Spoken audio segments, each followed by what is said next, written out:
This is the payoff. Oh!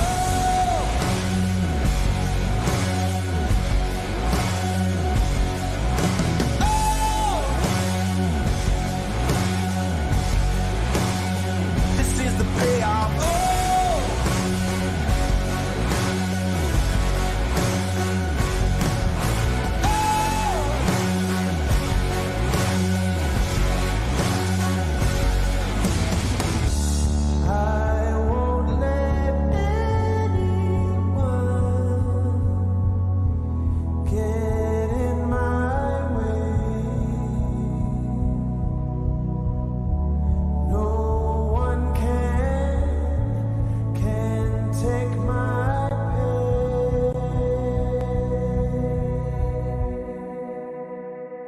The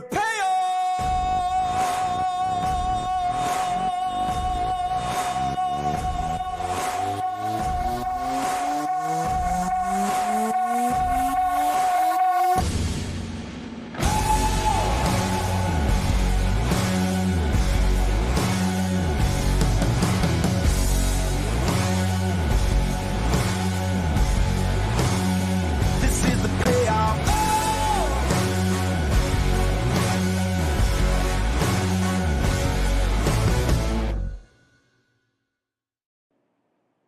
Well, hello, good morning, and welcome. This is Predator Bay, just outside downtown Calgary in Alberta, Canada, and this is the IWWF U21 World Water Ski Championships. You are looking at live pictures of the Lakes of Casting Stone right here. It's the home of the Predator Bay Water Ski Club and the home of these championships during this cycle, the U21 IWWF World Water Ski Championships. I'm Tony Lightfoot, and glad to have the pleasure of your company as we take a swoop in here with this site.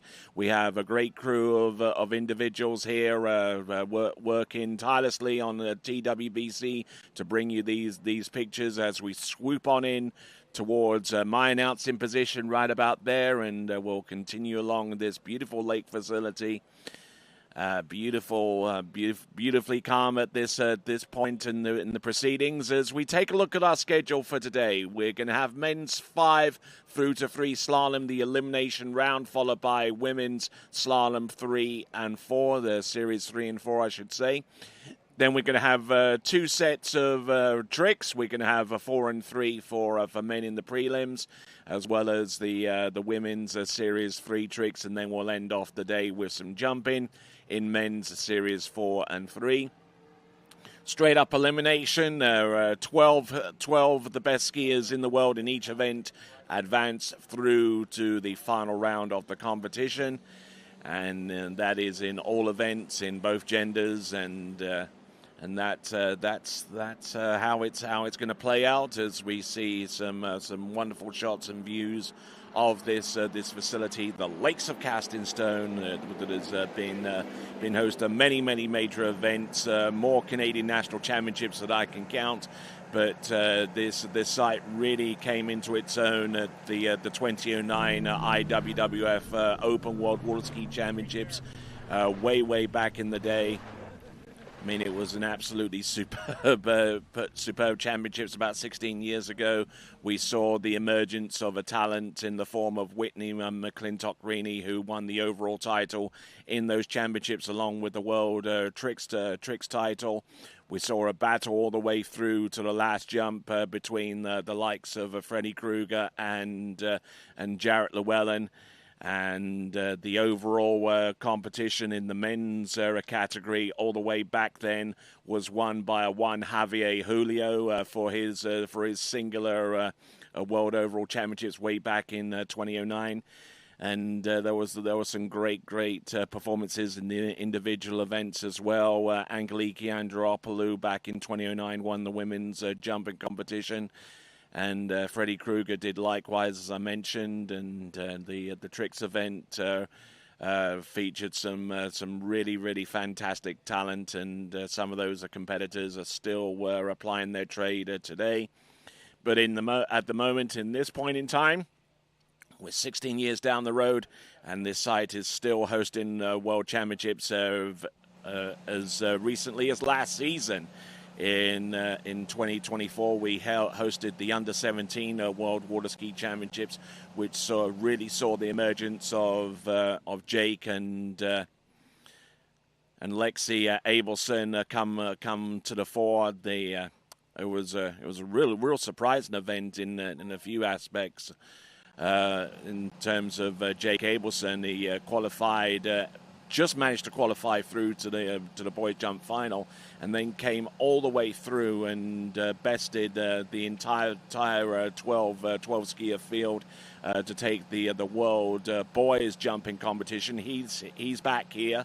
Yesterday he got into a little bit of pickle so far as his familiarization sets in the boys jump event, but I do trust that he is feeling okay, and within about the next day or so we should be able to see him back out in the water in the jump event, and also in the tricks event, which is his best event. He currently has recently ratified a world record with a little over 13,000 points, the very first skier to eclipse that mark. So we're about less than 7 minutes to go to setting out our first skier. So a good opportunity for you to grab your favorite chair, grab your favorite beverage, because we're about to throw down, yes indeed, our first event in the 2025 IWWF World U21 Championships, and when we return, we'll have our first skier coming right at you next.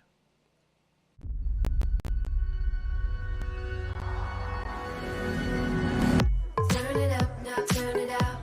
We go from two to ten. Gotta live it up, dig it, live it, sip it, love it, live it, give it up. Gotta live it up, get up, get it, move it, get it, we just live it up. Gotta live it up, dig it, live it, sip it, love it, live it, give it up. Gotta live it up, it's automatic. We're made of magic.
right, welcome back to this, the 2025 IWWF World Water Ski Championships for the U21s. We're getting everything set. We have our boat driver getting things arranged with his two simulation passes. So, starting things off are going to be our list of 5 skiers. From what I understand, the first skier not available to ski this morning, but our second one certainly is. It'll be Cristobal Miranda, who will be taken to the water first. He is our youngest skier in this competition. He's age 11, so he'll have at least another 5 championships of eligibility, at least in the form of the under-21s. There's Cristobal Miranda and Sebastian Teaser. And then we got Vincent Ahama, Santiago Escobar, and Tom Parkin. So that is going to be our Series 5 slalom elimination round, and we'll see how things go. I believe the minimum starting speed is going to be 58k. And it looks like our Japanese skier, who was earmarked to go this morning, has actually arrived, and it's a bit of a rush right now. So Haruto Shimizu is right there, wearing bib 143. He will be our lead-off skier. He's rushing against time, though. He needs to get his slalom skis somewhat near him, and as he gets his boot in, our Nautic boat making its way towards the dock there. So high drama even with the first skier of the morning, and he hasn't even set out on the water yet.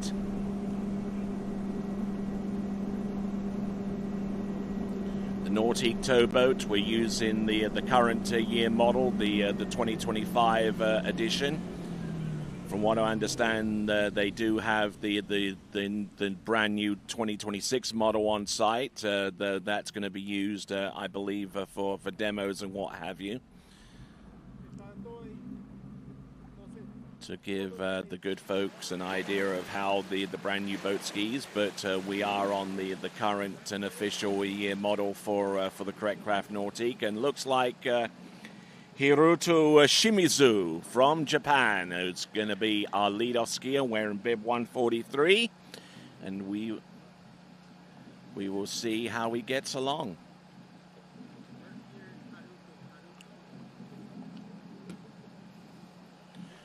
Okay, hang on a second.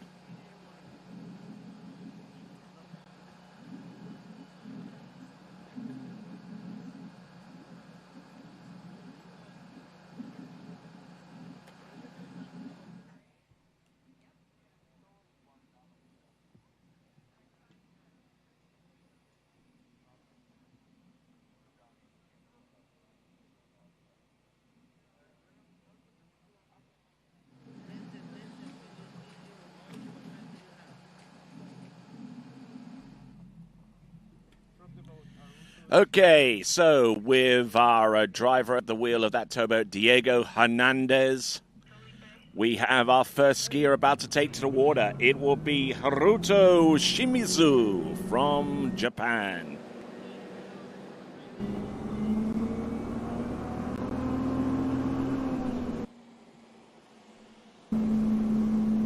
Let's see. Okay, at 58k, 18.25 meters through the entrance gate. Oh, a little on the back of the ski, a whole lot on the back of the ski, and he's inside buoy number 2.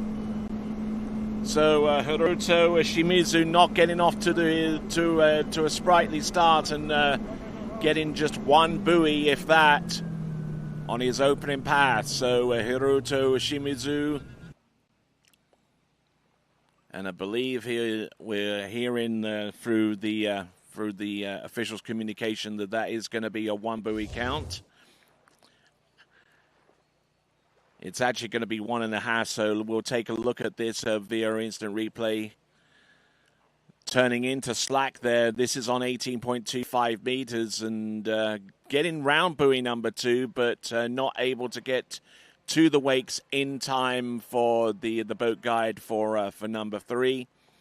So there we go. That is going to be 1.5, and I don't suspect that he's ever approached the course at 58K before. So this is a bit of a shocker to him right from the get-go. But Hiroto Shimizu still has the honor of being our lead-off skier in this event for 2025, the IWWF U21 World Water Ski Championships here at the Lakes of Casting Stone in Predator Bay, just outside of Calgary in Alberta. Beautiful sunshine, beautiful conditions here. There were some forecasts at the beginning of the week which called for some rain and some dark clouds, but so far so good. Hopefully, fingers crossed, touch wood, what have you, we'll be able to keep these conditions from the start all the way through to the concluding action, which will take place on Sunday. So Hiroto Shimizu from Japan is returned back to the dock, and now we're going to hook the line up for our next competitor. It is going to be 11 years of age, Cristobal Miranda, coming to us out of Santiago de Chile.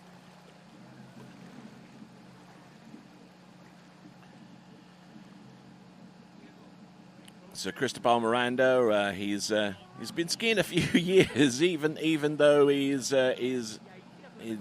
young, and certainly one of our younger skiers to enter this event, probably the youngest. He is 11 years old.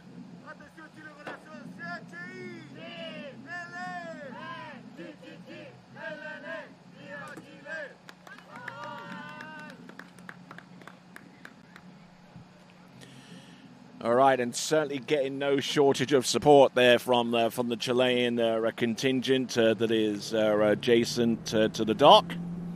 And Diego Hernandez at the wheel of that towboat, straightening up and heading towards the course. And on 18.25 meters at 58K, the red loop.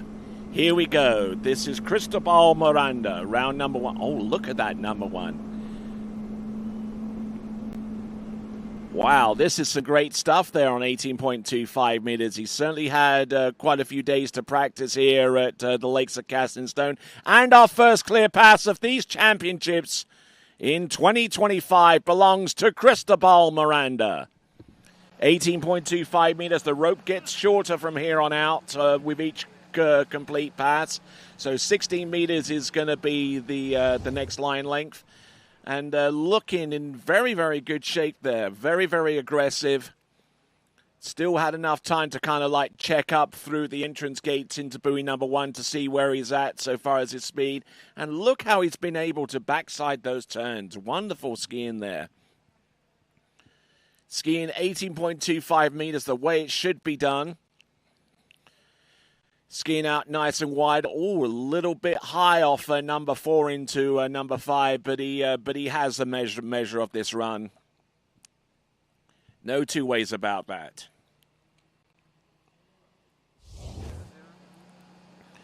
So Cristobal Miranda, the son of the skier whom you see on the dock, Toti Miranda, who's tasted some measure of success in the past at this World Championship level.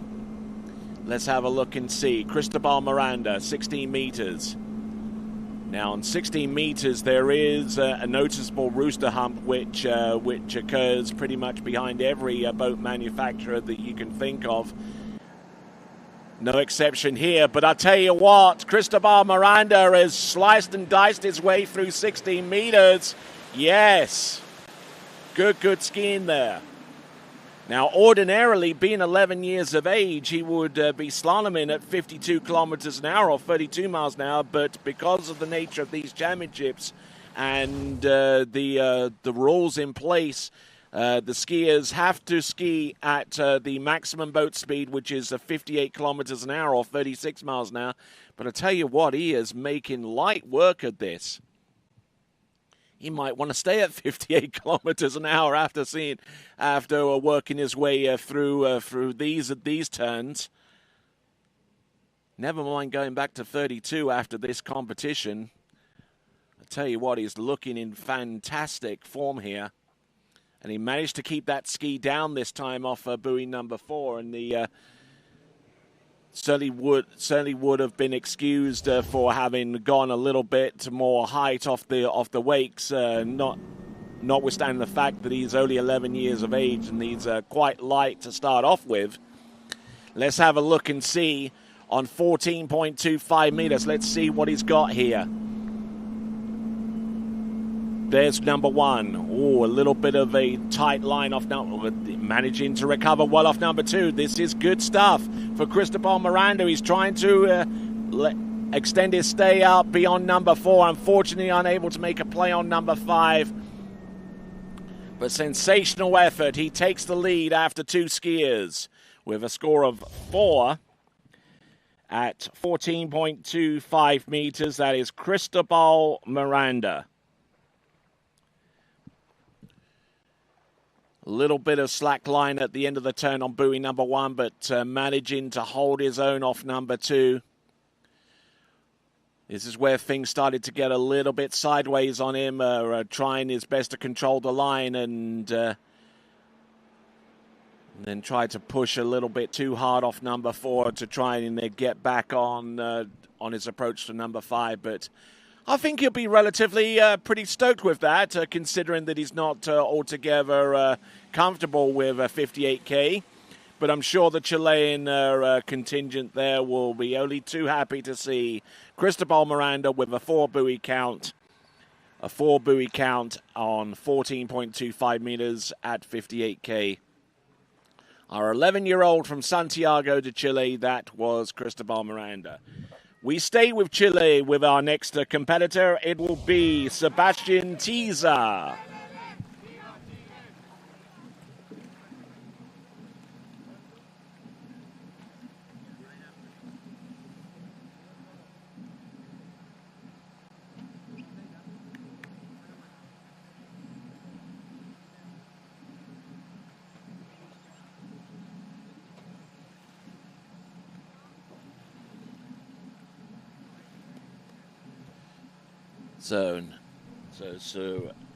So Sebastian Tiza from Chile. And he'll be coming in on 16 meters.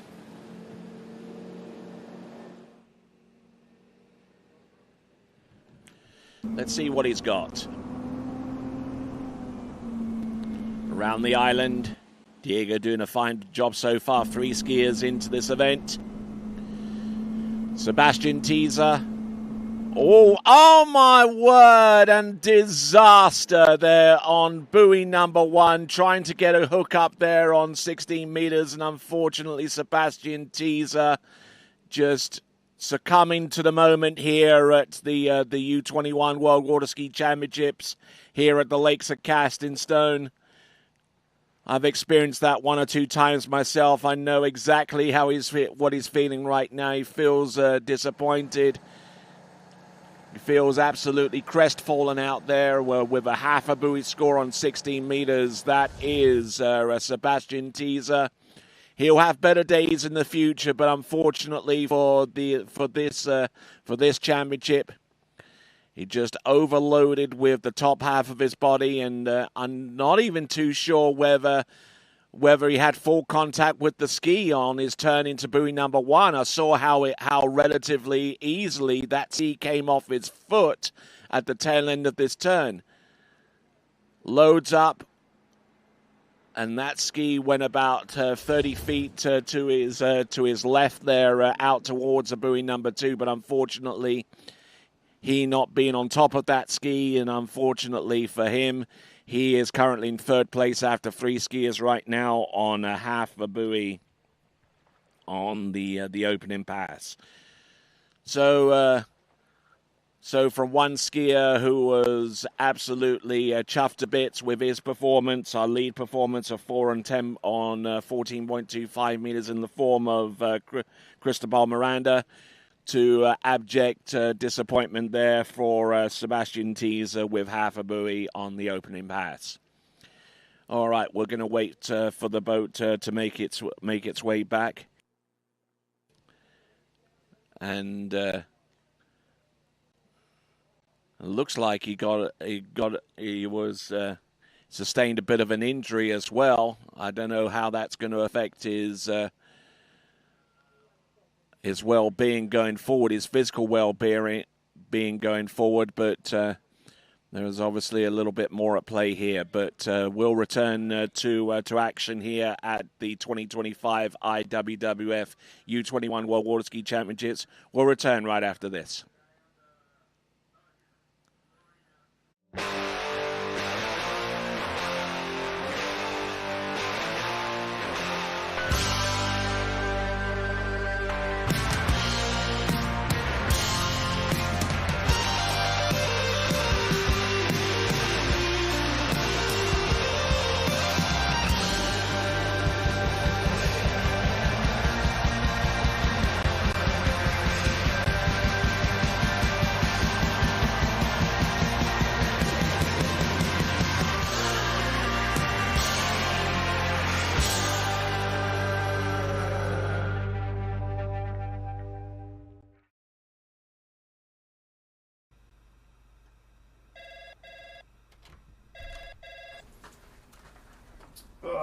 Morning, Brian.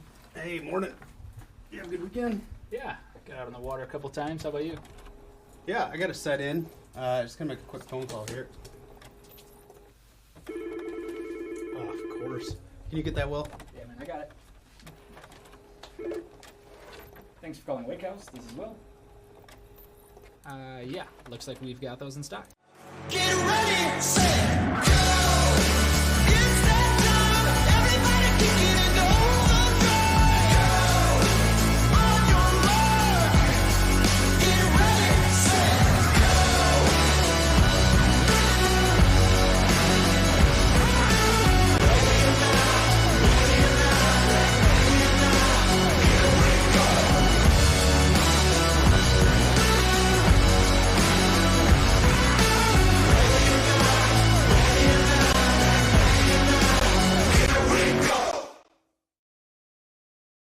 For skiers and water enthusiasts, Florida lakes are what dreams are made of.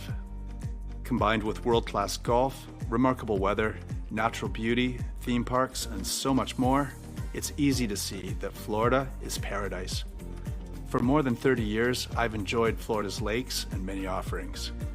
If you are interested in Florida real estate, let me be your guide and trusted advisor as you search for your paradise. Together, we can make your dreams a reality. take a look at you and start to lose my balance. What am I falling into? This feels like something new. I've seen a lot of views, but they were nothing like this.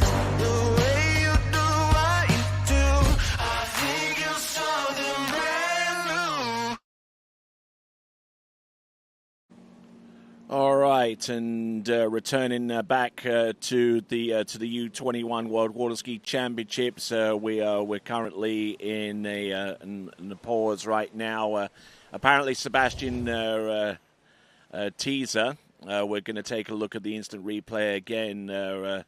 Got a little bit concussed here. Loaded in.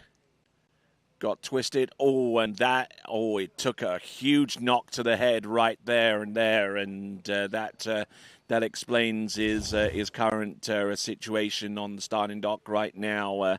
Been taking a pretty significant knock to the noggin.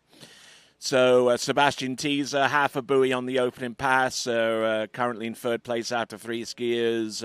Hiroto Shimizu currently in second place on 1.5 on the opener. But Cristobal Miranda after three skiers is currently in the lead with 4 on 14.25 meters. And our next skier will take to the water very, very soon. That is going to be Vincent Ahama from Austria. No doubt we'll see him feature prominently in the in the jump event, the Yahamas from days gone by, always producing some great jumpers, and Austria in general, as a matter of fact. And one thing that that we kind of forgot in the whole deal was to actually pick up the ski that Sebastian Teaser was actually riding. So we need to clear that from the course before we do much of anything else.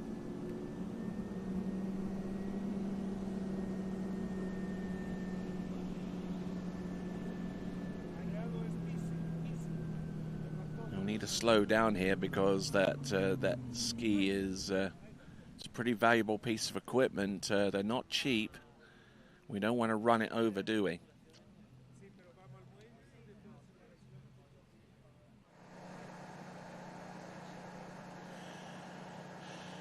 Okay, looks like our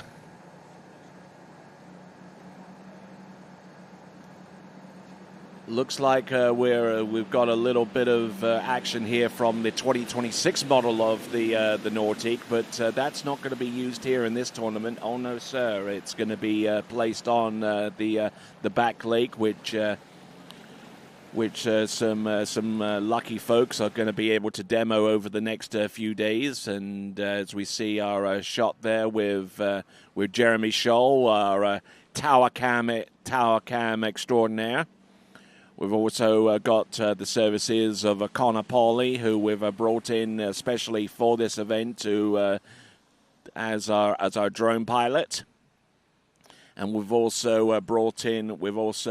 incorporated the talents of our homegrown talents here at the Lakes of Castingstone as well.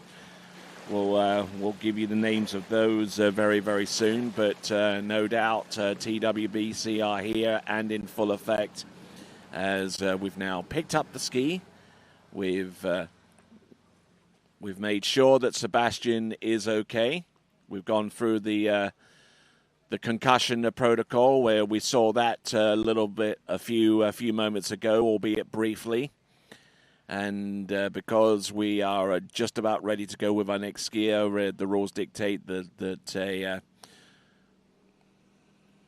a simulation pass has to be made up and down the course to give our next skier the same conditions as everyone else has had and everyone else will have beyond that point. So, for those of you that are tuned in this morning, very, very good morning to you. Greetings here at the Lakes of Castingstone. A good few of you have already started to message in. To those folks, thank you very much indeed for being up at this hour, depending upon where you are across the world. We are on Mountain Time here in Canada. It's about 2 hours behind the time on the Eastern Seaboard. We are at little after 8:19 in the morning, almost 8:20 in the morning.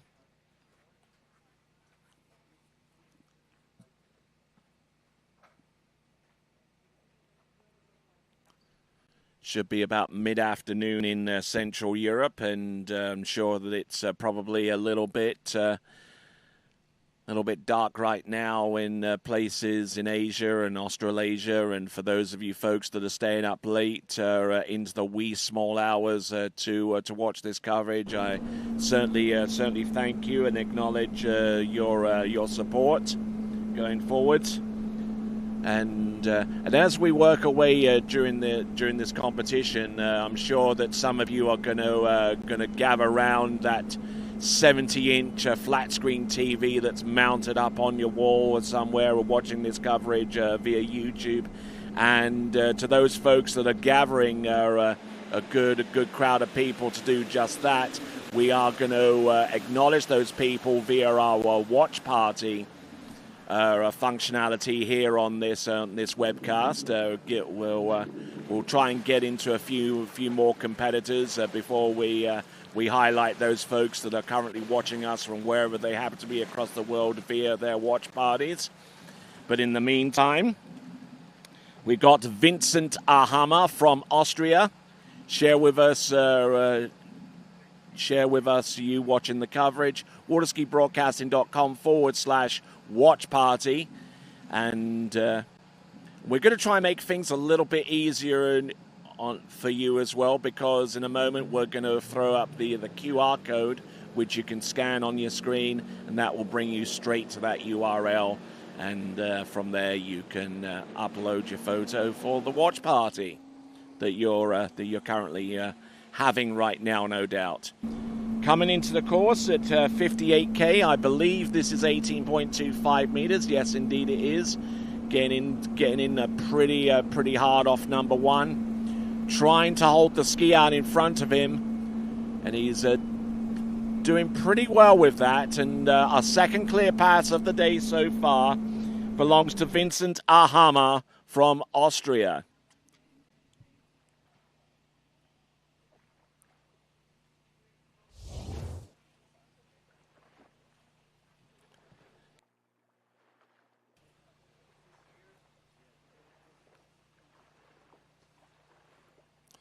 So backside in these turns beautifully here, and trying to control his speed and direction to make sure that line stays tied at exactly the right point. When the ski comes round and it's time to go, then he goes. So that is Vincent Ahama from Austria. And speaking of Austria, we're actually going to be there for our next two events beyond the scope of these championships. In about a week's time, we will be presenting the European Championships, coming to you from Linz in Austria. And then about a week or so afterwards, we'll have the European U21 Championships coming to you live from Vienna in Austria. So two high-class events back-to-back in Austria coming up very soon, right after these championships.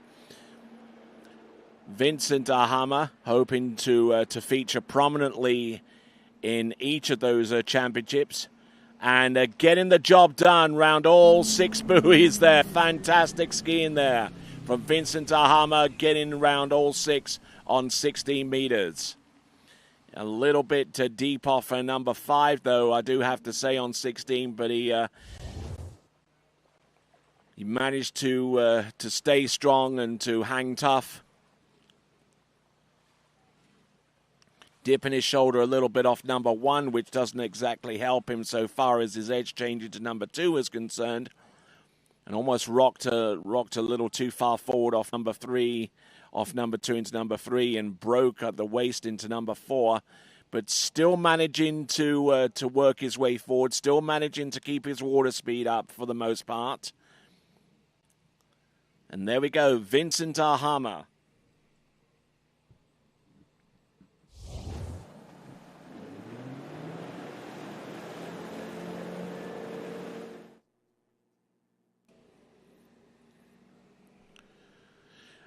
Okay, so he actually started on 14 originally. My bad there. So 14.25 meters was his start, which means that you're looking at our lead skier right now, and here he comes on 12 meters. Handle up high, round number 1, getting the ski round number 2. A little infuriated with that, but he does have the lead with 1 1/2 buoys on 12 meters. So a decent performance there from Vincent Ahama. I certainly remember his the exploits of his father back in the day, in the late 80s, early part of the 90s, where he represented Austria with high distinction. And good to see that the family continues to be involved within the sport, extending to this performance here at 1.5 on 12 meters for Vincent Ahama. So, decent effort there for him. Let's see how that stacks up against some of his other scores that he's produced prior to this one. In 2025 in the Austrian Nationals, he actually got 0 at 11.25 meters and half on 12 meters. This was at the Austrian Nationals in Fischlam not too long ago. And jumped 58.2 meters in the jump final at the Austrian Nationals. So we're going to look forward to seeing some high-flying antics from him going forwards. But Vincent Ahama, he actually jumped that in the first round in the eliminations. But 58.2, wow. We'll look forward to seeing him jump. He also slalomed into 12 meters at the Youth National Championships not too long ago in Salmsey. But that was Vincent Ahama. We now move on to our next competitor from Colombia, Santiago Escobar. So good to have the pleasure of your company. So good to have the services of Connor Pauly on the site there as our drone pilot. Big shout out there to Jason Jason Scholl. Unfortunately, our a regular drone pilot unable to make it here for this event, but I'm sure he's watching somewhere and checking in on some of the airborne footage. So, just to confirm, actually, that Vincent Ahama's score as a correction with 1.5. It looks like 1.5 on 13 meters according to our official scoring, but we'll try and get clarification on that soon. In the meantime, Santiago Escobar from Colombia. Fine job there on pass number 1. So 6 buoys confirmed there all the way around on the strength of that opening pass, and we will see what he can produce coming up next.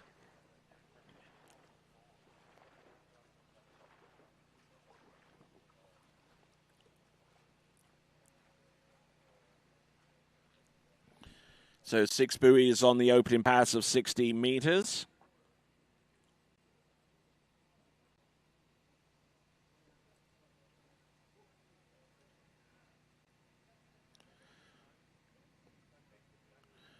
So it looks like at the moment our leaderboard. So it looks like at this moment in time on top of the leaderboard at the moment is Vincent Ahama with 1.5 on 12 meters.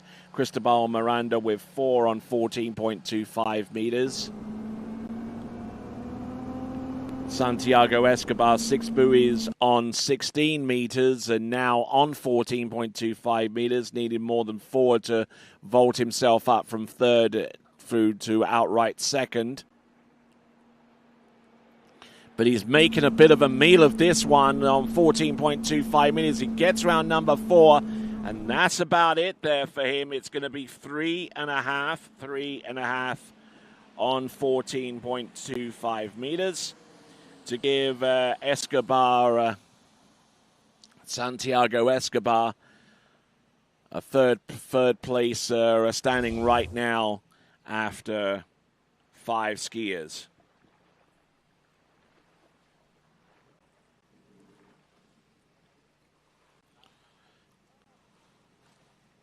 Pretty good hit off buoy number 1, but bringing the handle in high and on the inside.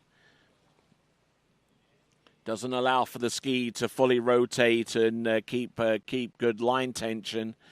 And he realized that to his cost as he got round number 4. And showing signs of disappointment there with 3.5 on 14.25 meters. Now, our last skier in men's Series 5 slalom.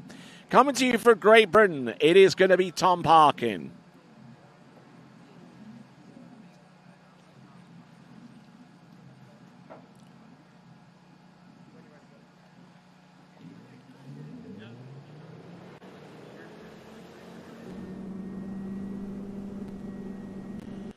All right, with Diego Hernandez at the helm of that towboat and coming into the course on a line length, I believe is going to be 16 meters. That would be consistent with the scores that Tom Parkin has produced so far this season. Getting a little bit deep on some of these turns, however, but he's still managing to stay upright on the slalom course. Gets round all 6 buoys, opening pass, exactly what the doctor ordered so far as our British team is concerned. So 6 buoys on 16 meters, and looking at some of the scores that he's produced, a smattering of scores in around the 12-meter line mark. Malibu Open, he scored one buoy on 12 and backed that up with a 4-buoy count on that same line length. Then you look at some other scores from the Malibu June record over at Hazelwoods, where he got into 12 meters there. The youth trials over in Gosfield Lake, he got into 12 meters there. So he's been fairly consistent in getting into the 12-meter line length. Just not terribly consistent with running it into 11 yet. But you just never know. We'll see if a little bit of magic can occur here for Tom Parkin. Needs a good start on 12 meters, but we need to get there first. He's gone through 16. This is now 14.25 meters. Rocking up a little bit far on the back of the ski, but managing to get into a good position, good edge changes. Just trying to massage the handle in. There you go, easy as you like. The 6-buoy count on 14.25 meters for Tom Parkin. So, not bad so far. So far, so good. With a 6-buoy count on 14.25 meters, that vaults him into second place right now. And now he's chasing the total that was just put out there, courtesy of Vincent Ahama. This is Men's Slalom Series 5. If you want to keep an eye on the live scoring, best way to do that is to Google IWSF results, and then that will take you to a link that you can follow from there to the live scoring, and there you can keep up with what's going on there. Notwithstanding the fact that we're here as well, broadcasting this live to a global audience. Here we go, folks. This is Tom Parkin. Let's see what we've got. This is now 13 meters. Good start here. Round number 1 and number 2. A little bit bogged down off number 2, but he's still able to stay on top of the ski. Look at him go round number 4 and 5. And slaloming towards where he's been fairly consistent in getting to on average onto the 12-meter line. I'm not too sure what his personal best is, but I would probably suggest that it'll be about 2/3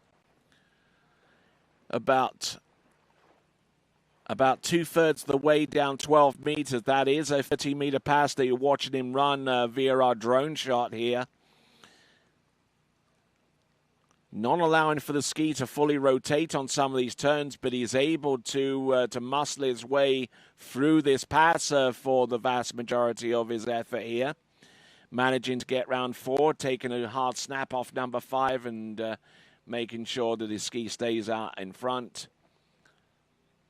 Had to work hard to get through the exit gates, mind you, but he managing to get through 13 meters and a good shot in the arm there for the British team going forwards. So in his most recent competition, the Malibu Open over in Lacanau, he was able to get into 12 meters in both rounds. 4 buoys on 12 in round 1, and 1 buoy on 12 in the second. Let's see what he's got here. There's number... Oh, and he tries to get off to a sprightly start, and unfortunately just turning way too hard and just gave up every little bit of line tension towards the boat there. However, it is a half on 12 meters. That puts him a buoy behind Vincent Ahama, but firmly in second spot right now as we conclude the men's slalom series 5. We'll work to men's slalom series 4. And in men's slalom series 4, we have 10 skiers. And the first of those skiers is going to come to us from Germany. It's going to be Albert Gross.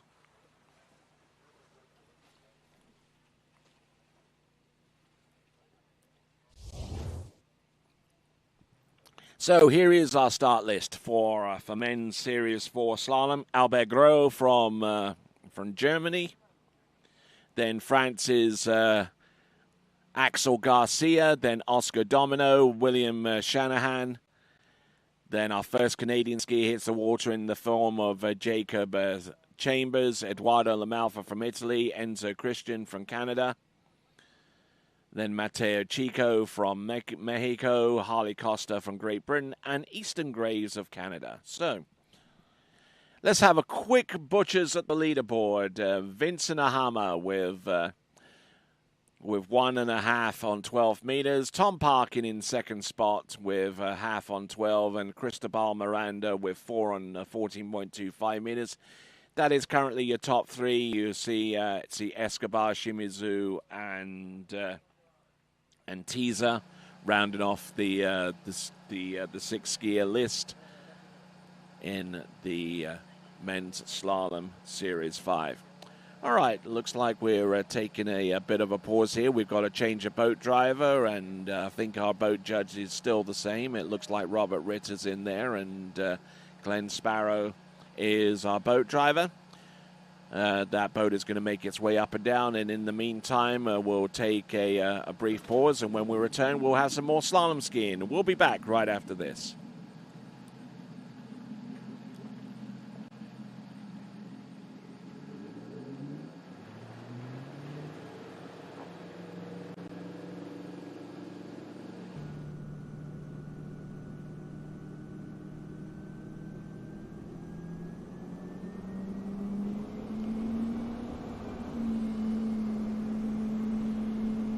Beautiful imagery here from the Lakes of Casting Stone, the home of the Predator Bay Water Ski Club.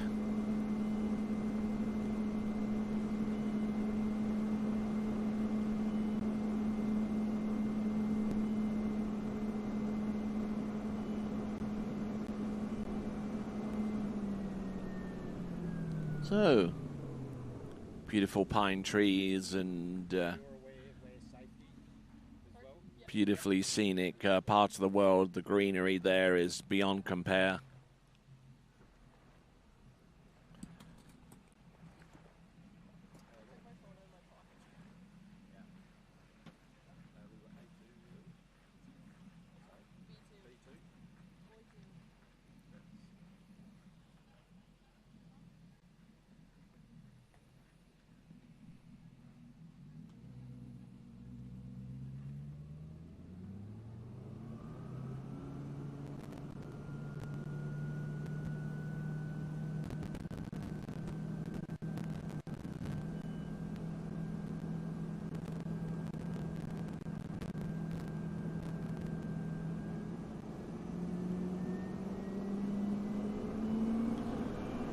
All right, as the boat makes its way back towards the dock,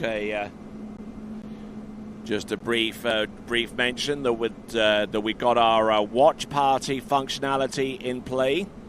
For those of you that want to take a picture of your watch parties around the world, checking in on the coverage so far this morning here at the IWWF U21 World Water Ski Championships, you can go to waterskibroadcasting.com.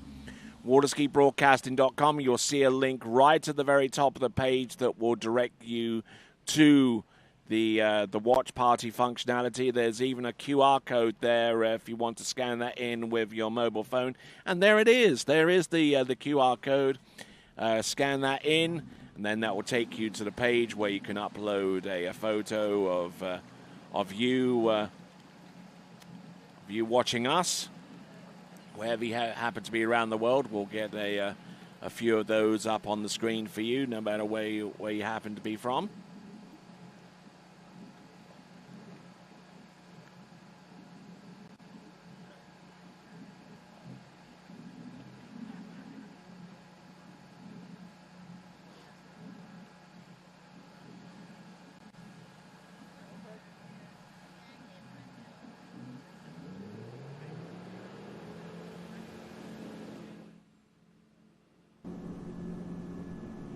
All right, so here comes our boat driver, Nigel Sparrow. He's at the helm of the towboat for Series 4 of the men's slalom competition, and here comes our first competitor in that series. This is Albert Gros from Germany. Ooh, getting in a little bit deep there off number 3, managing just to stay on his feet there.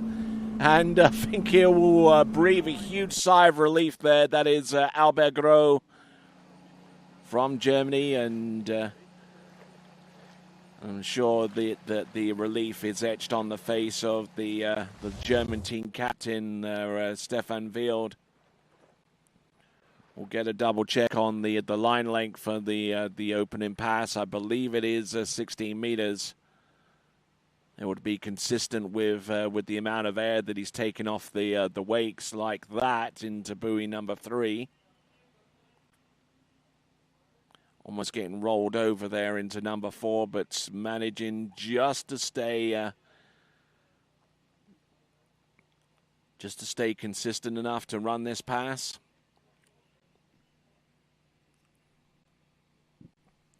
And yeah, not looking bad on the face of it, although there were a couple of causes for concern.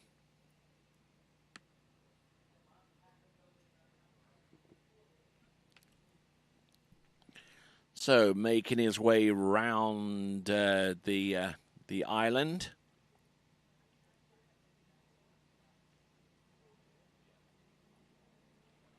The lakes here are lying north and south, so so the boat's direction is heading back towards the north, towards downtown Calgary. In the meantime, Albert Gros on 14.25 meters. I wouldn't say he's making light work of this pass, but he's skiing adequately for the line length that he's on right now and getting around all 6 buoys on 14.25 meters. Just about making it.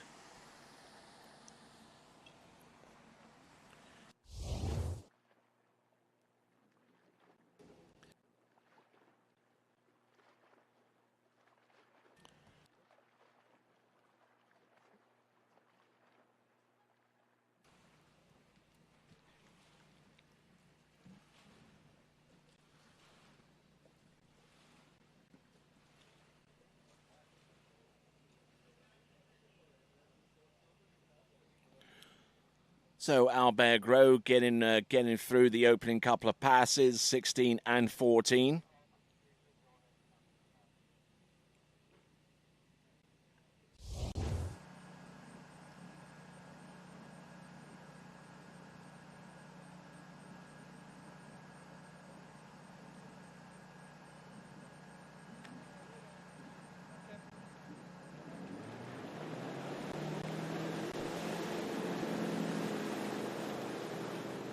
All right, here we go. 3 passes in now. The third pass is going to be 30 meters. Albert Gros.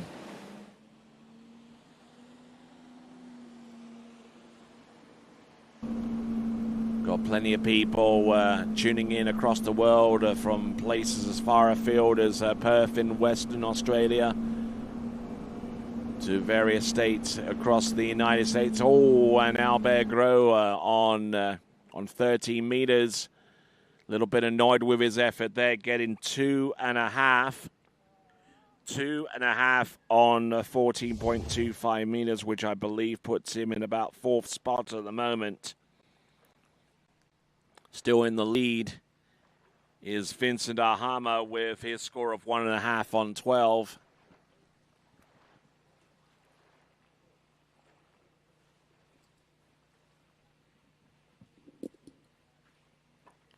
So, yeah, just getting in a little bit deep off number 3 and just didn't have his ski far enough forwards to continue on with the run. So there we go. Albert Gros, we're going to take a look at his gate shot from the boat, and it looked pretty good. He looked very calm off number 1, round number 2, and just really snapped on that ski just a little bit too hard off number 2, and gets around buoy number 3. So, as we take a look at our wonderful shot here of downtown Calgary, looking out towards a city that has hosted some major sporting events over the years, dating all the way back to 1988, where they hosted the Winter Olympic Games made famous by the Jamaican bobsled team and Eddie the Eagle Edwards, along with the likes of Alberto Tomba and Katarina Witt for their efforts during those Olympic Games, the Winter Olympic Games in 1988, and they have a consistency in producing some fine sporting action, highlighted by the fact that they host the world famous Calgary Stampede in the first week in July. On top of that, they have an NHL team, the Calgary Flames. They have a CFL team in the form of the Stampeders, who will take on the Ottawa Red Blacks in Ottawa this coming weekend. So sports very much a part and parcel of the culture here in this part of the world. In Calgary, Alberta, Axel Garcia, 14.25 meters opening pass. Let's see what he do, but managing to make it up behind the boat. Need to rotate just enough to make this pass happen and gets the job done.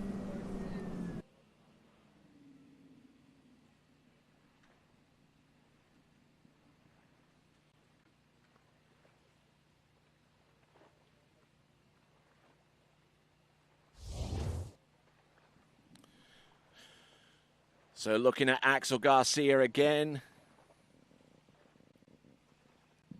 In Series 4 men's slalom, we have a total of 10 skiers in this series.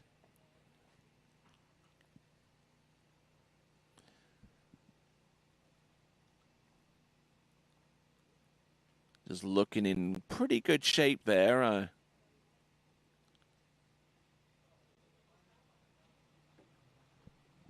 Could do with not pushing so much with his legs on one or two of those turns and allow for the ski to maybe rotate a little bit more. That would probably make life a little bit easier for him. But Axel Garcia, his specialty lies with the tricks event, and we'll see him a little bit later on in this competition in that particular event, as well as jumping, I believe. So.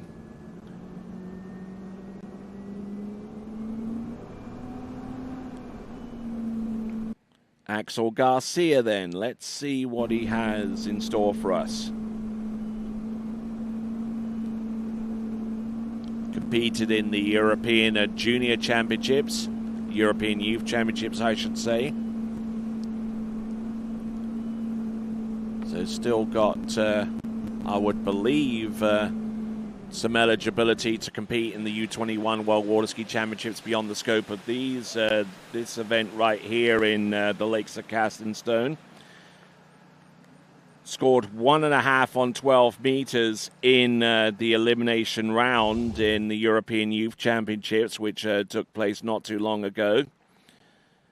Scored Scored into 12 meters in pretty much every competition he's competed in this season, in which slalom was a featured event. Scores such as 3 and 2.5 and 4 and also another 3.5. So a skier who is quite familiar with being able to make it onto 12 meters at this time. He's gone through 14 and 13. So he is in a position to put another score onto that 12-meter line pass. Axel Garcia.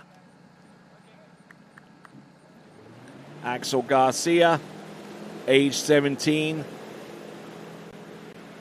skis over at the Planet Ski facility over there in France.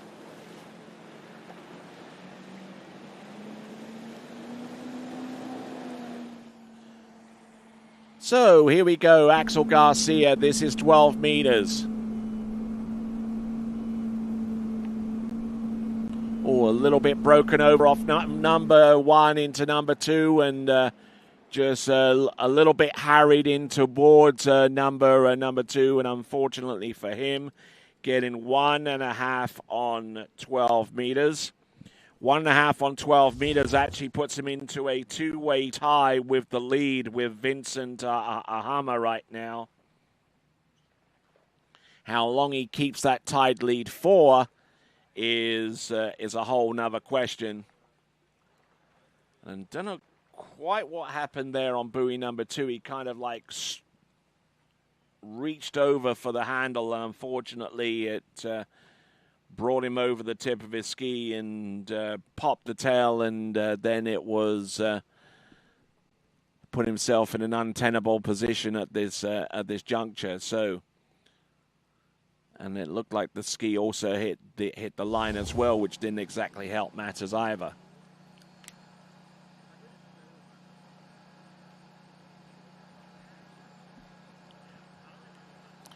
So, our next skier to take to water is Oscar Domino, and I see there Chef Boyarzy, otherwise known as Zane Nicholson, and wearing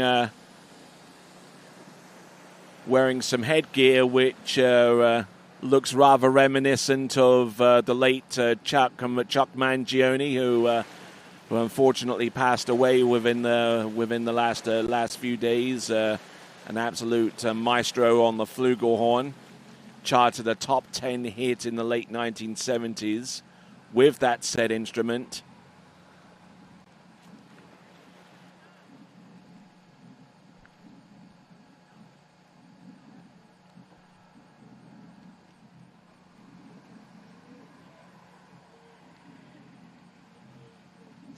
So, on to our next competitor. It is Oscar Domino.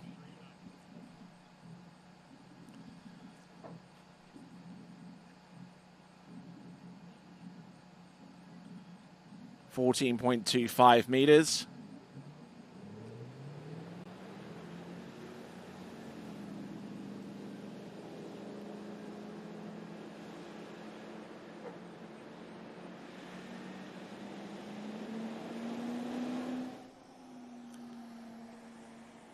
All right, let's see what he's got. Oscar Domino appears to be quite a tall athlete, which does present some advantages for the slalom event.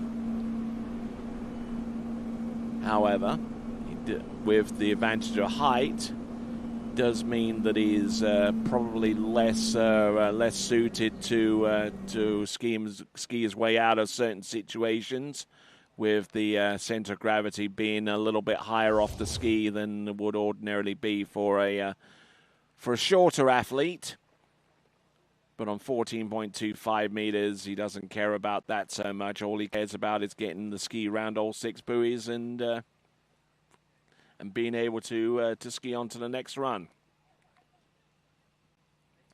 Having said that, kind of broken a little bit forwards there into number 3. But managing to make his way around number 4 and 5 and eventually the entire pass.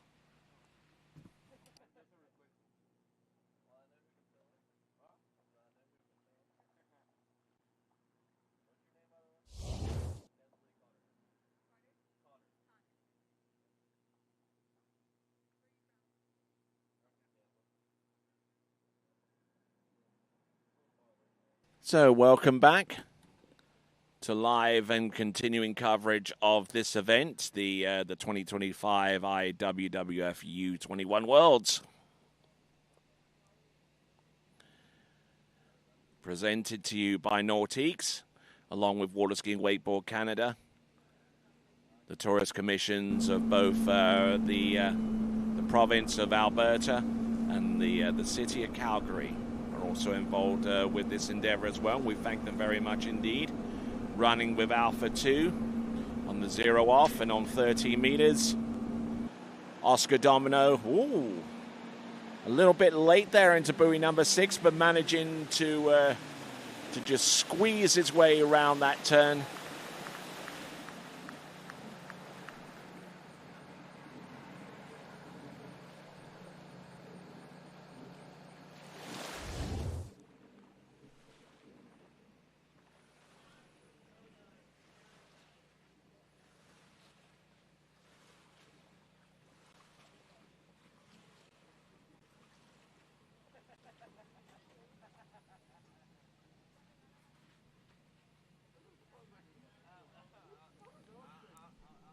All right, not looking bad for the most part.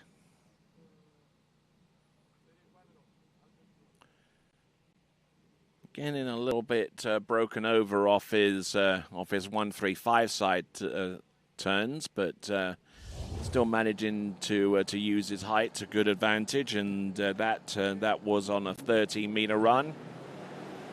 So now it's 12 meters. No one has been able to make it past 1.5 on this line length yet.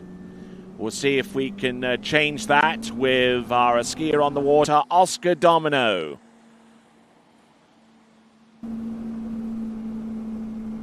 Oscar Domino, 12 meters, the blue loop. There's number 1. Gets it to go around buoy number 2. He takes the lead as a result of that. He's still on top of the water, but how long does he stay on there for?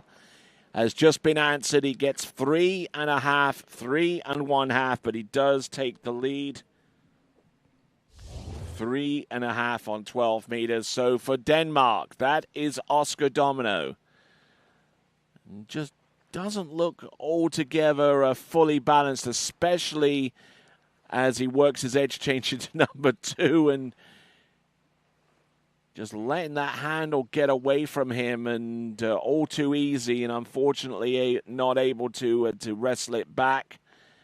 Tries to load up and get outside number 5, but nothing doing there for him. So there we go, Oscar Domino. He has the lead, however, with 3.5 on 12 meters.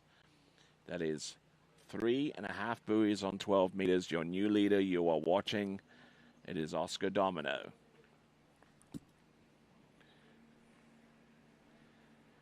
And whilst we see the tail end of the instant replay for Oscar Domino, let me tell you that you can stay informed and connected with all things Nautique by signing up for Nautique offers and promotions.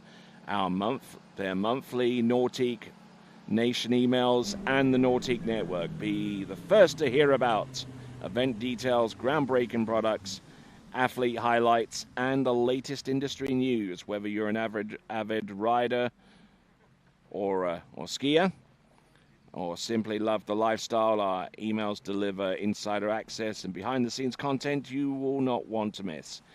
Head to nautique.com to sign up now for Nautique offers and promotions via their Nautique Nation emails. So, working our way towards our next competitor, the tall figure of Will Shanahan from Great Britain, about to take the course.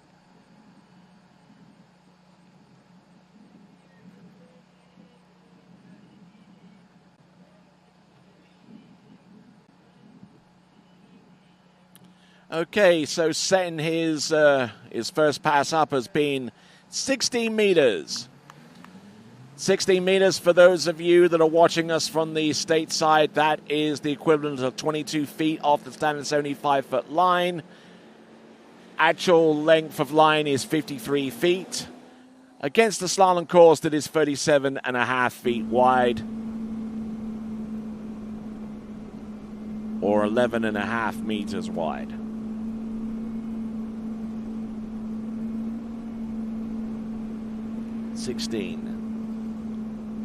Just trying to ease his way into this one, leaving himself with quite a bit of ground to make up off each turn, however.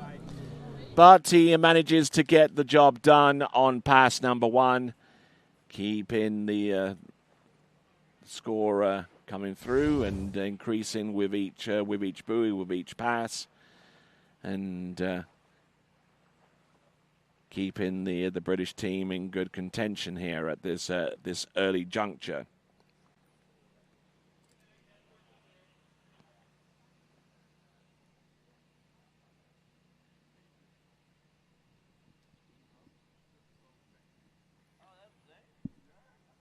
So a good smattering of people who are messaging in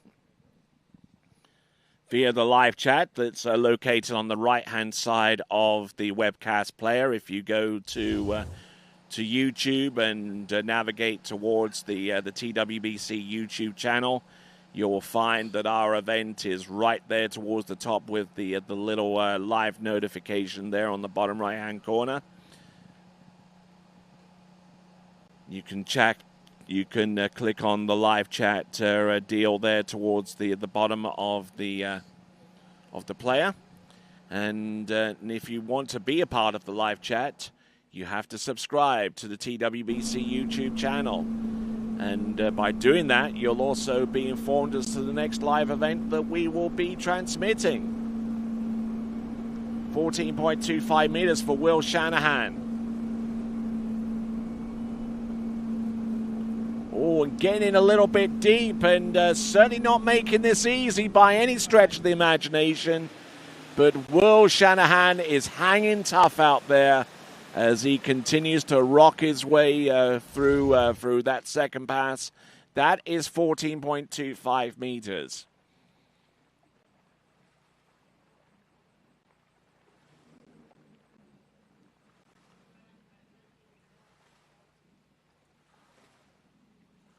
Yeah, just rocking in a little bit hard on the tail end of some of these turns, not allowing for the ski to fully rotate and get underneath the line.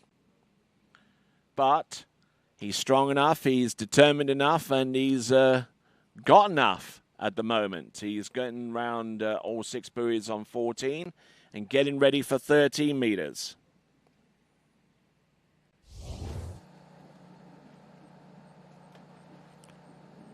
So Will Shanahan, let's see. The only tournament that we've seen him ski so far this season is the Malibu June multi-round over at Hazelwoods, where he got 2 and then 2.5 on 12 meters. So he's gotten through this upcoming pass before. His last 2 competitive occasions have yielded that type of score. He's gotten through 13. Oh, it was early into number 2, almost too early, but he manages to get around number 3. He's good to go for number 4. Wheelies up off number 4 into number 5. He has enough of a run in towards number 6, and he gets round all 6 buoys on 13 meters, and we're going to see what he has in store on 12 meters.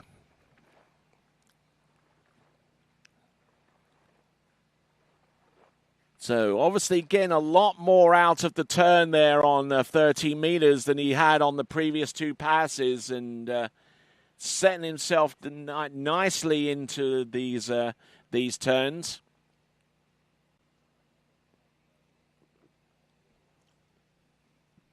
Getting broken over a little bit into number 5, but he had more than enough room to work with. I think he is riding on a Syndicate Works 02 and not looking too bad for the most part. As we see our next skier from Canada, Jacob Chambers, there alongside the team coach, Cole Grant.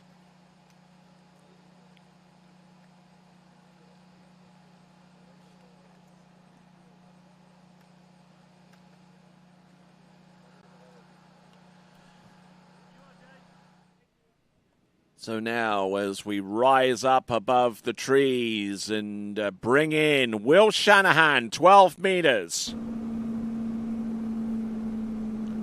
First time we've seen 12 meters approach from the opposite end of the course. Little bit of a straight path into number 2, and unfortunately not giving himself too much width to work with.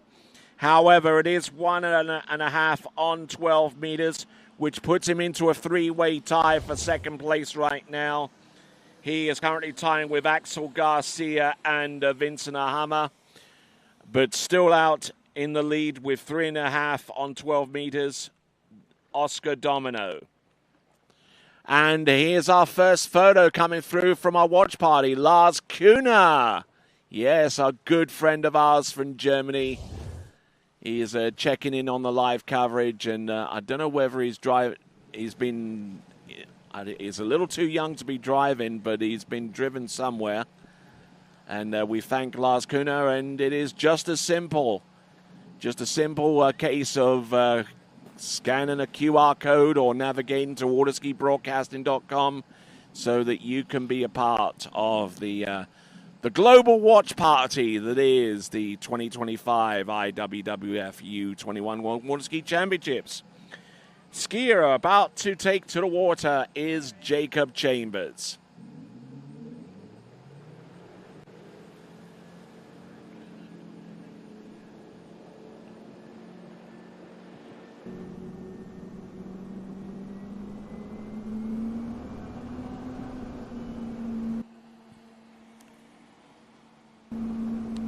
Here we go, folks. Jacob Chambers.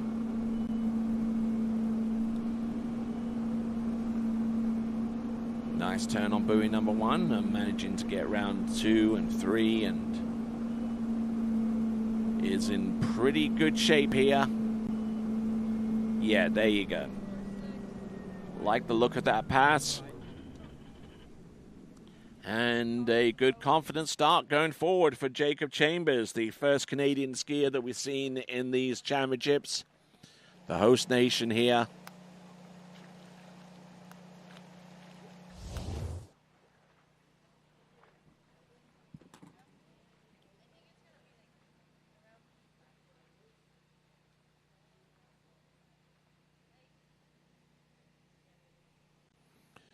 All right, so Jacob Chambers looking good behind that Nautique ski boat. And if you're ready to bring your vision to the water, you can start building your 2026 Nautique today. The Design Your Nautique interactive boat builder is now live with Nautique's full model year 2026 lineup.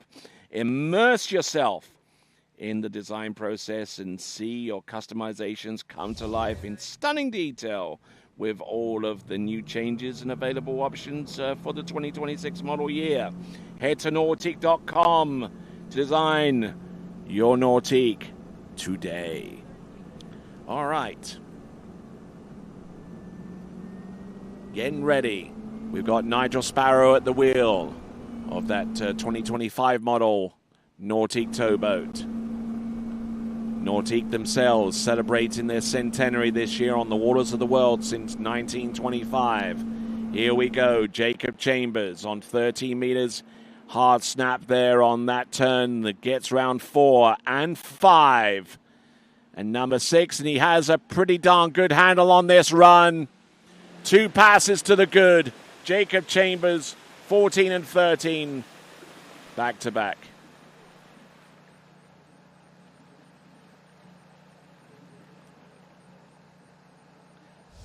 All right. As Jacob Chambers gets ready to take to the water, back into the course on 13 meters.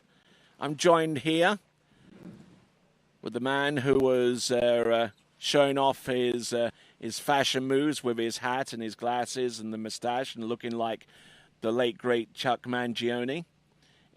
We've got Chef Boyardee here, otherwise known as Zane Nicholson. How you doing, sir? Good, Tony. Glad to be here. Super excited to be here at the Under-21 World Championships. We've already had some great slalom skiing out there, so I'm looking forward to getting the rest of the boys out here and seeing what we've got. Any performance that's kind of stood out for you so far? I mean, right now I'm really excited. I'm the team captain of Denmark, so Oscar Domino coming out and skiing better. Didn't have quite the site familiarization that he would have liked to have had, but much better day to day. So we're happy for him, and I'm really excited to see what Mr. Chambers has as we bring him back into the course. Yes, indeed. Coming into the course on 13 meters. Here he comes. Nice. And a little bit ragged there off buoy number 1, but managing to settle it down. Round number 3. He's good to go for number 4. Able to hang tough here off buoy number. Oh my word! It almost fully made that up. Yeah, and you can kind of see as we take a look here at the replay here in a minute, you see he was a little bit fast at the gate just as a lefty. It really kind of catches us at 1 and 2, and kind of caught him out there. I thought he did a good job managing that down the course. I thought he was going to get through it, and you see right here he's kind of rocking to the back. He's got too much speed there, and then it really catches him out here at 1 ball as he turns. You see the ski kind of hops in on him, and he's not just quite ready. Chattering, yeah. Yeah, and a lot of that's just from having too much speed at the gate turn in, but right here, kind of just staying over the ski, trying to manage it. I thought he'd kind of worked himself back into it and, getting over here to 4 and then just not quite able to get out of 5 ball like he wanted to. You keep seeing he keeps managing that rope by bringing it to the inside hip, and it kind of catches him out here and not able to hold almost him. Rode over the line, as a matter of fact, off number 5. Yeah, and then you see that back foot kind of pop out on him, so kind of lost control of the ski. But I thought that was really good job from Jake sitting there just trying to manage what he had, and he almost got through that 13-meter pass. Indeed, and you see carrying a lot of speed into number 1, and that affected his stability on this turn, and he was just basically fighting to stay on top of the ski on this particular line length pass. So that is going to be a 5 buoy count on 13 meters, and still out in the lead with 3.5 on 12 meters is Oscar Domino, and some pretty good scores so far as we take a look at dockside. And one skier that's kind of impressed me a little bit is Cristobal. Guy's aged 11, skiing two passes higher than what he would typically go to so far as the speed is concerned, and still able to get about 2/3 the way down 14.25 meters. Yeah, no, when I rolled up to the lake today, he was the skier on the water, and, little tough guy out there. Saw him jumping in practice, and, yeah, he looked really good on the water, and I'm looking forward to seeing, big things out of him as he, gets older, and we see him at more and more of these events. All right, now our next competitor to go from Italia, it is Edoardo Lamalfa. 14.25 meter start. Now these Italians, their team may not have too many skiers on their team. They come into these championships with only a 3-skier squad, but each of those skiers is pretty talented across the board. 14.25 meters. Edoardo Lamalfa, leaving his ski a little bit too far behind him off number 2, but still. Whoa, no, and he does the same thing, but didn't quite get away with it this time. Looks like it's going to be 3.5, depending on how far that ski went across the wakes. But a shocker there for Edoardo Lamalfa, and he indicates that he's fine. Let's have a look at this again there, Zane. Yeah, and I mean, you'll see, I thought he had a really good 1, but if you watch here, Tony, he unloads really heavy here into 2. See, he kind of swings his feet really fast. It's off the handle, so it kind of causes him to run with the boat, and that's kind of where we start seeing things catch him. Does all right here off of 3. Let's see if he does the same thing here at 4. Again, let's go with that rope really early, which caused him to kind of drop back, and then he gets pulled forward. And Oh, my word. That's gnarly. Yeah, that was pretty rough. That was almost kind of a little similar to the fall we saw a little earlier from Sebastian Tiza, but he seems like he's okay, and it sounds like we're hearing from the judges that he's approved at 4 buoys there. So probably not what he was looking for. I know he's been having a really good start to the season, but we're glad to see that he's okay, and we'll see him back out there in a couple of the other events. Yeah, it's going to be a very little comfort for him with him getting 4 buoys on the opener and getting through. And yeah, that ski definitely made at least 2 or 3 rotations in the air before it landed about 20 foot outside the buoy. Yeah, no, that was definitely, he just, again, kind of let go of the handle a little early. So when he turned, he had to fall backwards. Then that boat pulled him forward, kind of like a rubber band, and he just kind of found that tipping point. And right there, you see he starts breaking at the waist. And, yeah, that ski went flying, Tony. That was a good observation. Boom. I think even Jeremy Scholl out there in the tower might have had a halfway decent chance of catching that thing. Yeah, it took off, but there we see the leaderboard. Jake Chambers, we were calling that wrong. We were saying 13, but that was 12 meters, so he is in the lead. Did a good job managing his way through that pass, almost getting through 12 meters, and would have been our first buoy into the 11-meter pass. But still, right now, that money pass is the 12 meters, and we'll see if we can get one of these last few guys through that pass and see, a little work on the purple line length. All right, so we are on to skier number 7. Next, an individual skier from Canada is going to be Enzo Christian. We're on skier number 7. We have a total of 10 in this series. And then we've got another series of men's slalomers. We've got another 9 skiers there. So let's see what Enzo Christian can conjure up. He'll be coming in on 14.25 meters. And so far in this competitive season, he's been able to get into 11.25 meters on at least a couple of occasions. Yeah, if I'm not mistaken, Tony, he's been down there training, in South Florida and a bunch through the spring. So expecting big things out of him. I think he's definitely known as a jumper, but right now we've got him out on his slalom ski. This is 14 meters. There he is off buoy number 1 on 14. Known primarily as a jumper, but it's no slouch on the slalom course, it would seem. No, and making light work there of that opening pass. Definitely that first pass for these skiers, a lot of times is just kind of getting the nerves down, filling the water out. I know we've had site familiarization, but I know that the water was much higher a couple days ago, so they've kind of gotten the water level lower. So it might be, different conditions to what these skiers have felt so far this week. There we go. So looking at this once again as a check-in on some of the folks that are messaging in on the live chat. And on top of the live chat, we've got our watch party functionality going on as well. So make sure you share with us, you watching us, watching you. waterskibroadcasting.com/watch party. And click on that and send us a photo, and we will do our best to put it on there. We've already seen Lars Kuhner from Germany take a photo of his travels, as we see there Vincent and one of our officials, Kerry Lee. Yeah, and shout out to Lars. Last weekend had a pretty good go at the Youth European trip. So I got to see him last weekend, and he had some great skiing. So good to see him hop in on the watch party. But right now we've got Enzo coming back in. This is 13 meters. All right, here we go. Enzo Christian. There's 1. There's number 2. Keeping things on an even keel here. Not trying to extend himself too much. And skiing very well there. I like what he's doing with this. Yeah, no, looking strong there on the first 2 passes.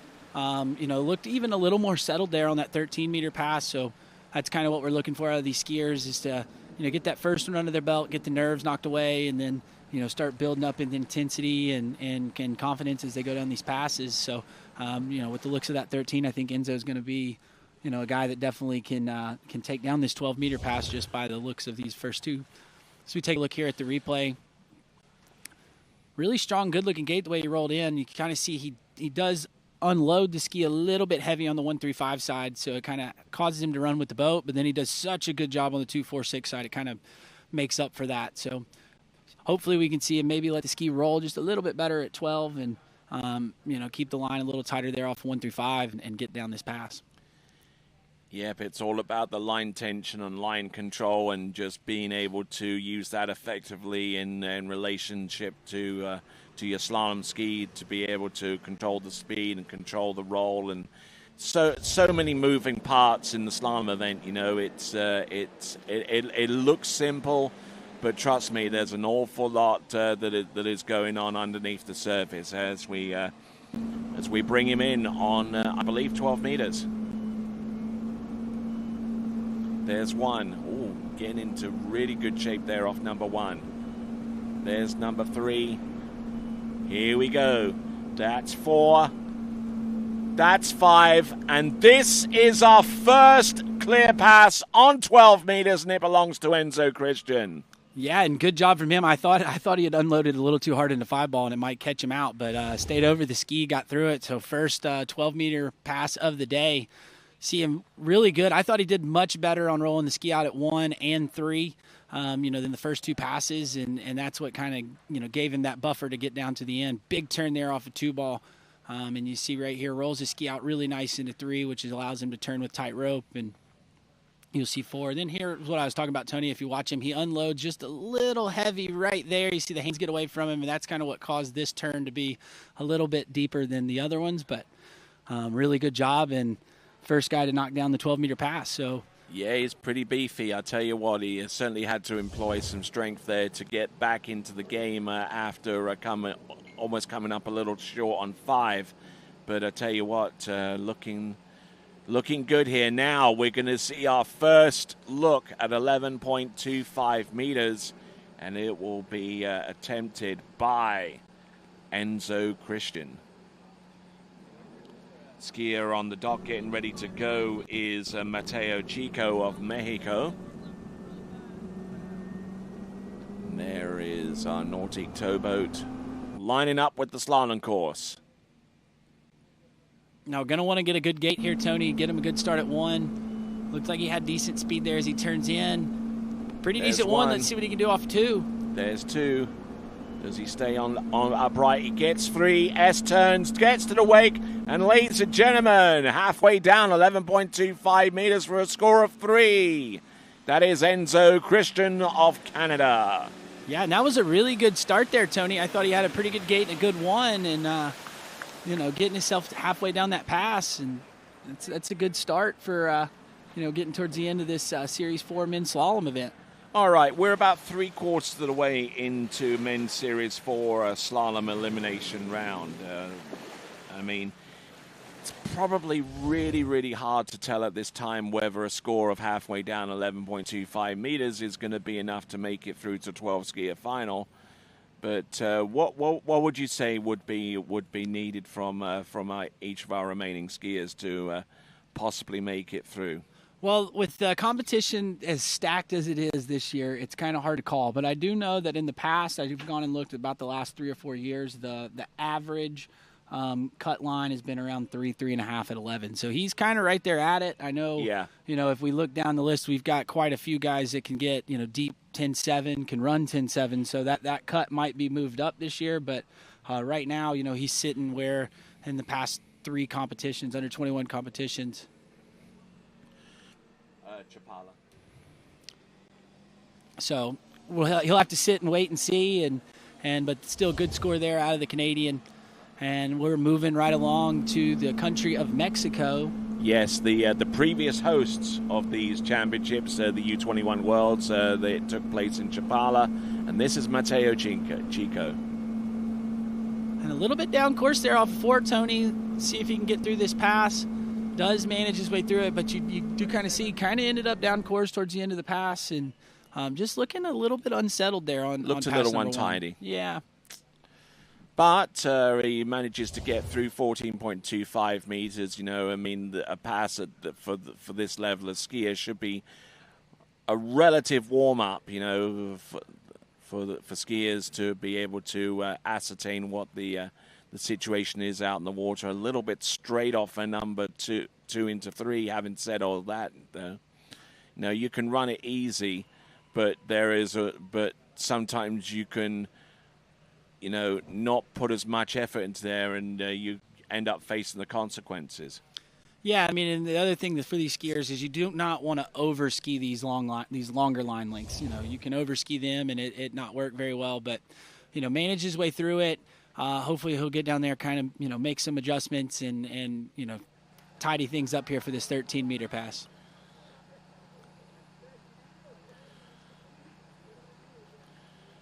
Okay, so looking at some of our previous results from past U21 Worlds, and actually it took a buoy count of 411.25 meters, and that was actually produced by Camille Bamra, who is present here at these championships as well, representing Morocco. We're going to see him a little bit later on in the competition in the next day or so. In the meantime, this is Matteo Chico. This is 13 meters. Looking good. Don't see too much wrong there. He is certainly is running this a little better than 14.25 meters, I would say. Yeah, no, definitely much better than the 14 pass. Still a little bit down course, than what I would like to see, but he manages it really well. So that's probably a bit of his ski style, and looking good there for that second pass. Definitely a little bit more dialed than the opening pass. Yes, indeed, looking in great shape, and line control, line tension, handle position, all factor in to a great performance here from Matteo Chico. Yeah, and for our people at home, you can start seeing he starts getting down course. He just starts letting those hands get away, and they kind of come up high through the edge change, which kind of causes the ski to run with the boat. But what he does well is he's not trying to turn all at one spot. He kind of still rides that rope tension out and gets it to turn. And then shout out to watch party Jeff Tim watching in Las Vegas. Looks like he might be watching from the car, so hopefully he's not driving and watching, or he's in one of those Teslas that drives itself. But shout out to you, Jeff, and thanks for watching. And please watch responsibly. Exactly right.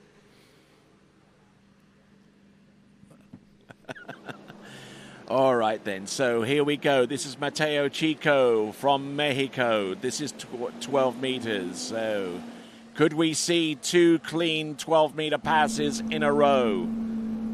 We'll try to answer that question here and now. There's number one. A little bit flat off number one. Round number two, but he's still there. He's still generated angle. Almost gotten thrown too far forward into number four, but managing to get round all six buoys on 12 meters now. When one domino falls, the next one falls, and you've got two passes on 12 meters back to back. Yeah, I know, it's amazing how you get that first one. First one gets knocked out, the first guy gets it, and then everybody else starts going, okay, hey, it's doable, we can do it. And Matteo, knowing he can get through that 12-meter pass. And I thought Tony did much better with his hands here when he making his edge change to at least the start of the pass. You start seeing him run down course about 4-ball, but here, he controls the line, allows the ski to kind of finish up under it, gets a much tighter turn here at the start, and giving himself a buffer towards the end of it to have a couple bobbles here and there. And it's interesting to see where his shoulders are in relation to the boat and how he executes the weight crossings, because he doesn't overpower. He sets his shoulders up to a specific point and then uses the bottom half of his body to do the majority of the work. Yeah, and I mean, and then too, like the other, to add to that, he keeps that body pointed nice and still, and then when he goes to turn, he's not trying to do everything all at one spot, so he's not rotating with his upper body, causing the ski to kind of bite and everything. He stays nice and still and uses that lower body, that center of mass or his hips or whatever to turn, and you don't see him get into positions where he's too strong for the boat, and then the boat pulls back really hard. So that was a good-looking 12 out of Matteo, and now we're going to see if he can challenge the lead, which is 3 at 11. All right, and here we are coming to you live from just outside Calgary in Alberta, Canada. This is Matteo Chico. This is 11.25 meters. There's two. Doesn't make a play on number three, but I tell you what, some great skiing there from Matteo Chico with 2 at 11.25 meters as we take in a view of our chief judge, Felipe Leo, who comes to us from Colombia. And I tell you what, good solid scoring here from Matteo Chico. Yeah, no, that was great skiing out of him. I know he probably wanted a couple more buoys there, but that was great skiing out of the Mexican, and nice good score there of 2 at 11. So hopefully we can get the rest of the boys through that 12-meter pass and be 11 and onwards for the rest of the tournament. All right, so currently in the lead is Enzo Christian with 3 at 11.25 meters. And just behind him is Matteo Chico on 2. As we continue to ride along, our next skier is going to be Harley Costa, and he'll be skiing behind the legendary Ski Nautique, which is the boat of choice for current world record holders and Nautique team athletes such as Neely Ross, Regina Jaquist, and Ryan Dodd. To find out more, visit nautique.com today. And for those of you actually who are in the area here at the Lakes of Casting Stone, the home of Predator Bay Water Ski Club, on the back lake they are demoing the 2026 Ski Nautique. So you can, you've got an opportunity to check out the new enhanced wakes and new features on the 2026 Ski Nautique towboat by Correct Craft on the waters of the world since 1925. Harley Costa, opening pass 14.25 meters, and has the measure of that pass from start to finish. Yeah, no, that was a strong opening pass there for Harley. Definitely looking really settled there for pass 1, and looking nice and strong as he's coming, as he took down that pass. So I'm expecting big things out of the British skier. Yep, as we see a couple of the contingent there on the starting dock, and Harley Costa, who I saw practice a couple of days ago on the with the jumping event, and just really unleashed a huge jump in practice. And let's see if he's able to bring his slalom in up to that to the same level he was able to demonstrate on the jump. 14.25 meters opening pass, and he gets the job done. And as I mentioned about the new 2026 Nautique, we're seeing one or two skiers out there demoing the boat on the back lake. Yeah, if I'd known we were having the demo of the new boat, I would have brought my ski with me over the ocean and gone and taken a set. So I'm kind of bummed I didn't bring my stick with me. Well, I'm sure someone will lend you theirs if you really wanted to. All right there, so we see Harley Costa coming into the course right here. 30 meters, the green loop. And he has a real ease about his slaloming technique out there, just doing enough with the extension there. And you can see, Tony, I really like his ski style because he's very, very still. Doesn't move the upper body at all, kind of lets his feet swing and does most of the work with everything from the hips down. And, I think that's really, a really strong way of skiing. You're not going to end up in positions where your upper body's moving and there's not a lot of movement on the ski. And, you can see it here as they look at the replay. He's just nice and still, really doesn't move a whole lot. So you're not seeing a lot of upper body movement. And I think it's super efficient, great style of skiing.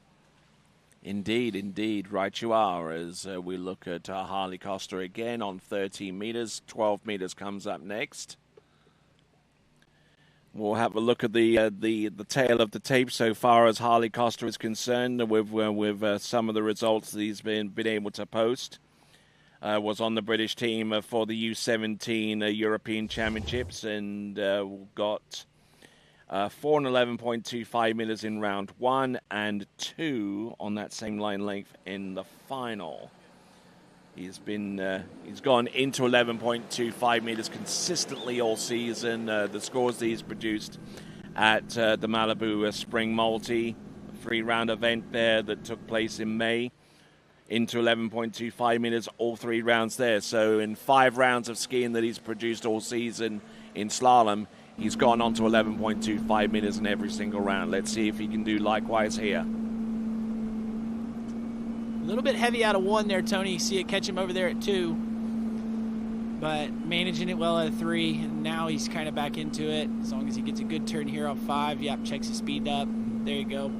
Well, I've taken a look at the replay. I bet you he was a little bit fast at the gate, Tony.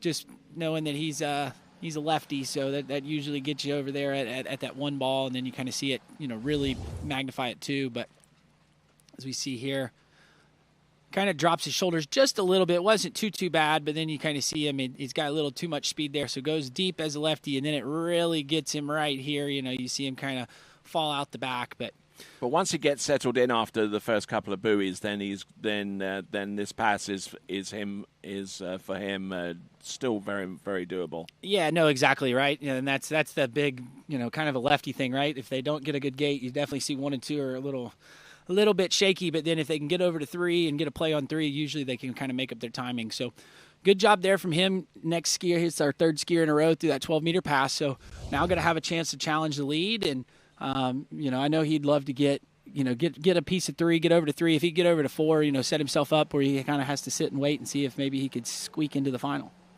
And a big shout out to all of you folks there that are watching us from the United Kingdom, especially those that are crowded round a monitor or two over at Hazelwood Ski World, and for also the folks over at Gosfield Lake and over at Oxfordshire Water Ski Club. If you are tuning in, why not send a photo of yourselves tuning in by going to waterskibroadcasting.com/watch party. Check it all, and Harley Costa into 11.25 meters, but unfortunately not able to make much of an impact beyond one buoy. Yeah, and let's take a look at the replay. Maybe we can see what happened to him here. Just trying to go really hard there at 1. Let's see as we catch him as he turns in. Again, kind of losing his speed there at the gate, so now he's not going to have as much speed coming over here, causing him to drop that shoulder. Wasn't quite as wide as he had been on the other 3 passes, and just not quite able to make a play on 1 to get over to 2, but still strong skiing. You see right here, Tony, he's losing his speed, kind of losing his width, and it kind of catches him over here at 1 ball. All right. Yeah, just being able to keep that line tension and that speed is very, very critical to any kind of success that you may have on that pass. So again, a few messages coming through.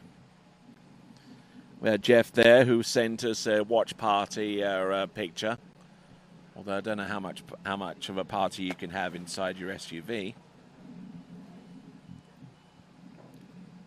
Then we get a few from Slalom Park, just down the road, just down the road, in just a little ways outside Edmonton.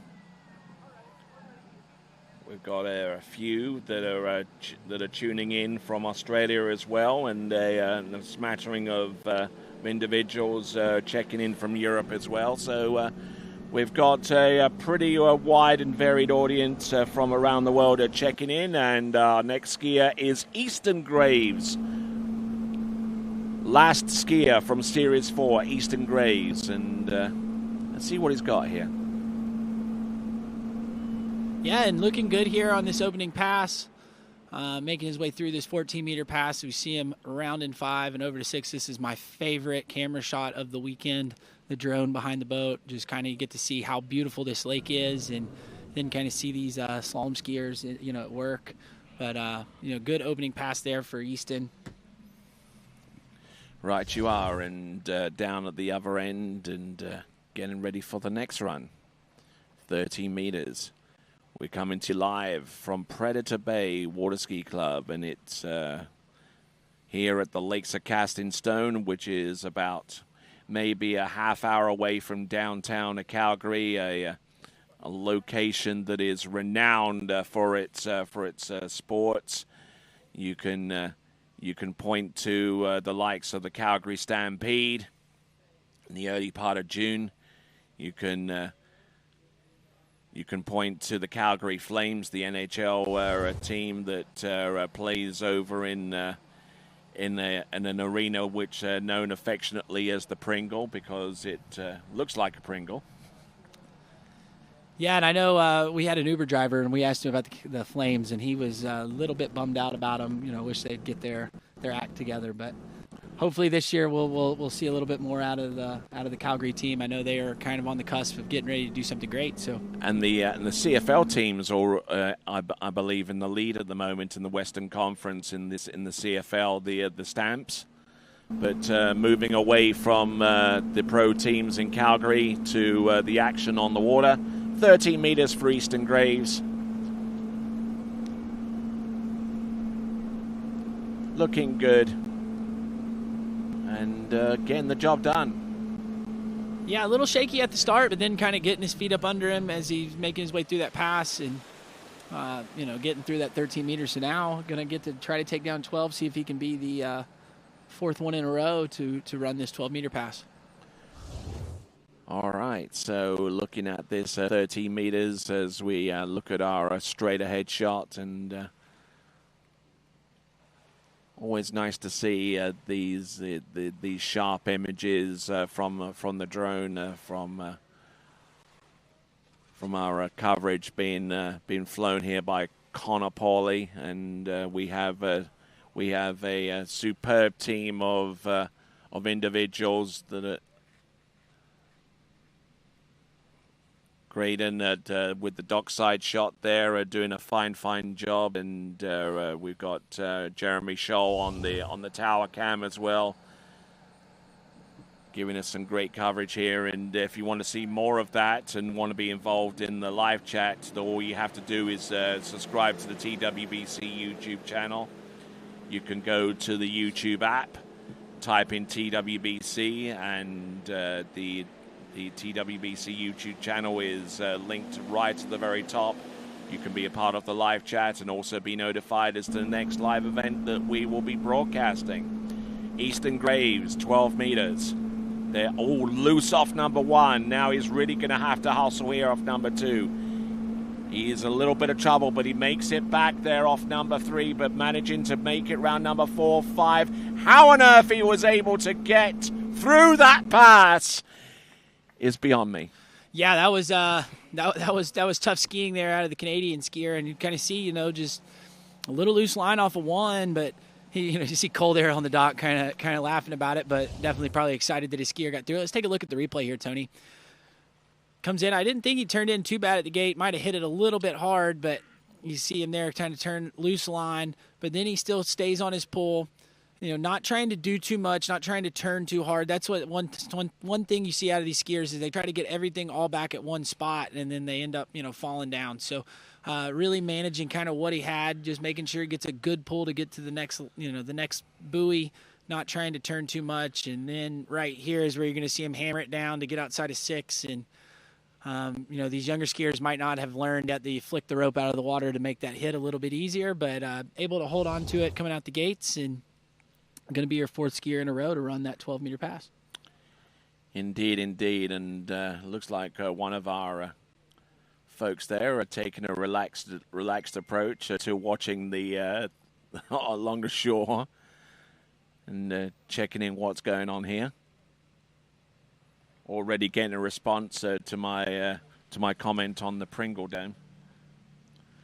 I think Procter & Gamble have missed a trick with that one, with the naming rights. Anyway, here we go. This is Easton Graves. There's one. There's number 2. Oh, and just pops the tail on that one, and he's down after 1.5. Yeah, and a little bit upset about that one. I think these skiers kind of know that bubble score is going to be around that 3.5, 4, 4.5. So you need to get down pretty deep down this pass. But, man, a much better one-ball Tony there on this 11-meter pass. And let's see if we can see kind of what happened to him. But I thought he did way better here at 1. Stays over the ski. Much better turn. Now here into 2. You see him, he just tries to turn all at one spot with the upper body, and then the ski just doesn't like all of that heavy load that he put onto it. It pops out of the water. So, going down probably a little bit earlier than he wanted to, but really, good skiing. Like I said, to make it through that 12-meter pass with that one ball he had was super impressive.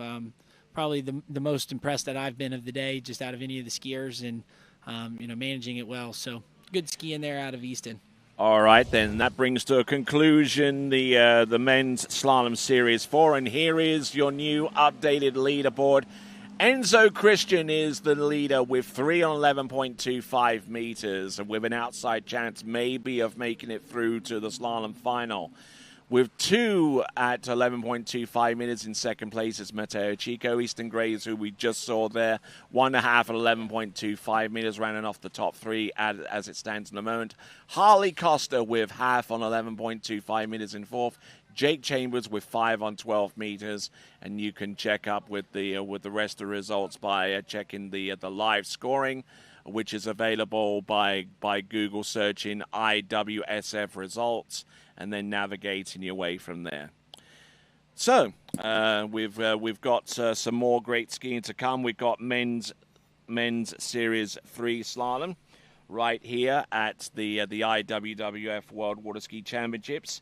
And with more records and personal best set by any other ski boat on the market, the Ski Nautique is the highest performing water ski boat in the world.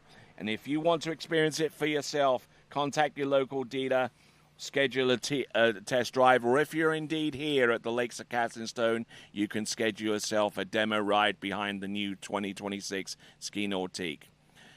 Ladies and gentlemen, we will return in just a few moments right after this here at the 2025 IWWF U21 World Water Ski Championships, and we will be back right after this. What if I told you there was a place where the sounds of nature are only broken by the roar of a boat, a place where that summer feeling lasts all year long, place where the Florida sun is only outshined by the smiles of the skiers. A place where first-time skiers can ski alongside world champions, and the world-class coaches work with all levels of skiers. What if I told you there was a place where life slows down, and your only job is to make lifelong memories? That place is Swiss Water Ski Resort.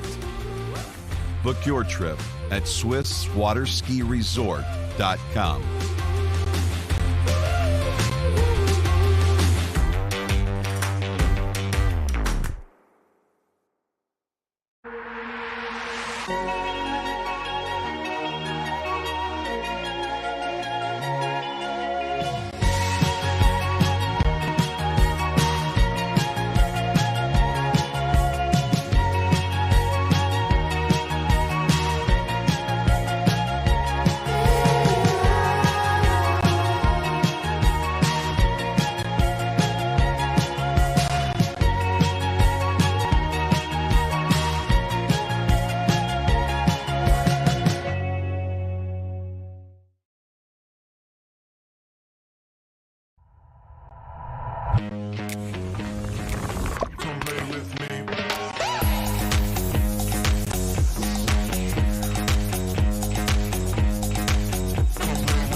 See you in Vienna. At Houston Cadillac, at the moment you arrive, you will notice dedication to excellence. We deliver an unparalleled customer experience, and we're elevating our commitment with a new state-of-the-art facility. Explore our selection of new Cadillac cars, crossovers, and SUVs designed to meet your needs. We are redefining the luxury experience and investing in the future. Visit Houston Cadillac and begin your journey towards luxury.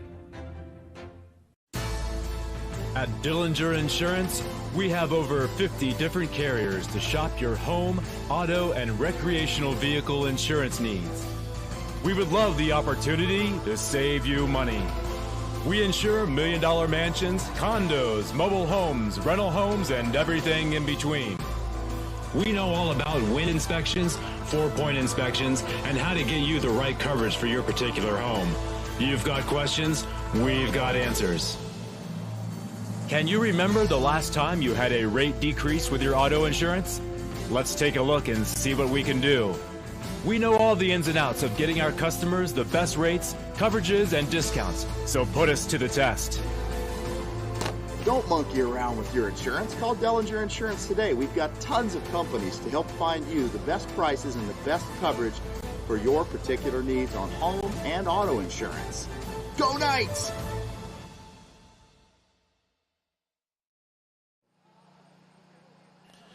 All right, so welcome back to continuing live coverage of this, the IWWF U21 World Water Ski Championships. My name is Tony Lightfoot, and glad to have the pleasure of your company.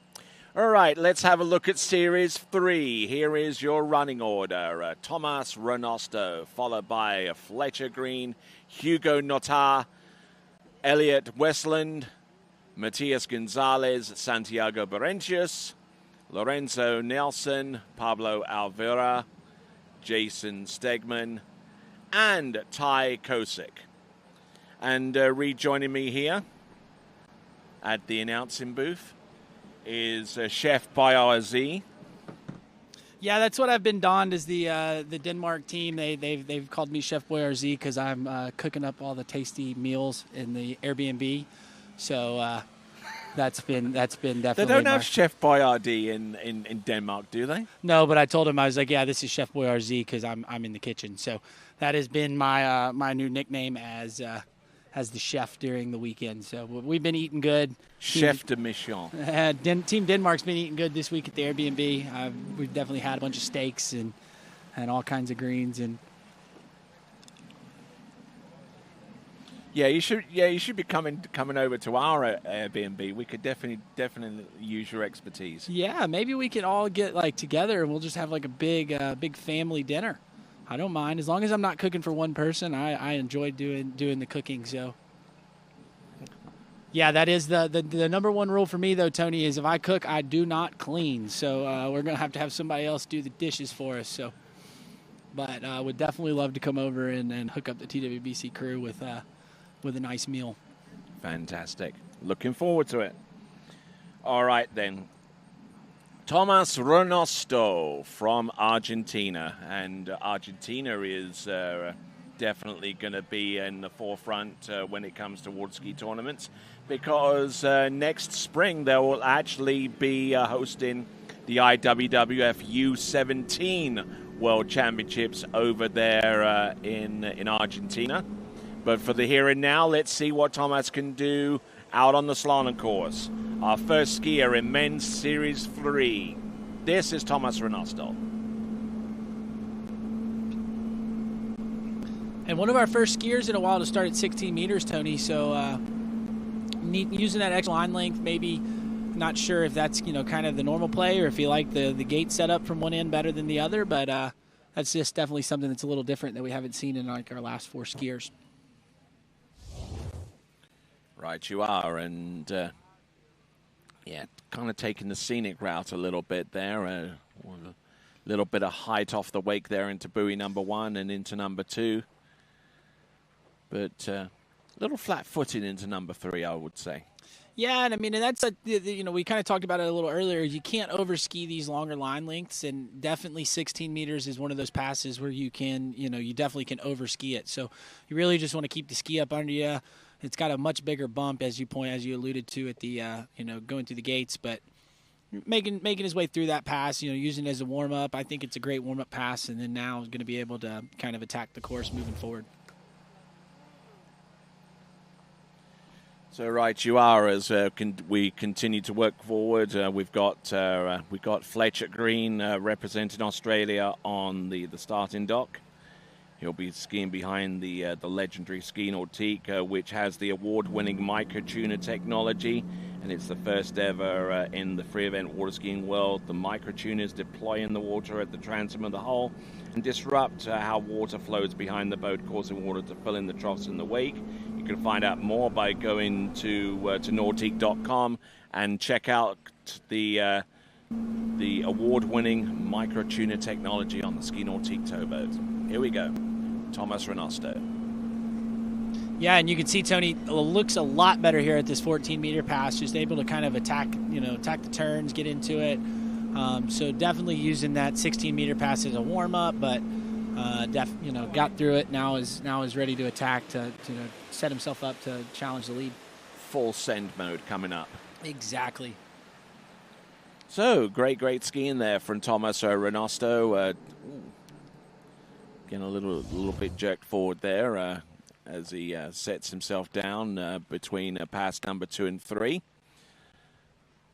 But managing to get himself a little bit more comfortably in the groove here on pass number 2, this being 14.25 meters. You see, he really does a good job of he gets counter rotation with the upper body, and it really kind of pulls that back shoulder back, and that allows him to kind of twist them hips through the turn. So we'll see that, hopefully if he sticks with that, that'll kind of roll through with him here to this 13 and 12-meter passes coming up, and we'll see that ski snap a little bit better and get, a nice tight turn off the buoy. All right, another opportunity for you to subscribe to the TWBC YouTube channel. You'll get the opportunity to be part of the live chat and also be informed as the next time we go live. The next time we will go live beyond these championships will be the European Water Ski Championships, and that will take place in Linz in Austria. All right, 13 meters here for Thomas. Ooh, a little bit bumpy into buoy number 1, but managing to stay on an even keel here. Thomas Renosto. And nicely done. I don't see too much wrong there. Yeah, and you kind of pointed at the ski kind of bouncing at one ball. The water here is cold compared to what a lot of these skiers are used to skiing in, so the ski will move kind of fast, but it's nice and soft and sticky. So you'll just kind of see he's kind of pushing on the ski with the speed that he had, and the ski was kind of pushing back on him. But once he got in here and got settled, he got over his feet, kind of quit pushing the ski quite as much, and it started to, carve a little bit better. So that was a good-looking 13-meter pass. So now going to get to go at the 12-meter. We know he needs to run this if he wants to have a shot to challenge the lead and give himself a, kind of a fighting chance to see if he can make it into the final. All right, not looking bad there. He's having to take the long route to get here, of course. He's went in on 16 and ran that along with 14 and now 13. Yeah, and I mean, and sometimes, Tony, these guys like a couple extra passes just to kind of get a warm up. I always tell people when I coach them and stuff, like we want to make sure we give ourselves enough time, because it's kind of like going to the gym. If you go into the gym and you lift heavy weights, you're not going to pick up the heaviest thing first, right? We're going to warm up into it and kind of build into it. So you probably end up doing yourself more damage that way. Exactly. So I like to see these skiers, take 2 or 3 passes to get warmed up to when they get to these harder passes. Now they're, everything's settled and dialed. So, we'll see if that comes into play for him here as he rotates in here. Let's see if he can get a good one ball. Oh, loose off number 1 now. Now he's really going to have to work hard, but he gets round number 3, and that's going to be about it for him.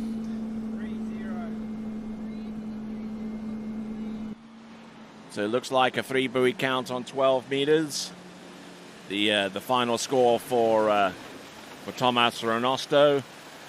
Looking a little bit disappointed with that effort, I would imagine. Yeah, and you can see we didn't get it too far enough back at the gate, but you see he kind of squats when he stood up at the gate, and it really kind of shed all of his speed, and that's why you see 1 and 2 really catch him out here. Ski didn't want to turn quite as well as it had been in the other passes, and catches him out here on that 12-meter pass. Then he kind of pulled long there to 3. So definitely probably wanting a little bit more than that, but got us, still got through, ran a few passes, and was looking strong. So I'm expecting, a bunch of good things out of the Argentinian skier, moving forward in the future. All right, our next competitor to take to the water will be Fletcher Green, representing Australia, and looking forward to seeing him out there in the water, and not only me looking forward to seeing him ski, but also his grandma, Gaina Gattisont, will be tuning in from the United Kingdom. Yeah, and it's really nice that we have that ability to hop on YouTube and check out the TWBC broadcast, and if people can't make it to the lake, they can still watch everybody ski at this under 21 championship. So really cool feature that we have here at these championships. 14.25 meter start, I would imagine. Actually 16 meter start. Another skier wanting that additional pass to get settled in.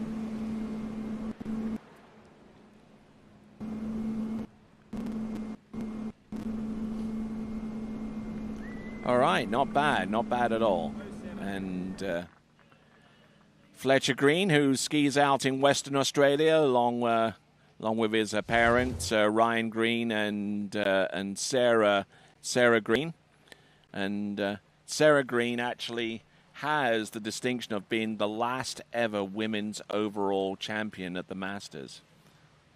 Wow, that's impressive. That's a very good stat there, Tony.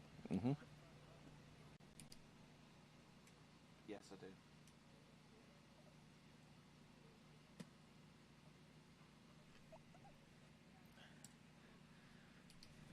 All right, so looking at Fletcher Green, first pass, not looking too bad at all.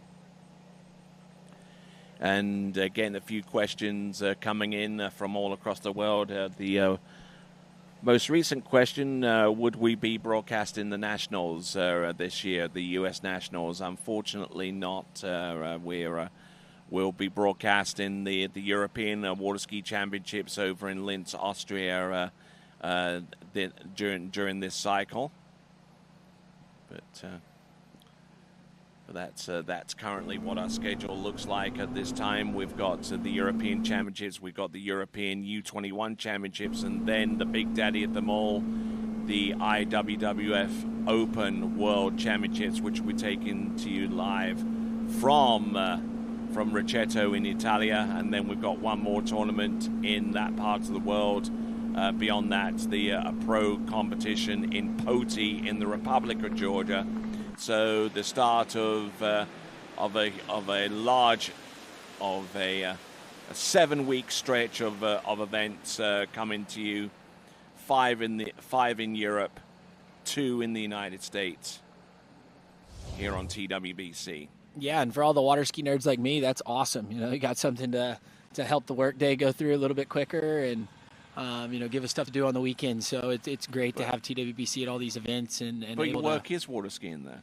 Yeah, but you know what? Like, if I'm thinking back when I had an office job, or I know other people that have an office job, yes, I would sit with one monitor that had TWBC on and the other monitor to kind of do work when I had to.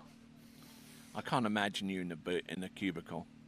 Yeah, I'm not my favorite thing in the world. My favorite office is sitting in the boat. So, it's really nice that we get to do that. But yes, I have had an office job where we had to dress up nice and sit at a desk.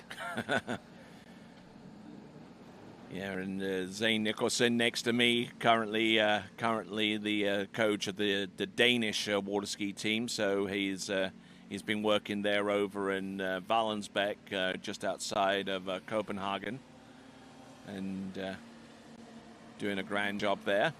As we have a look at Fletcher Green, he's gone through 16 and 14. This is now 13. This is the green loop.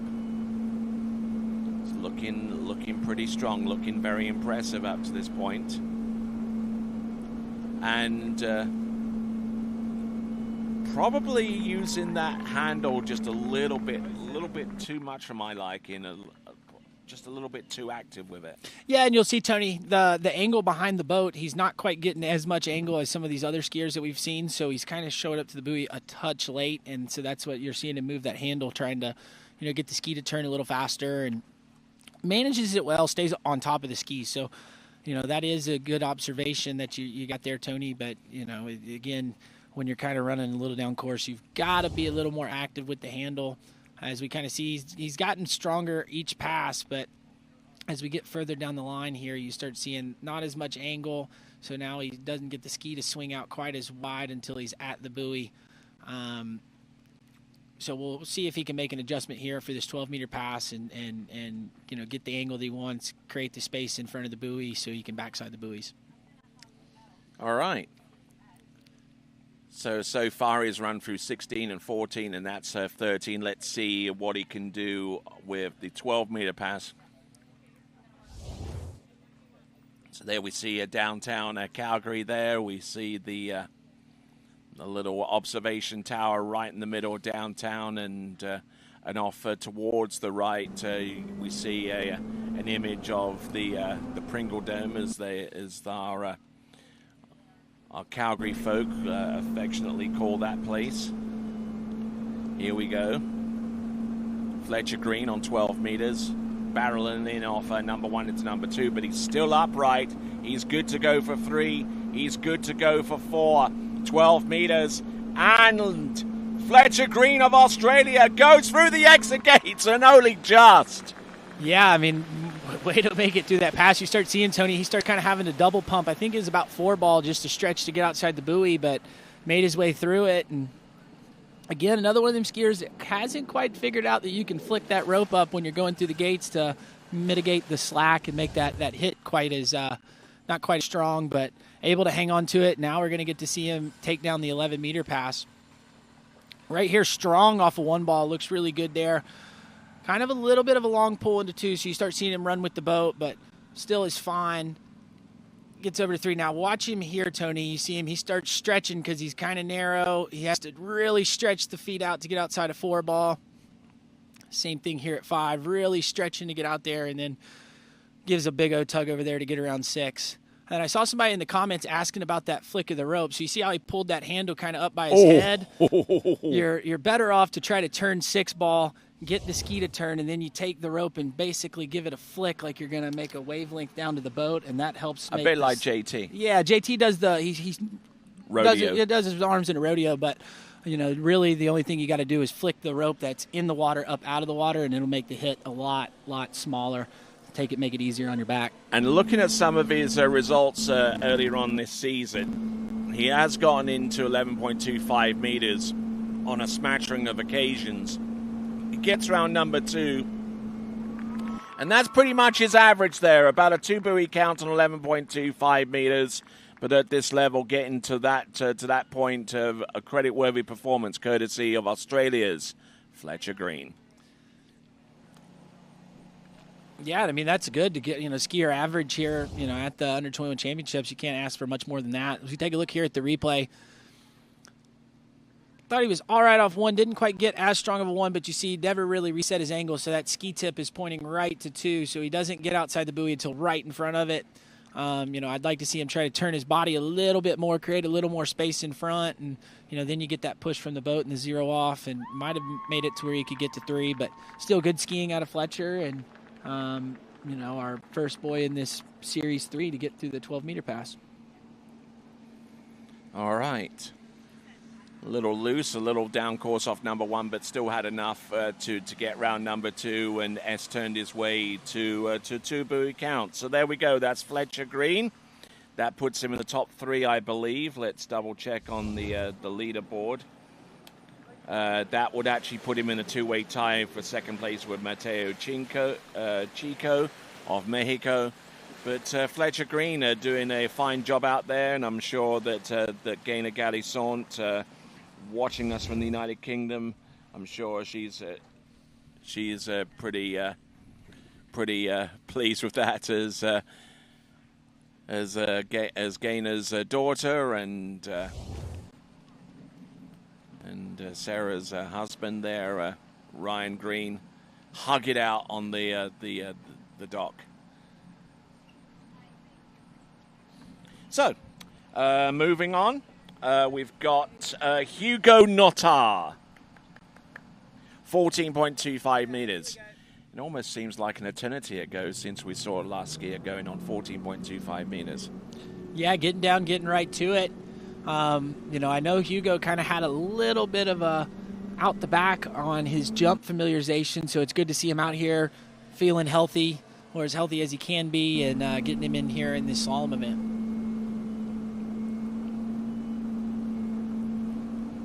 Strong looking off of one ball there, Tony. Definitely came out here to attack the pass. And yep, he's coming in with all guns blazing here. But he's got to keep a got to keep it measured. As you have mentioned before, Zane, that you can't afford to overski some of these passes.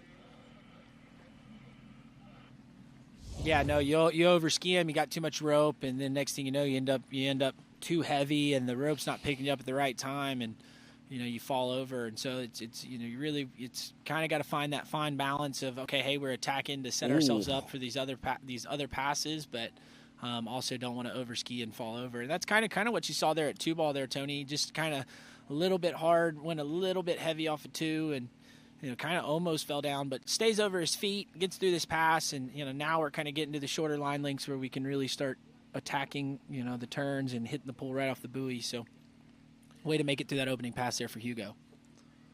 All right, you good folks out there, if you have a watch party that's going on right about now, why not scan that QR code? Scan that QR code, Zane. Yep, he's doing that. And we're going to have our own little watch party here, watching ourselves. There you go. All right, send that over to waterskibroadcasting.com/watch party. And see yourself up on the screen here. All right, here we go. This is Hugo Notard from France.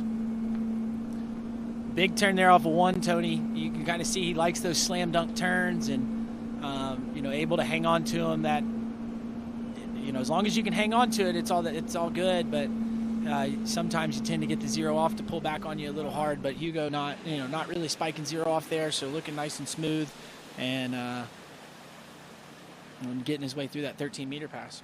Yes, nice effort there on 13. Started off on 14, and Hugo Notard. I'll try and find out a little bit more about him so far as his performances have been this season. Competed in the Open Nationals, and I don't think he actually slallomed in that competition, but in a competition over at Lacanau, he got 2.5 at 11.25 meters. That's his best score of the season, and pretty much everything else that he's been able to achieve at this point has been into 12 meters. So Sebastien Cohn represents France as their team manager. Was a pretty nifty skier himself back in the day. Was probably actually a part of the French team, the Open Elite team, way back in 2009 when the Elite World Championships took place right here at the Lakes of Castonstone. Their main coming out party, as it were. This is 12 meters. Oh, a little bit loose into number 2, almost overskied that off number 1 and was left hanging out to dry. And the same can be said into number 4, and just couldn't really deal with that this time. Yeah, and that's going to be a bit of a bummer there for Hugo. You could tell he wanted a little bit more out of that. And I mean, again, I thought he unloaded a little heavy at a couple of the buoys, but I thought he was still in good shape as we take a look here at the replay. See, I thought he did pretty good off of 1. Kind of let the hands get away from him a little bit. That's what caused that slack line. But there you see he gets off the handle a little early, so that causes that delay and tip rise. So now he's kind of running with the boat. And right here does the same thing. See how far the hands get away from him, so it causes him to run. And then takes that hit, kind of gets pulled over the front and pops the handle. So I believe that's going to be a score of 3.5 at 12 there for Hugo. So probably wanting a little bit more out of that slalom set.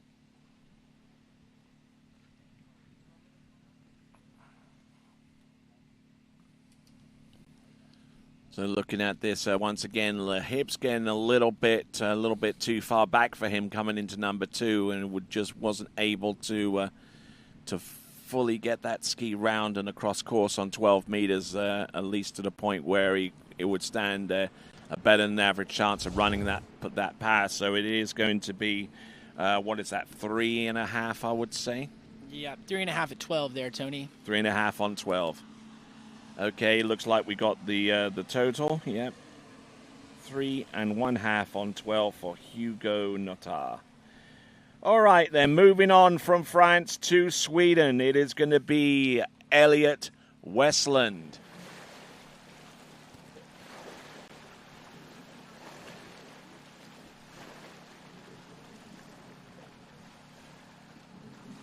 So as we get ready for Elliot Westland, a reminder that the Nautique comes standard with the reliability and proven performance of the PCM ZZ6 engine. If you're looking for power, precision, and torque, this 6.2-liter direct injection engine provides groundbreaking performance. Head to nautique.com to learn more. Yeah, I mean, these boats are awesome. That new boat, I haven't had the opportunity to ski behind it, but everything that I've heard from the people that have ski behind it is that it is. You better get you some. Yeah, it is sweet. As we see the boat there on the, yeah, it's just so sleek. I think they've done a good job of designing the boat. It looks real nice, but what I've heard is that the longer line lengths and the slower speeds it still skis kind of what it feels like for the pro guys that are skiing at 10.7, and so I think they've done a great job on designing that new boat. But right now we've got the Scandinavian Elliot Westland on the water. This is 14 meters. All right, let's see what Elliot can do with 14.25 meters.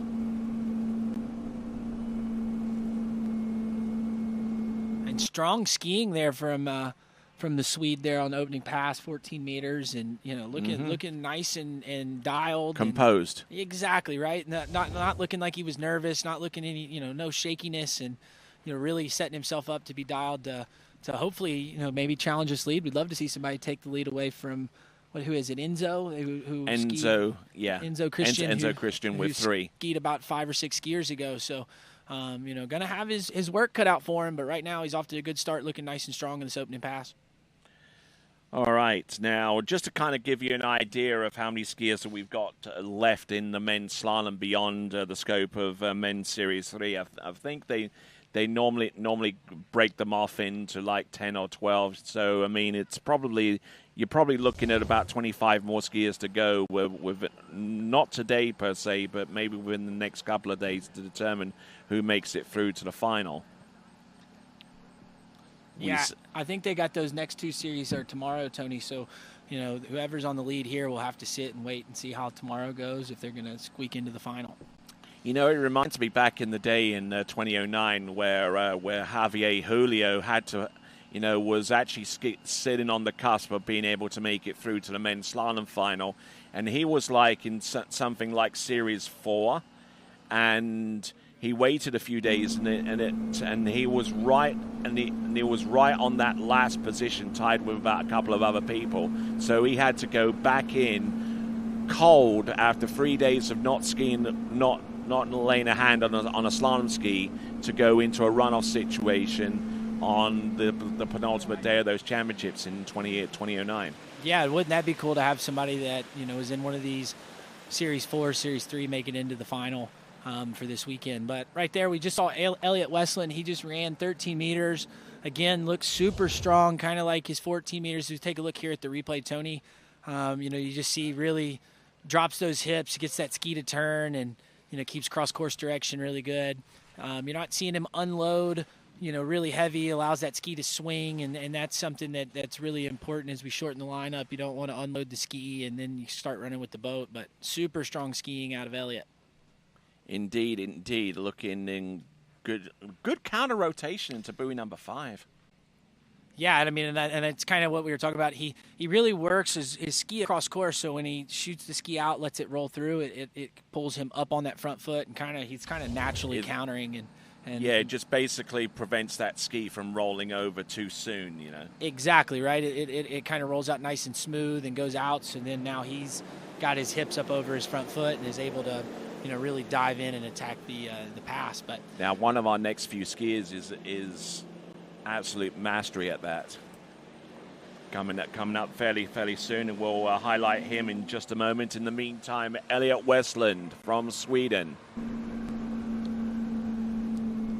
Speed looked good there at the gate, Tony. Let's see what he got here off of one. Nice looking one. Kind of broken over into two. Kind of squats down, going to two, but hello, ride him. Now he just needs to manage his speed here, Tony. Does a good job there at 5. Let's see if off of 6. Almost. And made a meal out of that one too. Yeah, almost did a little bit too much there at 6 ball, but that's the best part about slalom is they're now going to drop him down. He's going to get 50 seconds to kind of get his heart rate down, get his composure back, but he made his way through that 12, so now going to have a chance to challenge the lead. As we take a look here at the replay, speed was good at the gate, so just kind of hammers that turn there. You see he almost kind of falls. He has to squat a little bit because he got a little too heavy, but he still has enough control to kind of prevent himself from overloading at the wakes and getting off balance, like here, for example. Yeah, and you'll just kind of see, to me, he looks like he's trying to make the turn all at one spot so the ski actually turns for him, but then he's unable to hold all that pressure. So he kind of squats through his legs to not pop the handle. And then right here you see him, he tried to turn 6 ball a little harder than probably he needed to, but got himself out of the pass, and so now we're going to shorten the lineup and bring him in at the 11-meter pass. And guess who I've just had message me? Javier Julio. Shout out to Javier. We miss having him at the lake, but I've always... Yeah, he does recall that incident. Yeah, I mean, he slalomed and he had to wait 3 days to figure if he was going to make it through to the men's slalom final. Yeah, but that's still impressive, and he's a great skier. Definitely one of those people that I grew up watching ski, and shout out to Javier for watching here. But right now, Elliot Westland, this is 38 off 11 meters. Big 1 ball. That's a good start here, Tony. Let's see if he can get out of 2. Not bringing the handle up high, and he's inside buoy number 3, which puts him into a 3-way tie for 2 buoys on 11.25 meters with 2 other individuals. We'll get the identity of those in a moment. Yes, he's tied with Fletcher Green and Matteo Chico with 2 on 11.25 meters, still out in the lead. With 3 on 11.25 meters is Enzo Christian as we look at him again. And you'll kind of see here on the replay, Tony, he really hammers 1 ball here, so gets a little bit deep there, and then because of that, you see how he unloads and lets the hands get away there at 2, which doesn't bring the hips up over that front foot. And as a lefty, that really gets you on that offside turn. So kind of getting that slow turn there, unable to get outside of 3. But still, that was strong skiing out of Elliott. And, way to get through that 12-meter pass and puts himself with a score on the 11-meter line length. All right, you are. So on 2 at 11.25 meters, that is Elliot Westland. Right, skier coming up next is going to be Matias Gonzalez. Now, those of you that know the sport of tournament water skiing will instantly recognize the name of Matias Gonzalez as being an exponent in the tricks event. But let's not take away from his ability out there on the slalom course, because he's here in men's slalom series 3, and it's by no accident that he's here. Here he comes, 14.25 meters. A sharp pull out there for the entrance gates as he glides in. And if you're talking about counter rotation, as I alluded to, this guy does it not just on one side, but both of them. Oh no! And that is going to be a bit of a bummer there for Maddie. Just kind of going a little too hard there. That's kind of what we've been talking about, Tony, about over-skiing these longer line lengths as we take a look here at the replay.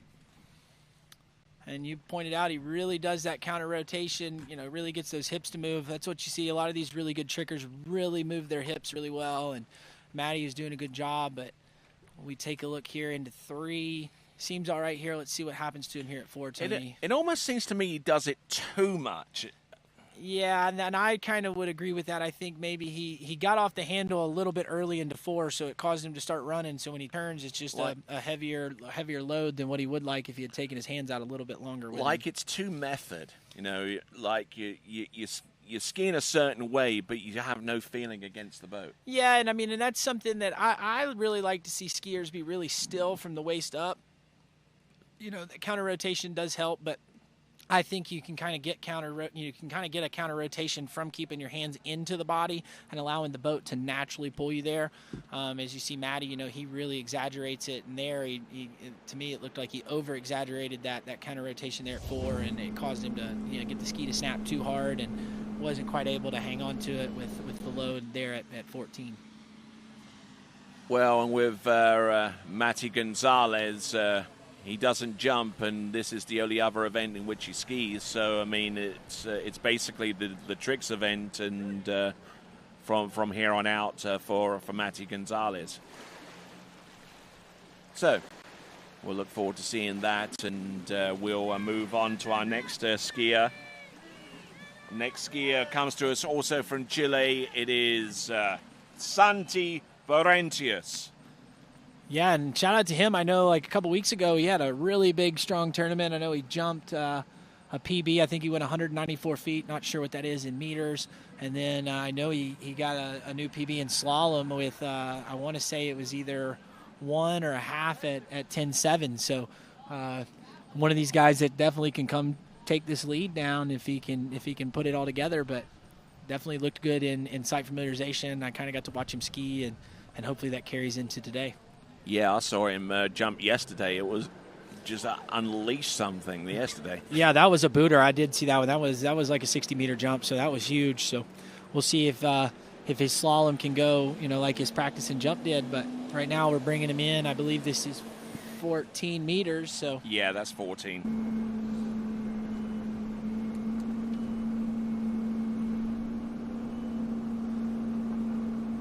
Looking nice and smooth here as this opening pass, you know, not doing too much, just getting through the pass, really getting his feet up under him, and there you go. That's a nice, good start there for Santi.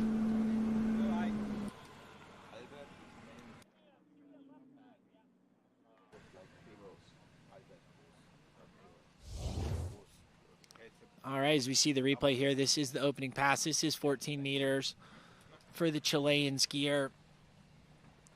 And Tony, he's looking really strong. Like I said, you talked about his jump from mill, but right here, I really like his technique, really lets the ski swing. And again, gets counter-rotated, but doesn't do too much with the upper body. So it's nice and still. And I like the way he actually attacks the buoy in the middle of his pre-turn as well. I mean, he's wanting to get across there as quickly as possible. Yeah, not waiting to do it until he's at the buoy or after it, right? He's kind of being proactive on everything and gets that ski to move. And, you know, super strong skiing out of Santi. And we see our view of the Chilean contingent there. We'll see Daniela Kretzmer, the former junior world girls slalom champion from a few seasons back, and you can actually watch some of that coverage by going into our archives on the TWBC YouTube channel. We have an extensive archive of water ski tournament coverage, and TWBC celebrates its 15th season of live water ski coverage. Yeah, and the thing that I like here, Tony, is he's allowing the ski to turn, but he's not overturning the ski, and then he uses his pull and leverage to kind of get the ski to gain more angle and swing out. You know, that's what we like to see. That's kind of what you got to do if you want to get zero off to work for you, and you run this 11 meters, and then, you know, kind of get to where you can start running that 10.7. You can't turn too hard, because then, you know, you're unable to hold it. So Santi doing a really good job there on his first 2 passes, and you know, now we'll drop him down and shorten the rope up to 12 meters and see if he can, you know, stick with that momentum. All right, looking at this again, and it seems to be really, really compressing his effort off each turn. Manages to get the ski round, then gets on it, and then almost shuts it down the instant that he gets into the whitewash past the center of the wakes. Looking good, though. I do have to say he's very, very controlled, very, very controlled effort at this point. But we'll see what he's got. So far as his slalom ability is concerned, he's gotten as far as 2.5 at 11.25 meters. The last result that I saw from him from the Latin American Championships, which were held in April. But he has skied quite a bit since then, and as you said, rightly so, Zane, he's been able to produce some great performances, not only in the jump event, but also in the slalom event. But he's struggling a little bit here on number 3 and number 4. This is 12 meters. Oh, and he's still there. He's still there. It's a 6 buoy count. Yeah, and you see he's excited just to keep rolling with that one. Saw him, he kind of got broken over at the waist going, I think it was going to 3, and then it was kind of, kind of balls to the wall, just trying to stay over the ski, but did a good job here. See, off of 1, not too bad here. Let's see what happens to him at 2. You see how he unloads the ski really hard there, Tony, which causes that ski to not want to turn. Slack line, kind of gets pulled over the front of the ski, but gets a good turn there off a 3 ball. And then here you'll see right there, kind of, again, got off the handle a little early into 4, and it's just kind of losing the line, not having anything to turn on, but really managing to stay over his feet right there. That was impressive to, he got that big turn and just kind of had to stay over the ski just to get outside 6 ball, and now he's going to get the drop in the water and going to have a chance to challenge the lead. And, there's some pressure there, too, for these skiers because they know they got to run that 12-meter pass, and, now they can get down to the end, take a sigh of relief, and now it's go time. So we'd like to see him get a good start at the gate and see if he can get a good 1 and 2, maybe be a little bit better with his hands in the 2 ball and give himself a chance to, to run this pass. All right, there we see the first look at Pablo Alvira from Colombia. He'll be our 3rd skier from last to go out in the slalom event in the men's slalom series 3. The lead now is 3 on 11.25 meters, getting ready to go. Boom, there's 1. There's number 2. Can he make it outside number 3? Oh, he tries to make a play on it, but he ends up with 2. And that puts him into a 4-way tie for 2nd place right now, if my estimation is correct.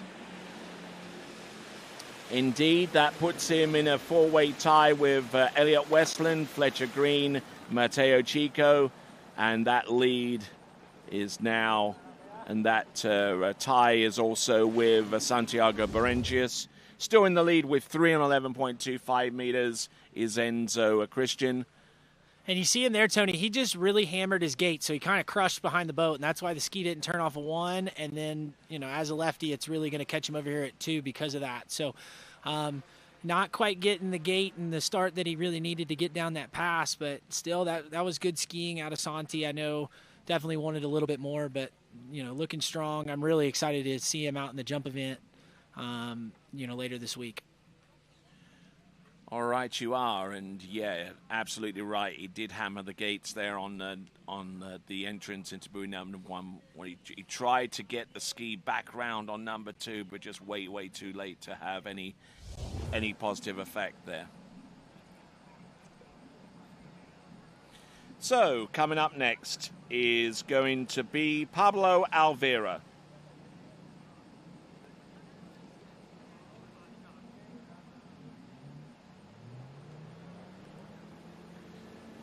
So Pablo Alvira coming to us from Colombia. Let's have a look at the tail of the tape from him.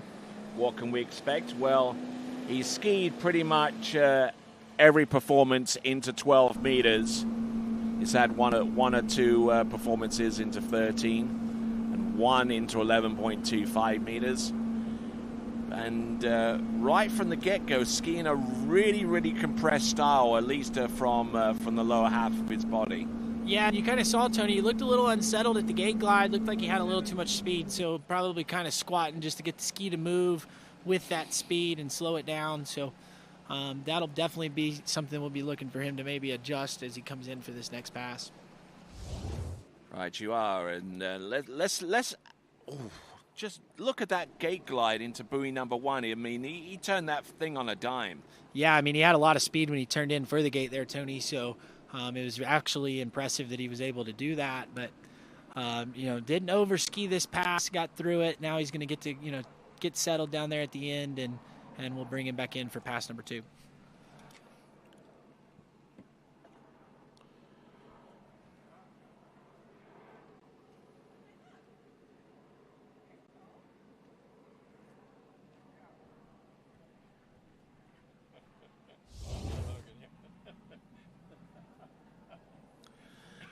All right, so Nigel Sparrow at the helm of that towboat. We are about 20 or so minutes from the Women's Series 4 Slalom Elimination round. And here we go. Here at Predator Bay, U21 World Water Ski Championships.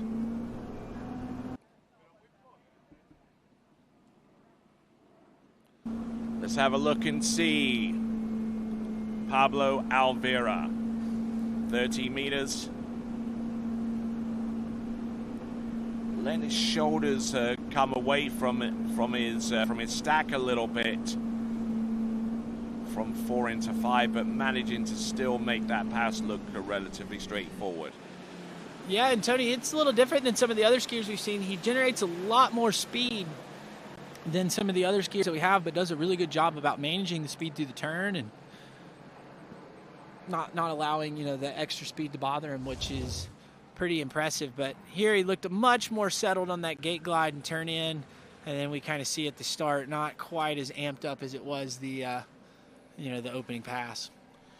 So the one standout performance that we've seen so far from him this season was over at the Swiss Spring Classic that took place in May of this season. He actually ran a stunning score, actually, in relationship to what he had already produced going into that event. He scored 3.5 and 11.25 minutes, and it's that kind of score that he needs to produce now if he's to harbor any ambitions of taking the lead, or even harbor any ambitions of being a part of the men's slalom final going forwards there, Zane. Yeah, no, for sure. So going to need to run this pass if he's going to have a chance to challenge the lead. Looked nice and strong there on pass number 2, that 13-meter pass. Let's see if he can get a nice settled gate glide in here. Much better than the 14 from this end. So nice snap at the ski out of 1. Let's see if, he's down course there off 2, Tony. Whoa, bringing the ski hard round, but he is able to stay strong with it, and he's there on number 5, and he's good to go round number 6. So great skiing there from Pablo Oliveira, and we want to try and dissect his slalom technique a little bit here, because it almost seemed like he's like giving away a lot through his hips through the entrance gates, like there into buoy number 1. Yeah, I mean, I thought off of 1 that was all right, but like here, if you watch him, you see how those hands really slide across his body and they get away from his hips. That causes him to start running with the boat. Now his hips start sitting back. You see, he starts kind of, sitting more like he's in a chair, and that's just the further his hands get away, the more that happens. But what he does really well, Tony, is he takes that speed that he's got and he doesn't try to snap the ski around right at the buoy. He kind of knows, okay, I'm down course. You've got to take it a little bit down course. The turn is going to take as long as the turn's going to take. So, not trying to do anything too much and gets his way through that. So now we're really going to want to see him here at this 11-meter pass. He wants to turn in for the gate. He definitely does not want to load the ski too hard, because if he loads it up too hard at the turn, he's going to unload really quick into 1 and causes himself to run with the boat at 1, and then it makes it hard to make the turn out of 2. So really like to see him stay nice and tall, keep those hands nice and close in going out to the buoy, so he'll gain his width in front of the buoy and then be able to backside it. All right, here we go. 11.25 meters now. This is Pablo Oliveira on the purple loop. Round buoy number 1 and round number and goes round number 2, and he chomps at the handle just way too soon and drops the ski behind him, and unfortunately on 1.5. And right here, Tony, if we take a look at the replay, you see I thought he did a good job into 1 with his hands, but watch his hands here into 2. they swing across his body, see how far away and high they are coming in, so he doesn't quite get his width until right at the buoy, and then tries to make that big turn all at one spot and not able to hang on to it. So thought he had a good start there. Thought he was going to give himself a chance to get down it, but not quite able to get out of 2-ball like we'd like to see. So we take one more look at the replay. Watch how the ski unloads here. See how it just kind of jumps to that inside edge real fast, doesn't really roll out, and that's what caused him to, to have that bobble there and fall over there at 2-ball. All right, as we move along, as I'm sure one or two of our folks along the shoreline are probably uploading photos to the watch party functionality of this webcast. You can go to waterskibroadcasting.com/watch party and upload a photo of you watching us, watching you. Indeed. All right, moving right along, our penultimate skier in the men's slalom competition for today. From South Africa, it is Jason Stegman. Yeah, and I know Jason's been kind of training at Coble Ski School for the last month, so shout out to the crew in North Carolina that's probably on here watching. Over in Lillington. Yeah, that's watching Jason ski as we take a look here for his opening pass. This is 14 meters. The lone skier out of South Africa here at this championships.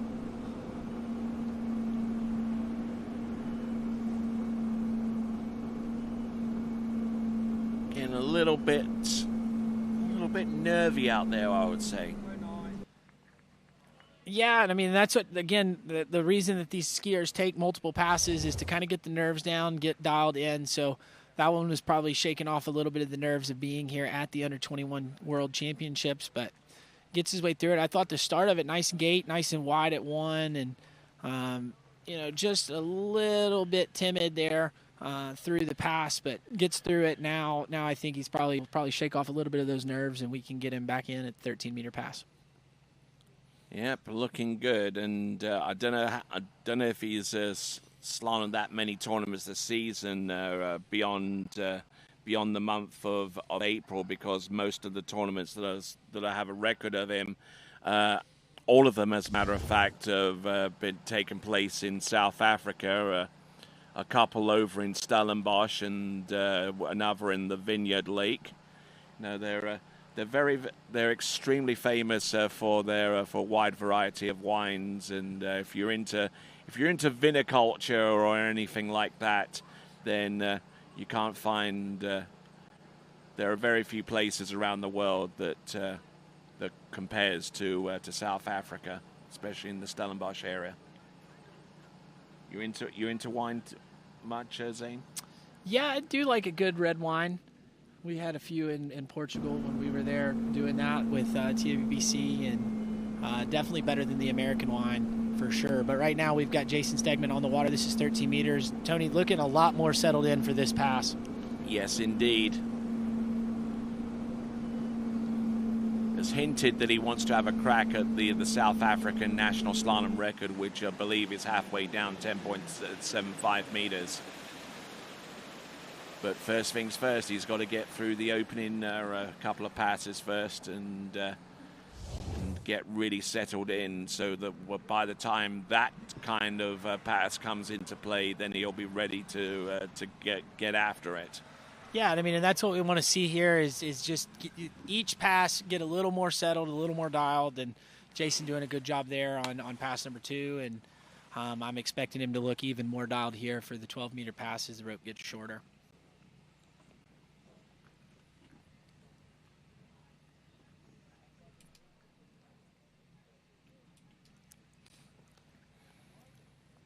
Looking good around number 6 and through the exit gates on our instant replay. All right, here we go. Jason Stegman. This is going to be the attempt on 12 meters.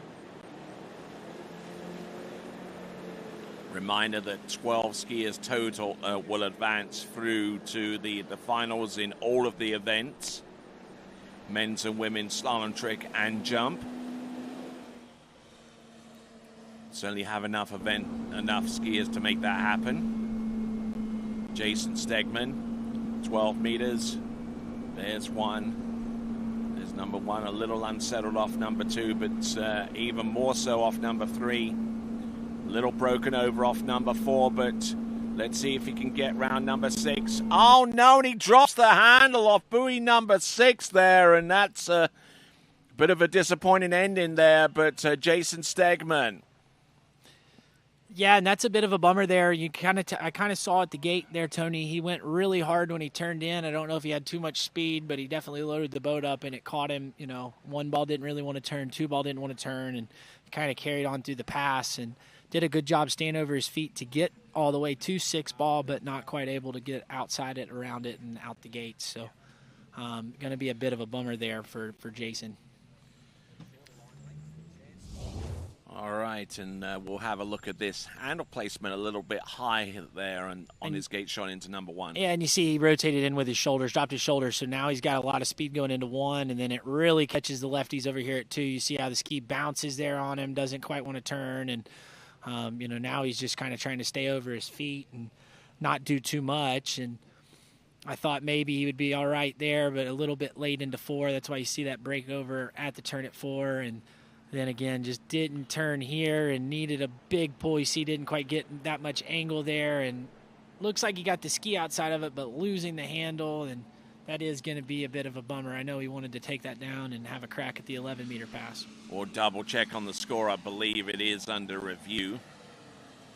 Whether the ski actually made it outside the buoy line with full contact on the handle by the time that he made a play on that buoy.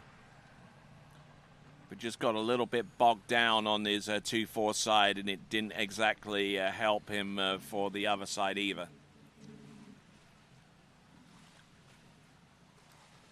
Yeah, broken over again there off number four, and then just couldn't really get. Yeah, I believe he got outside of it, Tony, and then lost the handle. We'll wait for confirmation, but it looked like he got outside it with the handle in his hands, but we'll have to see what the judges say. All right, and that brings us down to our final skier in Series 3 men's slalom. It's going to be Ty Kosick. It's going to be 5 1/4 for Jason Stegman. 5 1/4 at 12 meters for Jason Stegman, which I think puts him in about 6th place right now.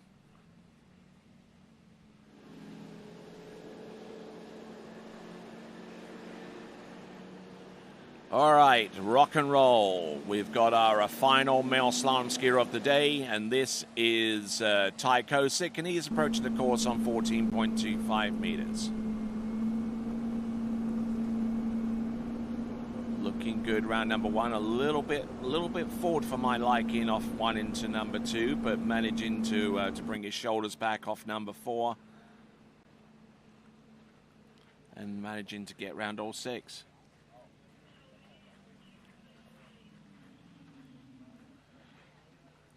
Aside from that shoulder position into number two, I don't see an awful lot wrong there with that opening effort on 14.25. Yeah, no, you looked pretty good. Like you said, you did point out two ball. Got a little bit forward with the shoulders there.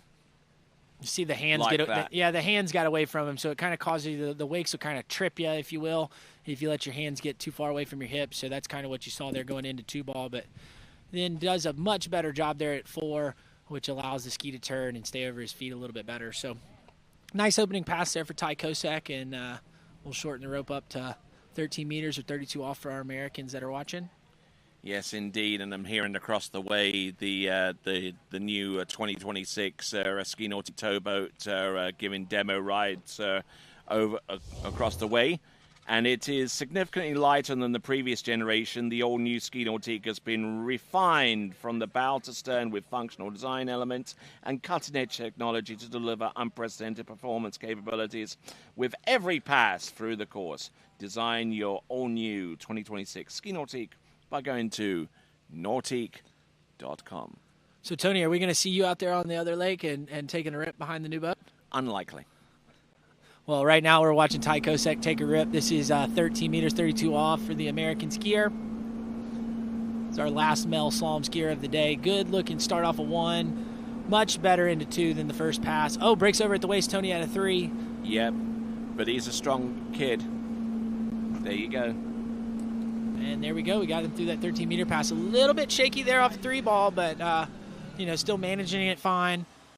Still, these passes are kind of a warm-up for these skiers, so good skiing there. Way to stay over his feet there for Ty Kosek. So, skier from the land of 10,000 lakes. That will be Minnesota. Minnesota, absolutely.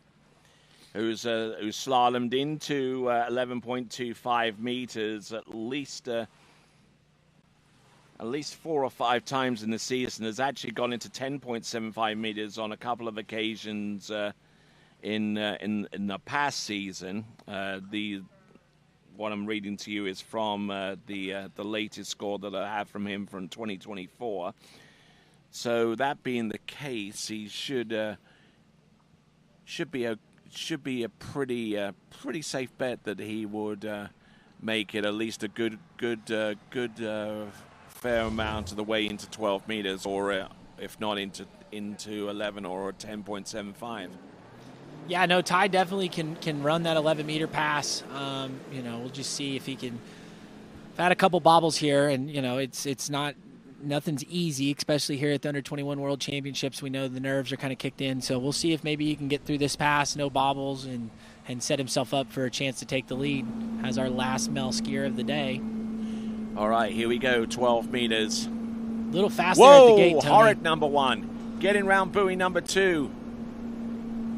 He's making up distance all the way down the course, but he's not making this easy by any stretch of the imagination. Yeah, no, that was definitely a fight from the start. He had too much speed when he turned in at the gate, Tony, and then you see it catch him at 1, and the whole time he's just trying to basically get to each buoy, and we see there he's got a lot of speed. So now when he goes to turn, the ski kind of stops on him, and then here off of 2, we see gets an actual decent turn there, but then it's definitely game on here. He is right foot forward. Yeah, we're just trying to stay over the ski at this point in time. There he gets separated kind of early, gets a little late into 4. You see him lose his hips there to 5, and still managing and stays over it. So gets through that pass. Now we're going to try to shake that off and now try to get a better start here at the gate and going into 1 and see if we can't get a start to get us down this pass.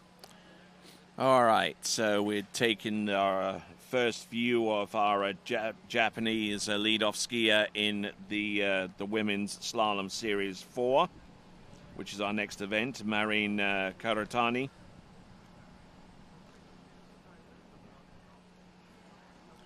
And going through the motions, just going through mental preparation before heading out onto the water.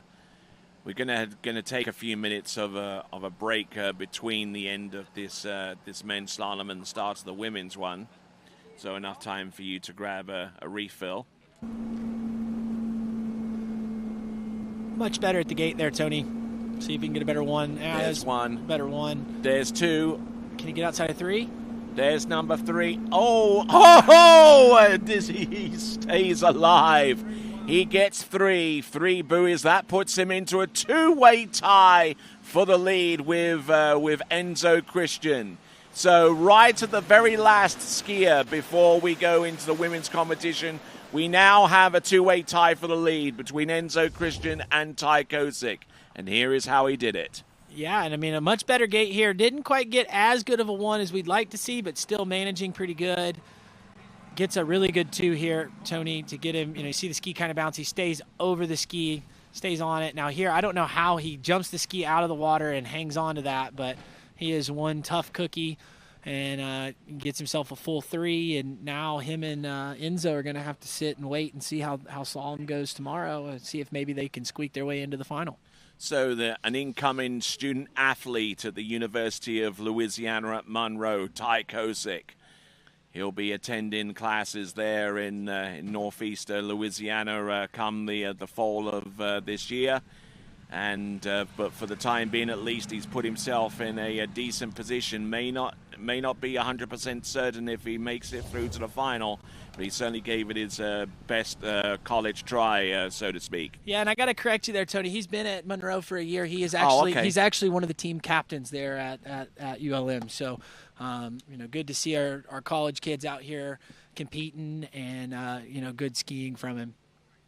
All right, then. So before we go into the next event, which is the Women's Slalom Series 4, let's have a look at that bright, shiny leaderboard in the men's competition before we go into the next series, which will complete the slalom event tomorrow. Enzo Christian and Ty Kosick, two-way tie for the lead. With 3. We've got a 3-way tie for third between Matteo Chico, Fletcher Green, Elliot Westland, and Santi Berentius. 2-way tie for 7th between Easton Graves and Pablo Avera.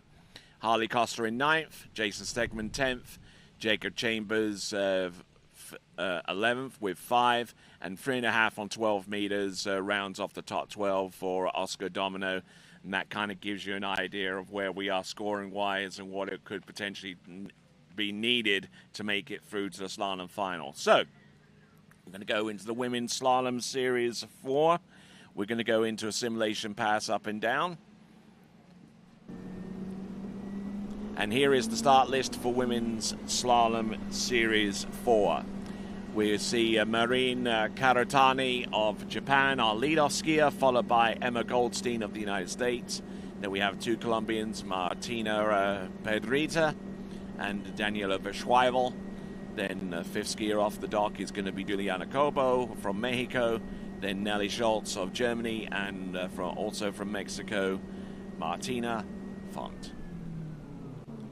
So far so good. We'll see what the women can do.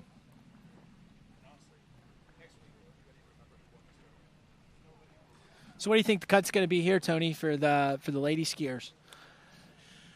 I think it's probably going to be somewhere around about maybe 2.5 on 12. Yeah, that's what I'd kind of been looking. I'm going to call it. It's going to be 3.5. I think two's going to. There's going to be a lot of girls that can get to 2, but if you really want to set yourself up and give yourself a good chance, I think you're going to have to get a piece of 3, probably a full 3, maybe even get over to 4. So we've got a pretty good stacks competition here. But yeah, I'm going to call 3.5 is what our cut's going to be. And it took about that much to decide the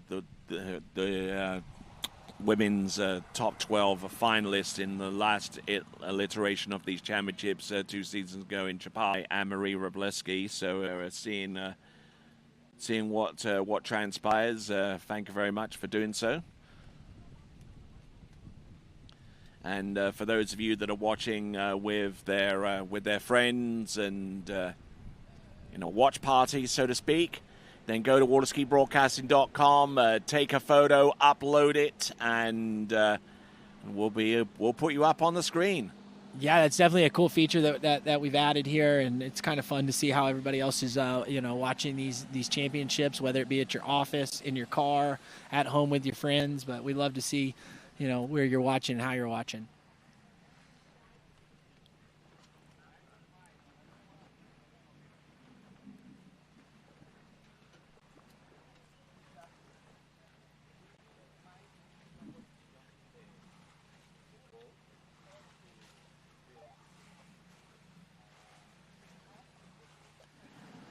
All right, so here we come. We've got our first competitor to go. I believe the minimum starting speed is 55K. Yeah, no, 55K for the ladies and 58 for the men. So the minimum start speed here would be 55 at 18 meters. Yes, indeed. All right, let's see what transpires.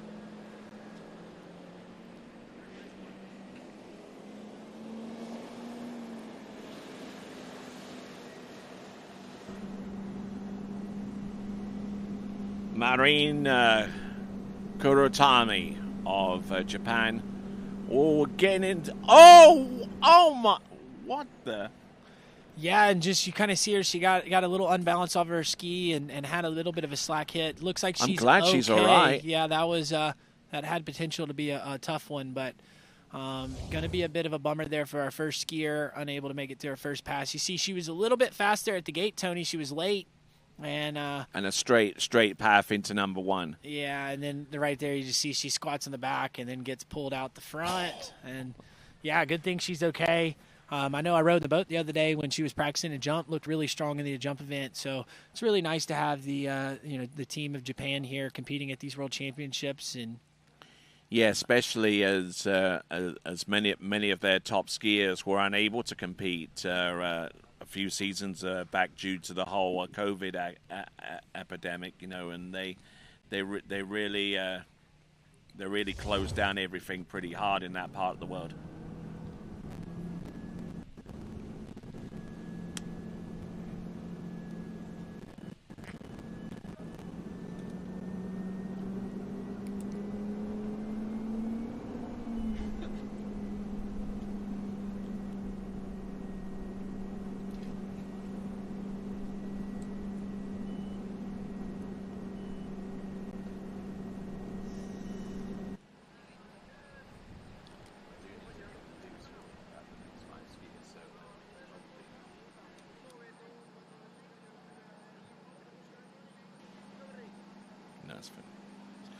All right, then. So moving on from the land of the rising sun to the United States of America, Emma Goldstein is our next skier to take to the water. And Tony, I will tell you something that I noticed at the opening ceremonies. She might be the tallest skier that we have here all weekend. For sure, the tallest of the lady skiers, but definitely up there for maybe one of the tallest skiers here of the weekend. We'll see how that translates out in the slalom course. Now, normally height gives you a pretty decent advantage, but the flip side of that is that your center of gravity is a little higher than most other skiers.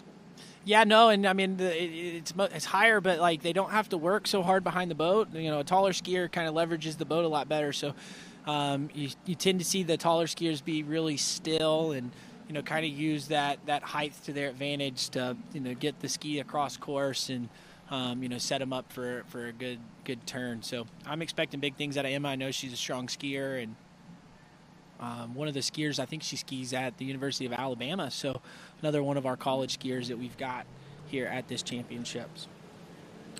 We'll see if any of her college mates are watching in. Greg Terry, as a matter of fact. Yeah, he's always in there watching. We know that for sure. And Courtney Arnold as well. All right, here we go. This is Emma Goldstein. Oh, getting in a little bit deep off number 2 now. She's really going to have to hustle here. Around 14.25 meters. And it would almost seem to me that 14.25 meters was probably one line length shorter than what she would be ordinarily be comfortable with in this instance.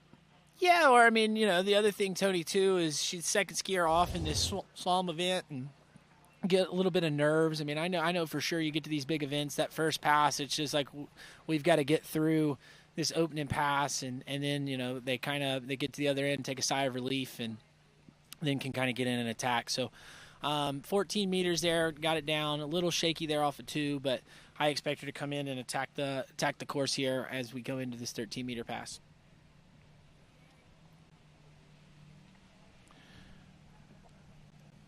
All right. So far, so good.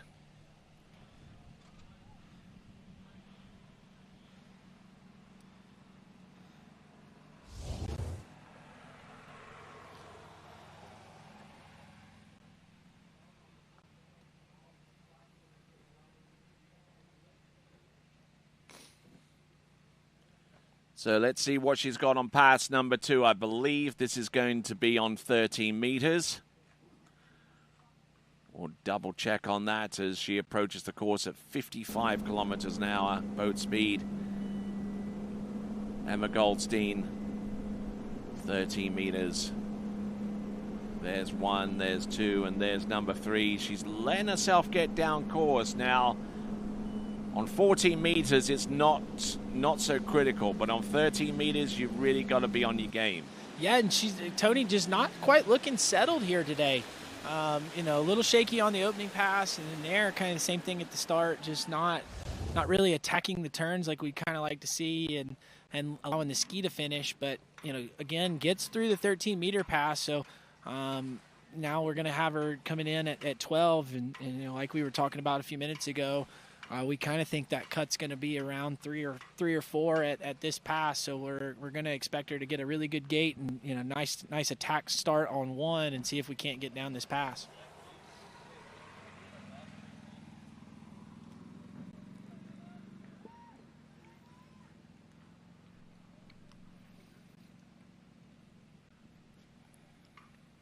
All right, as we see the tail end of the instant replay there from Emma Goldstein. There's plenty of support along the shore side and dock side as well.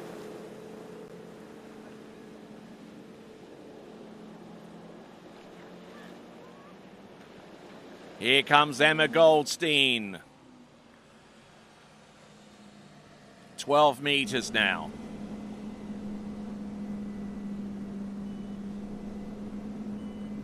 There's one. Oh, a little bit out of the water there on buoy number one, and just couldn't get the nose of the ski working for her at any time, basically on the entirety of that slalom set. I mean, she was struggling right from the get-go. Yeah, I mean, another thing that couldn't be into play, Tony, is the water's a lot colder than what she's probably used to skiing in, so ski probably not sitting like she'd like. I mean, I thought there she went a little bit long into one, so you see her kind of get unleveled there and wasn't quite able to start the turn because she had too much speed, and you know, one at 12 is going to be all she's got there, but at least made it through those first two passes, you know, not quite looking settled and setting out a good, you know, bar score for the rest of our ladies left to ski today. And you know, the thing is, with 1 on 12 meters, it would only take maybe one or two subpar scores, you know, between now and the end of the slalom elimination round in the women's competition to maybe shift the balance in favor of Emma Goldstein in terms of making it through to the next round. It won't take much.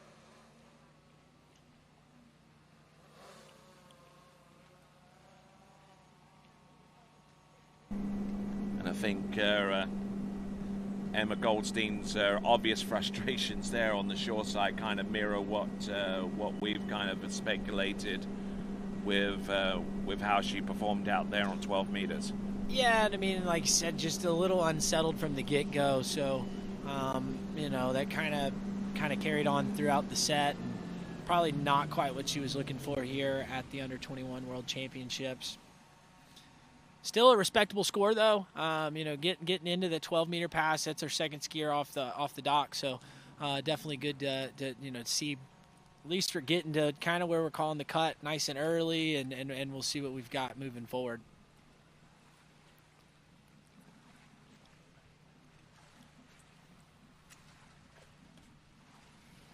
All right, so next skier up, representing Colombia, Martina Pedrita.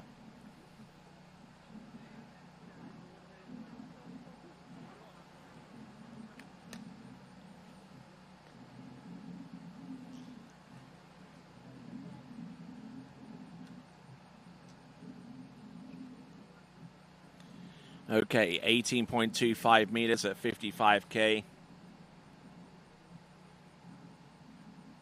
Again, quite a few messages. I mean, Emma Goldstein appears to be the catalyst for a lot of conversation going on with the live chat. Won't go too much into the details with that, but I mean, you can look for yourself by going to the TWBC YouTube channel and looking at the live chat, which is on the right-hand side of the webcast player. In the meantime, on 18.25 minutes at 55K, Martina Pedrita.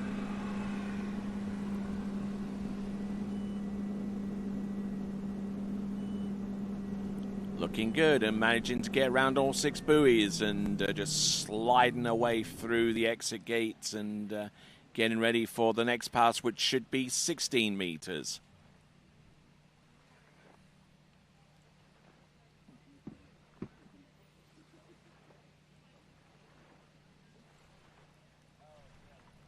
It's a beautiful, beautiful atmosphere here. Beautiful conditions. The surrounding trees certainly make for a wonderful venue here as we look at Martina Pedrita from Colombia get through the first half of the course, and second half looked pretty much a carbon copy. Yeah, and strong skiing here out of the Colombian skier for this opening pass. So we take a look here, see the end of the replay, and nice strong opening pass here, looking nice and dialed. So going to get to shorten the rope up, bring her back in 16 meters. Right you are. There's Diego, our boat driver, bringing in our skier into the course. This is Martina Pedrita. You kind of see, Tony, she goes a little bit hard on the turn at the gate, and it kind of catches her out at 1 and 2, but now once she catches her rhythm, a quick edge change. Almost stuck the tip there going to 4 ball, but still staying over the ski, and there we go. That's 2 passes complete. Wow. All right there, so 2 passes to the good. 16 and 14. 18.25 meters and 14 back to back. Or 18.25 meters and 16. She'll now attend 14.25 meters on strength of what she did with this pass. Yeah, and again, you just see she kind of went hard at the gate, had a lot of speed there to start, so we kind of had loose line off the first 2 buoys. Does all right here, but watch, Tony, when she makes this edge change, it's kind of quick, and that tip almost goes in the water. So, good job staying over the ski, not allowing it to go too far and getting her way through this. So now going to get to attack this 14-meter pass here on the next pass.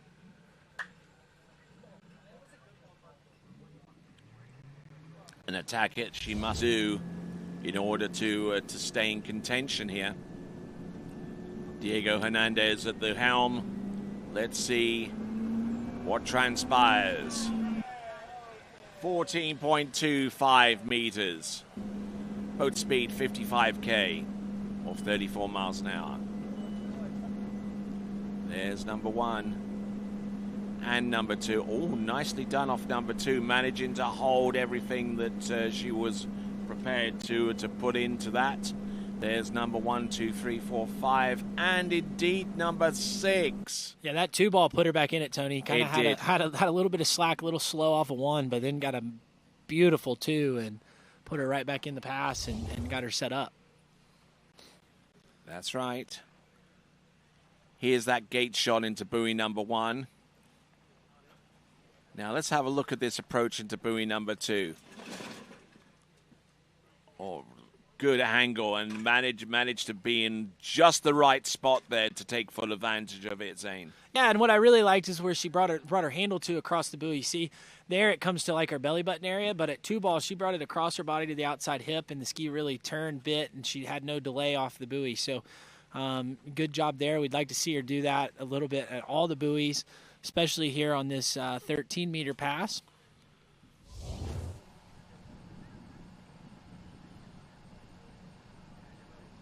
Right, and we see our next skier about to take to the water, Daniela Verschweivel, who's known primarily for her tricking ability, but we'll see what she can do out in the slalom course.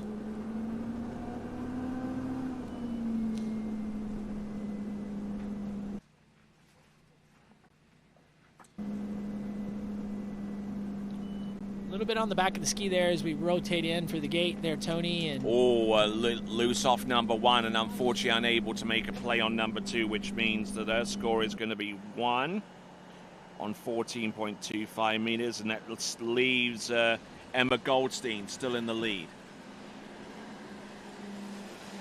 On 13 meters. Or double. Yeah, that's on 30 meters. I do beg your pardon. So 1 on 30 meters. And as we see here, the replay, she was a little bit fast on the tail of the ski, so not quite getting the ski to turn and not getting the angle that she needed to get a big 1 ball there, and catching her out, not quite able to make it outside of 2. So going to leave Emma Goldstein in the lead, and we're going to move right along to our next skier. That is Daniela Verschweivel, also from Colombia.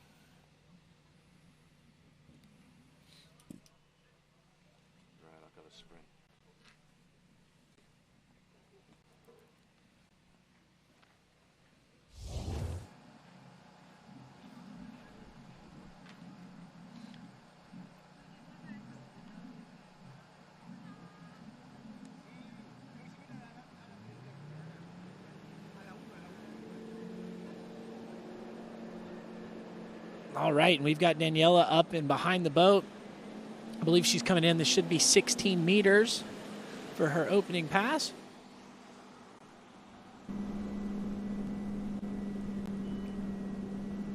Again, you see her with a little bit of speed there at the gate, but managing it through 1 and 2.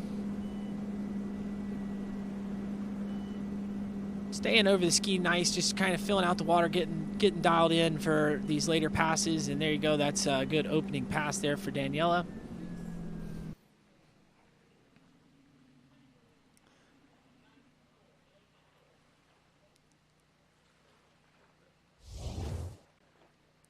All right, as we see here at the replay, she was a little bit fast there at the gate, so kind of rocking back, but not really bothering too much. See a little bit of loose line there off of 1.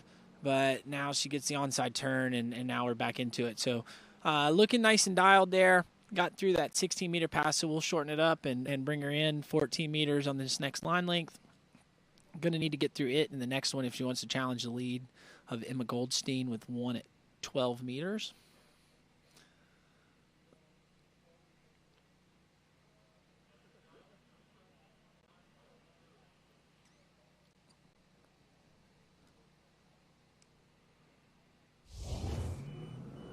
Right, and we've got that 50-second wait time is up, and we're pulling her around the turn island, and we'll bring her back in.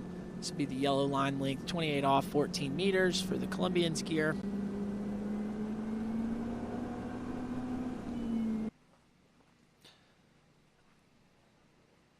All right, as she pulls out wide on that ski nautique. Looking a lot better here as she turns in the gates, got her speed dialed in a little bit more. Little slow off of 1, but makes her way over to 2. Big turn there off of 2, kind of back into it nice and early into 3, and working her way through this pass. A little bit loose line off of 4, but looking good as we get outside of, whoa, got a little bit of slack there out of 6, but got through it. So that'll be unofficial 6 buoys at 14 meters, and now we're going to get to go to the 13-meter, 32 off pass. Going to need to run this one if she wants to put herself in contention, give herself a chance to maybe make the final. As we take a look here at the replay, much better off of 1.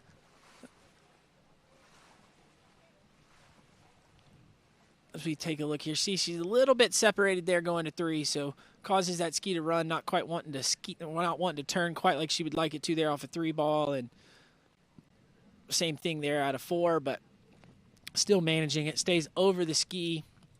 Then right here we kind of see she pulls just a little bit long and then doesn't really turn the ski. That's why you see the slack hit right there, but doesn't allow it to be too much. Gets out the gates, and now we'll bring her back in. This will be 13 meters.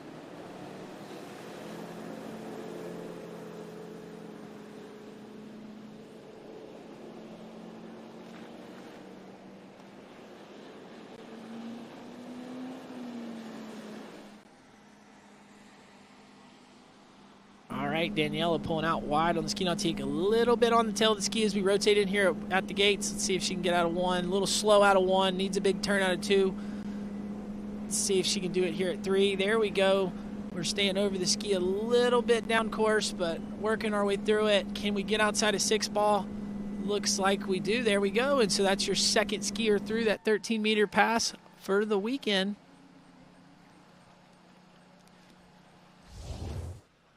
So we can kind of see she's looking a little unsettled at the gates down here from the dock end, but still doing all right here. Get a little slack from that gate just where her speed's at. Now she pulled long into 2. You see the ski kind of dump on her. That's why it got a little shaky there, but does a good job there managing the rope. Gets a good turn. Kind of breaks at the waist, but stayed nice over her feet. there. You see she ran with the boat quite a bit, so let the hands get away, got off the handle a little early, but still not anything too bad. And then gives us a big pull over there to 6 kind of on the tail of the ski, but there we go, gets the slack hit, and now going to give herself a chance to come in at the 12-meter pass. We know the lead is 1, Tony, but she's going to be shooting to go, want to get down this pass. We'd like to see her get at least halfway down and give herself a good chance to possibly make the final. Yes, indeed. As far as she can get down on 12 meters is only going to help boost the chances of maybe being a part of that 12 skier final. Here comes Daniela Verschweibel. 12 meters. There's number 1. Oh, and loose line into number 1, and didn't exactly help her cause, but 1 on 12 meters, that puts her in a two-way tie with Emma Goldstein for the lead.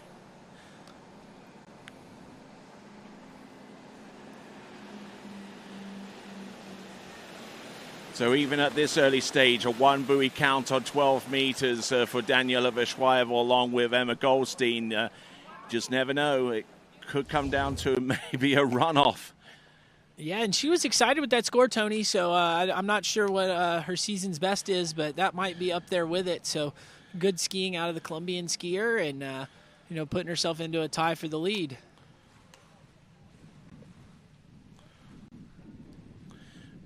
All right, so looking at some of these scores that Daniela Verschweibel was able to produce, that was actually her best score of the season with 1 on 12 meters, so well done for her. Yeah, well, then great skiing out of her.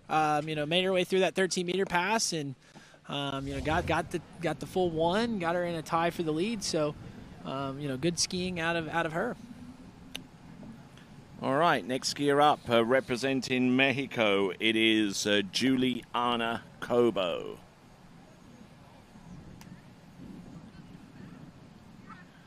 And she'll be coming in on 18.25 meters at 55K. We're in bib 74.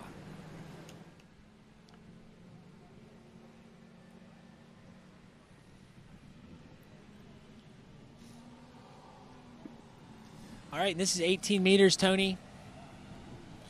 All right, rocking and rolling. Oh, a little straight path into buoy number 1 here, and it's not going to bode well for her chances of making this pass even at this early stage. Skiing this narrow. And that's the thing with 18.25 meters. It's a relatively straightforward pass to run, but you can't overski it. No, you definitely can't get too much angle or load up too hard off the buoy because there's the boat's not there to pick you up. So kind of a little bit you alluded to here at the gate, a little bit stiff, a little bit timid, but that's kind of how you got to ski this one. This one's probably just a warm-up pass for her, and now once we shorten the rope, we should see her start attacking the turns, attacking the pool a little bit sooner, and looking a little more settled in the pass. And at the World Championships and the U21 World Championships, they don't implement the zero-based scoring system. In other words, you can't go in at a shorter line length at a slower boat speed.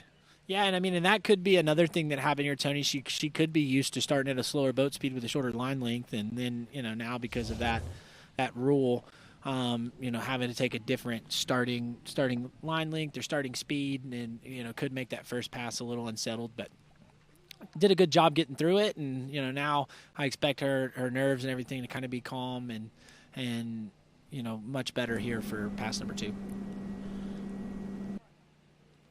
So maybe we can start that conversation off a little bit with some of our live chat viewers, if a bunch of you are in favor or. Oh, Tony, and going down there off a 2-ball there at the 16-meter pass, that was a bit of a bummer. I thought she looked a little bit better at the gate in 1, and then just getting a little bit heavy off a 2 and not able to hang on to it. Yeah, exactly. That's probably a good reason to actually have the zero-based scoring implemented not only on national level within the United States and certainly some other countries, but also globally as well, because I mean, slaloming, going in on 18.25 meters at 55K sounds pretty simplistic, but I mean, you just run the risk of over skiing the pass. Probably a lot better off, in my opinion, going in at a shorter line length, slow boat speed. You get accustomed to the line as you move out the boat speed, and it's probably a little bit safer as well, in my estimation. Yeah, and I agree with you too, Tony. I think, like if you start at 18, it's a totally different, totally different setup and swing on the boat at 18 meters than you would have at, like 16 or 14. So I am a big fan of that zero-based scoring where you can start at a slower line length and start at a slower speed with a shorter line length. I think that might correlate better than starting maybe at 55-18. But that is the rules for these championships, and so that's kind of how the skiers have got to adjust their ski sets. All right. Oh, hello. Hey, that's a good group of people right there for the watch party. I think we might have one of the best seats in the house, you and I, Tony. So, make sure everybody that's watching at home join. Share your watch parties at waterskibroadcasting.com/watch party. Indeed. Get on it. If you're watching us, prove to us you're watching us. Here we go. Skier on the water is Nelly Scholz from Germany. And I believe this is 18 meters, Tony. Yep. That will definitely be consistent with what we're seeing right now with the amount of width that she's allowing herself to get in order to run that pass. Yeah, I mean, kind of what we were just talking about. At 18 meters, you got to ski much further behind the boat. You don't get to get up on swing up on the boat and ski as wide, like you would at 14, 13, 12. So that's kind of what we were talking about. With starting at a shorter line length and a slower speed, kind of allows you to still swing up on the boat, and they kind of correlate a little bit more together. But when we take a look here at the replay, she looked nice and strong here on this opening pass. All right, looking at this again, handle coming up a little bit high. Almost as a little bit of a preventative measure from her, which would allow her not to overload the line and to overshoot the buoy, as it were. Yeah, but I mean, again, managing it well. Again, these first passes are still a warm up for these skiers, just to kind of get a feel of the lake. Again, we've had site familiarization, but still, the water level is down, so things are a bit different, and still trying to get the nerves settled so that we can get a good score here.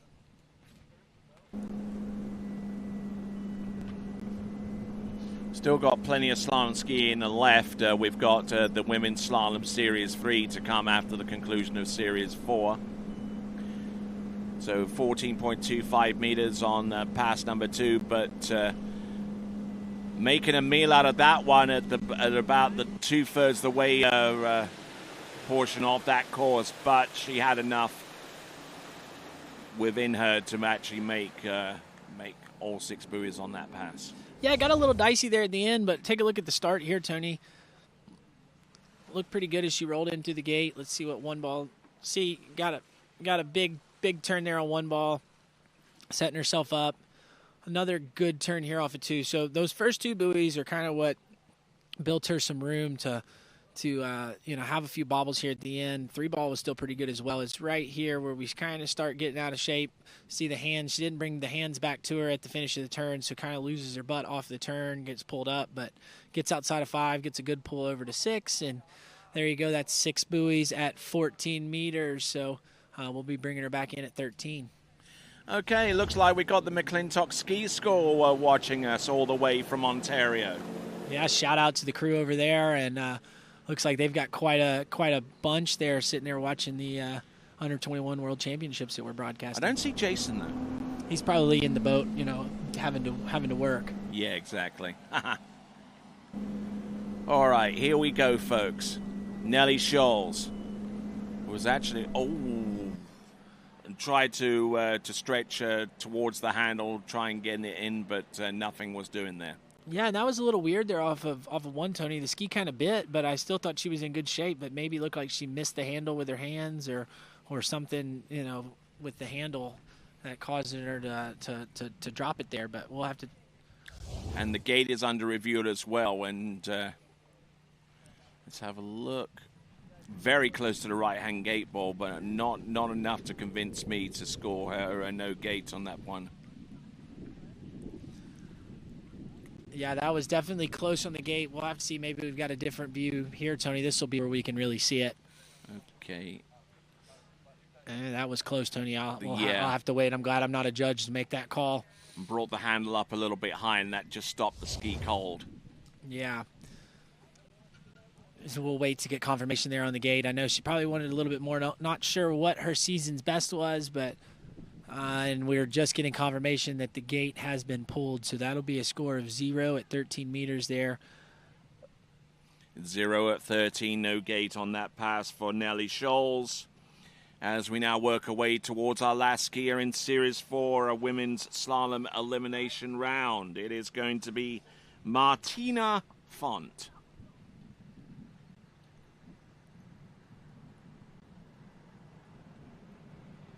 And conditions are awesome today, Tony. It's nice and sunny. Got a little bit of wind, but oh, hello. It is perfect. Oh, we got another watch party in, Tone. Yep, and it looks like she's wrapped her warm for the winter in Western Australia. Yeah, no, unfortunately for them, they're not enjoying the warm weather like we've got in shorts and a T-shirt. She looks like she's experiencing some cold weather.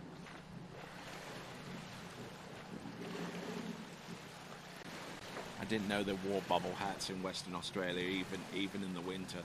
I didn't know it got that cold in Australia, even in the winter, Tony. Yeah.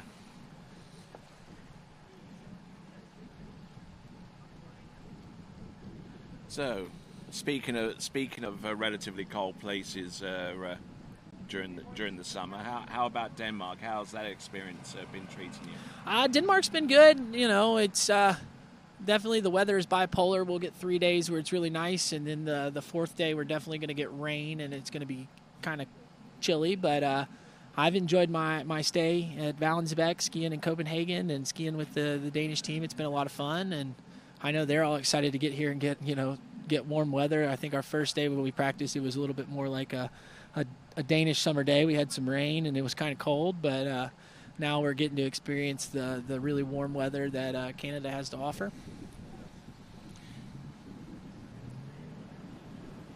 All right then, so Martina Font getting ready for her first pass, which is going to be on 60 meters. Now Martina Font, she's involved with the 2U nutritional bar setup, and we thank those folks indeed for providing us with the 2U nutritional bar skier of the day prize during the water ski pro tour season.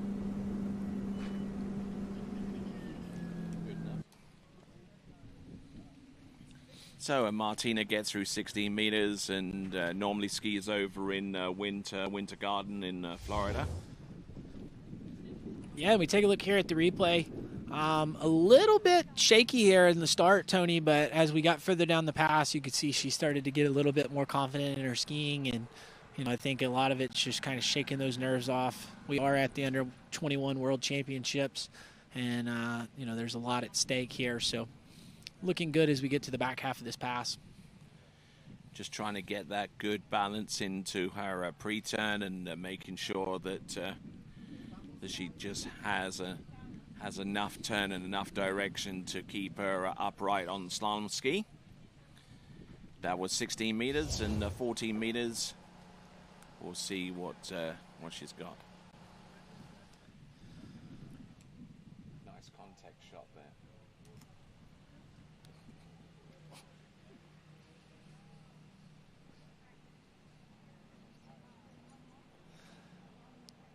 All right, 14 meters here. Here we go. 14.25 meters. 28 off for those of you watching us from the United States. Oh, dip of the head there off number 2. Good to go round number 3. Working away round number 4. What has she got? Round number 5. And And on 14.25 meters, she just about manages to snatch that one away. Yeah, and I mean, Tony, we'll see on the replay here, she doesn't quite get as wide at the gate as I would like to see her do it, so she's kind of narrow from the start, so you start seeing her run with the boat at the beginning, able to keep her steam up there and get through that pass, but now we'll have to shorten the rope up and bring her into 13 meters.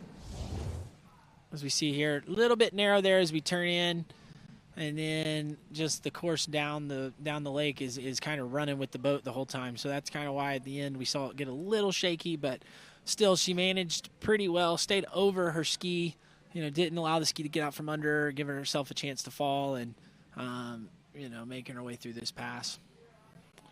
All right. So keeping a good position from one side to the next. 14.25 meters, a successful run. Now 13 meters comes into play. Now if she can get through 13 and a good portion of the way down 12, then things can start to get interesting. See if she can get a better gate here, Tony, for this 13-meter pass.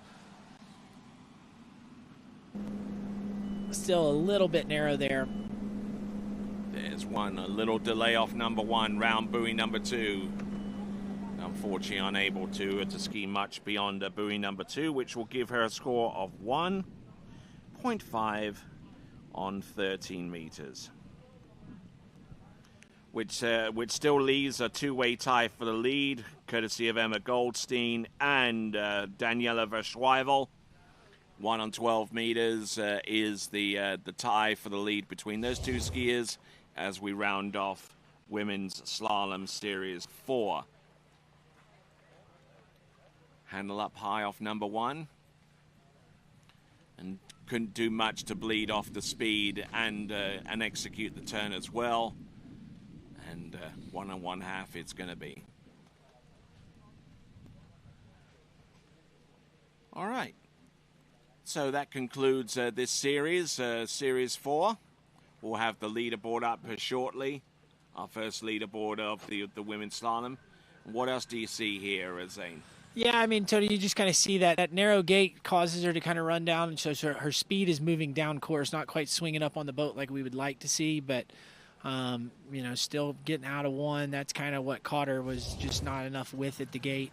So we take a look there. You got the Australian team down there having fun on the bank down at the skiers' viewing area. Wrong type of football, though. Yeah, I think they were struggling to find a rugby ball here over in Canada. I'm not sure that's the... Or an Aussie rules football. Or, yeah, that's the same. But I watched one of them walk down the lake and was bouncing that football just like an Aussie rules football would, and he was doing it perfect. So I don't really think the shape of the ball really bothers him too much. No. All right, there, Emma Goldstein and Daniela Verschweivel hold a two-way tie for the lead. Martina Font with 1.5 on 13 meters is there in third place. Nelly Scholes with 0.5 on 13 is in fourth. Martina Pedrita with 1 on 14.25 meters. Juliana Kobo with 1.5. And Marina Kuratani from Japan, 1 buoy total. All right, so that concludes Series 4. We're going to Series 3. Just enough time for you folks to get your drink refilled or to find a more comfortable seat, because we're going to go into Women's Series 3 very, very soon. And we'll be back right after this. My name is Thibaut Dalen, and I'm the broker of Dalen Real Estate. And today, I want to show you some of our special listings located in Florida's world-famous water ski hotspots.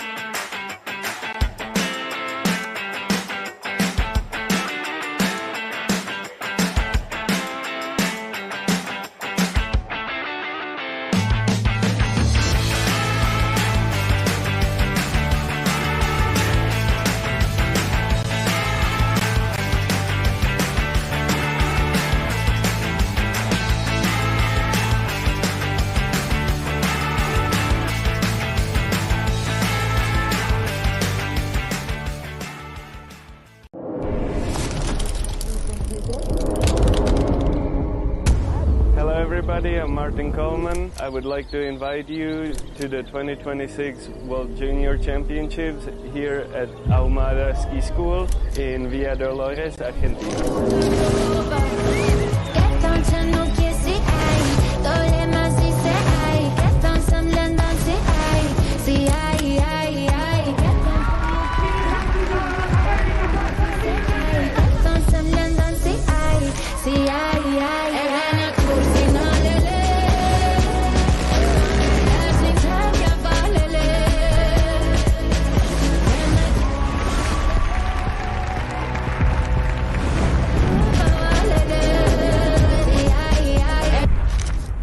Sí, llevo 15 días acá y 16 asados.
When I left the dock, there was no doubt in my mind I was going to win. Number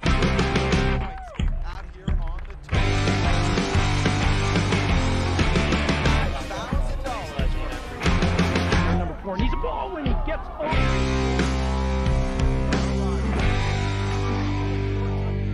Inside, next around 2. Wade moves into the lead, and Wade Cobb gets a monstrous turn at 4 and hangs on around 6. First time today. Wade, you made it exciting once again. Slingshotting himself around 1, and that's large. He's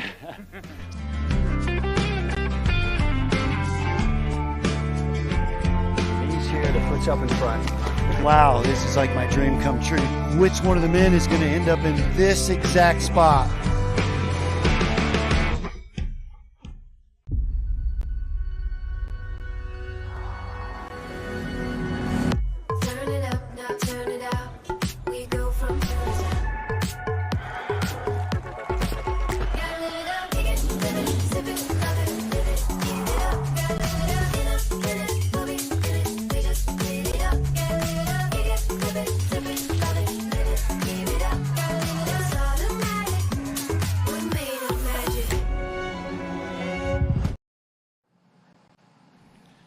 All right, we're moving on from Series 4 to Series 3. The last of our slalom divisions taking place today. Jada Sweeney will be our lead-off skier. Jessie Shute from Great Britain. Emily Wenzel, Marie-Lou de Vergier, Lily Dest, Molly Lee, Carly Bonham, Maisa Jakobsen, Holly Lucive, and Leonora Bernier. Now, let's have a look at our first competitor out. 16-meter opening pass for Jada Sweeney. Now, Jada Sweeney coming to us from Australia. I believe specifically from the state of New South Wales. A little bit down course off number 4, but manages to get around number 5 and just settles in enough to make it through the opening pass. That's Jada Sweeney, who has been training in recent weeks over at Bennett's Water Ski School over in Zachary in Louisiana. Has been working hard in all 3 events, especially the jump event, to get her competitive up against the world's best, and certainly looking pretty strong out there on the slalom course. Getting a little nervous out there on the slalom course, it has to be said, but managing to slide her way through that run. We'll see if she settles down enough to be able to run through 14.25 meters as well. New driver is Greg Badal, our chief driver here at the U21 World Water Ski Championships for 2025. So let's have a look and see as the boat straightens up the Nautique by Correct Craft on the waters of the world since 1925 and celebrating their centennial year. Here we go, folks. This now is Jada Sweeney. Settles in round number 1 on 14.25 meters. All the nervousness that goes with running the opening pass seems to have settled down, and running that second pass with the kind of technique that she's been working on over in Bennett, and looking very, very strong out there on pass number 2. We'll see what she can do on pass number 3. It's going to be 13 meters.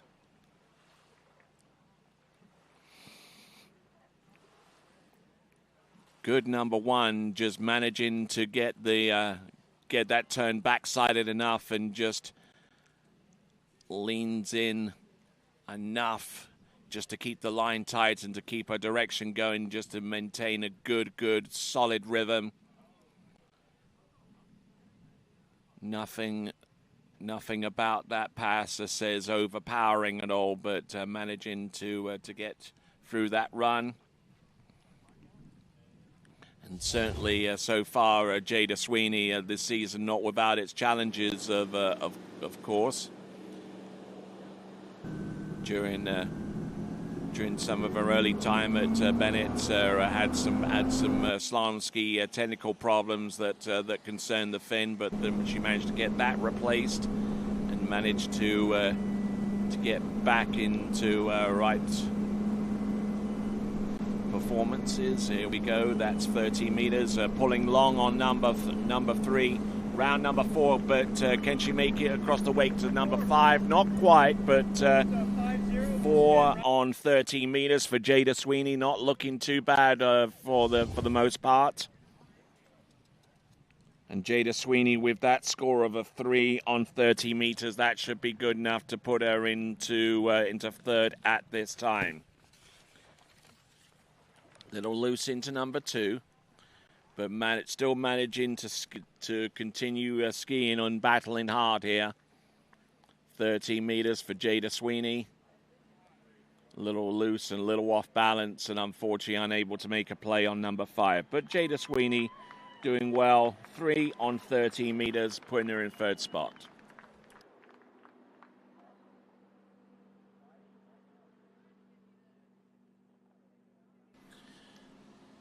So piloting the towboat in this instance, Greg Badal. The chief driver, as a matter of fact, is Nigel Sparrow. A quick correction there.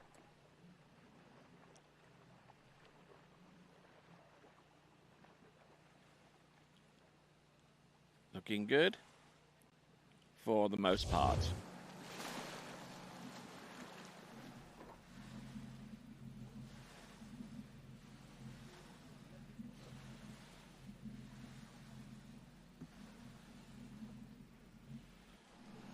All right, so we're back at the dock, and our next skier to take to the water should be Jessie Shute from Great Britain. She's wearing bib 141.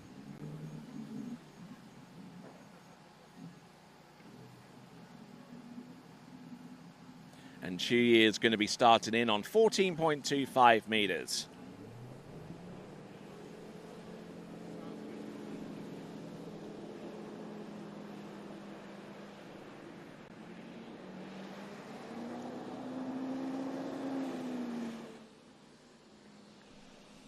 All right, let's see what she has. A little bit of an early pull out for the gates, and means that she's behind the boat a little bit more than she would have liked. Not too much in the way of a glide, but she's in the course right now, and now she's going to have to work a little bit harder to get outside the buoy line on 135, but managing to get the job done nonetheless. So, Jessie Shute from Great Britain. She's... so it looks like we've got another one of our watch parties joining us. Michael Sprang, thanks a lot for contributing your photo to our global watch party, waterskibroadcasting.com/watch party. And check that out. The one tournament that I see a record for Jessie Shute a little bit earlier on in the season, she managed to get half a buoy on the 12-meter line, so she's definitely a highly capable athlete, but needing something along the lines of 1 on 12 meters to at least put herself in a tied situation, along with Emma Goldstein and one other competitor, that's Daniela Beschweivel.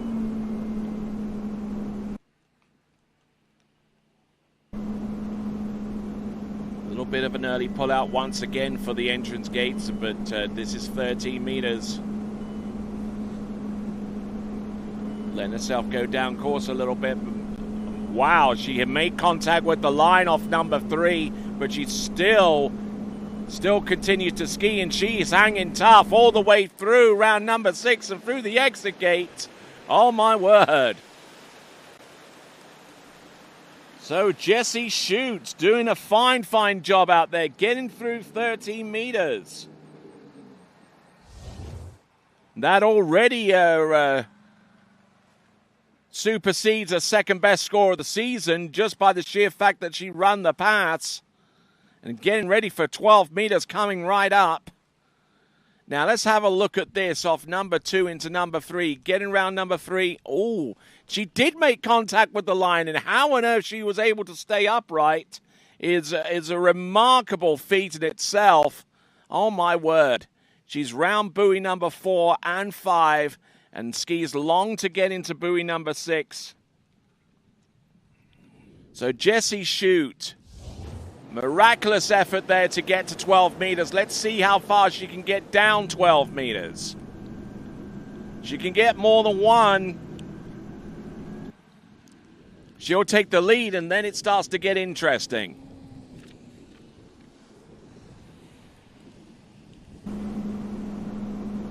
A constant edge pull out here for Jessie Shute. There's number 1. She ties with the lead now. She gets a piece of number 2. She takes the lead. From Great Britain, that's Jessie Shute. Looks like the boat is calling 1.5, and I would probably subscribe to that. 1.5 from the boat, and we'll see what the score is finally from our officials. Taking a hard hit off buoy number 1.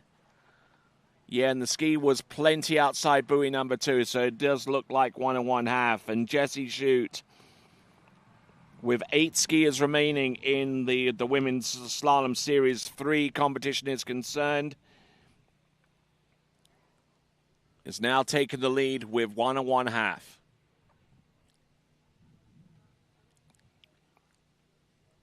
Little flat-footed into number 2, couldn't get the ski to turn as much as she would have liked. But there you go. That is Jessie Shute from Great Britain with 1.5 on 12.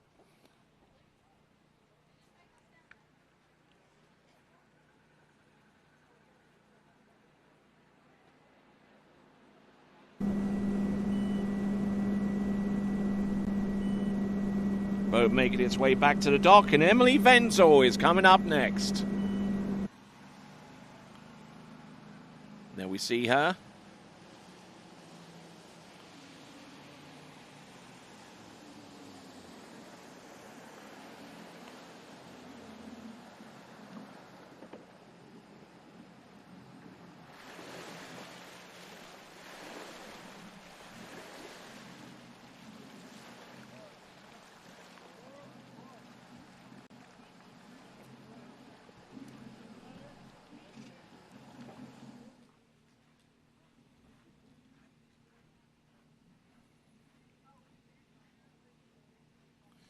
So as Jessie Shute makes her way out the water,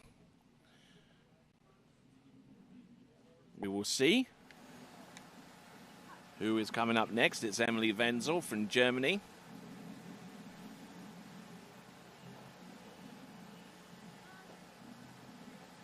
$14-meter start.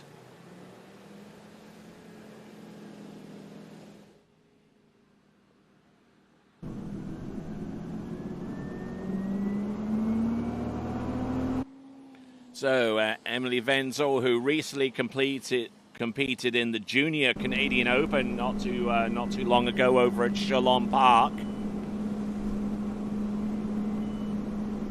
slaloming into 12 meters in 2 out of the 3 rounds.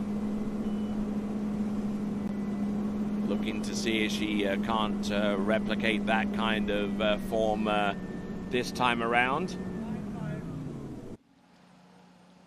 The 2 scores as she got into 12 meters were a 1 and a 2. We'll see what she's got. There we see former junior world overall champion Stefan Wild on the dockside, keeping things in check for the German team.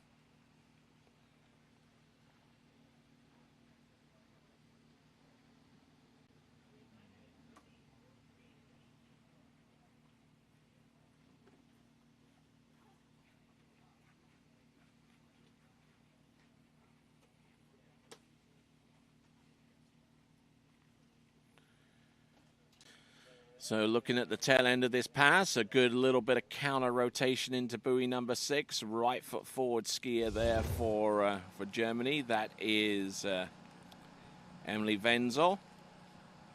Marie-Lou Duvergier of France getting herself ready to go.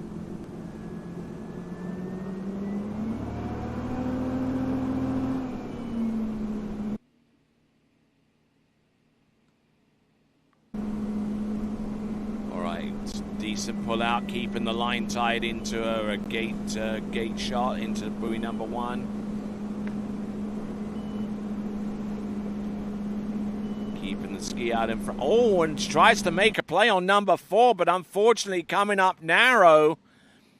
So it looks like it's going to be a 3 buoy count. 3 buoy count on 30 meters on the return pass for Emily Wenzel. I don't know quite what happened there, but one moment she was making up some ground on the course, and the next she was inside buoy number 4. Let's have a look and see. A little bit of slack line, which didn't exactly help with her line tension going into number 1. Made problems even worse going into number 2. And almost the same kind of turn compared to number 1, and she tried to make a play on 4, but the edge change just wasn't there at the right time.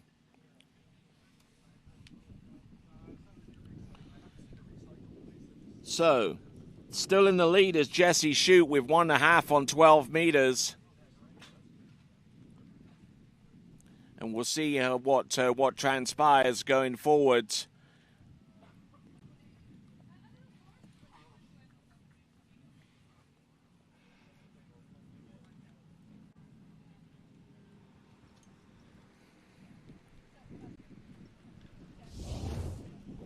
All right, coming in on 18.25 meters. This is Marie-Lou Duvergier.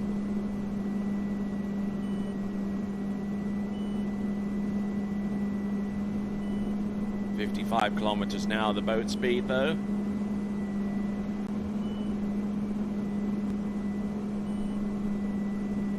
A little bit of a hop, skip, and a jump on our approach to buoy's width.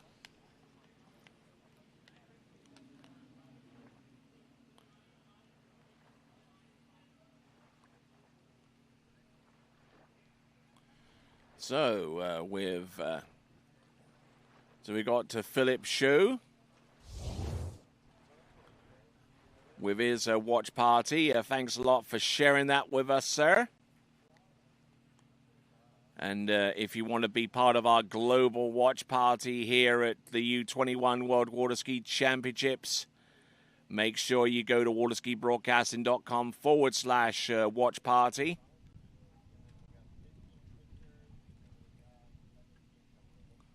As we have a look at Marie-Lou Duvergier on 18.25 meters, making light work of that pass as she would be expected to do.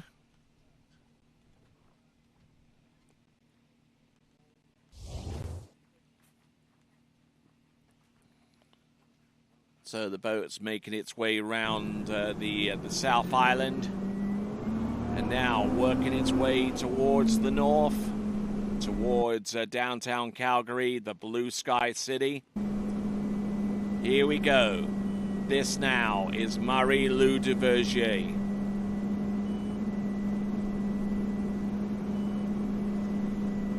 Keeping an eye on things here, just trying not to overexert herself on these earlier passes. That was 16 meters at 55K. And a remarkable effort there from Marie-Lou Duvergier as she works her way now to 14.25 meters.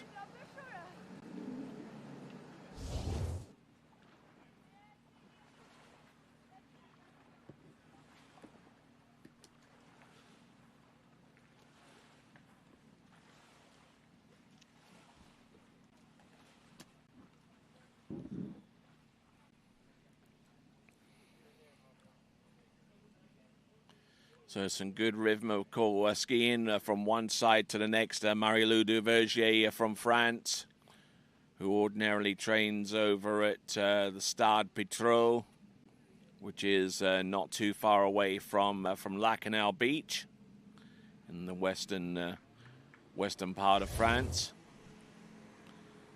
Here she comes. As we take a look at the activity going on the Bow River, which is adjacent to our facility. Marie-Lou Duvergier approaching the course on 14.25 meters. Entrance number 1. Drives the tip of the ski in hard off number 2 to maintain cross-course angle. Looking good. There isn't too much to pick apart on that run. It looked exquisite from one end to the other.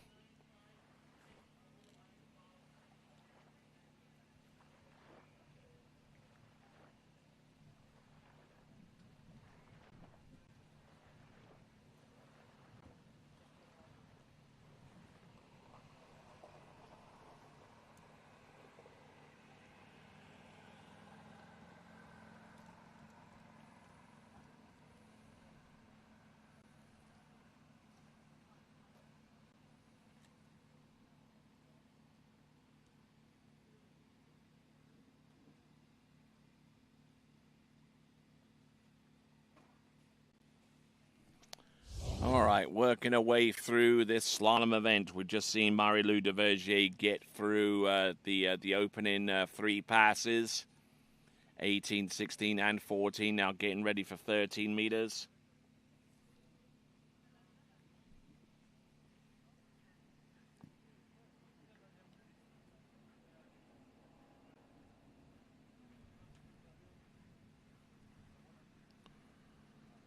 All right, here we go. There's number 1 for Marie-Lou Duvergier. There's and going down hard there on buoy number 2. So that's going to give her a score of 1.5 on 30 meters. I believe she's an overall competitor, which means that score there probably isn't going to help her along too much. But 1.5 on 13. Everything looked pretty good up to this point, but reached in with the outside hand towards the handle and left the ski behind, and that resulted in that fall. So that is Marie-Lou Duvergier. All right, so working away to skier number 6, Molly Lee from Great Britain.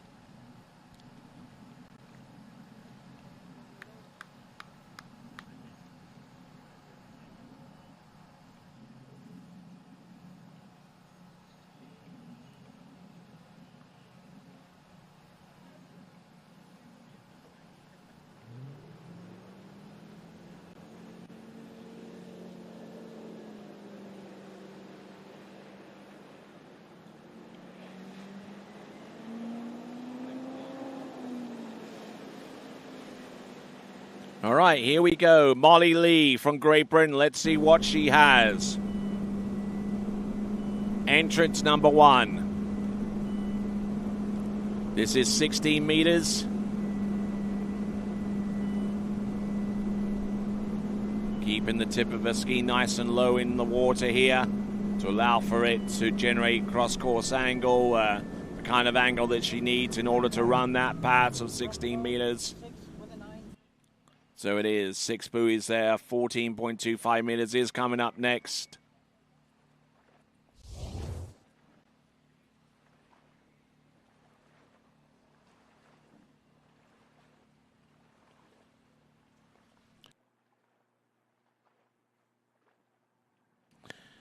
Okay, so as we continue on, bit of a mistake on my part. Lily Dest is actually on the water, both from the same country, mind you, Great Britain.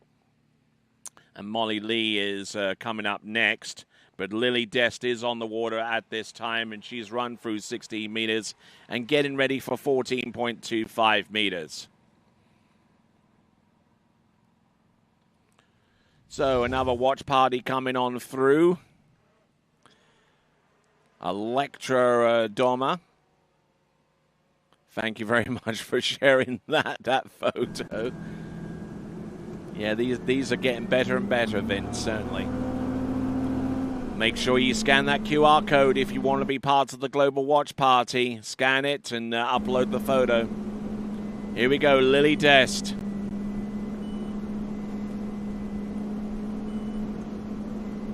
On 14.25 meters. So he puts a high premium on being able to get outside the buoy line and make a good approach on each buoy, getting the backsided turn. But that is Lily Dest. Lily Dest has made her way through 16 and 14, and now has an opportunity here to make a play on 13 meters.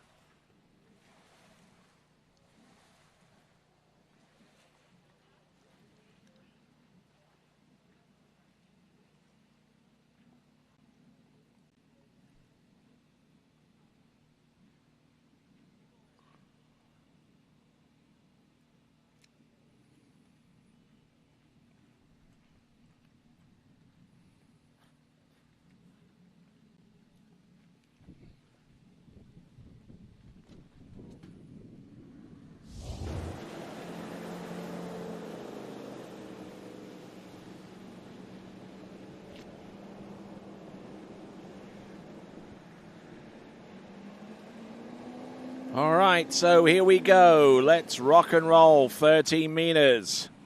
Lily Dest. Entrance number 1. Oh, taking a hard hit there. Round number 2. Now she's going to have to battle here. Round number 3, and unfortunately unable to, not able to put herself in a position to ski away from that. So it looks like it is going to be a 2.5 buoy total. 2 1/2 buoys total there for Lily Dest on the 30-meter line.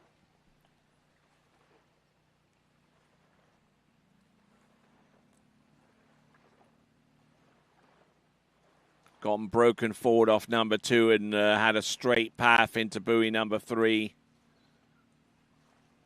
Just wasn't able to hold on to that kind of tension on the rope on the tail end of number 3. So it is going to be 2 1/2 for Lily Dest. Next skier to take to the water, also from Great Britain, it is Molly Lee coming up next.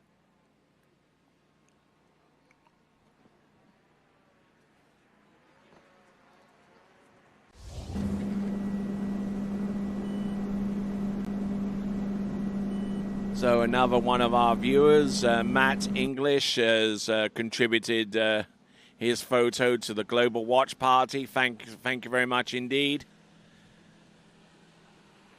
Still looking for some more, though, so make sure you contribute to the watch party. Waterskibroadcasting.com is the place to go.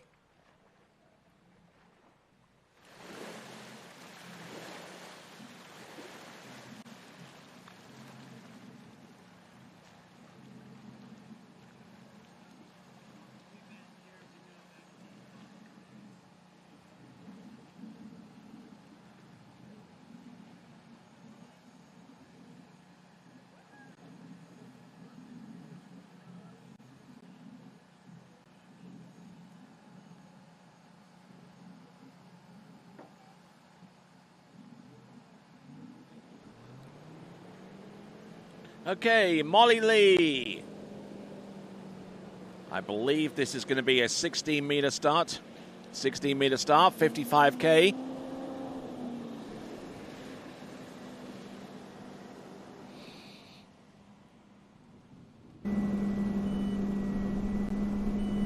Entrance number 1. Almost a little bit too far broken over off 1 into number 2, but still managing to hold her own here. Molly Lee gets the job done. Round all 6 buoys there. That is Molly Lee.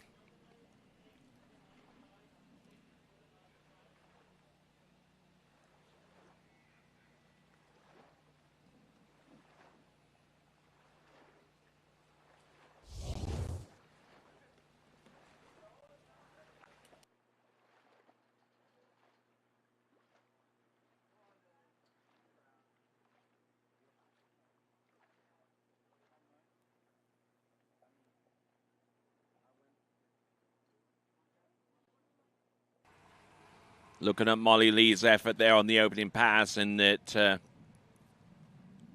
looks like our watch party pictures are coming in thick and fast. Johan Schichter, thank you very much for your contribution.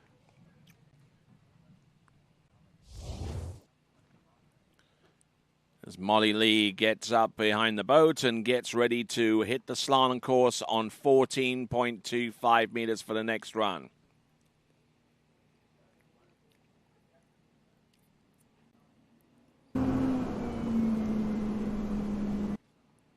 All right, here we go. Molly Lee approaching the course. Here we go. 14.25 meters. Gets a good, beautiful start on buoy number 1. Allows the ski to fully rotate underneath the line. Getting good direction here off her 135 side, and it's looking pretty peachy right now for Molly Lee. She's through 16 and 14. Now she's going to have a crack at 13 meters. So grand effort there from Molly Lee, and we'll take a little bit of a look at some of her previous scores this season or even last season. Scores that she's had this season have mostly been into 12 meters.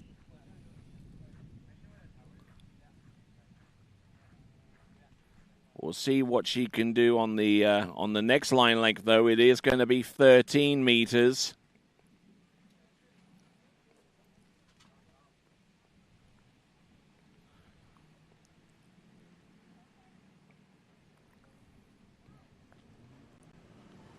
So 13 meters is up next, 12 meters to come after that, under the assumption that she runs the 13-meter pass.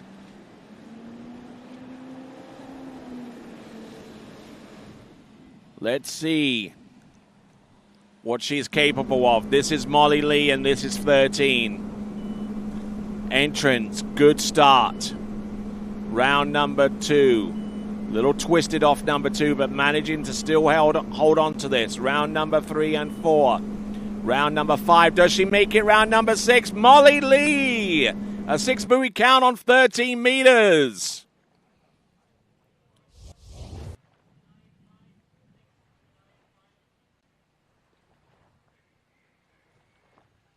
So already in the lead is a British skier, Jessie Shute, with 1.5 on 12 meters, and chasing her down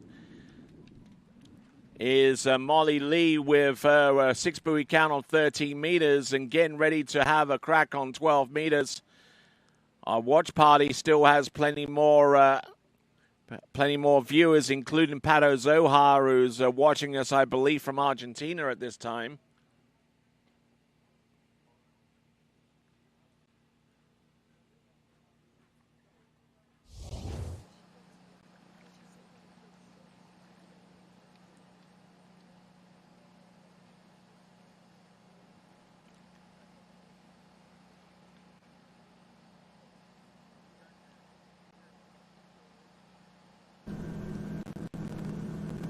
Okay, so now waiting for that boat to line itself up. The line length is now 12 meters.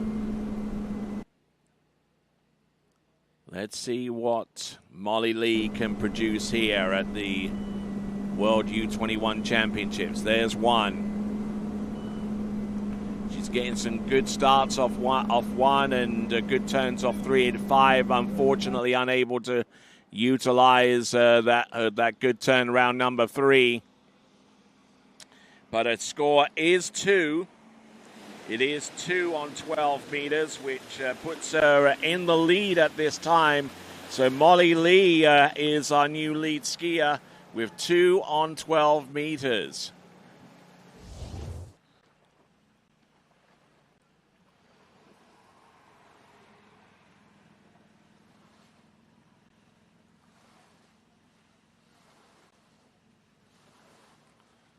So good extension round that number 2, but carrying way too much speed off number 1 to really allow her to make a full and committed turn on that buoy. So she has to make do with 2, but that 2 is the new leader with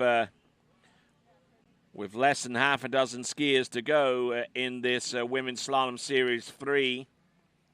We'll transition to the men's Series 4 tricks very, very soon afterwards. But in the meantime, on the water, representing Canada, it's Carly Bonham.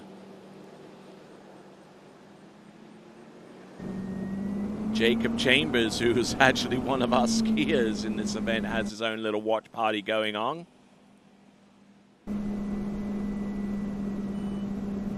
Here is Carly Bonham on 16 meters. Getting good angle and good cross-course width as well.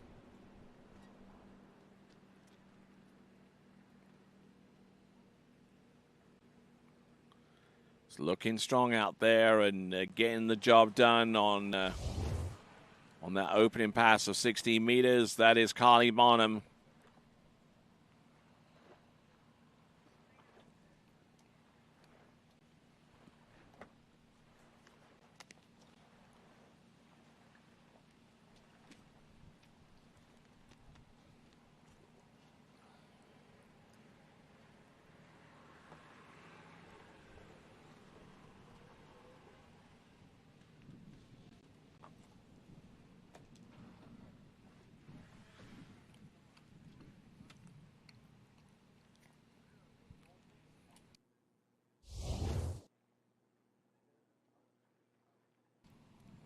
So it looks like we've got a few folks at the No Name Lake. And is that Chris Parrish in that shot? Yes, that is Chris Parrish on that shot. And they're all checking in the We got David Skirvin and Dennis and Dennis Phillips over there as well. So our gang there from the northwest, not too far away from where we are in Calgary in Alberta, Canada. Here comes Carly Bonham on 28 off or 14.25 meters. It's looking very, very strong for her here. Carly Bonham looking good out there at getting the job done. Carly Bonham, 6 buoy count on 14.25 meters. We see our next competitor on dockside is Maisa Jakobsen.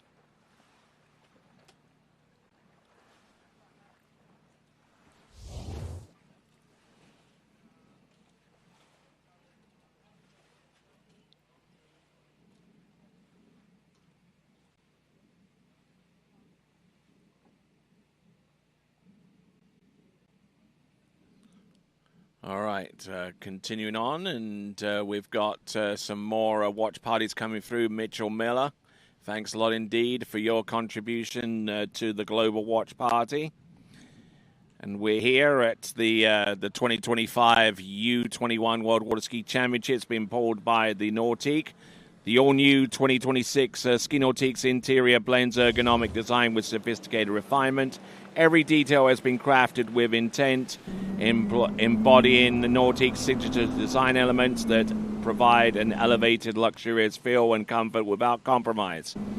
Visit Nautique.com for more details as we see Carly Bonham into the course on 13 meters. A critical pass now for our female athletes in the slalom event. A little strung out there on number 4 into 5, but she manages to make it round all 6.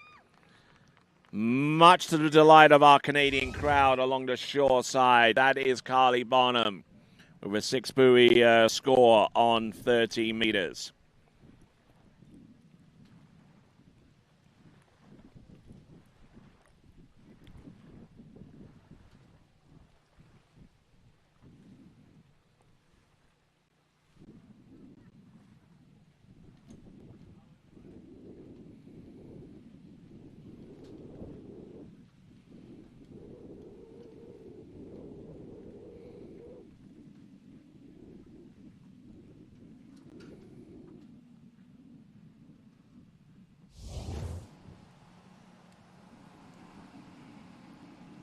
So, our next skier on the dock, casting a rather lonely figure before she heads out into the water. That's Maisa Jakobsen from Denmark. And Carly Bonham out there representing Canada and coming in on 12 meters. Our best score that we've seen has been halfway down this run.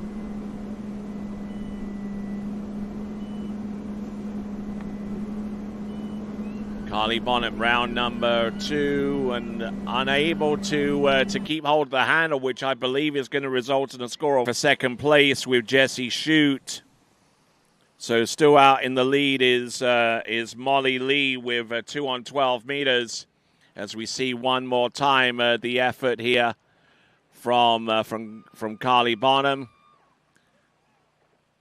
So yeah, looks like 1 1/2 there, 1 1/2 there for her. Or it could actually be a 1 buoy count, depending on or whether she made full contact with number 2. Yeah, it looks like it is going to be 1 buoy on 12 meters, and that puts her in outright third at this time. So we'll have a brief look at the leaderboard if we can find that. As we've got Carly Bonham swims out of the way, and there is your leaders right now. Molly Lee on 2, Jessie Shute in second, and we've got a whole smattering of skiers on 1. Maisa Jakobsen on 16 meters, the orange loop.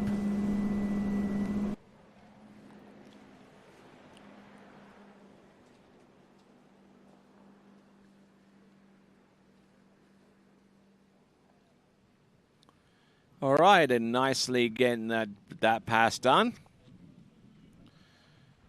Looking good.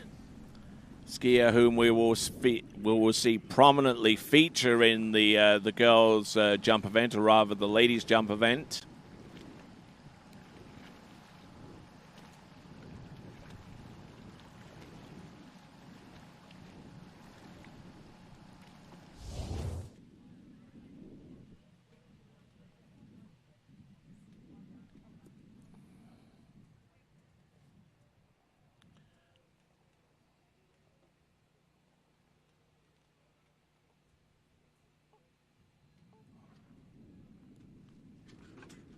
So as we work our way down this list, we see Maisa Jakobsen get through the 16-meter line on this instant replay, representing Denmark.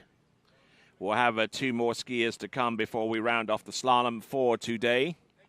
Then we'll go on to tricks, and then we'll finally bring you the jump event.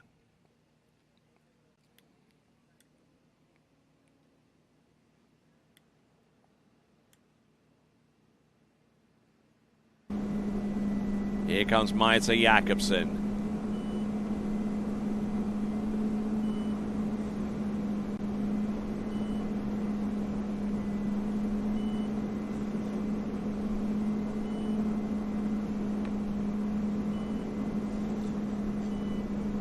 Yes, and nicely done there too from Maisa Jakobsen on the return pass towards the dock on 14.25 meters.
Okay, coming in on 30 meters. There's one, and there's number 2 rocking on the back of the ski, but still able to achieve enough angle to get to buoy's width. On 30 meters, Maisa Jakobsen didn't get the best of starts, and unfortunately, the cascading effect of that means that she only gets 4 on 30 meters, 4 buoys on 30 meters. For Maisa Jakobsen of Denmark.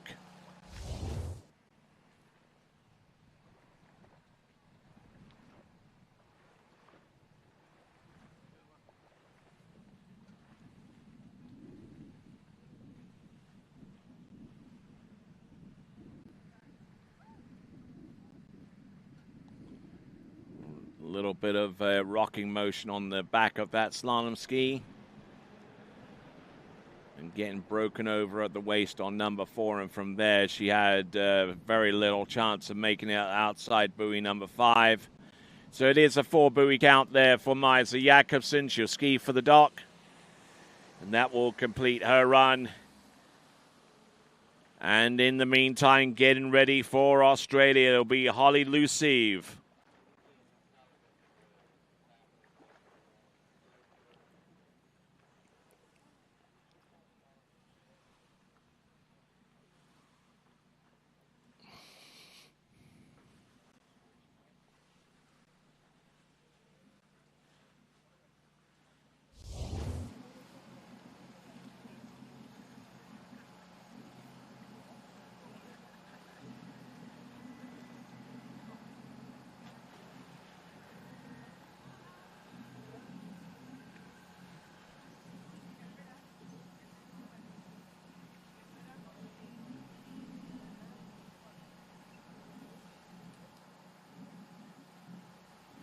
All right, so 2 more skiers to go.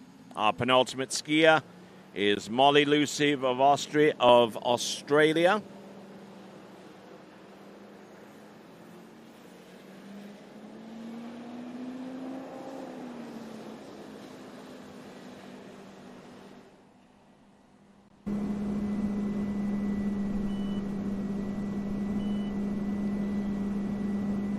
So a decent start off buoy number 1 and managing to keep rocking this pass. Certainly a very capable slalomer. I see scores on her record for this season into the 12-meter line. So we'll see if she is up to the task of putting the score out there on 12 meters. Her best score on that line is 1.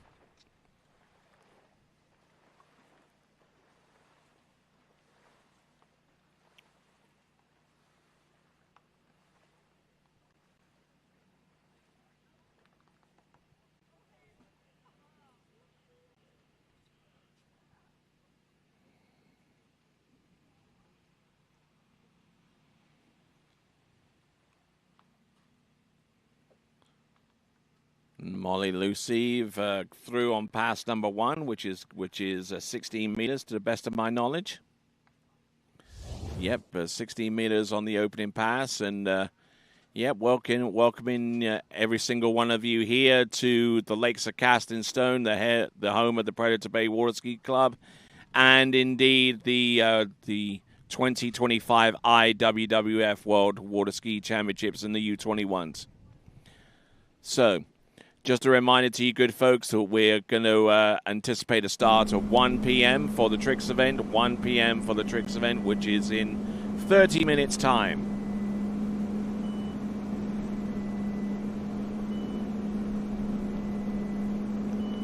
Molly Luciv, and on 14.25 meters. Coming up short on the edge change into buoy number 2 and unable to get out to buoy's width. Now we're trying to determine if that ski actually made it on the outside of buoy number 2, and so we can award her the appropriate score.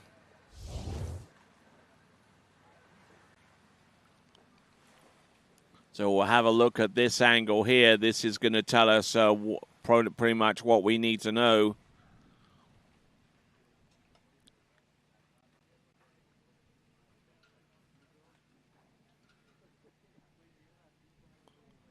So it looks like it is going to be 3 1/2 here for Molly Luciv. 3 1/2 there for her.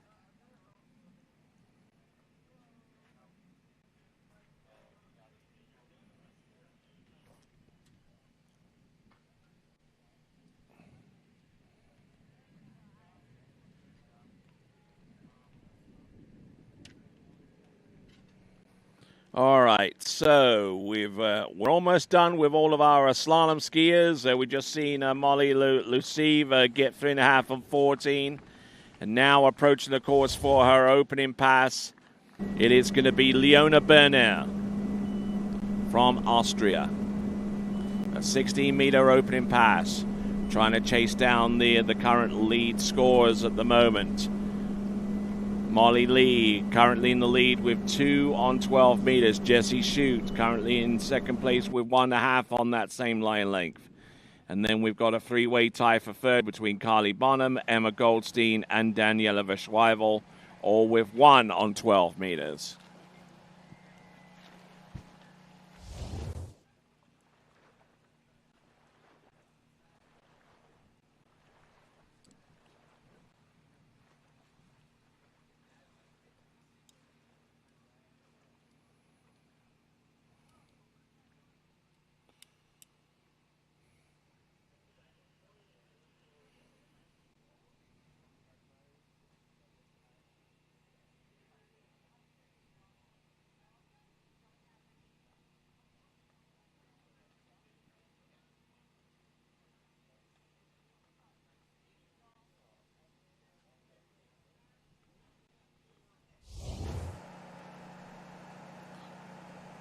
right, working our way towards the end of the slalom event, at least for today. Tricks event takes place in about 25 minutes' time.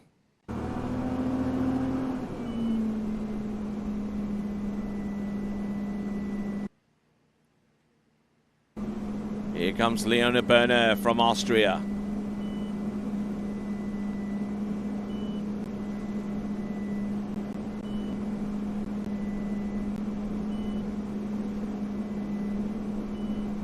All right, and Leona Berner seems to be making light work of that pass. Coming back, that was 14.25 meters.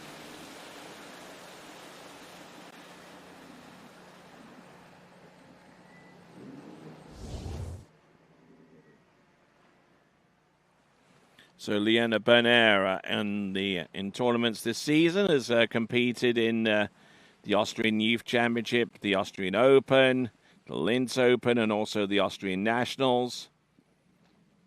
In pretty much every instance, she's been able to get into 12 meters, but one pass stands in her way as so far as an obstacle is concerned.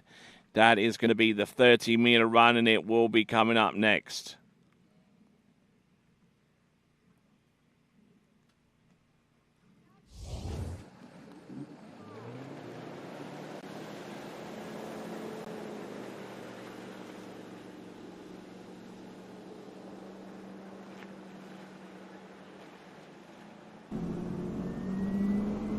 Here comes Leona Berner. Boat accelerating up to 55 kilometers an hour. This line length is 13 meters.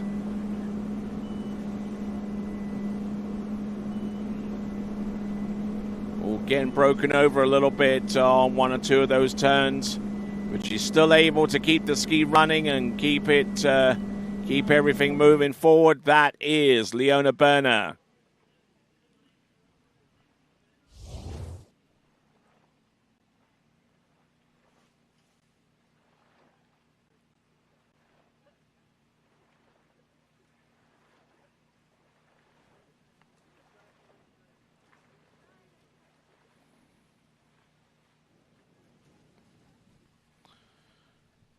So with 3 passes under her belt, she now is on the critical pass, the one that currently has the lead score, and that is currently held by Molly Lee of Great Britain with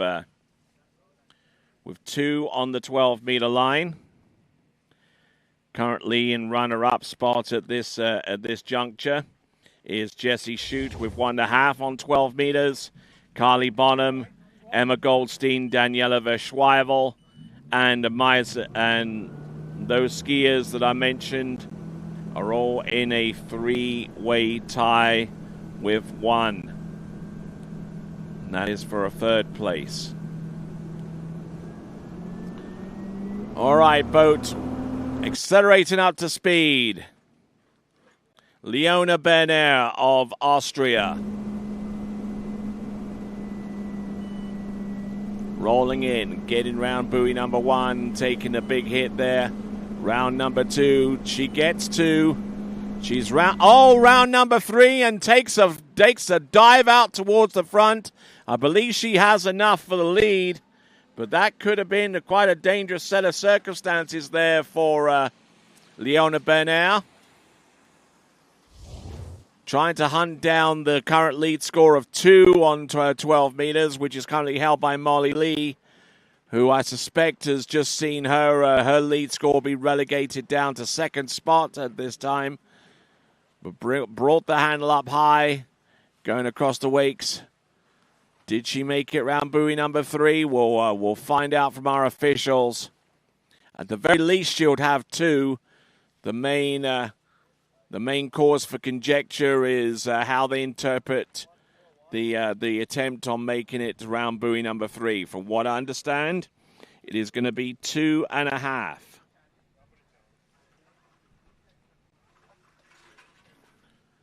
And that being the case, that will vault her into the lead. That will put her in the lead by half a buoy. So, and that will conclude the slalom event for the time being. We'll go on to tricks. The tricks event will take place in approximately 20 minutes. Just enough time for you to grab a snack or two and grab yourself a comfy seat. Even bring another comfy seat into the same place to have a little bit of company. But here's the women's slalom leaderboard. Leona Benel with 2.5 on 12 meters. Molly Lee in second spot with 2 on 12. Jessie Shute in third spot with 1.5 on 12 meters. Emma Goldstein and Daniela Verschweibel and Carly Bonham all tying with fourth spot right now with 1 on 12 meters. And you can see the rest of the results by going to the live scoring. All right, we're going to take a little bit of a break for a few minutes. Just to remind you of the schedule again, we've got the women's tricks. Series 4 and 3, and then we've got the jump event. We're less than 15 minutes away, so grab your favorite seat, grab your favorite beverage. We're about to trick in a few minutes, so why don't you head on back in about 30 minutes or so as we continue on the 2025 IWWF World U21 World Water Ski Championships, and we'll be back right after this.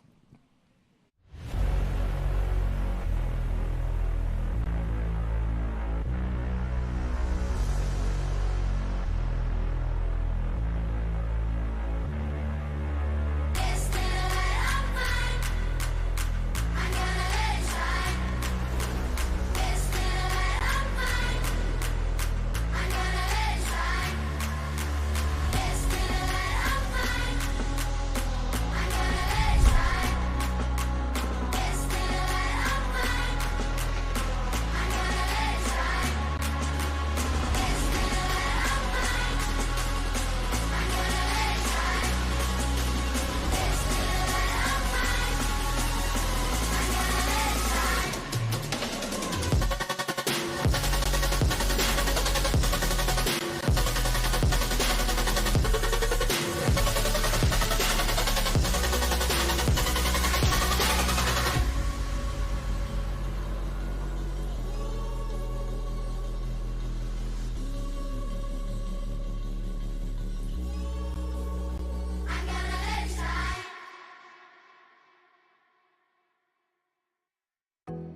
Come on, Brian. Hey, morning. You have a good weekend? Yeah, got out on the water a couple times. How about you? Yeah, I got to set in. Just gonna make a quick phone call here. Oh, of course. Can you get that, Will? Yeah, man, I got it. Thanks for calling Wake House. This is Will. Yeah, looks like we've got those in stock. Get ready, set, go! It's that time, everybody kick it and go, go! On your mark, get ready, set, go!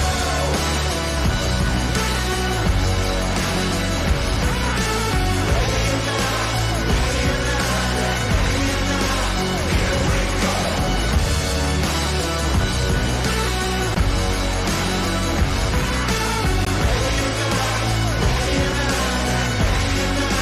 here we go! For skiers and water enthusiasts, Florida lakes are what dreams are made of. Combined with world-class golf, remarkable weather, natural beauty, theme parks, and so much more, it's easy to see that Florida is paradise. For more than 30 years, I've enjoyed Florida's lakes and many offerings. If you are interested in Florida real estate, let me be your guide and trusted advisor as you search for your paradise. Together, we can make your dreams a reality. Take a look at you and start to lose my balance. What am I falling into? This feels like something new. I've seen a lot of views, but they were nothing like this. The way you do what you do, I think you're something brand new. What if I told you there was a place where the sounds of nature are only broken by the roar of a boat? A place where that summer feeling lasts all year long. A place where the Florida sun is only outshined by the smiles of the skiers. A place where first-time skiers can ski alongside world champions, and the world-class coaches work with all levels of skiers. What if I told you there was a place where life slows down and your only job is to make lifelong memories? That place is Swiss Water Ski Resort. Book your trip at SwissWaterSkiResort.com.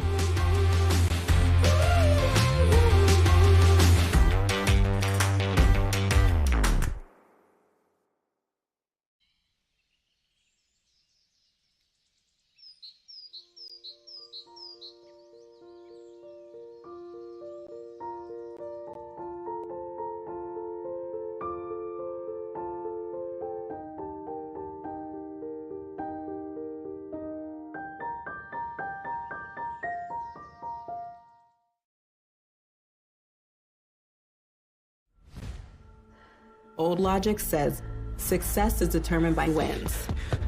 It says you can't be a mother and a professional athlete, that you can't take on giants. New logic says watch me. Watch me become the most decorated track and field athlete in the world. Watch me start a brand designed by women, for women. When old logic holds us back, it's up to us to defy it.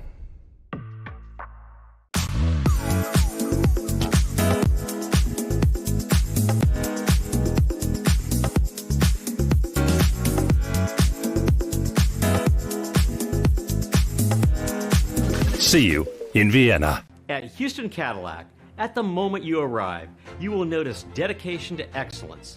We deliver an unparalleled customer experience, and we're elevating our commitment with a new state-of-the-art facility. Explore our selection of new Cadillac cars, crossovers, and SUVs designed to meet your needs. We are redefining the luxury experience and investing in the future. Visit Houston Cadillac and begin your journey towards luxury. At Dillinger Insurance, we have over 50 different carriers to shop your home, auto, and recreational vehicle insurance needs. We would love the opportunity to save you money. We insure million-dollar mansions, condos, mobile homes, rental homes, and everything in between. We know all about wind inspections, 4-point inspections, and how to get you the right coverage for your particular home. You've got questions, we've got answers. Can you remember the last time you had a rate decrease with your auto insurance? Let's take a look and see what we can do. We know all the ins and outs of getting our customers the best rates, coverages, and discounts, so put us to the test. Don't monkey around with your insurance. Call Dellinger Insurance today. We've got tons of companies to help find you the best prices and the best coverage for your particular needs on home and auto insurance. Go Knights!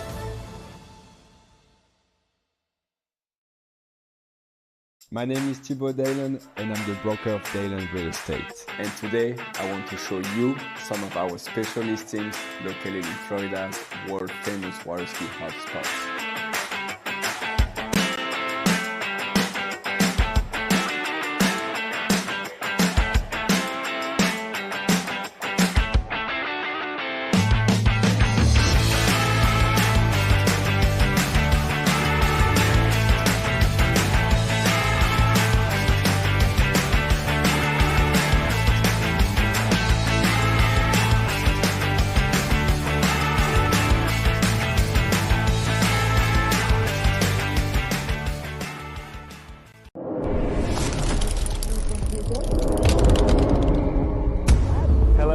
I'm Martin Coleman. I would like to invite you to the 2026 World Junior Championships here at Ahumada Ski School in Villa Dolores, Argentina.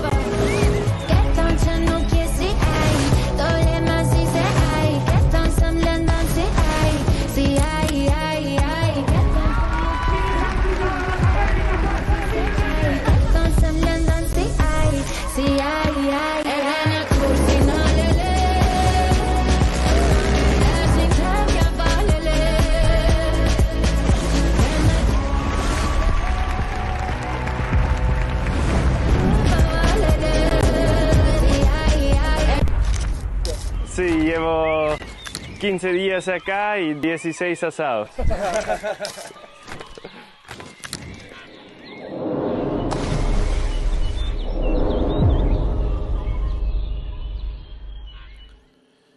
All right then, folks. My name is Tony Lightfoot, and this is continuing coverage of the 2025 IWWF World Water Ski Championships for the U21s.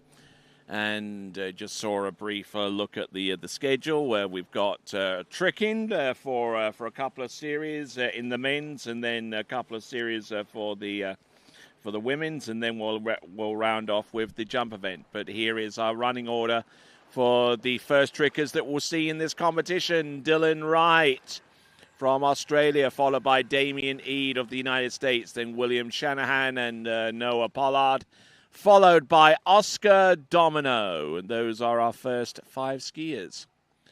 So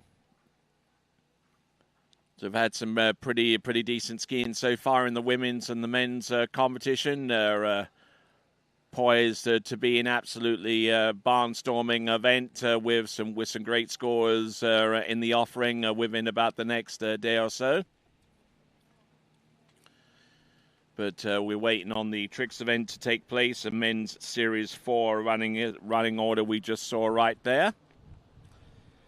We're just allowing the boat to make its way up and down and perform the simulation pass, as it were. So, all right. So let's see what we got here. We've got a microphone. We got a headphones. We got a bottle of water. We got a cup of Timmy's. I think we're pretty much ready to go. Just waiting on the officials.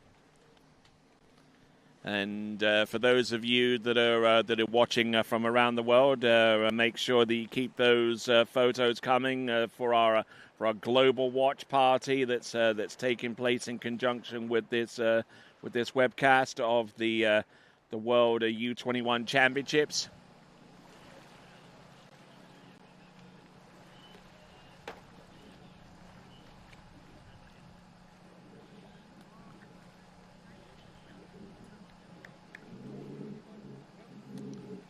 All right, so first skier up is going to be Dylan Wright.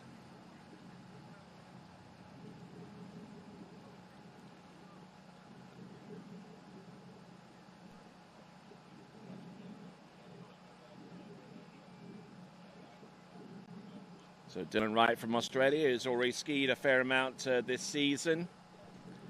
It's been at events such as the Australian Nationals, the Aussie Kiwi Challenge, Moomba and Junior Masters, the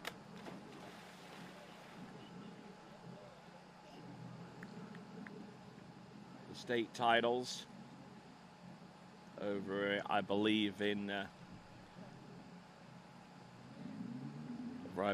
Western Australia, and also the Junior Masters over at Stony Park.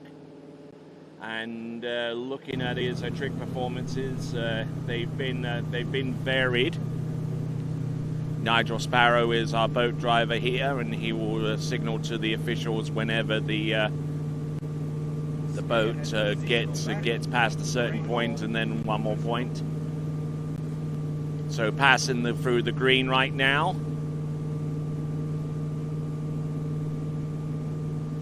Passing through the red, and there we go. Dylan Wright, one trick to the other. As I was about to mention, his best point score has been 21.50.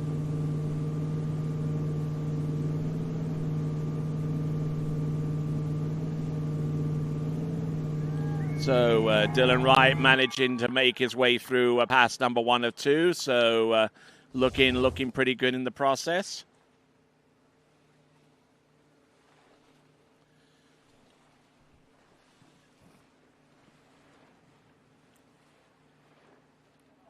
So looking pretty strong out there.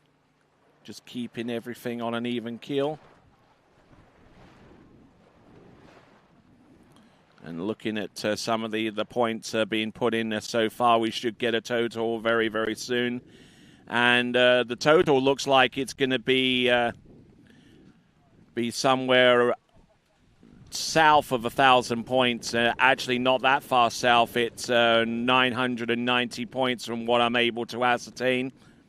They're currently reviewing right now to make sure that everything is correct for Dylan Wright. So they're reviewing through the tricks at this time.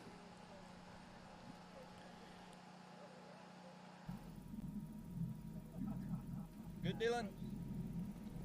So reviewing right now, we're 920 points on the handle pass on pass number 1. So Dylan Wright with 920 points. Which, judging by some of the results that he's put forward in recent times, 920 points would suggest that he gets the majority of these tricks on the handle pass. We'll see what he can do with toe tricks. I think that probably answers any kind of question in that regard. But 920 points at the very least on pass number 1. And I think he gets one trick on pass number 2. It'll be the toe back. So a little over 1,000 points will be the committed score there. It looks like we're continuing to judge and getting the points total. The judges are going to figure out whether he fell as a result of the going back to the front or whether it was the initial trick that did him in. So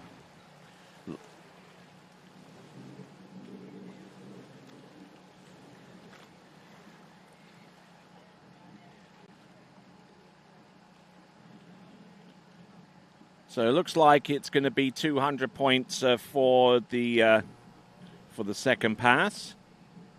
And that being the case, it is going to be 1120, 1,120. Yep. So we surmise that is going to be 1,120 when all is said and done. And yes, it is committed to that total. 1,120 points for Dylan Wright.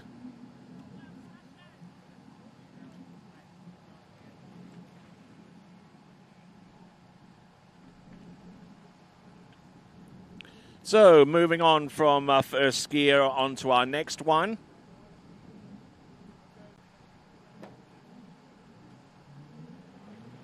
I believe it is bib number 142, and that being the case, that means that Damien Eade not showing up to trick. Instead, we have Will Shanahan of Great Britain. Will Shanahan, Great Britain, on his approach for pass number 1.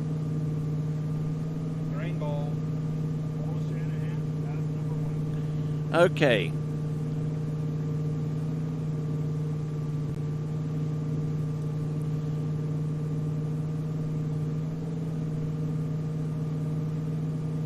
All right, going through his opening tricks. This is Will Shanahan in Series 4. It's not looking too bad there with the surface turns. Tricks adding up all the time. Wake 5 front, which is 310 points, a couple of side slides in each direction.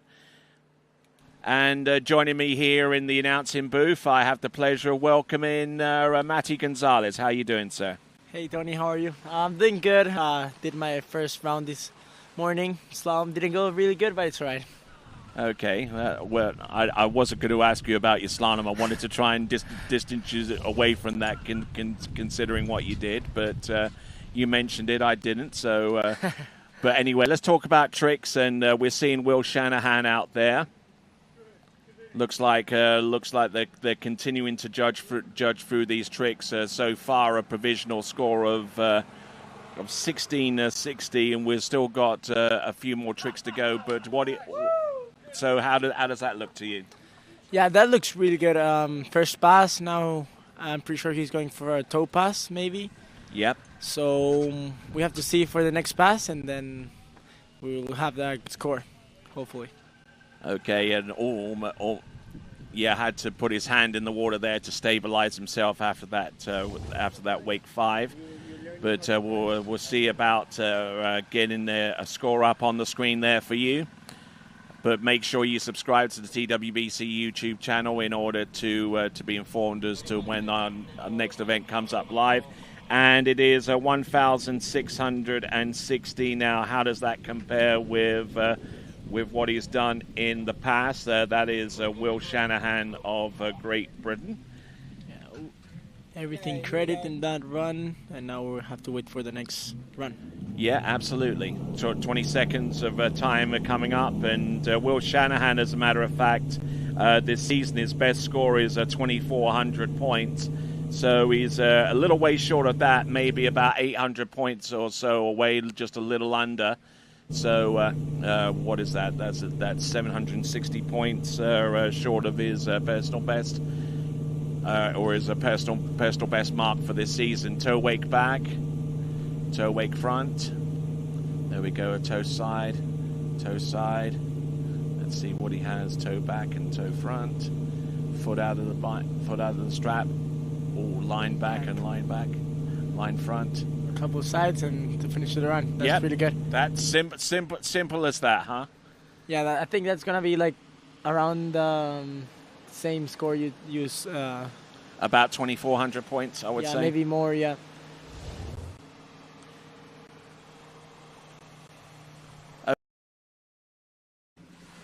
He looked really good on a toe ski. And then a couple of toe back, and then now I think he takes the toe handle to do a lean back.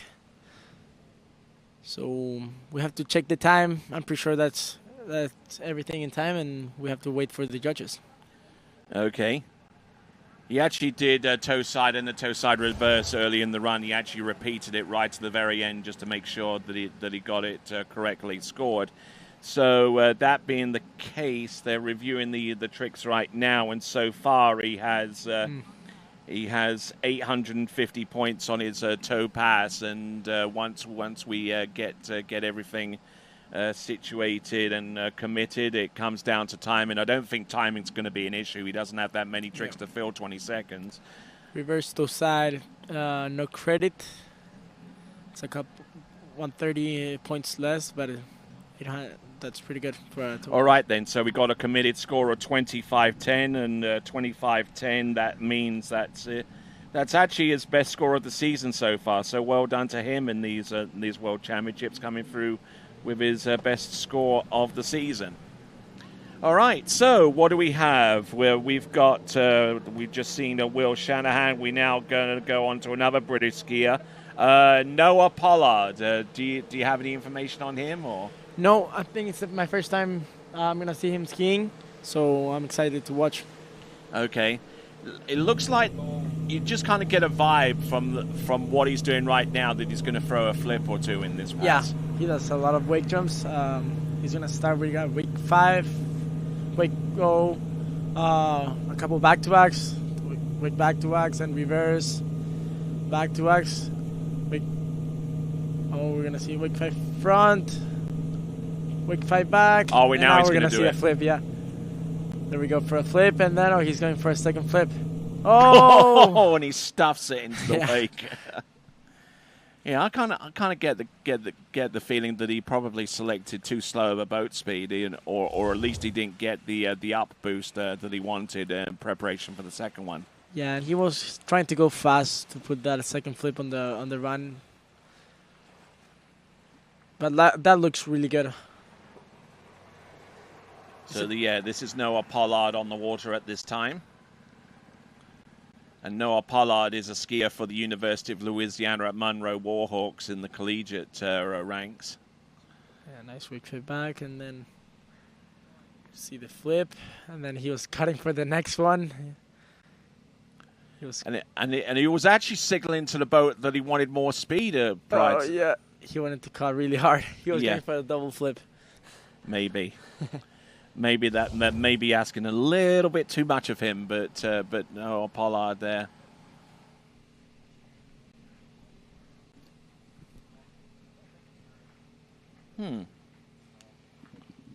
Not even too sure if that is indeed Noah Pollard.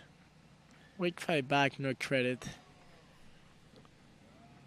Yeah, it's him. So 1640 for Noah Pollard, 1640 for Noah Pollard.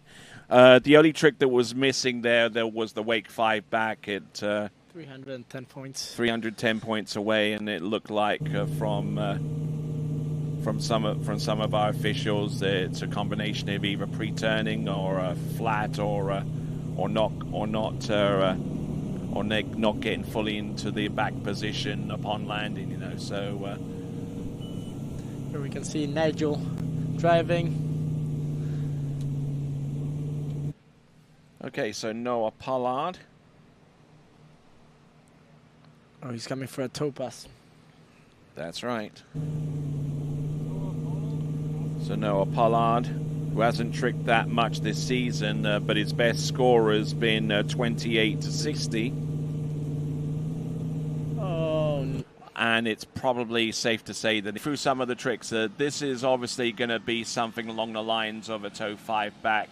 Yeah, he tries. Yeah, I think he needed a little more rope for that toe 5 back. Okay. Yeah, but that was a weird fall. Yeah, and I think his arms going up and waving around above his head probably didn't exactly help his balance either. Yeah, I think he lost his balance there, and it's hard to do it without balance.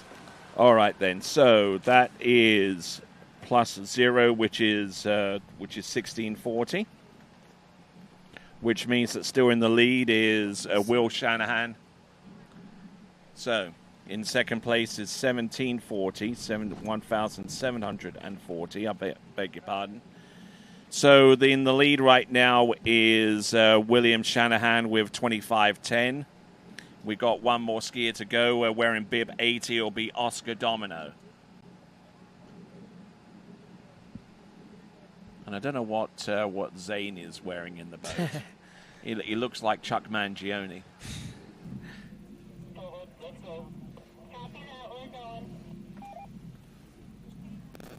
So there's your leaderboard. Shanahan in the lead for Great Britain. Also Noah Pollard in second spot with a 1740. And Dylan Wright in third place with 1120. So. All right, as we get ready. So, Matthias, how long have you been in this part of the world for in Canada? I got here on Friday night, so I've been training. I trained Saturday and Sunday, so I got a couple sets here. It's different, cold water. But yeah, I'm excited for tomorrow.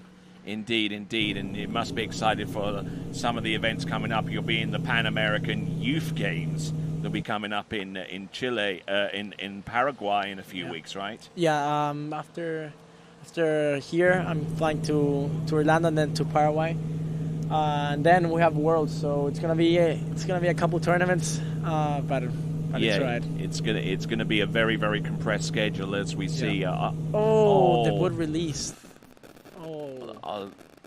Okay, we got to see that. We got to see this again. Yeah. Okay, so rather unfortunate fall here. Oh, the foot came completely off the ski there, and he lost the balance there. It's impossible to do it without. Kind of impossible to do without the ski. Yeah. You know? All right then. So that for Oscar Domino, that means that his falls on the first trick, which scores a 0. That would have been a ski line back had he have landed and skied that one out. Yeah. Maybe he's going again for a hand pass. Let's see. Well, of course you have that option if you fall anywhere on that hand on a previous pass and you feel that it's more to your advantage to repeat, then you do have that option to do so. Although maybe he should have gone with toe tricks, because if the release system on that ski isn't as reliable as he would like, then he might be putting himself at a little bit of risk here. All right, so here we are at the 2025 IWWF World Water Ski Championships for the U21s here at the Lakes of Castingstone, the home of the Predator Bay Water Ski Club, and also the home of the Water Ski and Wakeboard Canada Hall of Fame, which is being set up here on site, and they've got quite a few good artifacts to view. Containing a lot of information about the history of water skiing in Canada over the years.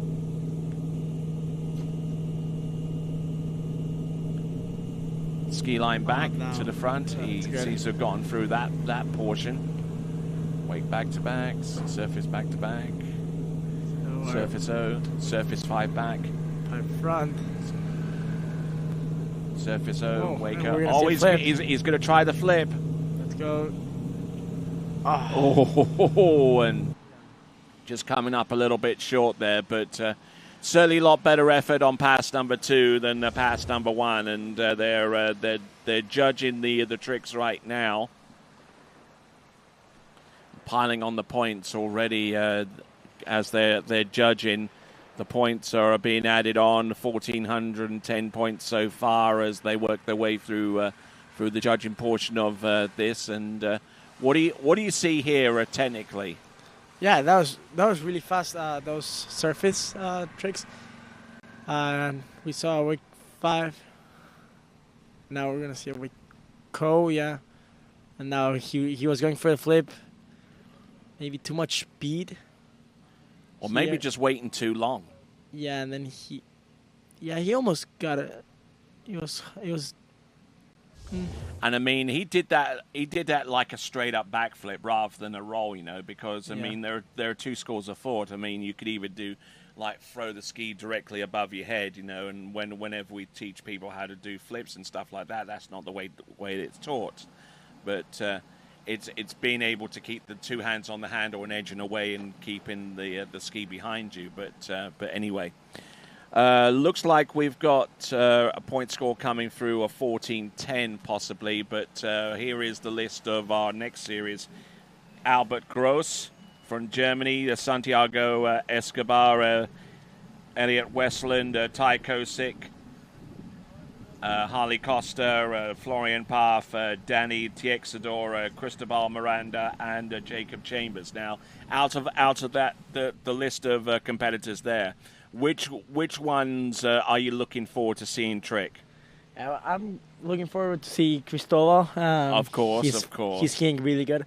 Danny. I mean, I have a lot of friends on that series, so I'm excited to watch them. Yes, indeed. And sitting next to me, I'm Tony Lightfoot, and this is Matias Gonzalez, one of the world's top trickers. He's lending us his expertise for a few minutes, trying to find some shades, and plus I like talking to him anyway. He's a fun guy. So, all right then. So looks like we've got we're reviewing these tricks. We also have a little bit of an insight as to how these tricks are scored as they go through their review stages. And that ski line back, which is 330 points, looks like it's going to be a no credit trick there for him because his rope was in the water on that opening trick, and now on ski lines there has to be rope completely out the water in order for it to score. We see rope in the water. Two judges. Three judges. So rope in the water. So that's it's got to be a majority decision, hasn't it? Your 5 judges, a majority rules in this instance. So looks like we're committed to a score of 1,060 for Oscar Domino. So here we go, Albert Gross from Germany. Let's see.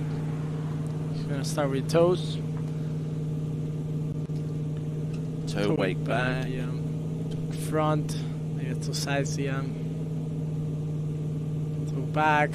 Now he's going to take the toe. He's going to do a lean back. In front. Oh, he lost control a little bit. Big lean back. Oh, yeah. Oh, that was a slow fall, wasn't it? Oh, yeah, and the ski came off, so didn't exactly help his cause. But we've seen a couple of those moves where the ski actually releases.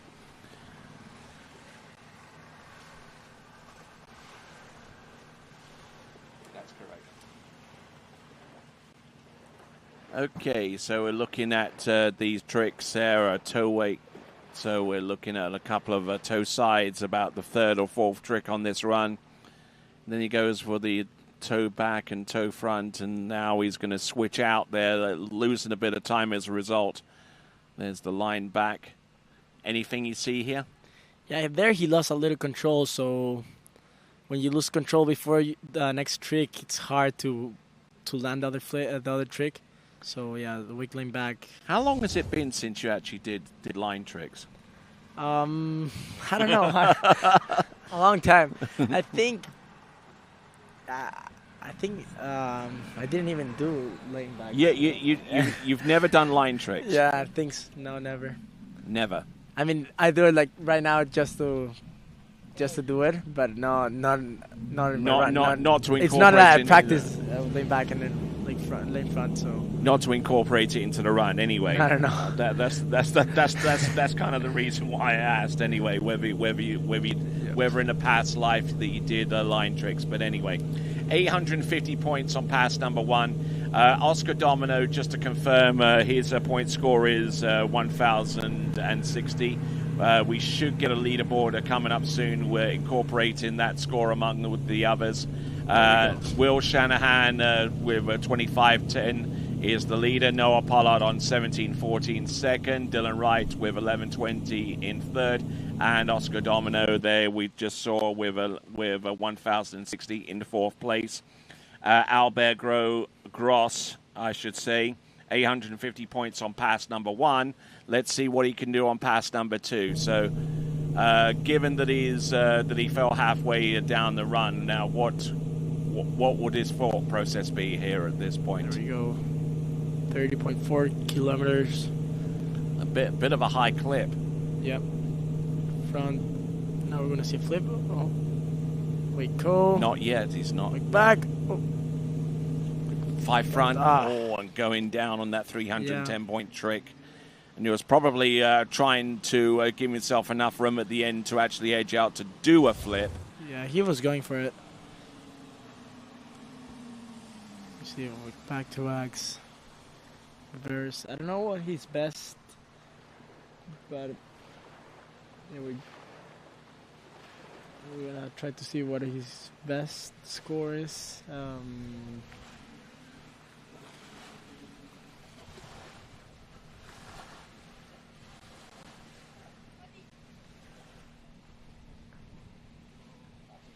So looking through these tricks for Albert Gross, 850 on pass number 1. And on pass number 2, we're looking at the tricks coming through. They are reviewing their scoring currently at around about 1,260 points in its review stage right now. So far as Albert Gross is concerned, with his best trick score coming into this event, I can tell you that Albert Gross has tricked a little bit better than that. Yeah, now we're moving to Colombia. Okay, so we're committed on that score of 960 points on pass number 2, which gives him a total of 1810. 1,810. So now let's work our way through to our next competitor, another a Latin skier that I'm sure you know, Santiago Escobar. Yeah. So you've seen him trick before, naturally. Yeah, I've seen him before, a couple tournaments. So he's gonna jump today. He's gonna do all 3 events today. He did slalom in the morning, now tricks, and then he's jumping. All right, we'll see how he gets along with that event. But in the meantime, let's have a look at the tricks. Set himself up on A2, about 26K. We're going to see a toe 5 back, maybe. Let's see. Holding that rope a little high, though. Yep. Starting pretty late. Yeah, toe 5 back. I think a partition spin there. Yep. Let's go, Santi. Toe back, he's going for it. Front, a couple to sides.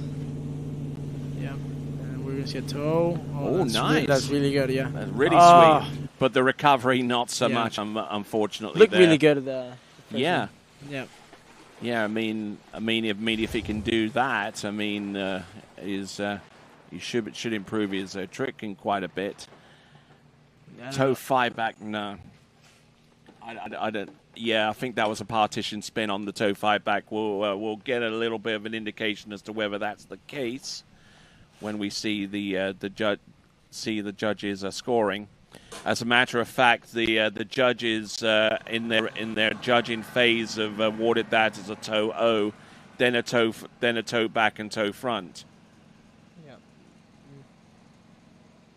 So yeah, toe 5 back. Yeah, toe 5 back. Maybe no credit.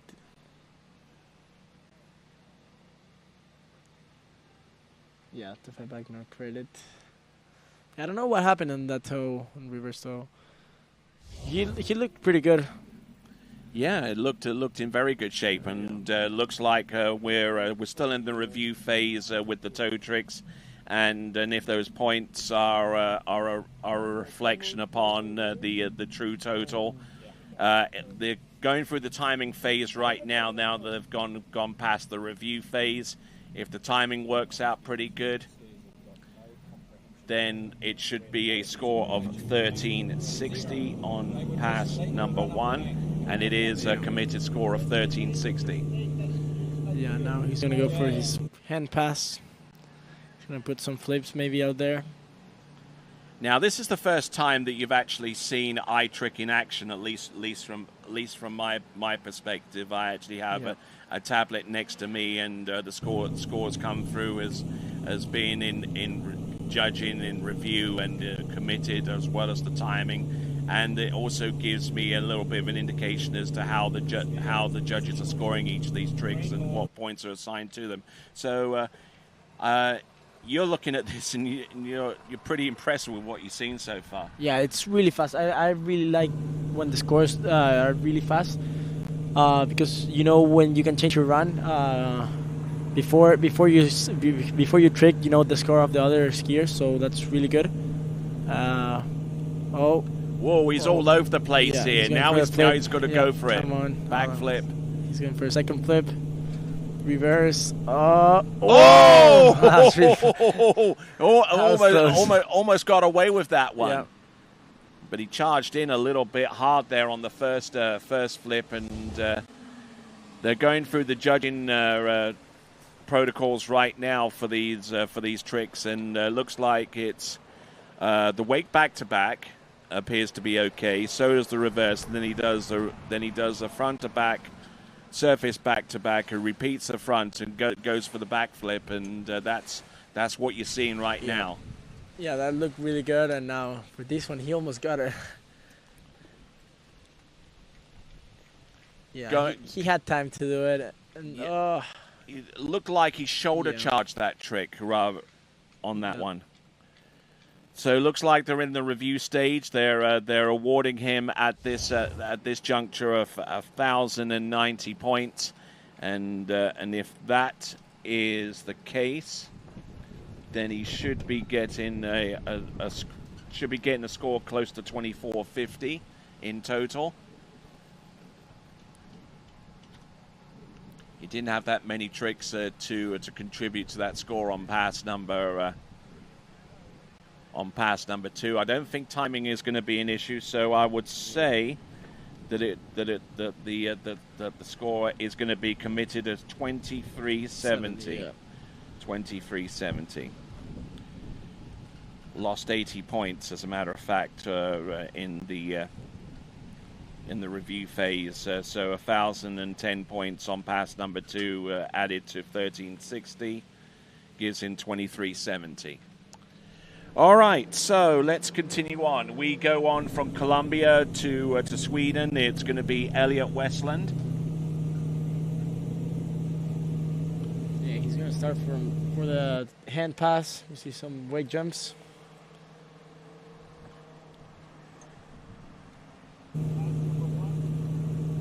Now, I wonder what boat speed he's got here. Yeah, it's good. It's going to be north of 30k. B2, Bravo 2, ballast at 25. Wait back to we're going to see flips. Here we go. This first flip. There's one. He's going fast. There's Reverse. two. Oh. Ooh. We're going to see it back to front. There we go. Nicely done. Front to back. Oh, that's really good. We're going to see a mob. Yeah. Ooh. Oh, how close. Yeah, Almost. those flips were really good. Yeah. He was going for it. He was doing it fast. Had to work very hard to make those flips happen because he didn't get an awful lot of elevation on those flips. Yeah, back to back, reverse, and then wake front. There we see the first flip. He was going close to the wake, so that's fast. It looks like our drone shot is getting close to the boat. Yeah, that's really good. Good piloting there from Connor Pauly. As we continue to review these tricks one after the other, falling on a back flip, the mode back. We're past the review phase. After the review phase, we're on 2890. I don't think timing's going to be an issue here with the amount of tricks that we see there. I don't think he would have expended the entirety of the 20-second pass to do those tricks. So 2890. Yeah, that's a good score for a first pass. Okay, so as we continue right along, I'm Tony Lightfoot. He's Matias Gonzalez, and we're watching these tricks as they're performed. They're being judged by iTrick. If you want to find out more, go to splasheye.com, or go to itrick.ski. So just waiting on our second pass, and it's going to be a tow pass. Yep, no doubt. Wind's starting to pick up a little bit here. I'm sure that I'm sure that you noticed that on the starting dock whenever you get ready to trick. Yep, it's like a crosswind, but this part of the lake. Now he did a tow 5 as his opening tricks. Now there was now. I'm not back, too sure if there was a Toe gap. back, toe front, a couple to sides, yeah, like always. And now he's gonna take it. He's gonna do it back. Ski release again. Okie dokie. So another of those ski releases. I mean, Yeah, I think I have to check what- mine. Oh. I'm scared. Yeah, I would probably want to do that. Yeah. Yeah, I think I'm gonna check mine Yeah. before my set tomorrow. Check it tonight. Yeah.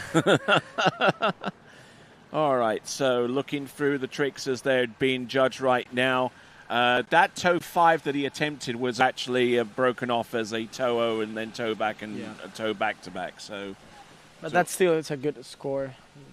We're waiting. So falling on the line back at the end, which means he obviously doesn't get the point score for that. That would have been 110 points had he have ridden that out.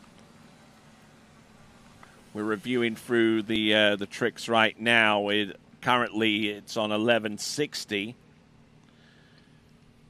on the review phase of the pass. He basically had everything scored up to that point, save for that attempt at the toe 5 back, which ends up being a toe and a toe back. But looks like they're on the review phase. Yep. 1360 so far. And we're holding the boat until the skier, the next skier knows the trick score. That's what I like about the trick eye, that you know the score before you go in the water. Yeah, which is always useful information to have, especially if you're gunning for a championship like you typically are there, Mateus. Yeah. So timing. I think Do you think that's going to be an issue, timing with the amount of tricks there? Committed 1360. Yeah. Now we're moving to. So 1360, total 4270. 4250, I'm sorry. So. So who do we have next? We have Ty Kosick from the United States. Skier that you know of? Yeah. He's slalom in the morning. He did, I think, 3 at 38. Something along those lines, yeah. So he's gonna go and put a big score for the overall. I know he jumps really far, so he's gonna try to put big score in tricks to be on the top for the overall. And if I'm not mistaken, Ty Kosick also represented the United States at World University level as well. We're competing in those championships in New Zealand earlier on in the season. Yeah, back to front, normal flip, reverse. Attempt to the reverse. I think that was a repeat of one of his other flips. So he's going for it. He front and now. Oh, I thought it was another flip. Couple sides of finish. Oh no! Does he go for the front flip? Front flip. Yes. Oh, that was close. That looked painful. But there you go. That is Ty Kosick with pass number 1. Yeah, back to front.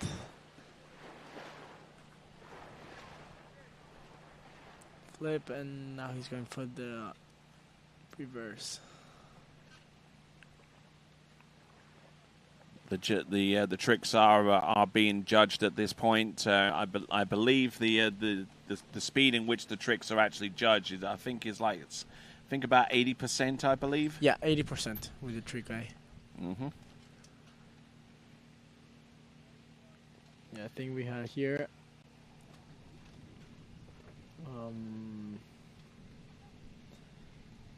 Other timing, I think. Well, they're in the review stage at the moment, and then I think timing will become an issue because he actually made it all the way to the end, aside from this front flip. Yeah. So we're in the review stage at this time, and so far he's on 2260. Now they've got one more element to go, and after the review, and that's the timing.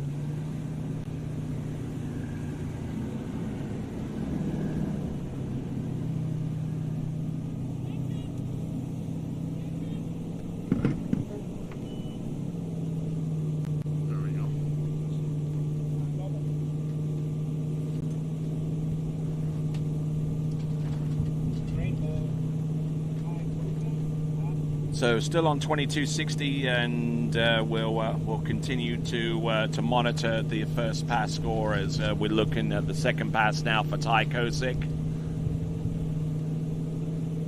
2260 in the first pass. Now he's going for he wants a big score for the overall. And going down about 2/3 the way down that pass, so he'll lose a bunch of tricks as a result of that.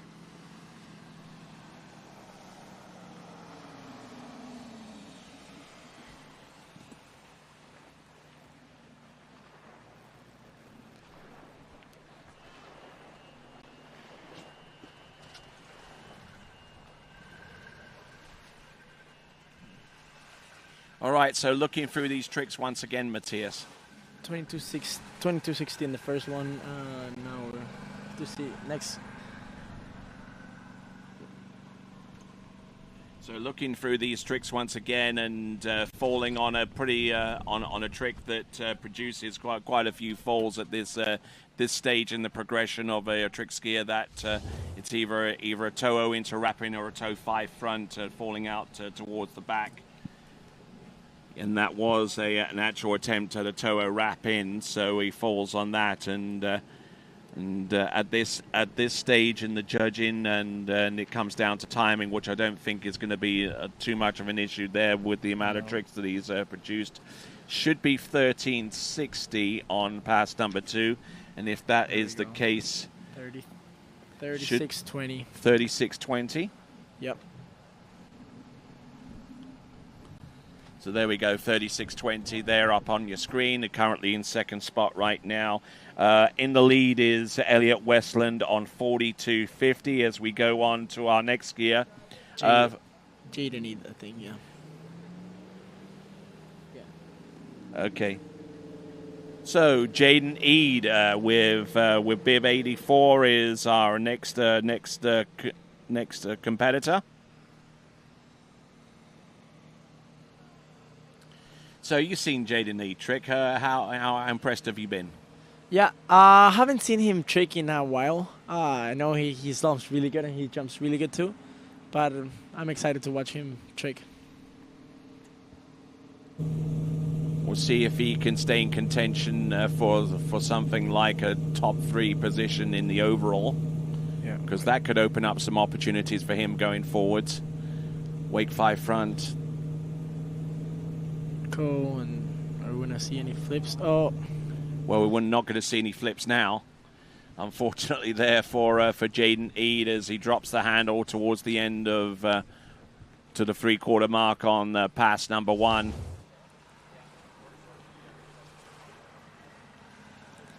I think he kind of partition spinned a little bit on that 5 back. It almost looked like he slid that trick round. But the Wacos appear to be okay.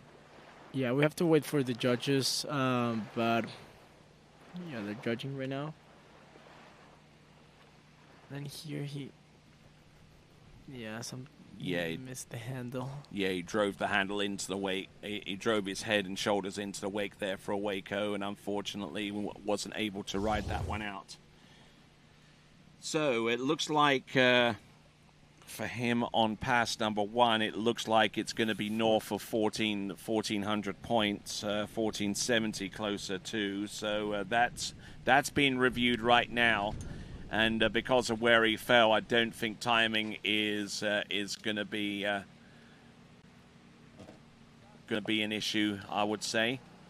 Yeah, the timing right now. However, they are looking at some tricks here, such as that Wake 5 back. There we go. Score. And the Wake 5 front towards the end. So 850 points it looks like it's being reduced to. So now he's looking for some serious points on pass number 2, and I don't think those points are going to be coming his way, unfortunately. To be fair, because the second pass is toe tricks, and toe tricks do tend to score less than handle tricks. So if he was looking for a point score north of 4,000 points, he may be left wanting here a little bit.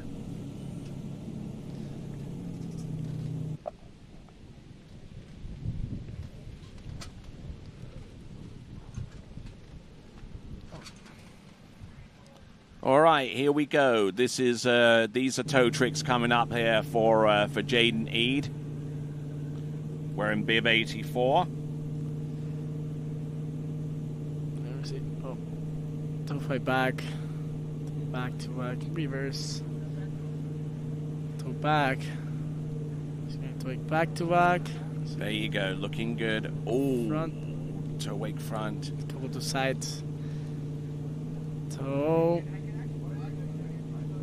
Oh no, toe wake back, and front. All right, good. it's Yeah. probably fair to say that Jaden Eade isn't the most natural tricker in the world. I think he did more in toes than in hands. We're gonna see. Maybe. Yeah, we'll have to check the. But is score. it enough to put him into maybe the top 2, top 3? I don't think so. We have to wait for the judges.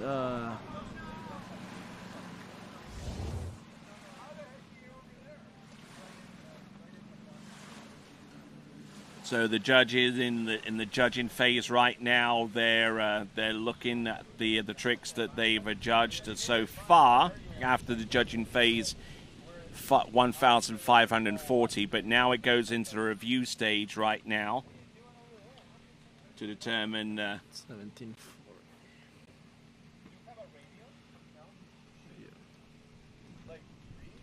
going through each of these tricks there. Now let's have a look at some of the tricks in the replay here. There's the toe-o.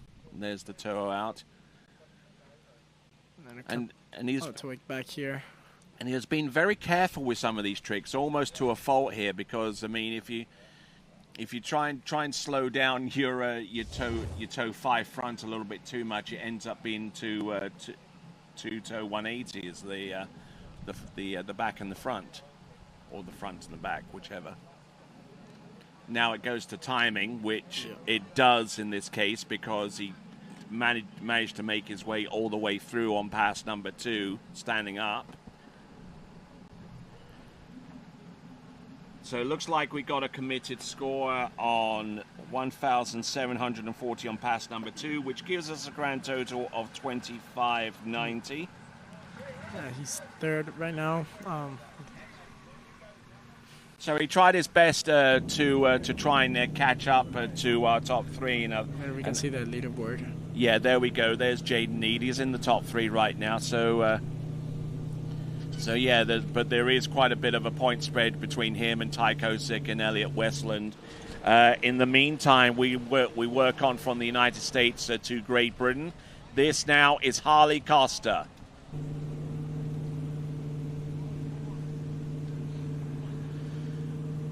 Setting in boat speed up at 28.6. Bravo 2, no ballast to speak of. Oh, nice toe 5 back nice there. From one great trick, unfortunately. Yeah, that toe 5 back was really nice. I don't know what happened there, but we can check it in the review. And it is scored as a toe 5 back as well. We're looking at the eye trick right now, and they do award him a toe 5 back. He gets the toe wake back to back, the first one, the reverse, and the reverse one he falls on. So it should be relatively straightforward to give him a score of 680. Timing, moot point. So 680 on pass number 1. And now he's changing skis for hand pass.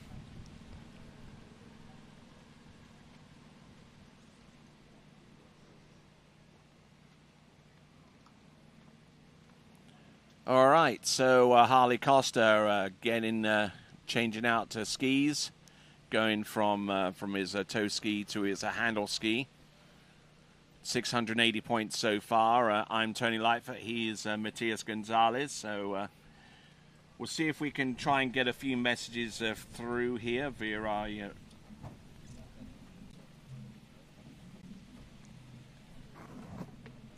We'll see if a few messages have made their way through on the YouTube live chat. And actually, I did ask I did ask some questions of you a little bit earlier. Had you have done a wake line back or a wake line front? Actually, your sister Josefina confirms as much. But for those of you that want to interact with us, you can do so on the YouTube live chat. To be able to do that, you subscribe to the TWBC YouTube channel. That gives you the ability to be a part of the live chat and also be informed to the next time we go live. And the next time we go live after these championships is going to be the European Open, which will take place in Linz in Austria. Then we have a few days break and before we go on to the European U21 Championships in Wien. And then right after that is the big daddy of them all, the Open World Championships in Rocchetto in Italy. And we've got some major events coming up, including a pro event that takes place about a week or so after the Open Worlds in Rocchetto.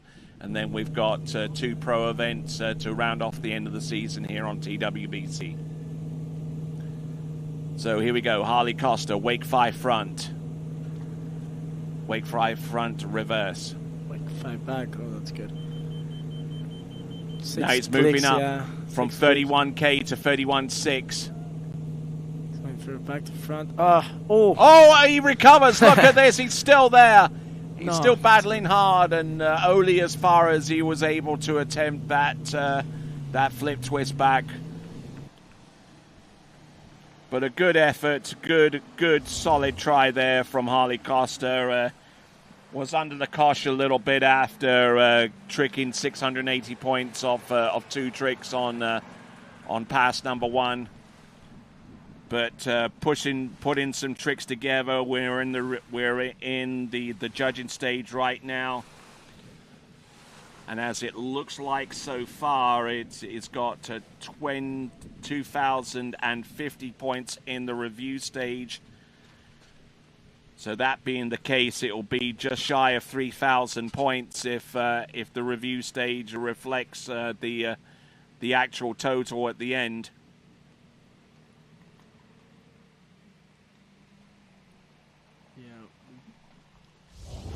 So looking at these tricks, what's being credited and what isn't. The review stage is pretty much terminated at this time or ending.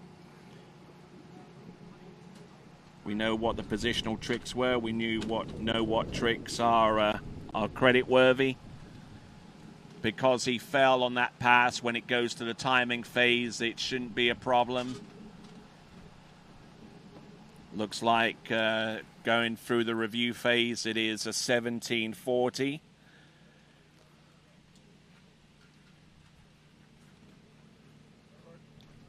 So we're just waiting on the final bits of judging in the review phase for Harley Costa. Now, I think that recovery there kind of confused the scoring a little bit there towards the end. There we go. All right there. So now we go on to the timing phase. So 2,050, which means it is going to be a grand total of 2730 if everything shapes up. Yes, 2730 is the score for Harley Costa, and that currently puts him in 3rd spot. In the meantime, let's check out our next competitor from Italia. It is Florian Path. Yeah, we're going to see Florian with the first pass. He's going to start with hands, some weight jumps right now. I think he's probably made sure 2 or 3 times that his foot on his ski is probably secure. 30 kilometers. Ski line back. Oh, a little bit of a recovery there on that ski line back there. Too much rope, maybe. Now, Florian Path is Oh, wow. I was about to say a pretty decent overall skier, but Florian Path, unfortunately, is in a bit of a pickle right now, having fallen about a third the way through on pass number 1. Fair to say that tricks isn't his forte, but We'll see him in the slalom and the jump a little bit later on. A skier capable of getting into 10.25 meters in the slalom course and jumping well in excess of 200 feet on the off the jump ramp. Yeah, I'm excited to watch him slalom and jump. And he didn't use the wake. I mean, he just bounced that thing off the top. He didn't even hit the top. He just bounced it, and he got bounced. All right, so going through to the timing phase, and it looks like the score for him on pass number 1 should be 450 points. So 450 points, which means he needs to find about 3,800 points on pass number 2, and highly unlikely that he does that with toe tricks, unless he decides to do a repeat. I think he's gonna go for a toe run right now.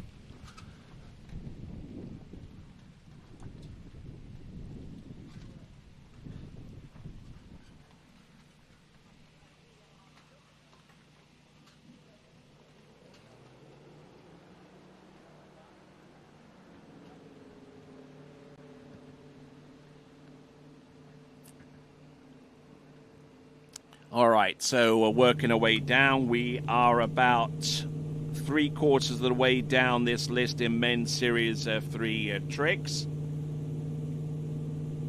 Florian Path. It's been picked up, and now we're making the turn. It's Nigel Sparrow, our chief boat driver, coming to us from Australia.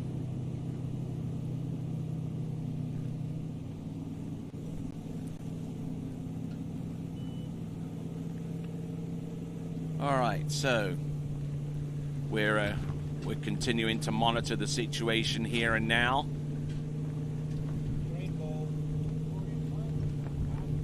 We've got Florian Path. He's decided to go with toe tricks, 29 kilometers, toe 5 back.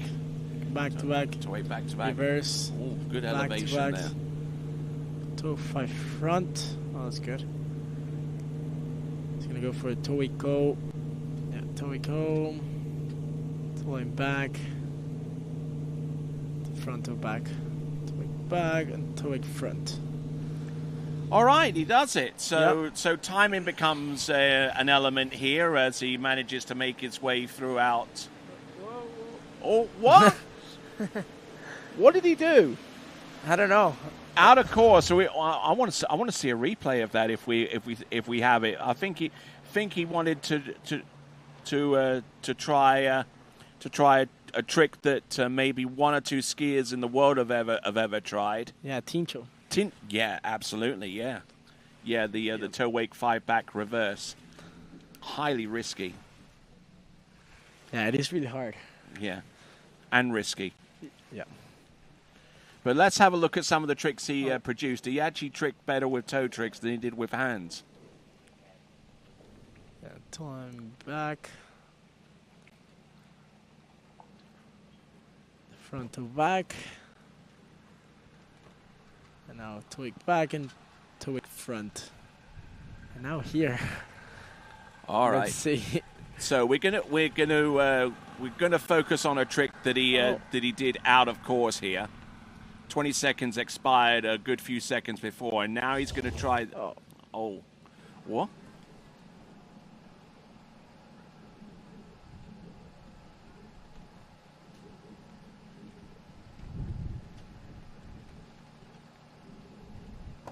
Okay, so let's have a look at the replay here outside of the course. Oh, and the boat was starting. You can see the ski. Huh? Yeah, and I think he was probably grateful that the ski released at that point. No, we don't want any more people getting hurt. All right, there. So timing, that obviously is an issue because he made it all the way through on that pass. 29.80 committed as a score. 29.80 as a committed score. That gives him a total of 34.30. 34.30. And all 34.30, and all of these scores, including the additions at the end brought to us by iTrick, are not that fast with addition. Trust me, this is a really, really big help. All right, Danny Teixidor from Spain. I know he was in Orlando doing some practice before this tournament. 2 back-to-backs, reverse. He's gonna go for toe 5 front. That looks pretty good. Toe to Waco. Toe line back. Toe line back to back. Oh. Ooh. Some good trick in there at that point. Danny Teixidor. That's how his last name is. Teixidor. Teixidor. Okay, just want to make sure. Danny Teixidor. Looking very, very smooth. But I would suspect that toe 5 back is probably going to be judged as a toe O and a toe back, based upon what I've seen so far from some others that have tried the same trick and have come up short on the points that they wanted. And that's exactly the case. It shows us right here in black and white. Yeah, toe 5 back, no credit. It says here, so it's gonna be. Yeah, we have to wait for the judges. To wait, no credit maybe. It says here, so.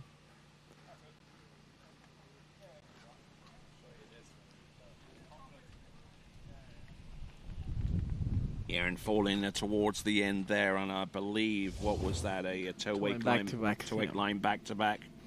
They're in the review stage right now, so 1580. 1580. Oh. And I think before he fell before the end, because he fell before the end, it was before time had expired, right? Or it's very close to one occurring before the other. 1930. First pass.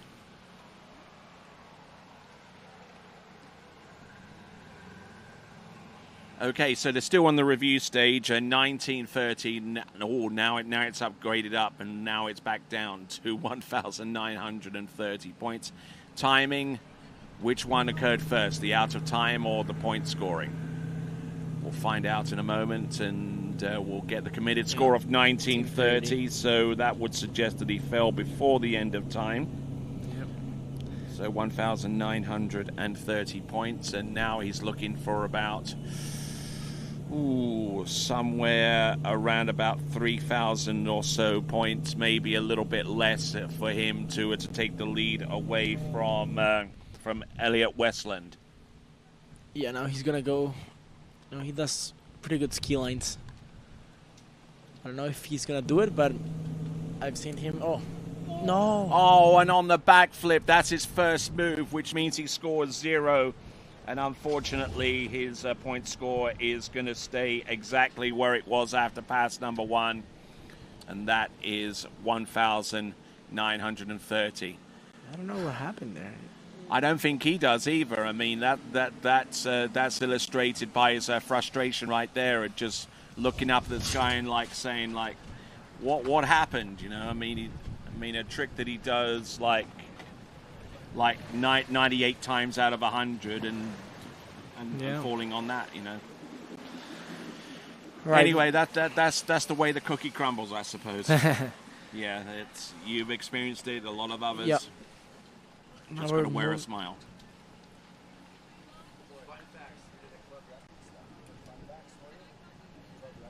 I don't know if you want it for just on the envelope. There you go. 70 point, yeah. All right, gotcha. All right, so I don't think we're going to have to wait too long before we send our next competitor out. I don't think they'll be judging too many moves on pass number 2. So I think we're pretty safe to go with our next competitor. Coming to us from Chile. Don't get too excited, Matias. It is Cristobal Miranda. Yeah, I'm excited to watch him. He's been tricking really good. I mean, jumping and slaloming really good. And he's 11. Yeah. So. Which means he has about 5 more periods of eligibility for these championships. Yeah, you have to see his hand pass. It's really good. You can see Tody on the boat pinning. I think he does like 6 flips, so that's really good. Which is just as well because you're only allowed 6. Yeah. Yeah. So, I don't know what's his speed. It's going to be slower than yours, I know that. 24.3. It's not that high ski like it's 24.3, yeah. You can do that by putting the boat out of neutral. All right, let's go with the flips. We can see the first flip, a little too much rope. Second flip, that's really good. Look at this. Back to front. Oh, and he cases the wake and he's still on top. Back There we landing. go. Oh, let's go. He's going for it.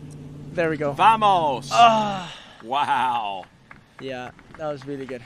Yes, and he's pleased with that too. You know, I mean, he would have liked to have put in two more flips, you know, to round off the pass. But you know, he has good perspective and a good feeling for what he's doing out there.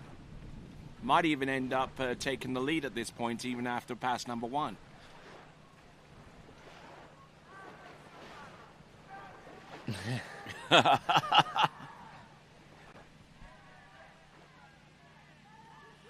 Let's have a look at these tricks here, because I mean they're nothing short of impressive there, Matthias. Yeah, that was perfect. That back to front was perfect. Now this back landing, he landed really good.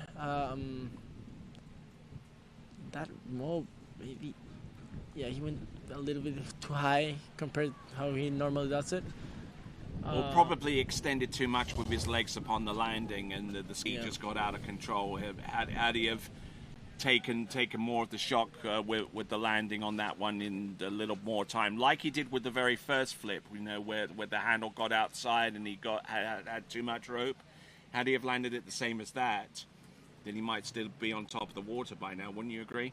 Yeah. Yeah. First flip, he landed too much rope, and he had to wait a little bit. But for the mob, I don't know. I've seen him done it really good. I think his PV, it's like around. Okay, let's have a look at the trick manifest. All of these are flips. Well, aside from the first wake back-to-back trick, back-to-back, wake surface back-to-back, and then everything else is a flip, aside from the wake front and the positional. So far we're on 29-20 first 29. pass. Yeah, 29-20. So 29-20. Looking for something.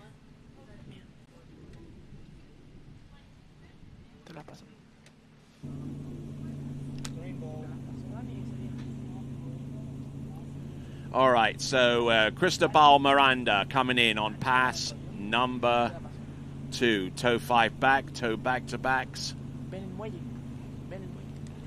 Going through his tricks, toe wake back-to-back. Oh, look at and he almost recovered out of that one. He got caught on the outside of the opposite wake, and as he tried to recover off the toe wake back-to-back. But I tell you what, this is some great stuff from an 11-year-old, wouldn't you say? Yeah, that's really good for him. Have to wait for the judges. I think that is pretty clean.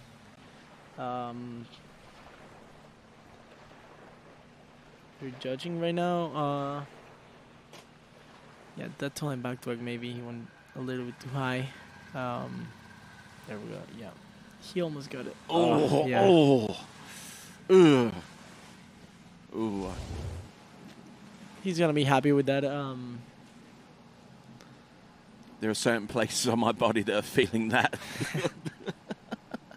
I tell you. But good effort. He certainly put a lot of vigor into that one. So it looks like if once they finish reviewing, and because timing is not going to be a factor because he fell halfway down the pass, it should be about 3,800 points on the taking into account that the second pass currently being reviewed right now is currently at 880 points. So we're just waiting on the review to be concluded, and then after that, then timing. No need, obviously, because he fell halfway through, as you can plainly see with the trick manifest on the left-hand side of your screen.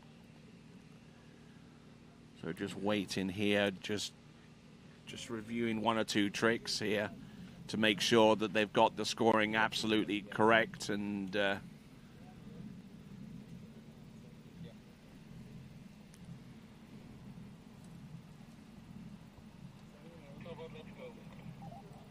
okay, so 880 points, which means that the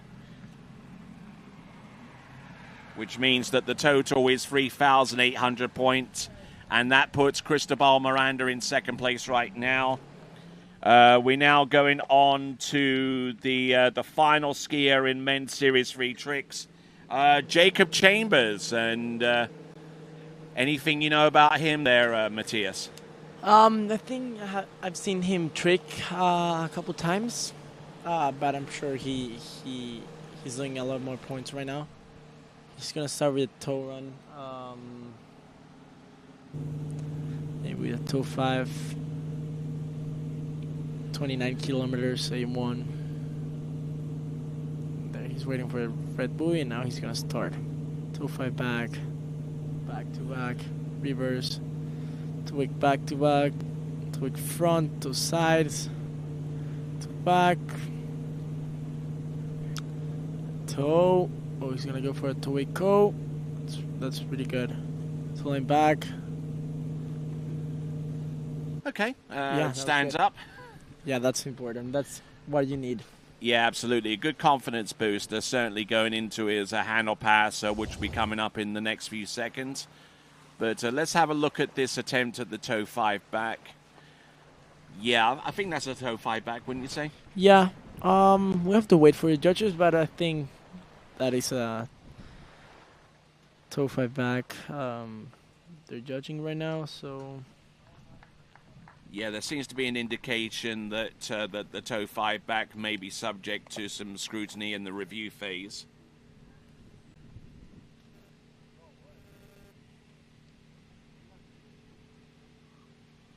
And they are going through the review phase right now as we look towards these tricks on our Insta replay, including that toe wake line back. And after that, he basically stopped tricking. So I think he has a pretty good idea, a pretty good gauge of where he is in relation to time. 27:10, and we're waiting.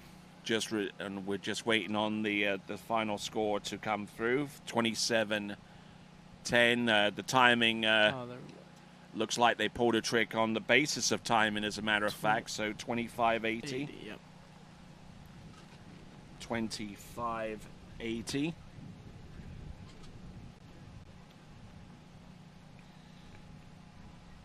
So 25:80. Okay, so as we get ready to bring in toe side, no credits. The second one is good. Here it says. Okay, so as we bring in Jacob Chambers in, try and give us a sense of what Jacob would be thinking about approaching this pass now that he's gotten through pass number 1. What's his confidence level, and how does it manifest itself here? He's gonna go for the mob and maybe back to front, back landing. I know he does a front flip. Maybe we're gonna see him. Oh, he didn't do it this time. Boat He's speed going fast. up. Yeah. Oh, there we go. That's look really at good. that, sweet as you like. Ski line O at the end. That is really good. Yes, that's definitely going to do a lot of good, not only for him, but also for Team Canada. He's on the Canadian team in the U21 Worlds. And I tell you what, that is a big, big shot in the arm for the Canadians. That was a nice front flip. Boom. Not the cleanest looking trick skiing or the most stable by any stretch of the imagination, but he just gets the job done. He Yeah. just goes from one trick to the next and doesn't stop until he either gets towards the end or he falls trying. You have to go up and back. That's what you need. He did it, Indeed. and now he has to wait for the judges. But I think that is really clean. I know he's going. He's on the team for Junior Pan Am Games in Paraguay, so he has a couple tournaments. All right then. So that concludes men's series 3 tricks. And yeah, and there you go. Cole Grant in the boat there, giving a good fist pump to his. That is a big to his score. skier. Oh, it's going to be a huge score on Yeah. pass number 2. I mean, notwithstanding the fact that we'd seen him. 44.50 in the second pass. Oh yeah, 44.50. It's in the review stage right now. If this point score on pass number 2 holds up, it's actually been reduced to 4,100 points, which should total somewhere close to 6,680 if everything holds true. They're still in the review phase, however, so we'll just have to wait a few moments to confirm the point totals. Looks like the points total is in its review, and we're just trying to ascertain the point score in its total. There we go. Still in review at this stage. And it's committed to 7,080 points as a total. 7,080 points as a total. That's a big 4,500 points on pass number 2 to give him that total. So our very last skier in this series actually takes the lead, and he's now going to have to wait for about, I don't know, like about 25 or 26 skiers between now and the end of the competition to see if he makes it through to the final. I think that's gonna be close to the bubble score to make. Okay, so we are committed on a score of 7,080, 7,080 for the 2 20-second passes produced by Jacob Chambers. So well done to him, and well done to Team Canada. We'll move on to the women's trick elimination round in Series 3. But before we do, let's go on to the men's trick leaderboard. Jacob Chambers, you see right there on the top of the leaderboard, 7,080. Elliot Westland, 4,250. Cristobal Miranda, 3,800. Ty Kosick with 3,620. Florian Path with 3,440. The rest of the results you can see by going to the live scoring on the IWSF website. So, some great skiing. Great to have you on board, by the way. And I do want to have the opportunity to ask you 1 or 2 questions about what you do out there, so far as your tricking is concerned. But I mean, as we get ready for the girls' tricking now, whenever you get set up for a pass, do you think an awful lot when you're actually tricking, or do you go purely by intuition? I don't try. I don't like to think about too much my run. I mean, I just wanted to go and do what I know how to do it. So yeah, I don't like to think that much when I'm tricking. And I think it works. Okay, yeah, because you're obviously tricking so fast that you've got no time to think. Is that a pretty accurate assessment? I mean, in toes, yeah, pretty fast, but in hands, I need a little bit. I need more speed to put an extra trick. I can put an extra trick sometimes when I go fast, but I wanted to do pretty consistent. So, and one more question before I leave you be, unless you want to stick around for a little bit. But whenever you found out the result of Jake going over 13,000 points for the world record, whenever it was actually performed and to the time that it actually became ratified, I mean, what was the general feeling among the competitors like yourself that competed directly against him? I mean, would you say, I kind of wish I had that first? He said, well done, or what was your reaction generally? No, I mean, it's incredible how he does it. He did it 2 times. So he's done it. I feel like he's done a really good year this with a lot of tournaments. And yeah, I was impressed, and I think it's working for me because when I saw the score, I wanted to keep working and training a lot to do that score. So pure motivation is giving you. Yeah, I think me, Pato, Tincho, everyone, I think that works for motivation and to keep working on it. All right, here we go. Our skier on the water is Marin Kuratani of Japan. Getting in a little bit deep there. She started off with a wake back and a wake front, and I think she fell on a reverse surface back to back or the front. Now this should be relatively straightforward to ascertain. But anyway, as we go through these tricks event, Matty has some business to attend to. But thanks a lot for coming on out, and look forward to seeing you trick tomorrow. And best of luck going forwards, not only for you but also for Team Chile. Thank you, Tony. Ciao for now. Thank you very much. Take care of yourself, and look forward to seeing you later. All right, so looks like we got a committed score on 400 for pass, for the one and only pass that we've seen so far from Marin Kuratani of Japan.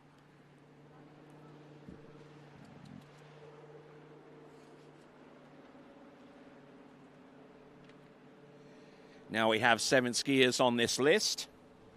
Marin Kuratani of Japan is our lead-off skier on that list. Then we'll have Molly Lee from Great Britain. Then Juliana Cobo of Mexico. And Neely Alar from Canada. Lily Dest of Great Britain.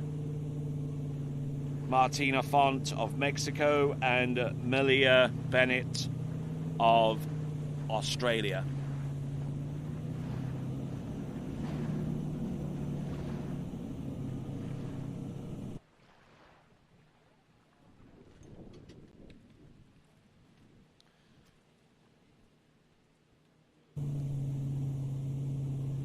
All right, so working our way, and we've got, looks like we got Kiwi in the boat, trying to look after the situation behind it with Kuratani, Marin Kuratani.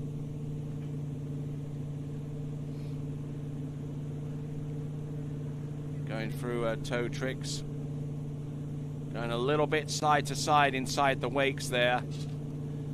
Losing a bit of time, but just trying to recover each trick one at a time.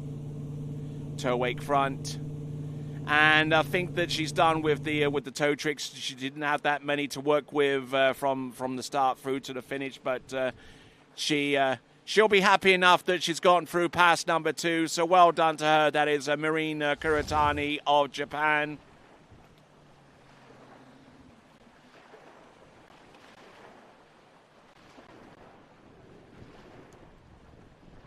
Already on 400 points, and actually tricking about 3 times that amount in terms of point value on pass number 2, if what I'm seeing is correct so far as the review stage is concerned.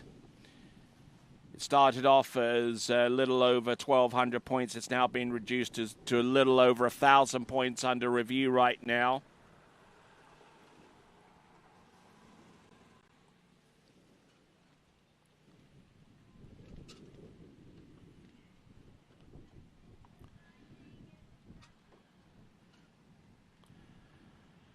So just waiting on the point score to be released. Still in the review stage, and I think the timing does come into play here, although having said that, Marin essentially stopped tricking before the end of the 20-second time period on pass number 2. Looks like timing is in effect here, and also the point score after review is 1,000 points, which gives her a total of 1,400 points. First skier of 7 in this this women's Series 3 tricks elimination round. Marina Kuratani of Japan, 1,400 points for her.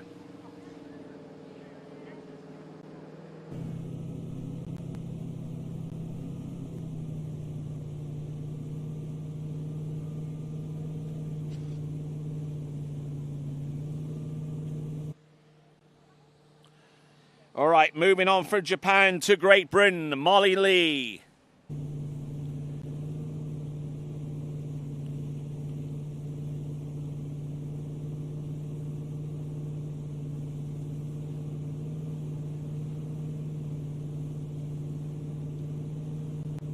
Going through one trick after the other, nice wake turns, good surface turns to complement.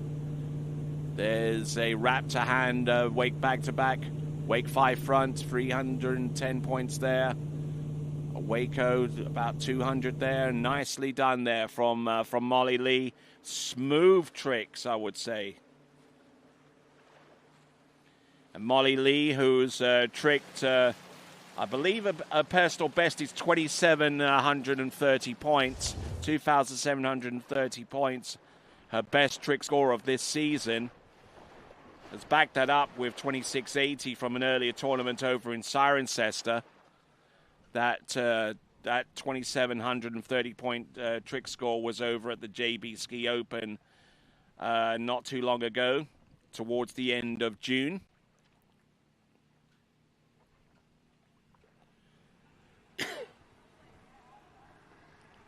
So just waiting on the scores to be released here.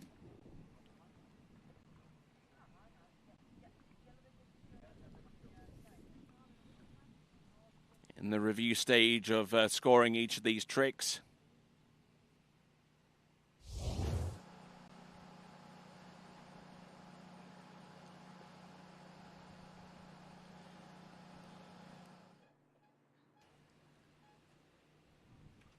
All right, and as we get ready to push out Molly Lee's first pass score.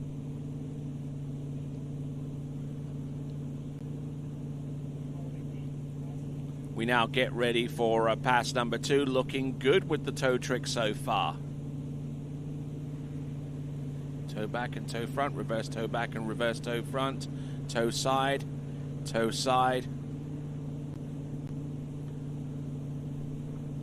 wake back and toe wake front, and there you go, performing them all within time. And looks like we got a committed score on pass number 1, 630 points. 630 points on pass number 1, and the trick score on pass number 2 will be available very, very soon.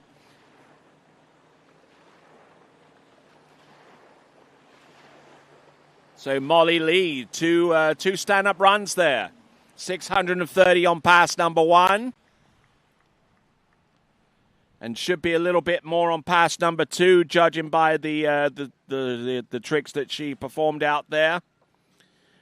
Speaking of judging, they are in the judging phase right now of the pass number 2.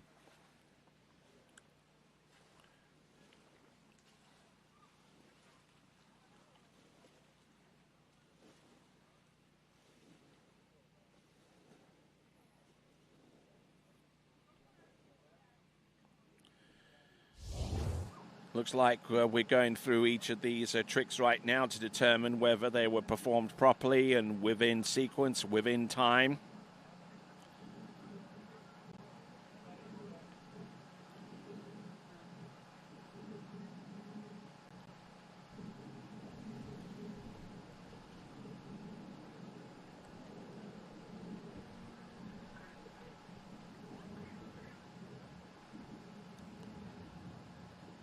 Like we're at the tail end of the review period, so far as the trick scoring is concerned.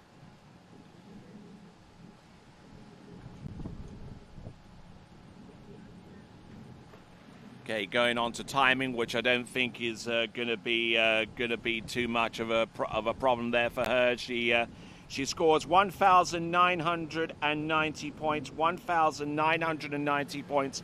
Having scored 13 60 on pass number 2. So a little bit short of what she typically tricks. She's been consistent over 2,000 points so far this season. But Molly Lee getting the tricks that she wanted to on both passes. So going on to our next competitor, third skier out wearing bib number 74. It is Juliana Cobo. Tricking with a boat speed of 25.7k, rather slow, but let's have a look and see what that translates so far as trick point scores are concerned. There is a wake back-to-back reverse. Some surface turns thrown in there for good measure. And I think she realizes that 20 seconds is more than enough time that she needs for all of those tricks that she performed.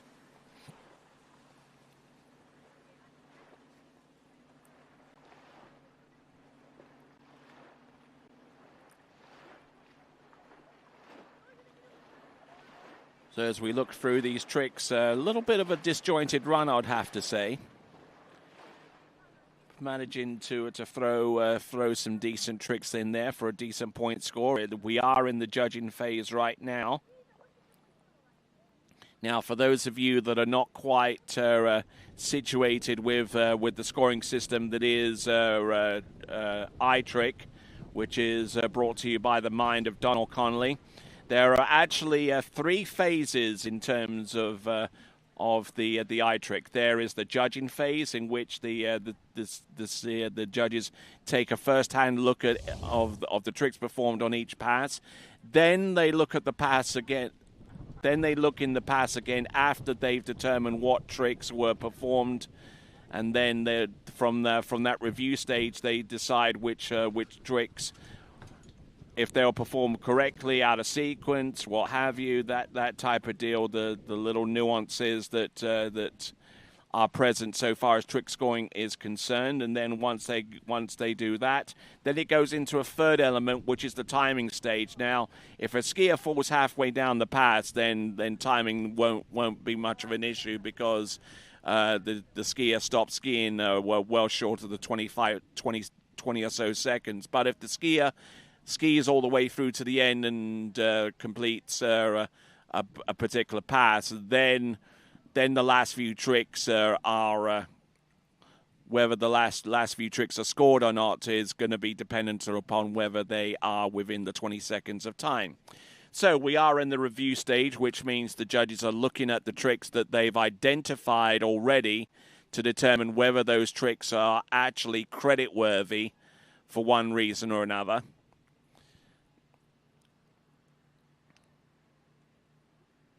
Now, because that pass looked rather disjointed there from Juliana Cobo, it's obviously means that that pass is subject to a little bit closer scrutiny, which is why we don't have the point score for her on pass number 1 at this time. But in the meantime, Juliana Cobo coming in, toe wake back, toe wake front. Tricking with a pretty high clip there with 31.4 kilometers an hour. One of the rare skiers that chooses a higher speed for toe tricks rather than hand tricks, and falling to about 3/4 of the way into that run, or somewhere between half and 3/4 of the way into that run, which means that the timing isn't going to be much of an issue here.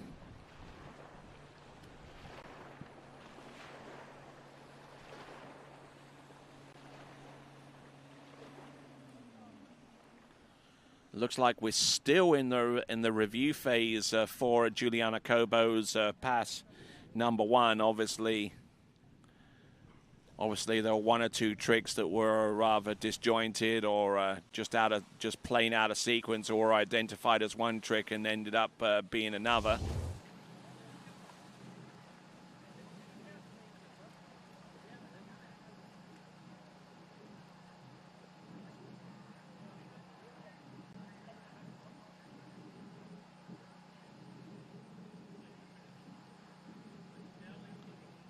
All right, so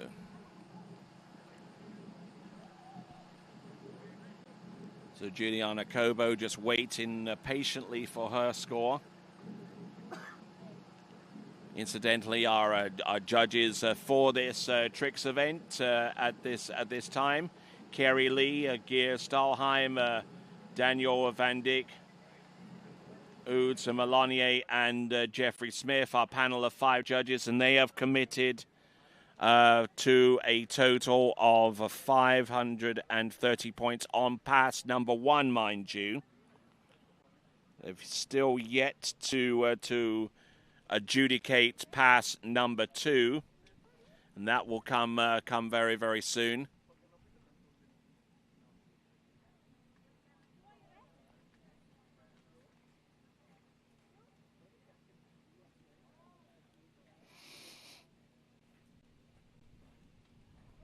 So currently they are judging at the moment, and I believe the judging is going to be on pass number 2.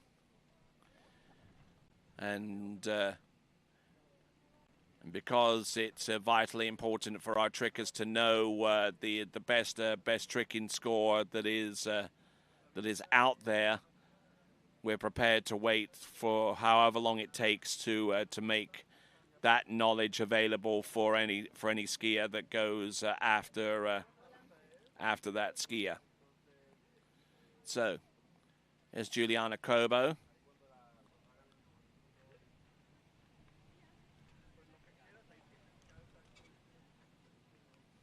It looks like we are getting some point scores are coming through on pass number 2, and they are currently in the reviewing phase right now. So they've identified tricks so far, and now they're reviewing those tricks to determine whether they're credit-worthy or not.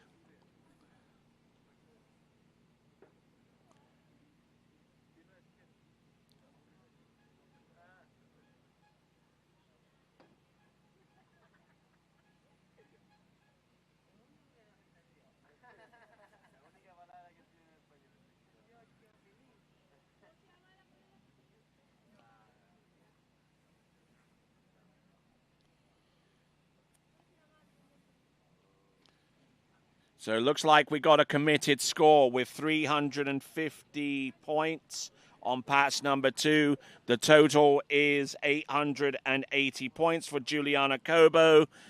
We have a committed score.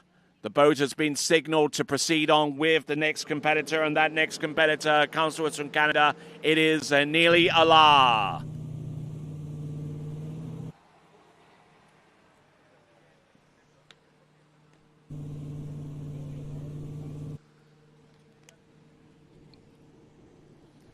All right, let's see what we've got here for Neely Allah. She's going to attempt, I believe, a toe 5 back, although there are a couple of tricks that can be attempted from this wrap that end up being wholly different from that trick I specified. Toe side, toe wake back, toe wake front. Looking good, though. Attempts a surface toe front and unfortunately falls. Now, whether the 20 seconds of time expired before she attempted that trick or vice versa, we'll find that out in a moment. But in the meantime, we're looking at the instant replay for Neely Allah, who comes to us from the Canadian province of Quebec. Skis over at Saint-Denis. That hosted its first pro tournament not too long ago.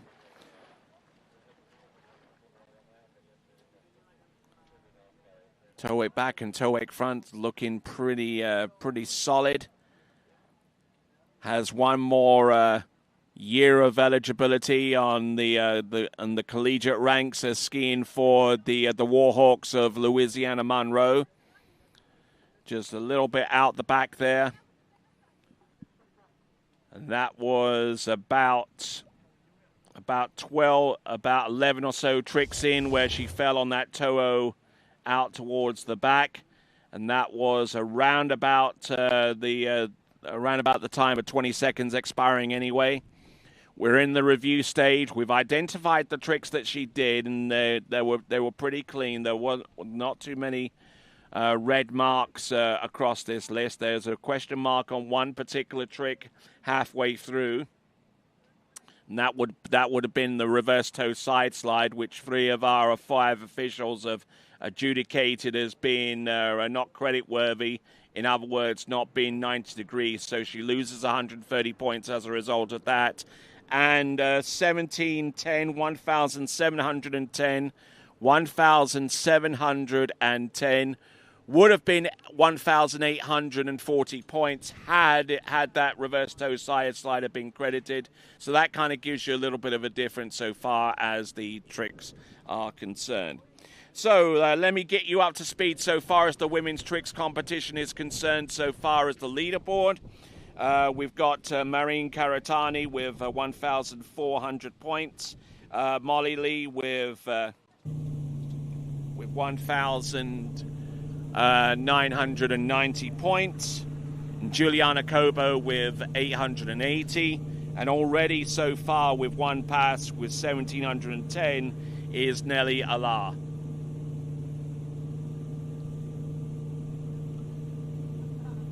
So Nelly La already in second place, and she hasn't even gotten the point score yet for pass number 2.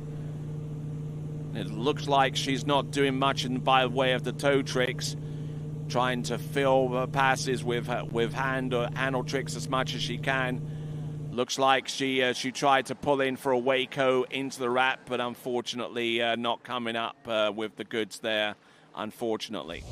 So 1,710 on pass number 1, and I suspect that the judging by the tricks that she was able to produce on pass number 2, that I think that she's probably taken the lead at this point ahead of Molly Lee, whose score of 1,990 is the current lead at this time. And I would suspect somewhere along the lines of a little over 1,500 points are going to be coming Nelly Allah's way on pass number 2. Don't forget she scored 1,710 on pass number 1.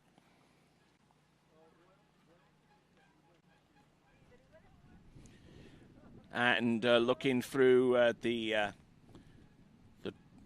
tricking scores and looking at some of the kind of like the red marks that some of our officials have placed next to their scoring for each trick. We have a panel of 5 judges. They look at each trick, and if it's majority rules. If 3 or more decide that a trick is credit worthy, then that trick gets credit for the points that are allocated to it. If not, then that trick scores 0, much like the wake, the reverse wake back-to-back that was decided upon by our officials as being not either complete or flat, and that means that particular trick would score 0. And she also fell on the Waco at the end, which means that she doesn't get the points for that. So we got a committed score of 1,380, giving her a grand total of 3,090. So for Canada, that is Nelly Allah with 3,090 points off 2 20-second runs. Lily Dest is our next competitor, and she is out there on the water representing Great Britain. Selecting 28.4 kilometers an hour with Bravo 2 as the 0 offsetting. Toe 5 back. Just trying to stay measured with that toe 5 back, making sure that she turns the 540 degrees in one fluid motion. Toe 5 front and toe out, and toe straight back in for Lily Dest, and unfortunately rushing in on that toe into wrap. She only has 20 seconds to do all of those tricks, so she was up against the clock as everyone else is. Now the judges are looking at the tricks that that Lily Desta produced. Interesting to see the progression in the judging for each pass. First of all, the judges will look at each pass and determine what tricks were performed. Then they go back and judge to make sure that the tricks were credit-worthy of their performance. And then it goes to timing to determine whether the one or more of the last tricks performed towards the end, if it gets to close to the end of 20 seconds, whether those tricks are within time. Now, obviously, because she fell before the end of that pass, we've yet to determine whether she got those tricks within 20 seconds. 9 times out of 10, that pass, the skiers would normally fall right before the very end. So then timing doesn't become a factor so much, or as much of a factor. And looking at some of the tricks that Lily Dest performed, they were actually pretty smooth because a lot of the tricks that were actually judged and reviewed right here, maybe one, maybe 2 tricks out of the whole gaggle that she produced there were subject to being no credit. In other words, 3 or more officials deciding that a particular trick wasn't worthy of the points scored. Well, they're going through the review phase at this time. They've identified 1 or more tricks on top of that, but still Lily Dest will be coming through with a point score very, very close to 1,800 points. Now, 29 kilometers an hour with that wake O. Looking good, looking strong. Surface back-to-backs, wake front, surface back and wake front and wake back. Line back, wake line front, wake line back. Ooh, attempted a step on there, but wow. That was a bit of a recovery there, but there you go. That is Lily Dest. Looks like we're committed on pass number 1 so far as that score is concerned, 1,910. We're about to adjudicate on pass number 2. That should be around about the same point score, I would say, judging by the tricks that I've seen Lily Dest perform on pass number 2. But now we're on the judging phase of pass number 2.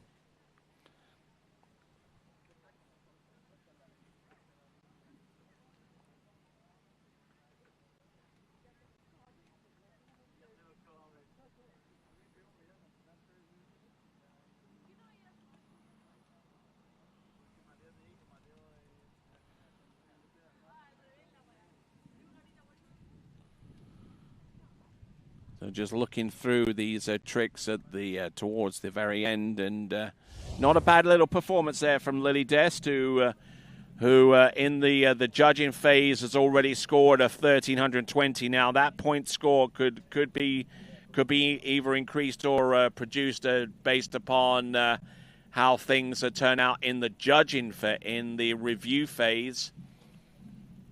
And then there's the timing element as well. Each skier gets 20 seconds to produce the tricks in the pass, and in order for a trick to be within 20 seconds, if it's performed right at the end, the trick must be started before the 20-second time expires.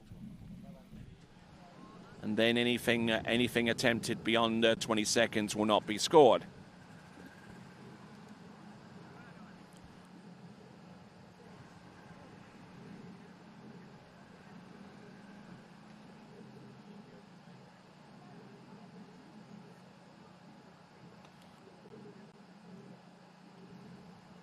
Okay, just waiting on the review phase to be over. 1,320 points. We estimate the handle pass of Lily Dest to score. She's already on 1,910 points on pass number 1. So looking for some more points to supersede the total produced by Nelly Allah, who has a point score of 3,090. Looking at the judging phase, looking at the review phase right now, it would appear that the Waco at the beginning and the reverse wake back-to-back were not credited, which bumps potential score on pass number 2 down to 1,020 points, which means that the total point score for Lily Dest is 2,930. So 2,930 for Lily Dest, as we now move on from Great Britain to Mexico. It'll be Martina Font.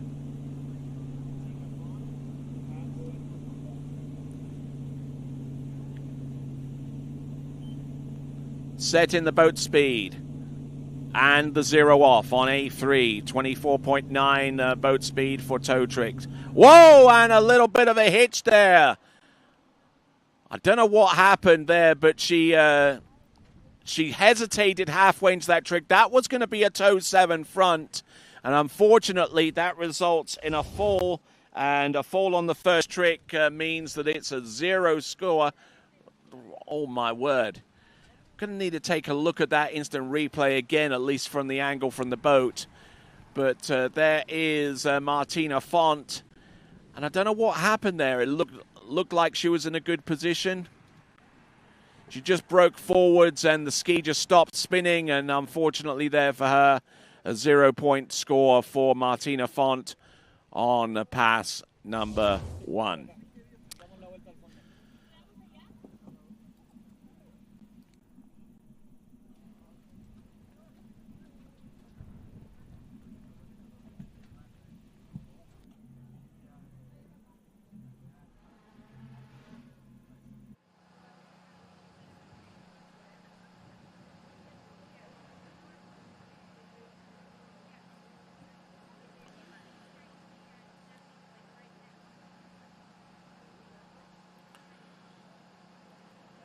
All right, so as we see Miller Bennett from Australia,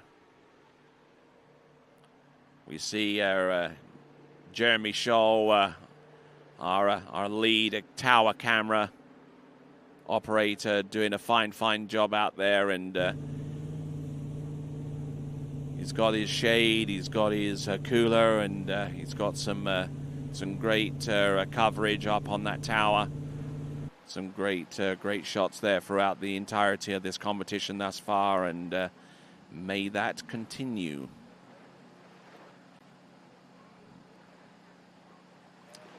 So a committed score of, unfortunately, 0 on pass number 1 there for Martina Font.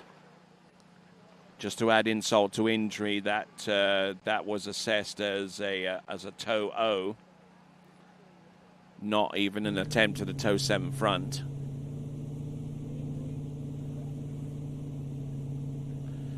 But let's see if she can put that little upset, that little hiccup behind her, and see what she's got for hand tricks.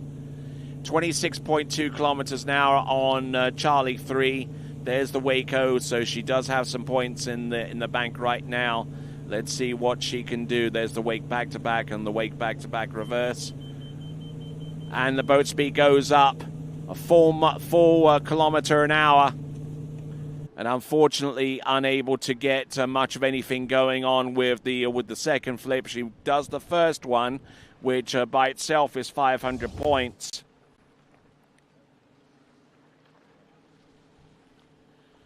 Just looking at the tricks as they're being judged right now via our iTrick, which you can find out more about by going to iTrick.ski.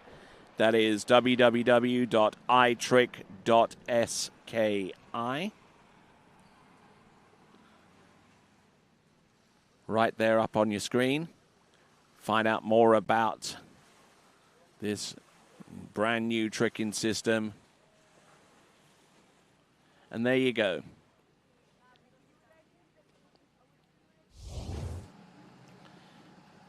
All right, there. So we're looking for some points here for Martina Font, and then we'll go on to our very last competitor, who is Mila Bennett of Australia. We're in the review phase. We've judged the tricks that were performed. We're now working to see if they're credit worthy in the review phase. We're looking at a point score of somewhere around 1,000, a little over 1,000 points. But the officials are in the review stage, and they're trying to determine if tricks are credit worthy, if a weight trick doesn't have air between the ski and the water, if a surface trick doesn't have a complete fluid rotation from its beginning right the way through to the end, and other specifications which belong to each particular trick if they're not adhered to.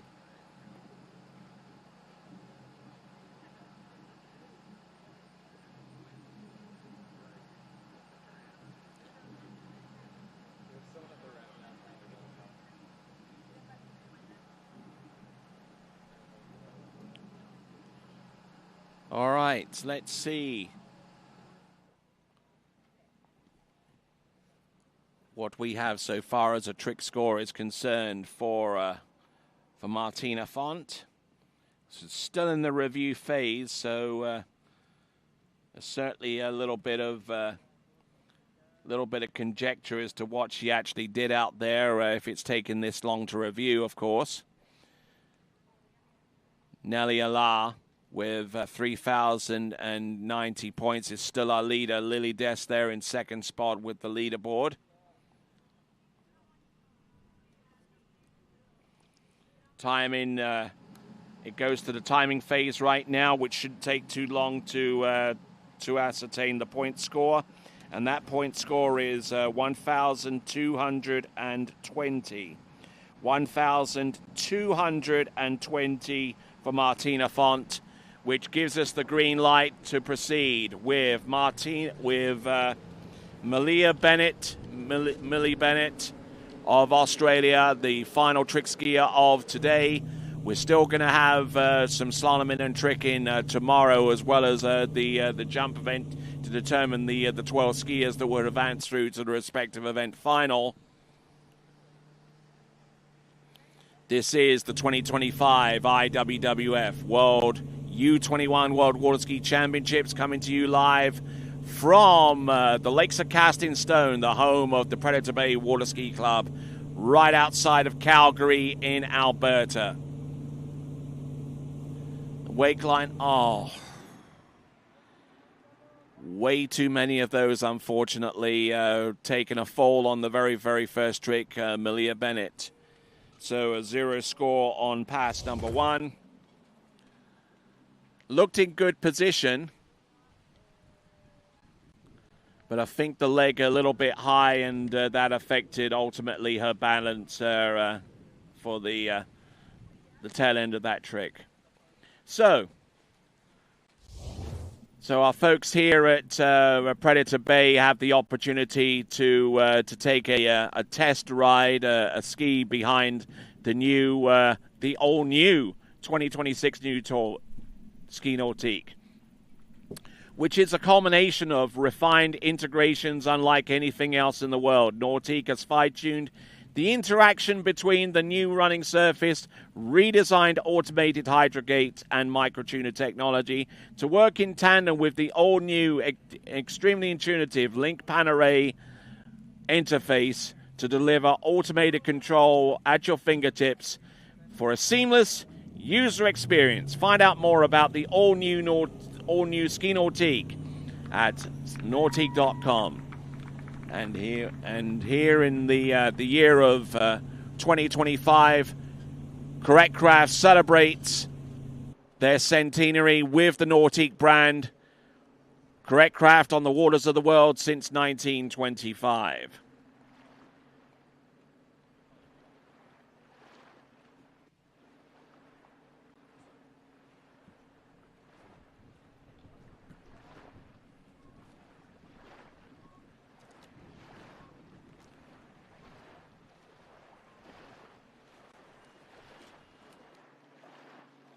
So welcome back, ladies and gentlemen. I'm Tony Lightfoot.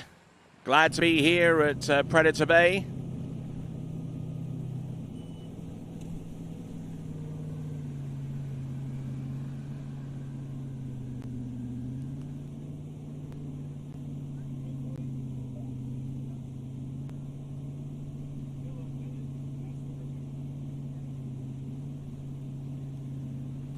All right, here we go. Millia Bennett from Australia, selecting 25-4, A1, no ballast, toe tricks. Looks like she's going to either attempt a toe O or a toe 5 back.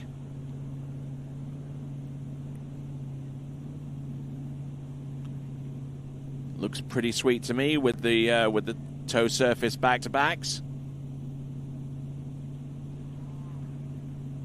Toe wake back to back, toe wake front,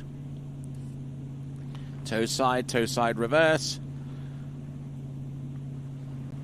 toe O in. Not all that smooth coming out, but she manages to get all the way through. So the third phase of our eye trick workflow comes into play, and that is timing. Unfortunately, falling on pass number 1, so whatever tricks that she produced on pass number 2 is going to be it for her.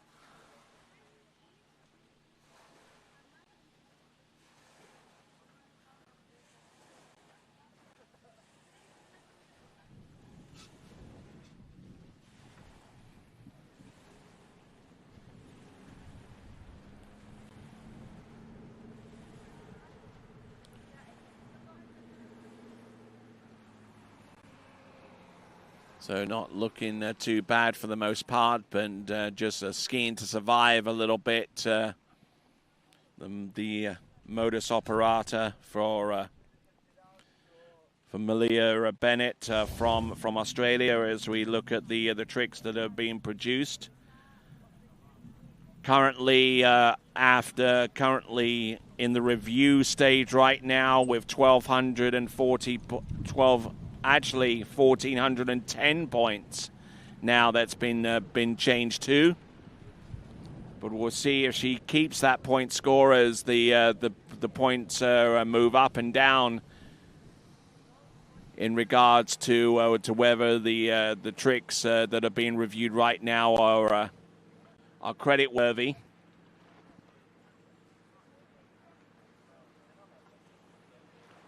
So in the review phase of our judging system, 1,280 points. Whatever points you see on the screen are going to be the full extent of Millia Bennett's tricking, because she fell on the first trick on pass number 1.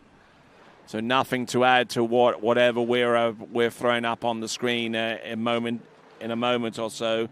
Timing does come into play, because she skied all the way through to the end. And the two tricks that are subject to scrutiny so far as timing is concerned are the toe back and toe front. And looks like the point score is going to be 1,280, 1,280 for Millia Bennett. So, and that concludes the tricks event for today. And let's have a look at the ladies' trick leaderboard. Nelia La from Canada, 3,090 points. Lily Dest with 2,930. Molly Lee with 1,990. Marine Kuratani of Japan with 1,400. Millia Bennett with 1,280. Martina Font with 1,220. And Juliana Kobo with 880 points. All right, so we've got a little bit of time to work with right now. We're getting ready for the jump event. That event will be coming to you in less than 15 minutes.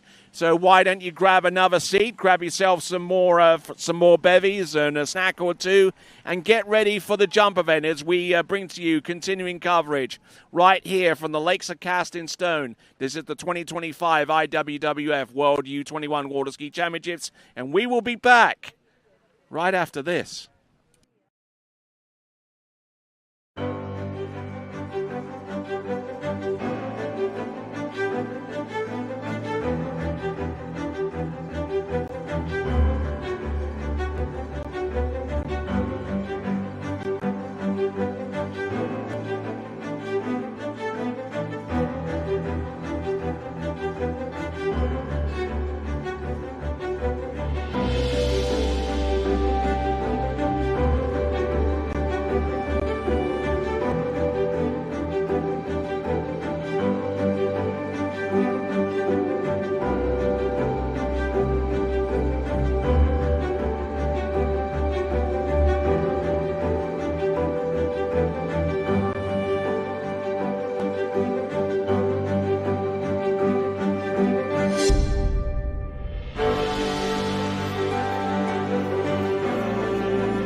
When I left the dock, there was no doubt in my mind I was going to win. Number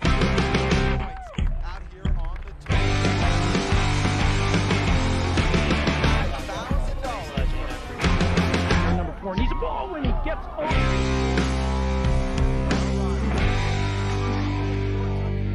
Side flips around 2. Wade losing the lead. Wade Cobb gets a monstrous turn at 4 and hangs on around 6. First time today. Wade, you made it exciting once again. Slingshotting himself around 1, and that's large. He's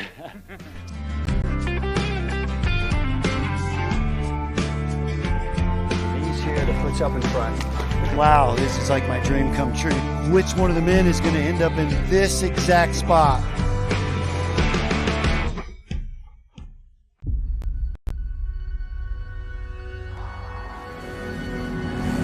Turn it up, now turn it out.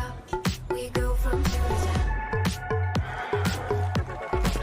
Gotta live it up, kick it, live it, sip it, love it, live it, eat it up. Gotta live it up, get it, move it, get it, we just live it up. Gotta live it up, kick it, live it, sip it, love it, live it, eat it up. Gotta live it up, it's automatic.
Thanks for calling Wake House. This is Brian. How can I help you?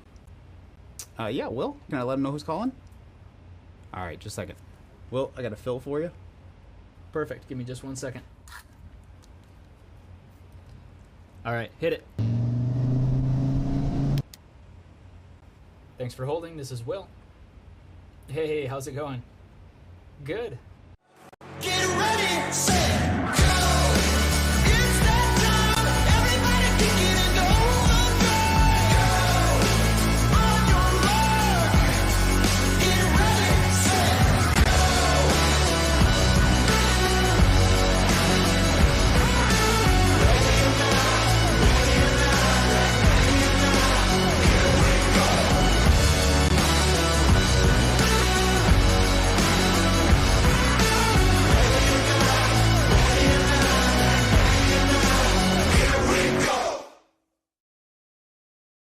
For skiers and water enthusiasts, Florida lakes are what dreams are made of. Combined with world-class golf, remarkable weather, natural beauty, theme parks, and so much more, it's easy to see that Florida is paradise. For more than 30 years, I've enjoyed Florida's lakes and many offerings. If you are interested in Florida real estate, let me be your guide and trusted advisor as you search for your paradise. Together, we can make your dreams a reality. take a look at you and start to lose my balance. What am I falling into? This feels like something new. I've seen a lot of views, but they were nothing like this. The way you do what you do, I think you're something brand new.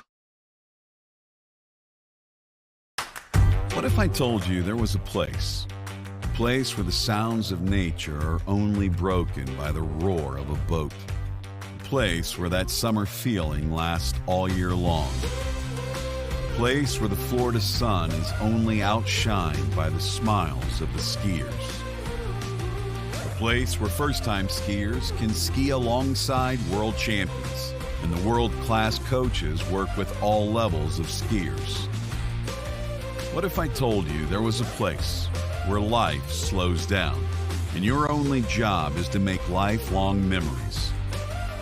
That place is Swiss Water Ski Resort.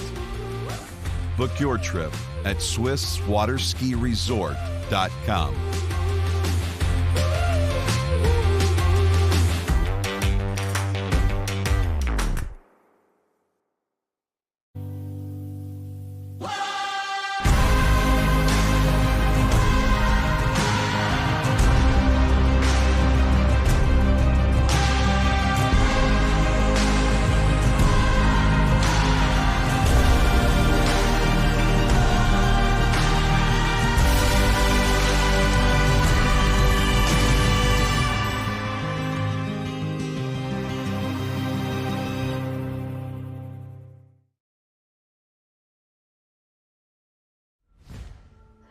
Old logic says success is determined by wins.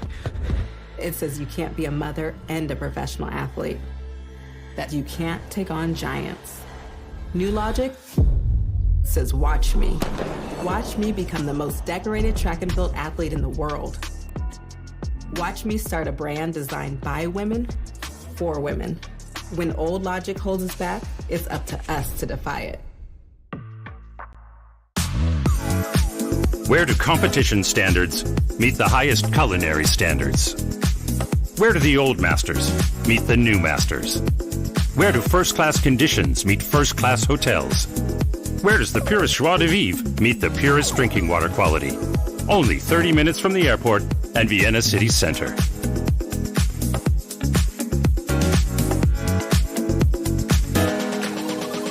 See you in Vienna. At Houston Cadillac, at the moment you arrive, you will notice dedication to excellence.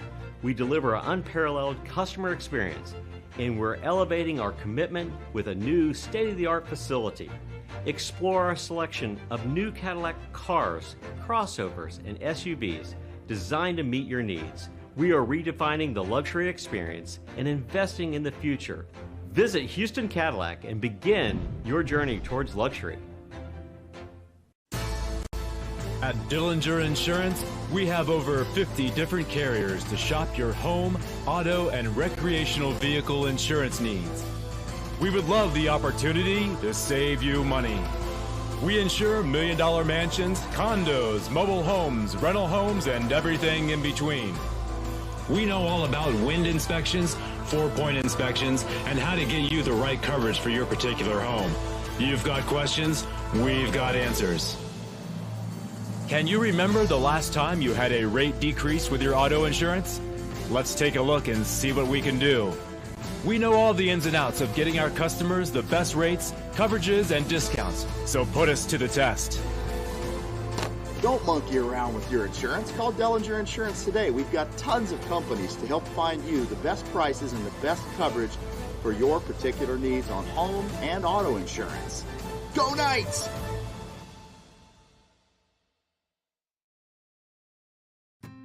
As the broker of Dayland Real Estate and a professional water skier, I understand what clients are looking for in their dream water ski home. Our company is dedicated to helping you and your family invest in your future together in Florida. If it's time to move on to your next adventure, let us help you find the perfect match for your home. Our team offers service in English, French, Spanish, and German. Whenever you are ready, just give us a call. We will be suited up and ready to assist. Dayland Real Estate, where expertise meets passion.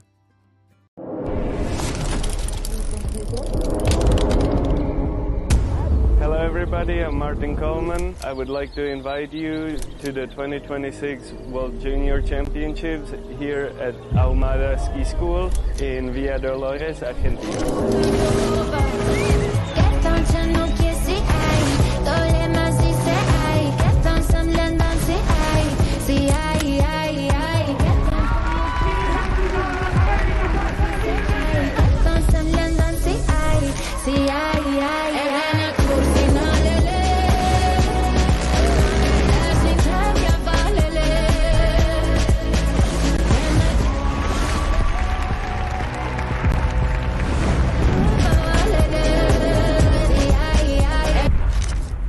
Sí, llevo 15 días acá y 16 asados.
When I left the dock, there was no doubt in my mind I was going to win.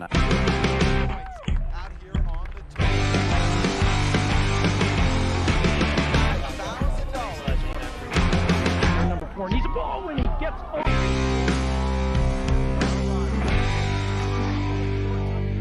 We saw side, heads around 2, Wade moves into the lead, and Wade Cobb gets a monstrous turn at 4 and hangs on around 6. First time today. Wade, you made it exciting once again. Slingshotting himself around 1, and That's large.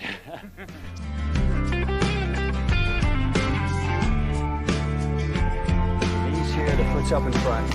Wow, this is like my dream come true. Which one of the men is going to end up in this exact spot?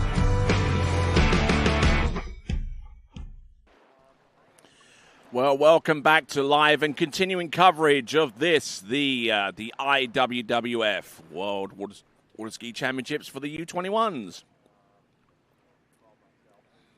Looking at live pictures, flying south down along the lakes of Casting Stone, the home of the Predator Bay Water Ski Club, right here, just outside Calgary. In Alberta, we're actually in Foothills County.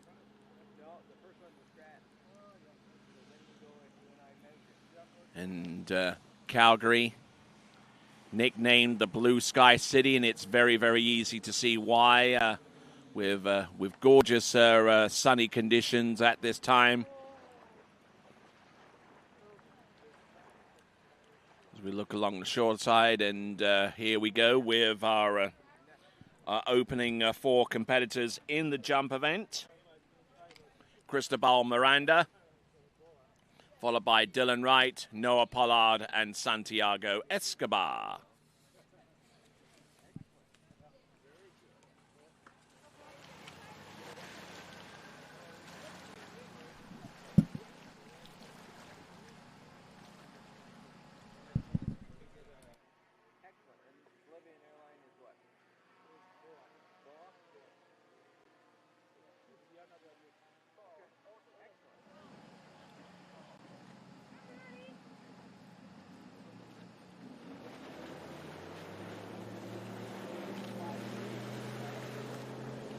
All right, on the water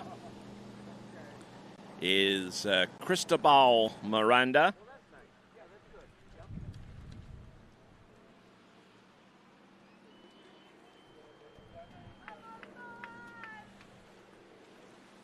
So Cristobal Miranda, aged 11, which means he has at least 4 more championships of eligibility in this U21 championship.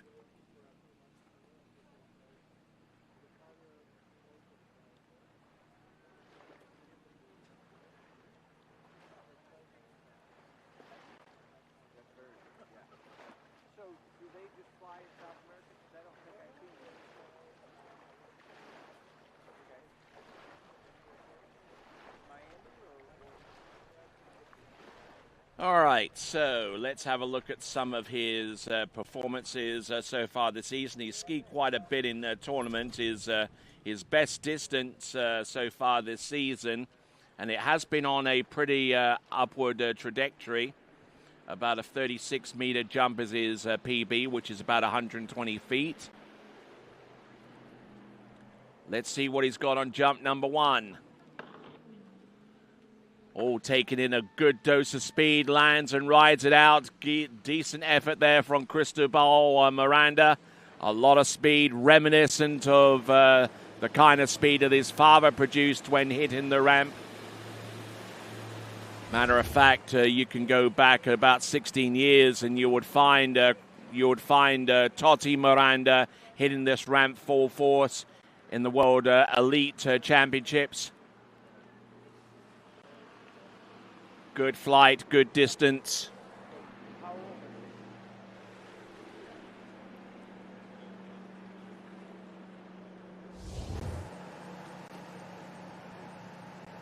We'll get the distance coming through for Cristobal Miranda. Coming up very, very soon.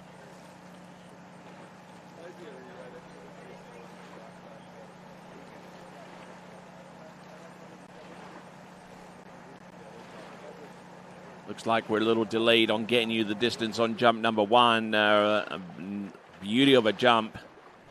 So we have a look at the ramp through the trees here at the lakes of Casting Stone.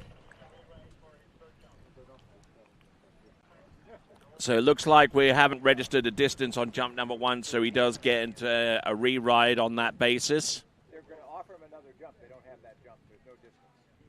So they just said to him that they can offer him a re-ride with a third jump, but it would be mandatory. I mean, he should just take 3 jumps. Yeah. Which is okay. Okay, then we're coming for Cristobal. Okay. No, I mean, it's clear, buddy. Yeah. I thought he was going to So just waiting on the official word on Cristobal Miranda, whether he'll be offered a... Yeah, because here it feels like it's coming this way. will be offered another jump. He has 2 more remaining. He took his first jump. We just didn't get a distance on that.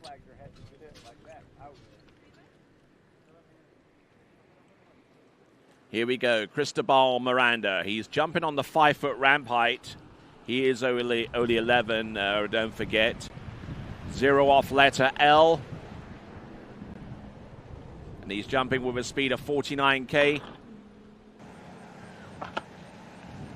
which is a little over 30 miles an hour. And he's absolutely stoked about what he just produced out there.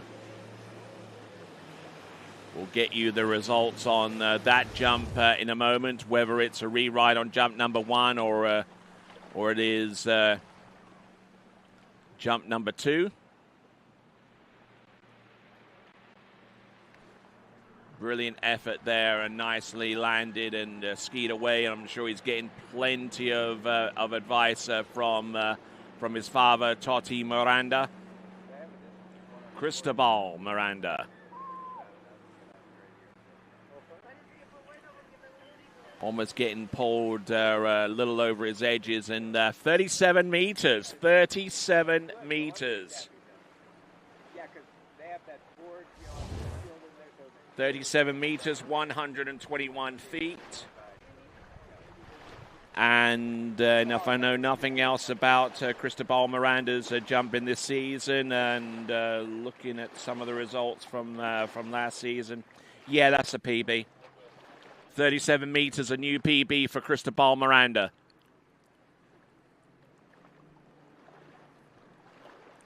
And he still has 2 jumps remaining.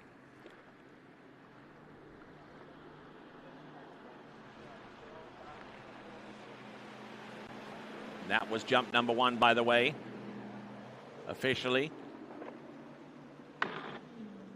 Ah, look at this. That jump has the legs of being further than 37 meters. A lot of speed, a lot of drive off the second wake into the jump. He was actually a little bit earlier on jump number 2 than jump number 1. As we see Totti Miranda, he was no doubt pretty pleased with what he's seeing so far.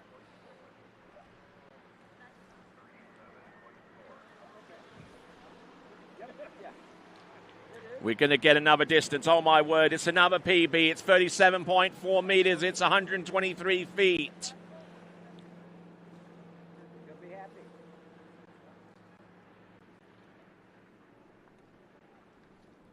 So just looking at this beauty of a jump there. He was early, and he still managed to kick the living snot out of it. Turning around about the 600-foot cup buoy, a little bit later towards the jump. Now let's see what he can do on his 3rd and last jump. Now I'll probably go so far as to saying that's probably a new Chilean jump record for his age division as well, provided that the boat speed and everything else is within the specified tolerances for jumping in his particular division back home. Ah, look at that. One more time. Cristobal Miranda just absolutely lighting it up out there. He'll ski into the dock. He'll be pleased with 37.4. We'll get a jump distance on jump number 3 in a moment or so. 37 meters on jump number 1, 37.4 on jump number 2. And I do say that last jump is going to be not quite as far. It's 36.4, which is the equivalent of 119 feet. So a personal best on jump number 1, an even bigger personal best on jump number 2. And even jump number 3 would have resulted in that jump being the longest one of the season for him had it have not been for the first 2. So, Cristobal Miranda may not have the kind of distance necessary to make it through to the jump finals in these championships, but certainly lighting it up out there. Our first jumper on the water with 37.4 meters. That is Cristobal Miranda. Now, next competitor up is going to be Dylan Wright from Australia.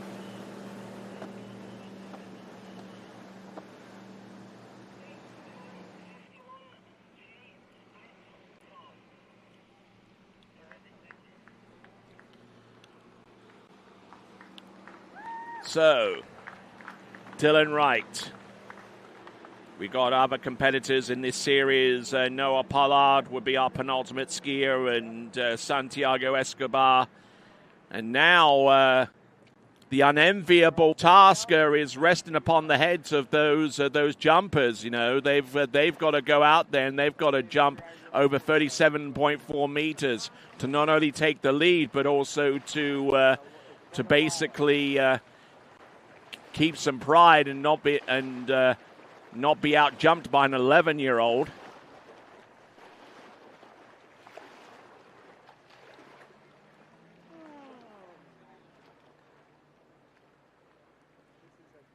So here we go. Dylan Wright is going to take a 3/4 cut here. 51K, one boat speed click higher than Cristobal, and he's going with letter J. Getting a little strung out into the bottom of the jump, almost hitting the bottom right-hand corner.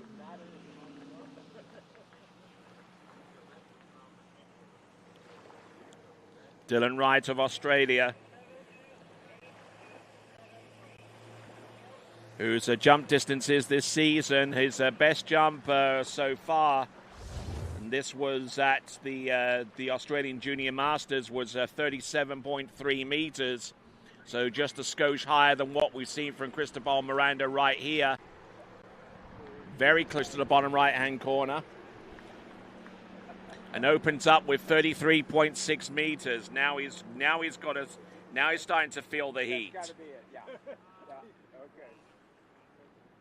What about the laws of physics that say that mass is part of the equation?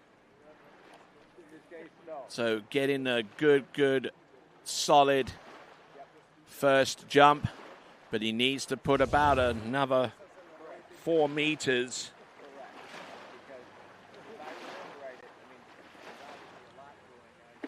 to at least keeping at arm's length away from Cristobal Miranda, who has set himself a new personal best with 37.4 meters, and quite possibly a national record for his age division.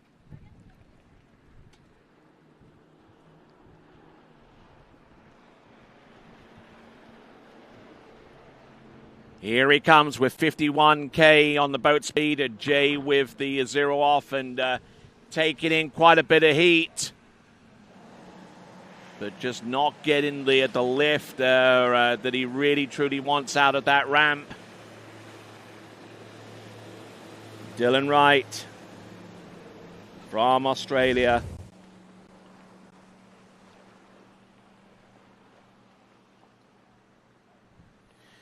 And it looks like he's managed to find some more distance, but only to the tune of 10 centimeters. It's 33.7 meters, or 110 feet.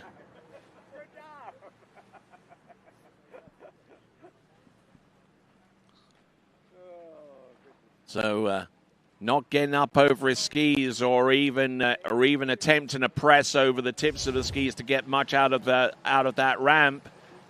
That is Dylan Wright.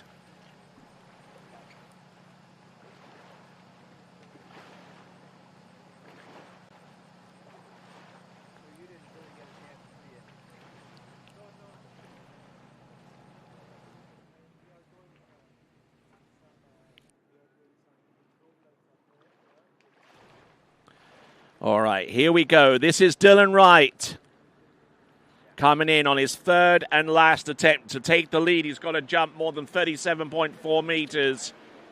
He's got one jump left to do it. A little bit of separation there off the wakes into the jump, and unfortunately unable to ride it out. So a fall on that last jump means that he does not improve beyond 33 point, a little over 33 meters. 33.7 meters, as a matter of fact, or 110 feet. So still out in the lead is Cristobal Miranda.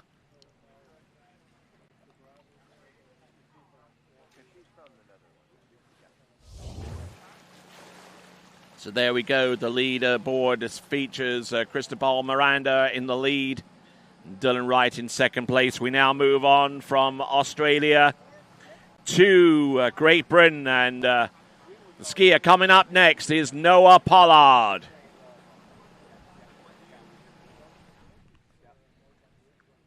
Now the Series 4 jumpers all jump at 1.50 meter ramp height. It's a ramp height that Noah Pollard is pretty well used to, considering that he is a collegiate skier for the University of Louisiana at Monroe. Collegiate skiing in the United States, the ramp height is restricted to the maximum ramp height of 5 foot high, and their boat speed is maxed out at 51 kilometers an hour or 32 miles an hour. And a lot of these athletes competing in these championships do ply their trade in the fall and in the spring in the United States, whilst also taking care of their academics as well. You can find out more about collegiate water skiing in the United States by going to ncwsa.org. That is ncwsa.org to find out more about collegiate water skiing in the United States. But in the meantime, let's take a trip round the South Island and follow on with Noah Pollard from Great Britain, who skis for the University of Louisiana at Monroe Warhawks.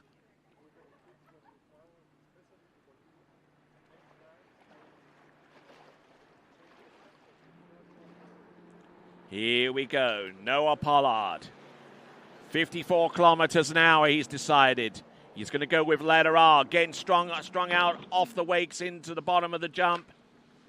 Managing to land and ride out for a score for Team GB.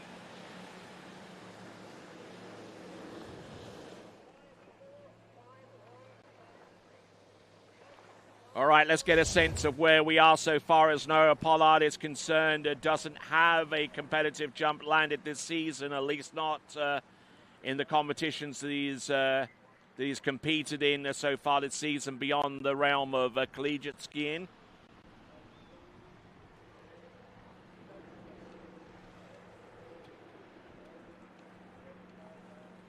So looks like we have a new lead distance of 41.5 meters, 41.5 meters.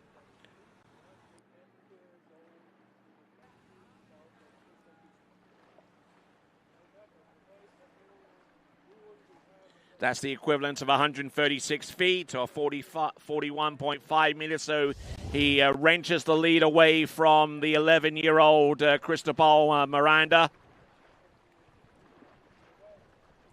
So he spares a blush or two in that respect. Let's see what he can do in terms of getting some more distance out of that 5 foot high ramp.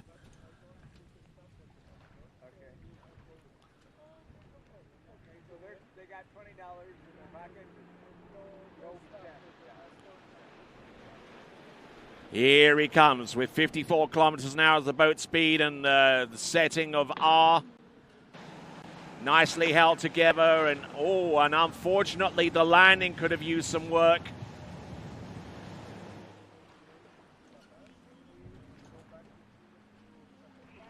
Coming off the turn and into the jump and looking rather exposed into the bottom right-hand corner, and a lot of that energy cascading in towards the landing, and unfortunately unable to land out this jump.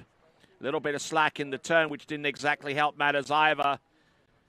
Coming off the turn, driving on in, just trying to stay stable, but even as he was hitting the jump, the boat was starting to take him over towards his right ski, and that affected his flight in the air and also affected the line control into the landing, thus resulting in a second jump fall. But Noah Pollard for his efforts so far. For his efforts so far, is able to get 41.5 meters. So far, so good. He's got one more jump to come, though.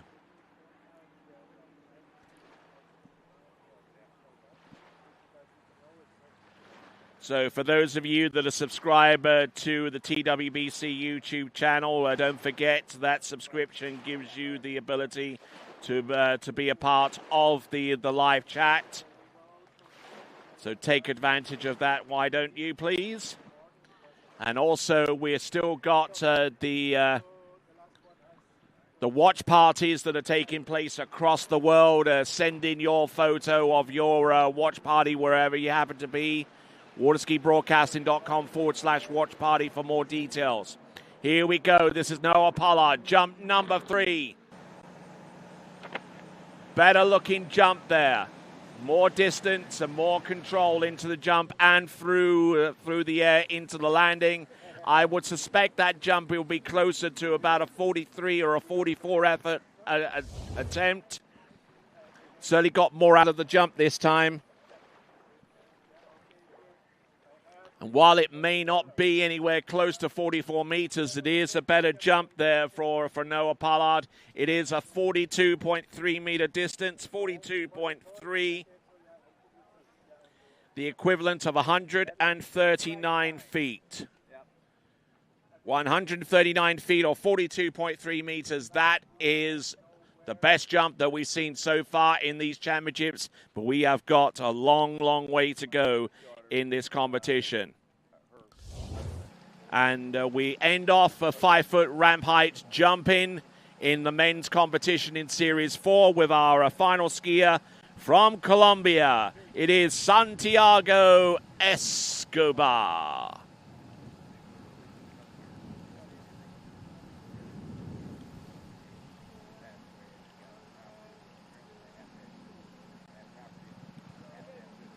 Here we go. Santiago Escobar, our last competitor on 5-foot high ramp height jumping.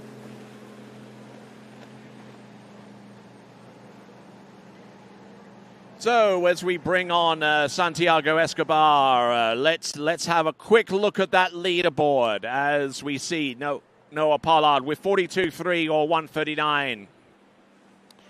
Cristobal Miranda with 37.4 or 123, and Dylan Wright with 33.7 or 110 feet. So let's see if we can round off 5-foot ramp height jumping in style for our men's competitors. We see the Colombian flag being waved along the shore side and making his way around the south island. Let's have a look and see.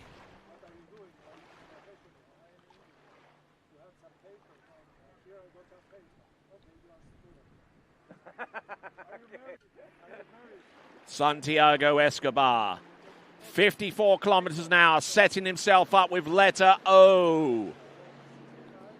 And he comes in off the top of the ramp, and oh, it's magic. Yes. On jump number 1. Please excuse me for the Happy Gilmore reference.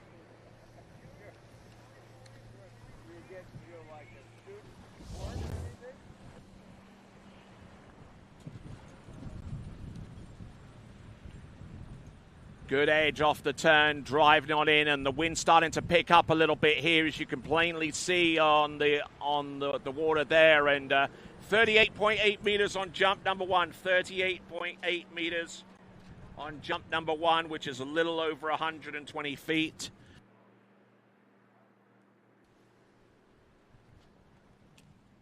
So 127 feet for those of you watching us stateside right now. We measure the distances in this competition using the metric jump and the metric system and convert them to feet for your convenience.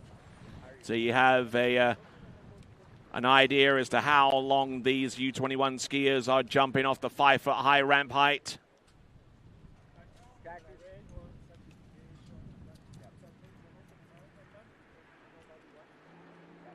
Here we go, Santiago Escobar.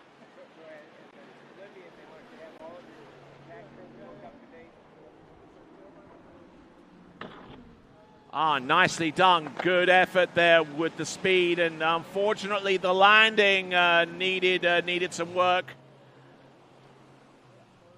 But thankfully he's okay.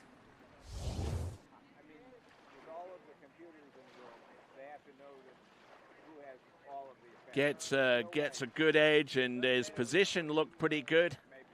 Kind of drove into the jump with his left shoulder, which destabilized himself coming off the jump. Didn't have much in the way of line tension coming into land. And when you deprive yourself of that, you don't have a stable handle upon your landing.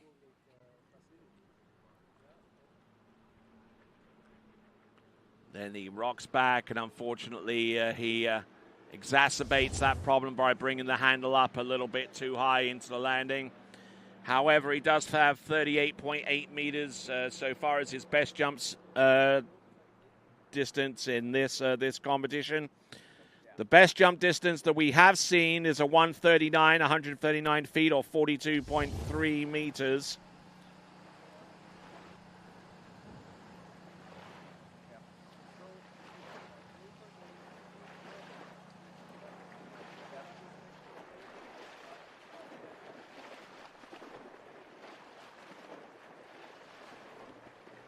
All right, boat making its way in, setting the speed up for 54 kilometers an hour.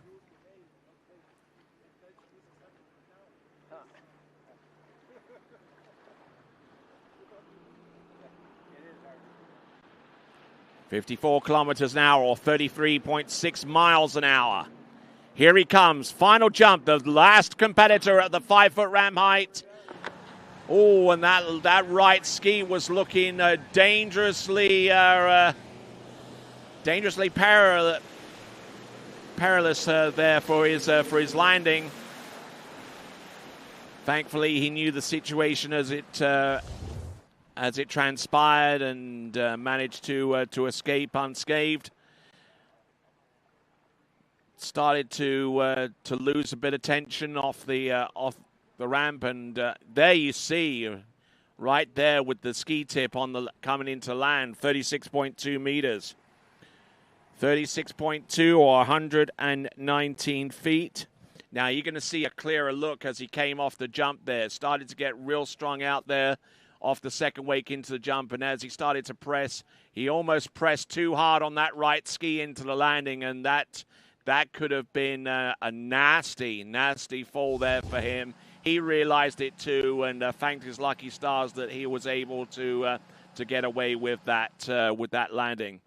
So we've concluded the 5-foot high jump participants. Before we actually go into break, let's have a look at the leaderboard, if that's entirely possible, before we go into the jumps for the 1.65 meter ramp height in Series 3. Noah Pollard in the lead with a 139 or 42.3. Santiago Escobar with 38.8 meters or 127. Cristobal Miranda with a new personal best and quite possibly a new national record with 37.4 meters or a 123-foot jump. And Dylan Wright from Australia with 33.7 or 111 feet. All right, those are the lead competitors so far. We're going to go on to the new ramp height of 1.65 meters. You are watching continuing coverage of the 2025 IWWF World U21 World Water Ski Championships, and we'll be back right after this.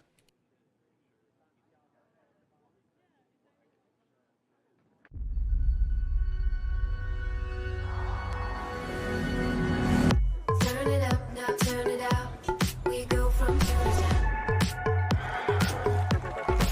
Gotta live it up, kick it, live it, sip it, love it, live it, give it up. Gotta live it up, get it, move it, we just live it up. Gotta live it up, kick it, live it, sip it, love it, live it, give it up. Gotta live it up,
All right, ladies and gentlemen, welcome back to continuing live coverage of this, the IWWF U21 World Water Ski Championship. And there is your running order for our final series of the day. It's Series 3 men's jump. We got the ramp set at 1.65 meters ramp height. And Harley Costa is going to be our lead-off skier, followed by Fletcher Green from Australia, William Shanahan also from Great Britain, Andrea Pregosi from the Dominican Republic, Lucas Cornell of Australia, Albert Gross of Germany, Sebastian Teaser of Chile, Damien Eade of the United States, Axel Garcia of France, and Oscar Domino from Denmark. Skier on the water is Harley Costa.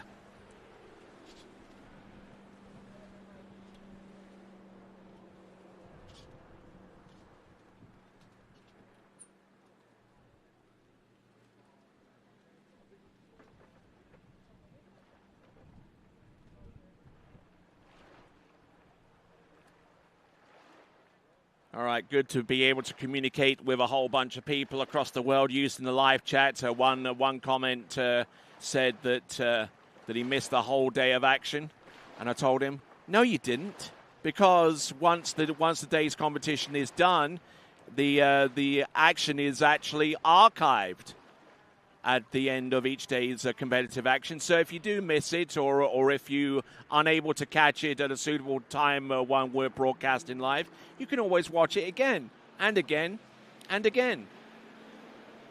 Make sure you subscribe to the TWBC YouTube channel at the same time. Here we go, Harley Costa, jump number 1. And I'm sure that jump distance is probably enough to put him into the lead or somewhere close, but unfortunately not really connecting smoothly enough with that attempt on jump number 1. But he does have 2 more to work with. Harley Costa from Great Britain, who divides his time training at a number of places across the United Kingdom, namely Gosfield Lake and Hazelwood Ski World, and been keeping my eye on Harley Costa for quite a while, and noticed the progression that he's made over the last few seasons, culminating in what he's doing right now with the World U21s. No distance on jump number 1, so even though he landed his first attempt and didn't get a distance for it, which might actually work in his favor considering the jump that he produced on the first attempt. So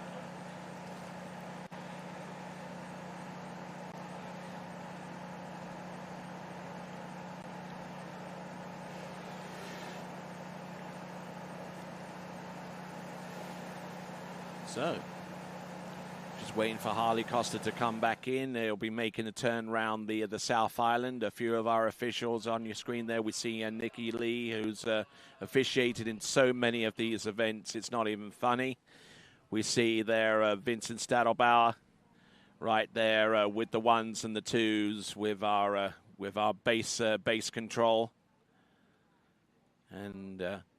And all of our folks here at TWBC proud once again to be a part of producing another live titled ski event. We've got the European Championships coming up in about a week's time. We've also got the European Under-21 coming up shortly afterwards, and then the big daddy of them all, the Open World Water Ski Championships taking place in Rocchetto in Piemonte in Italia. And all of those brought to you live on TWBC. Also, on top of those competitions, we will have a professional event taking place in Poti in the Republic of Georgia, followed on by 2 more pro events, which will take place at the tail end of this season.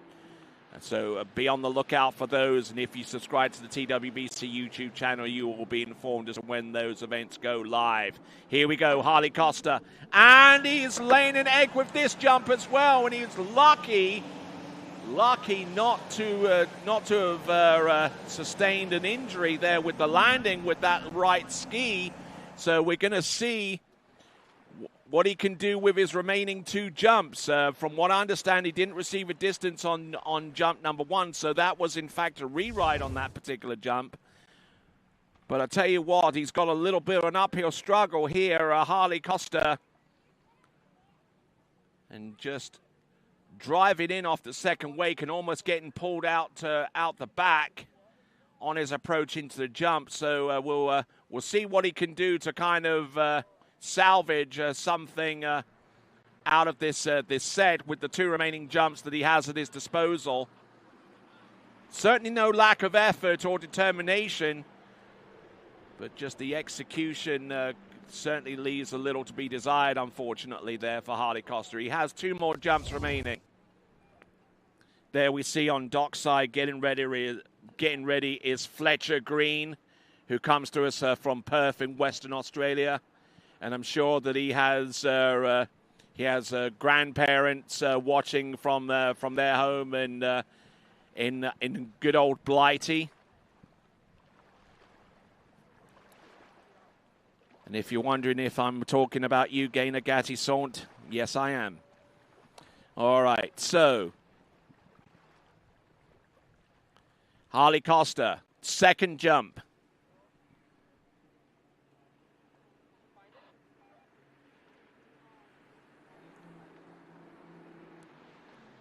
Okay, nice push out towards the right-hand side of the towboat. 51 kilometers an hour on letter W.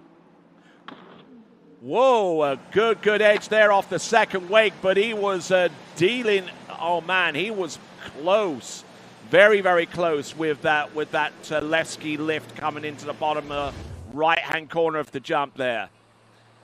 You can see here with the instant replay, getting a good push off the turn, but as he came closer into the jump, that left ski was getting lower and lower and lower, and he just hit the jump at the right time to prevent any potential disaster going forwards.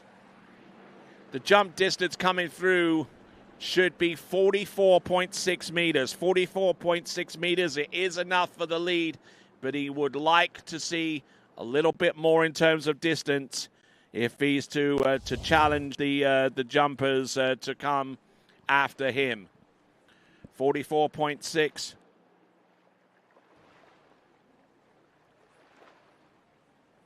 $146 feet for those of you that like to deal distances with old money, with feet and inches, 146.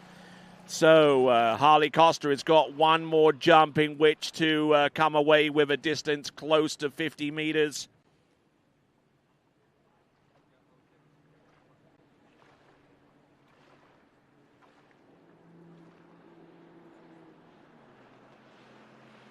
So Harley Costa, who's jumped 44.5 meters earlier on this season, getting into a bit of difficulty there on jump number 3. 44.5 meters was what he jumped previously to this tournament in the European Youth Championships. 44.5 meters there and 44.6 meters right here. 0 score on that third jump, but he does take the lead with 44.6 meters. And it almost looked like he was edging away just a skosh too much coming into the turn and just barreled into the jump there. Harley Costa. Even though that's probably his best jump of the season, that's probably a jump set that he would want to forget in a hurry. All right, so working our way now to our next competitor who comes to us from Australia. It'll be Fletcher Green.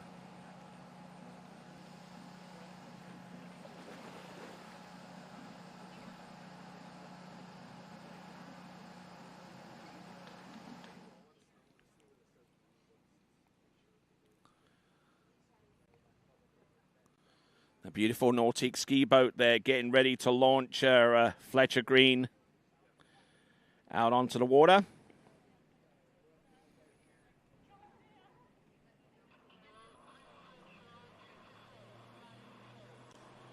All right, on the water, Fletcher Green. So Fletcher Green has been competing extensively this season, aged 18. His best jump distance so far this season has been a 44.2 meter effort over at the Aussie Nationals at Stony Park. So he's been consistent around the low 40 meter mark and looking for some magic out there to usurp the big jump distance of 44.6 posted by Harley Costa. His parents are here. They're actually the coaches of Team Australia. We see Ryan Green around about the dock area and around the shoreside area where Sarah Green. And I'm sure that the Fletcher Green's grandma, Gaina Gaddy Sant, if you are out there watching in, let us know.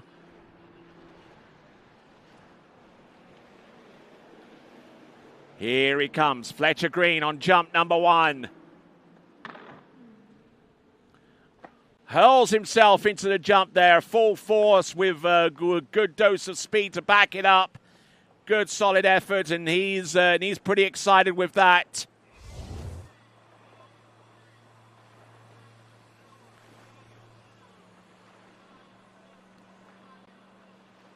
Coming in, good effort there, but getting pulled in towards the boat there and losing a bit of distance as a result. Whenever you swing like that and give up pull and energy towards the boat, it doesn't end well.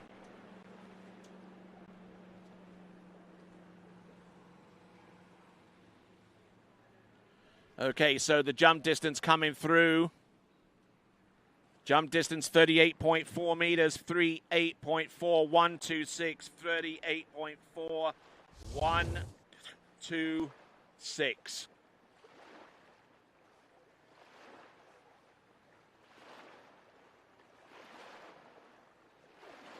So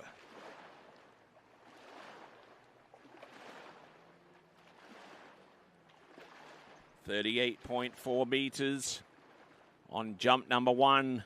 We all know that he has the capability of jumping further.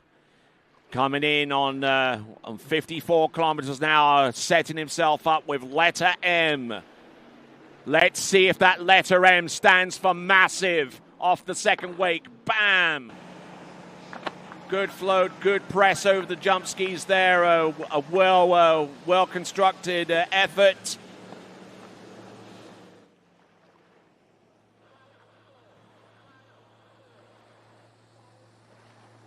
Fletcher Green, I'm sure that jump distance is going to be further.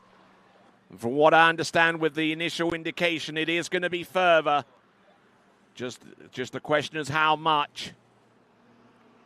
Distance coming through, 40.4 meters, 40.4133.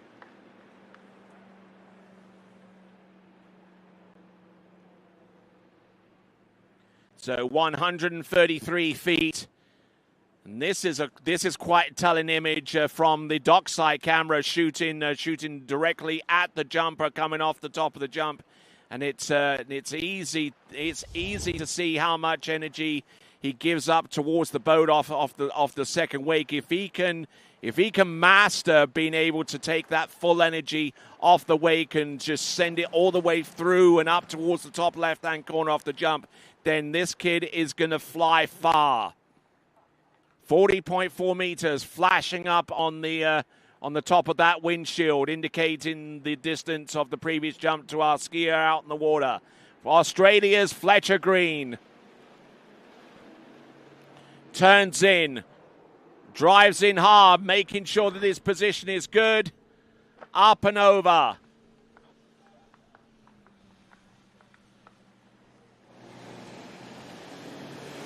Decent looking jump, but is it going to be enough to take the lead away or even just be further than one of his previous jump distances period? Distance will be coming through in just a moment there for Fletcher Green. Tidy looking set. And the jump distance is a 38.7 meters, so no improvement there upon jump number 2. It's 127 feet.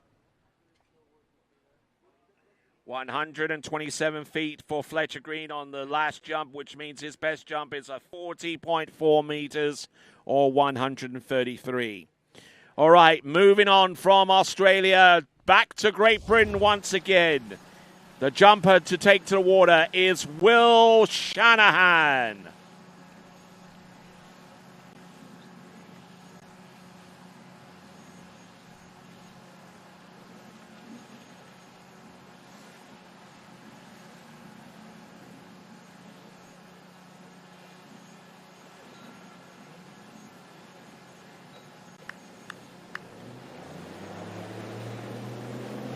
Will Shanahan on top of the water.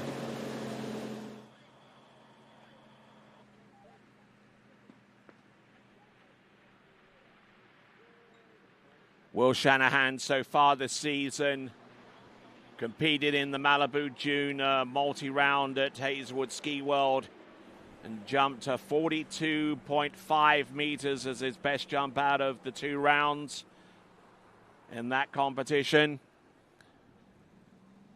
That's according to the information provided to me from the scoring system that we employed during the course of the season.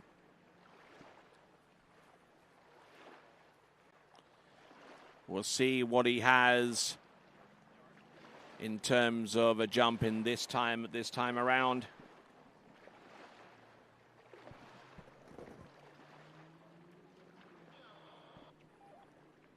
Here we go, folks. This is Will Shanahan. He's going in at 54. Unfortunately, we do not have any information in regards to his zero off settings, but I'm probably going to suggest it's going to be something along the lines of an R or an S. Here he comes. Trying to take the power from the boat, but unfortunately wasn't in a position to do so on jump number 1. So he expends that jump in order to save himself for being able to take jump number 2 and number 3. Right now on the back lake, they're doing the demo rides for people interested in the 2026 Ski Nautique. The 2026 Ski Nautique features an all-new jump switch access port, giving great access to the jump switch connector. It also provides a path that routes underneath the floor and through the passenger seat compartment, where there are power outlets to support other tournament-related electronics. To find out more about the new features about the aboard the completely redesigned Ski Nautique, visit nautique.com.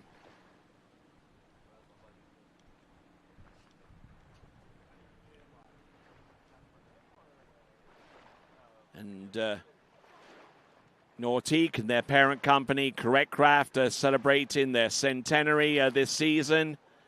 100 years of producing the finest watercraft in the world. On the waters of the world since 1925, Correct Craft, the producers of the Ski Nautique.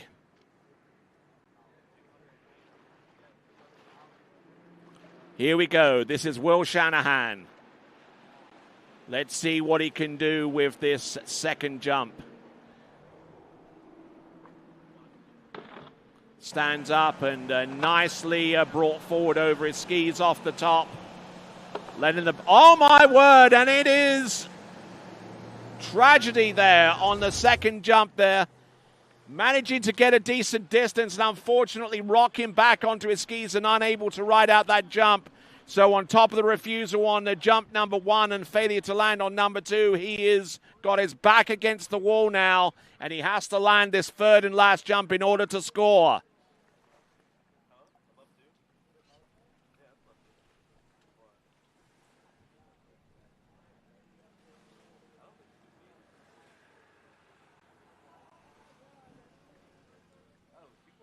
So taking a look at Will Shanahan's second jump. It looked pretty good distance-wise, but then he directed his skis towards slack and unfortunately unable to ride out that jump.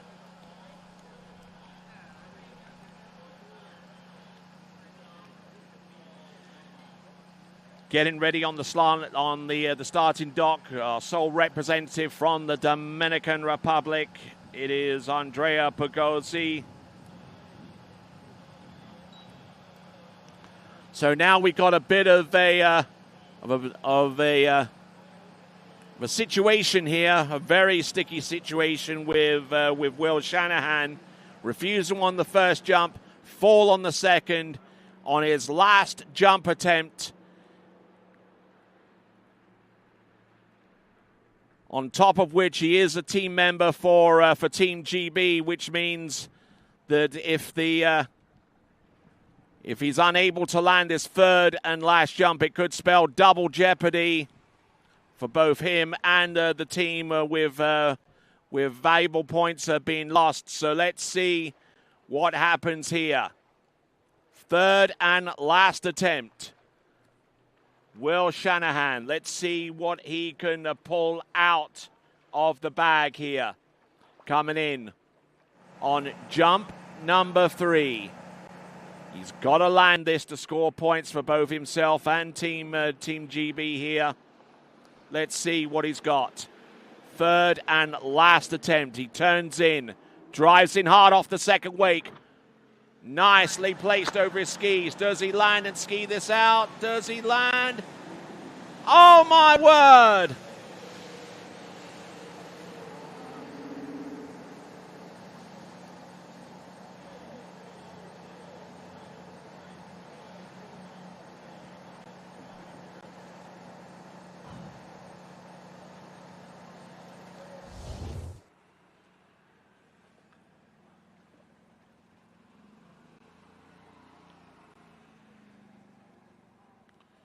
So Will Shanahan taking his third and last attempt. Looked good into the landing. And unfortunately, refusal on the first, back-to-back falls on the second and third, resulting in a 0 score for Will Shanahan.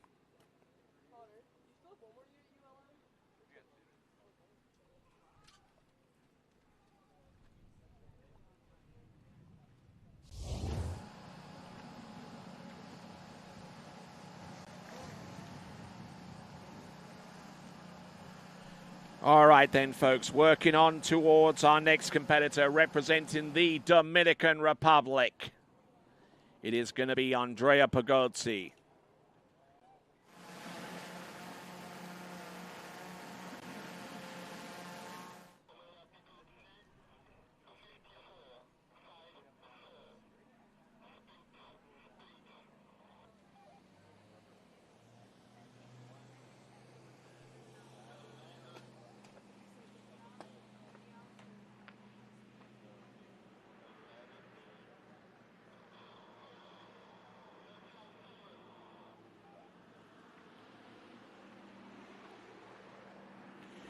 All right, so Andrea Pagozzi, let's have a look at the tail of the tape for him so far this season. Hasn't competed in that many tournaments, but in the 2 tournaments that he has competed in, his best jump distance is a 47.6 meter jump.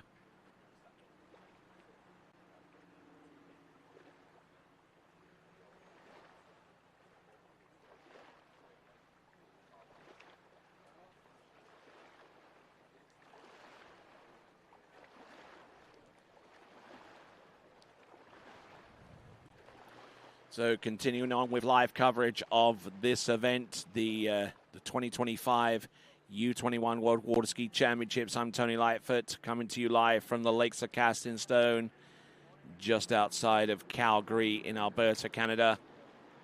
Home of the Predator Bay Water Ski Club and home to a number of great events in the past, and will continue to produce high-class events in the future, including next year's over 35 World Water Ski Championships, which we anticipate having well in excess of 250 competitors in that event. That is going to be an absolute barnstormer of a tournament next season. We have a little over 100 competitors here.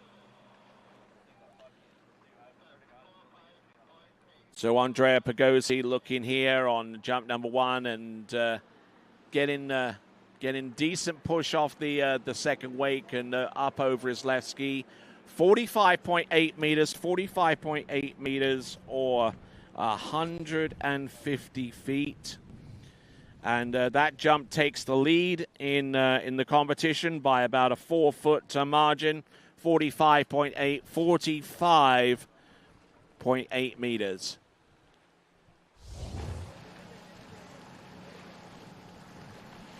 So looking down at the starting dock, we see Lucas Cornell. Now this is going to be a rare treat, actually seeing Lucas Cornell jump. It's a rare sight considering the event in which he shows his true mastery, which is the slalom event. One of quite a few skiers who have won their first ever professional water ski event, and Lucas Cornell doing that last season at the Travers Grand Prix. But let's focus on Andreas Bergozzi. Beauty of a jump there, getting some good push off the turn and through the second wake. Good direction there, and that should increase upon his lead. 45.8 on jump number 2, and just absolutely pummeling the ramp and flying on jump number 2.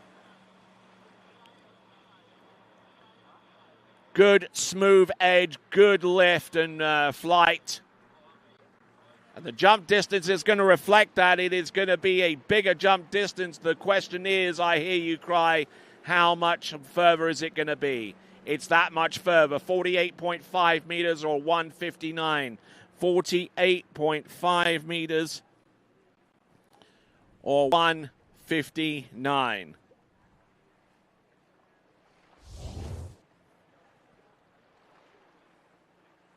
So there he is at the top of the leaderboard, 48.5 with 159, 146 there in second place for Harley Costa, 42.3 there for Noah Pollard. So all stacked up there. The question is, what kind of distance is it going to take to make it through to the 12 skier final? We will have a little bit of a clearer idea of that whenever we get back into our events tomorrow, with the top series in each event taking place. Here he comes. This is Andrea Pagozzi. Nicely done again, and using that headwind to great effect. Unfortunately, though, the landing needed some help. Just couldn't really keep enough pressure on the front part of his jump skis to prevent them from skipping out upon the landing as he was trying to stand up. The distance looked pretty good, looked decent, but unfortunately we'll never know the distance because he failed to ride out that jump, leant back on his left ski, slid out on the landing.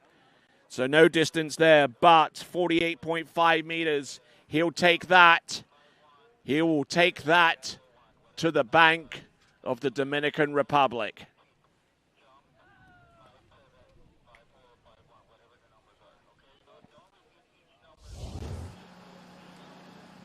All right, so moving on from Andrea Pagozzi, we now go on to Australia.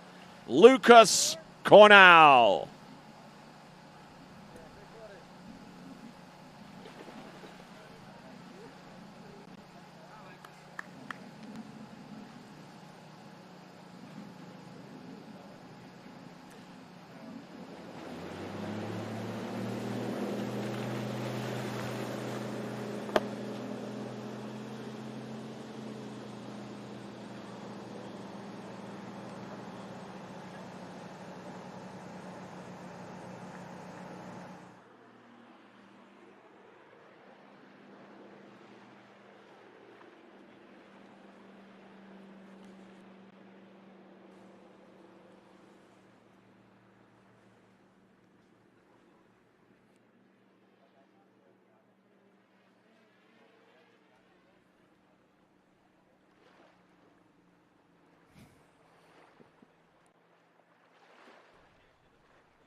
All right, so just as a basis for reference, and I thank Vincent Stadelbauer for providing this information, 47.5 meters was the distance needed to qualify the 12th and final skier into the finals in the last U21 World Championships, which took place 2 years ago in Chapala in Mexico. So that kind of gives you a frame of reference in terms of what we've seen so far out of our jumpers and the probability of them making it through to the next round.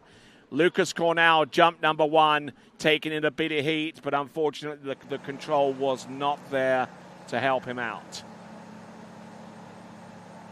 So Lucas Cornell, refusal on jump number 1. So currently the lead jump distance with a 48.5 meters or 159, Andrea Pregosi. So if that jump distance of 47.5 is a litmus test for what we can expect in terms of the minimum distance required for our 12 skiers to make it through, then it could get interesting. I'd like to thank all of the folks here, the officiating, but also the folks that actually own this pristine facility here in the middle of Alberta in Canada. We thank them a lot for putting this facility on, for creating an absolute paradise of a facility, surrounded by with grass and trees and all kinds of stuff. Beautiful foliage around this lake.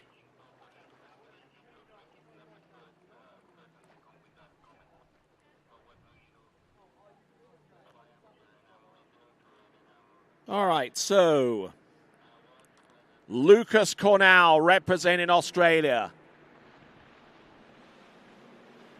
Let's see if he can pack a punch out there on letter O of 54K. Let's see what he's got. Up and over, coming into the landing. Does he ride this jump out? Yes, he does. So points on the board for Team Australia.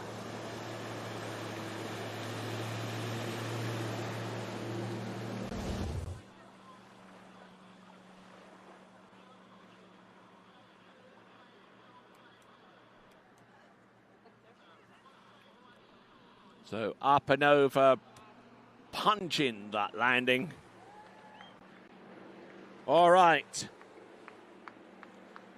So we're getting a distance any moment now. It's 47.6. 47.6 or a 156.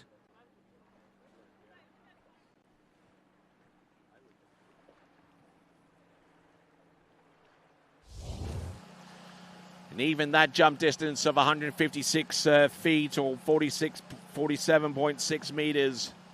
I mean, if you were to just base that upon the results needed 2 seasons ago to make it into the finals, then Lucas Cornell might well have gifted himself a spot in those finals. But it's early doors yet. We're only halfway through the men's Series 3 jump and elimination round. We've still got about 5 more skiers to go after Lucas Cornell. And then about 24 more skiers to go in Series 2 and 1 to determine the fate of our 12 skiers making it through to the final. But Lucas Cornell doing his bit, not only for himself, but also for Team Australia.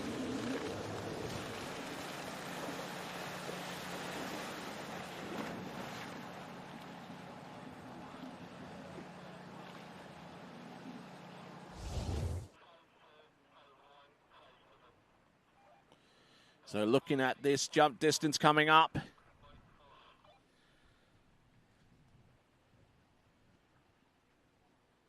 So 46.4 meters, 156 feet.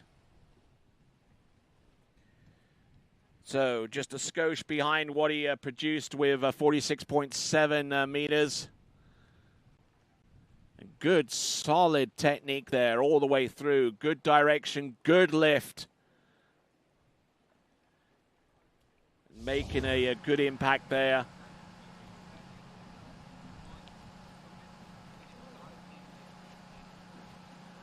All right, looks like our boat is docked for the moment. Looks like we have a bit of a technical situation brewing at this time. Once I have a little bit of information in regards to that, I will let you know. But in the meantime, you're watching continuing coverage of the IWWF World Water Ski Championship for the U21s, coming to you live from the Lakes of Casting Stone just outside Calgary in Alberta, Canada. We'll be back right after this.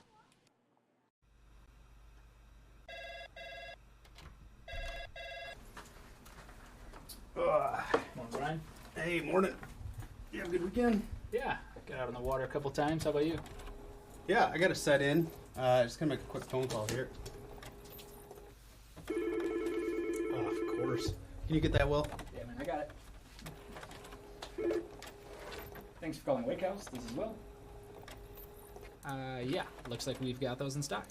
Get ready, set, go. It's that time. Everybody kicking and go. On your mark. Get ready, set,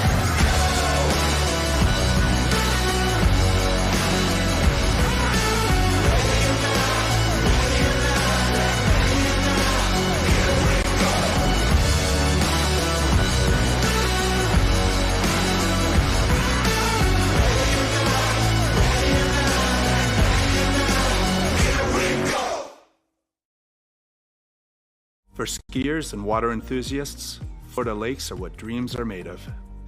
Combined with world-class golf, remarkable weather, natural beauty, theme parks, and so much more, it's easy to see that Florida is paradise.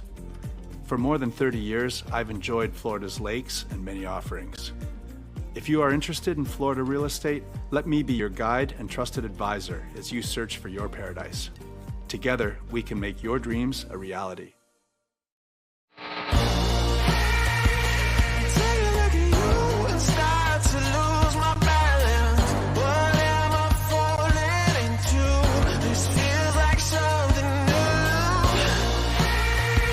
I've seen a lot of views, but they were nothing like this. The way you do what you do, I think you're something brand new.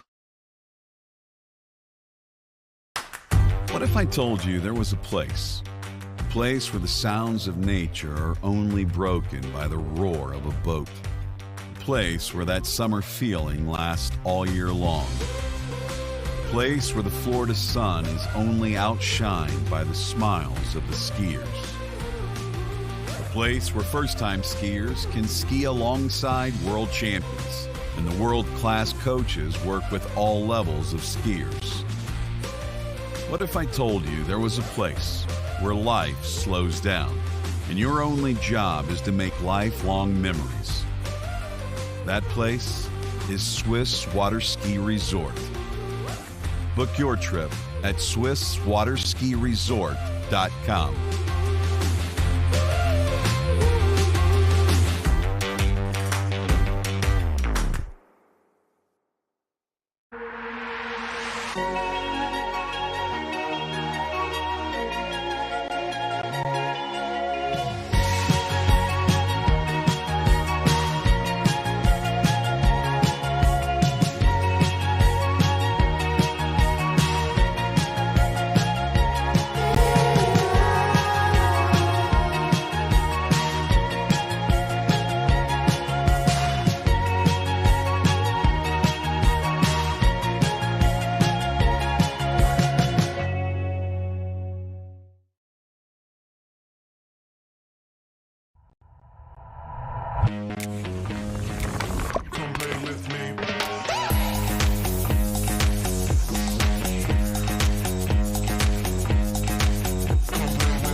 I'm feeling free. I came to party. Come play with me. I'm feeling naughty. And talk is cheap. I came to party, so come play with me.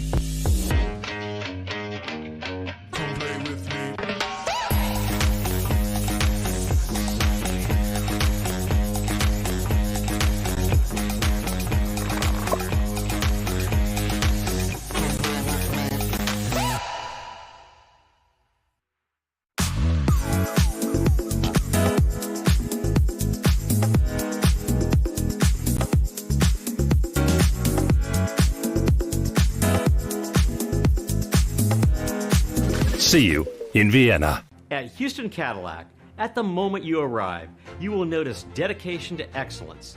We deliver an unparalleled customer experience, and we're elevating our commitment with a new state-of-the-art facility.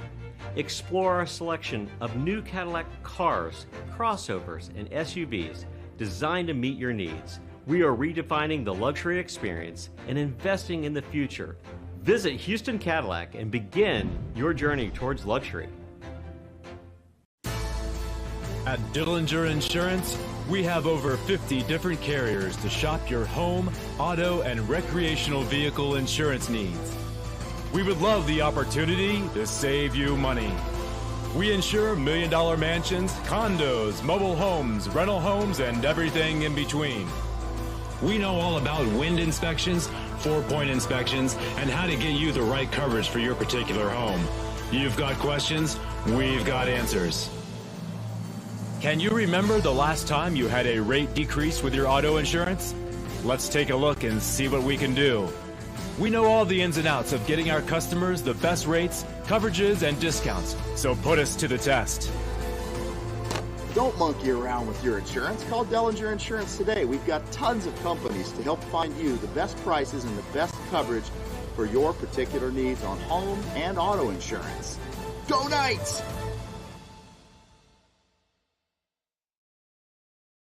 My name is Thibaut Dalen and I'm the broker of Dalen Real Estate. And today I want to show you some of our special listings located in Florida's world famous water ski hotspots.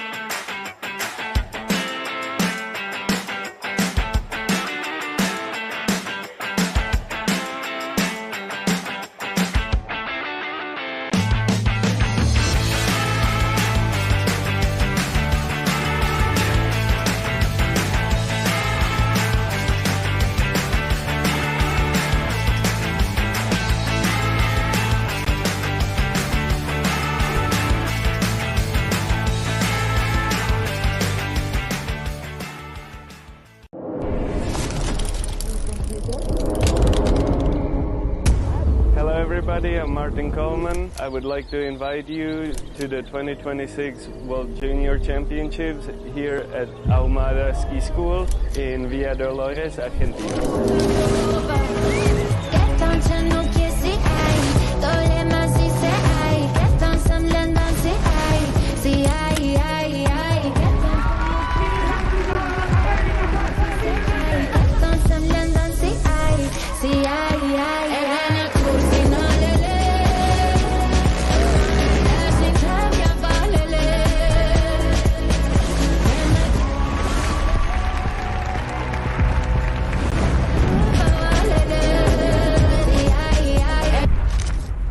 Sí, llevo 15 días acá y 16 asados.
When I left the dock, there was no doubt in my mind I was going to win.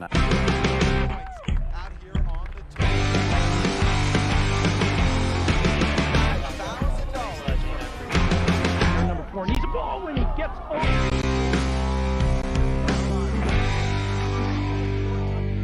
Inside, flips around 2, Wade moves into the lead, and Wade Cobb gets a monstrous turn at 4 and hangs on around 6. First time today. Wade, you made it exciting once again. Slingshotting himself around 1, and that's large. He's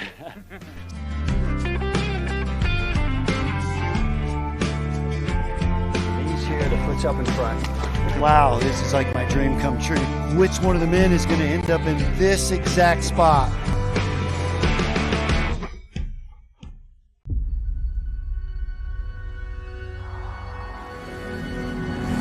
Turn it up, now turn it out. We go from turn to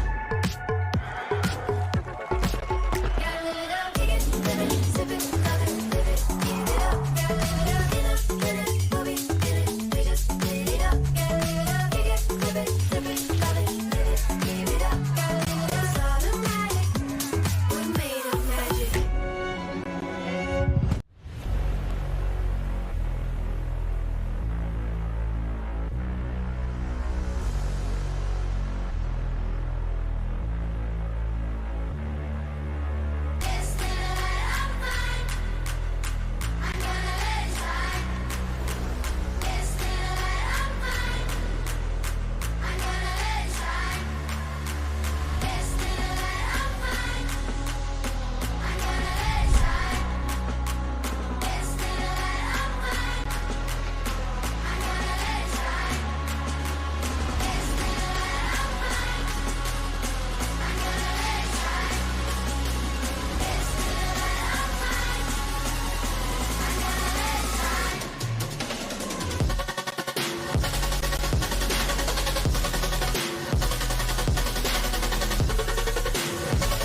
Morning, Brian.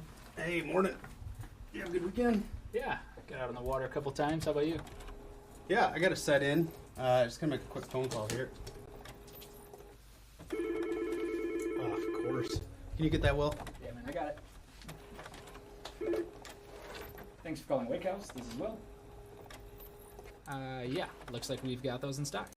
Get ready, set, go. It's that time. Everybody kick it and go. Go. On your mark. Get ready, set,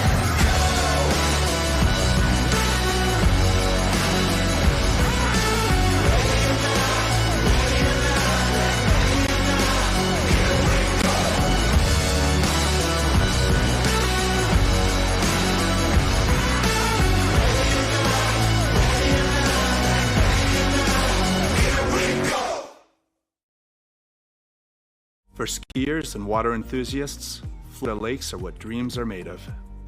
Combined with world-class golf, remarkable weather, natural beauty, theme parks, and so much more, it's easy to see that Florida is paradise.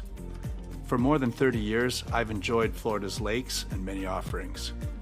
If you are interested in Florida real estate, let me be your guide and trusted advisor as you search for your paradise. Together, we can make your dreams a reality. take a look at you and start to lose my balance. What am I falling into? This feels like something new. I've seen a lot of views, but they were nothing like this.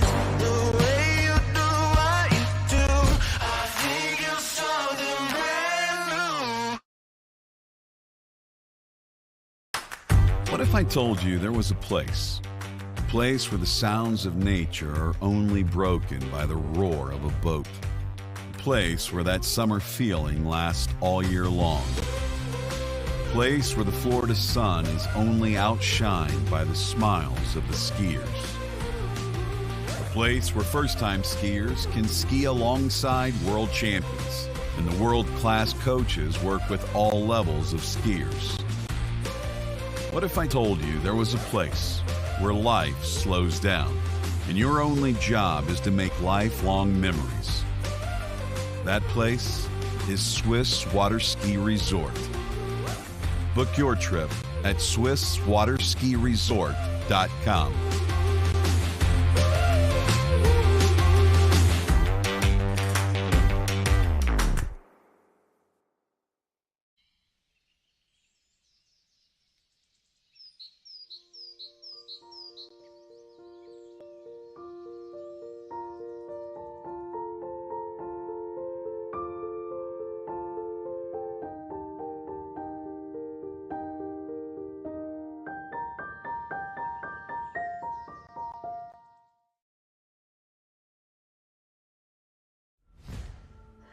Old logic says success is determined by wins. It says you can't be a mother and a professional athlete, that you can't take on giants. New logic says watch me. Watch me become the most decorated track and field athlete in the world. Watch me start a brand designed by women, for women. When old logic holds us back, it's up to us to defy it.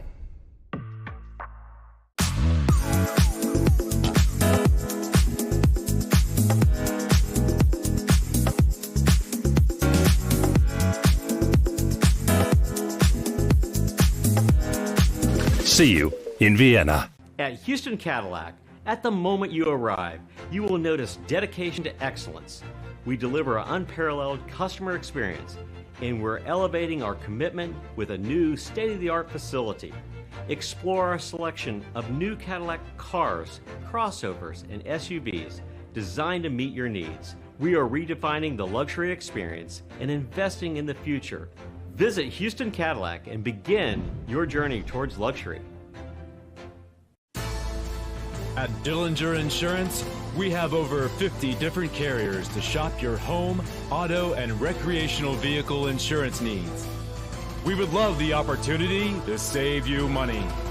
We insure $1 million mansions, condos, mobile homes, rental homes, and everything in between. We know all about wind inspections, 4-point inspections, and how to get you the right coverage for your particular home. You've got questions, we've got answers. Can you remember the last time you had a rate decrease with your auto insurance? Let's take a look and see what we can do. We know all the ins and outs of getting our customers the best rates, coverages, and discounts, so put us to the test. Don't monkey around with your insurance. Call Dellinger Insurance today. We've got tons of companies to help find you the best prices and the best coverage for your particular needs on home and auto insurance. Go Knights!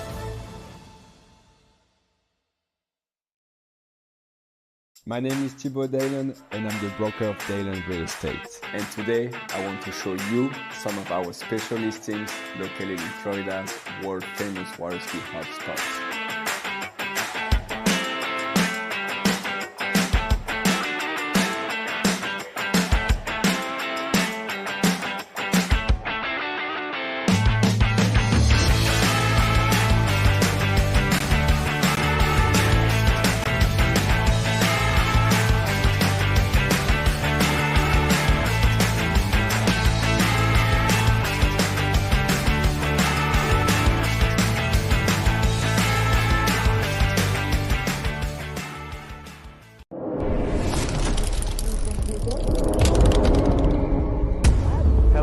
I'm Martin Coleman. I would like to invite you to the 2026 World Junior Championships here at Ahumada Ski School in Villa Dolores, Argentina.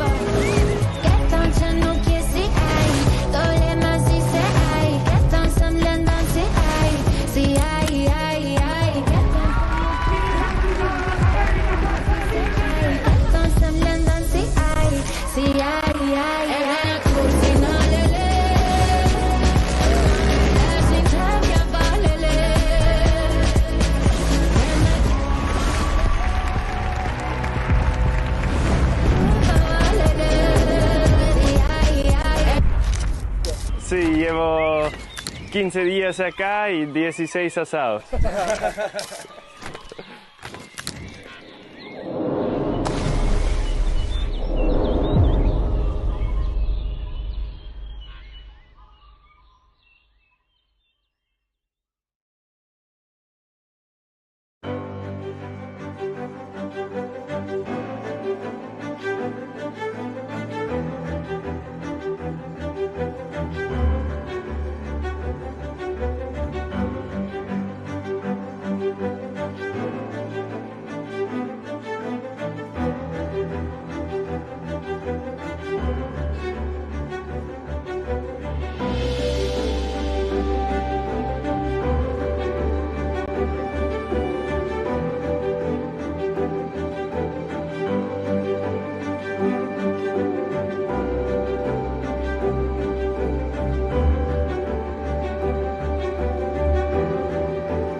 When I left the dock, there was no doubt in my mind I was going to win. Number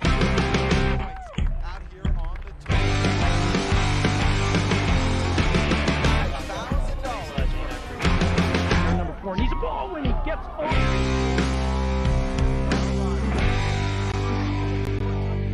Inside, heads around 2, Wade losing the lead. Wade Cobb gets a monstrous turn at 4 and hangs on around 6. first time today. Wade, you made it exciting once again. Slingshotting himself around one, and That's large. He's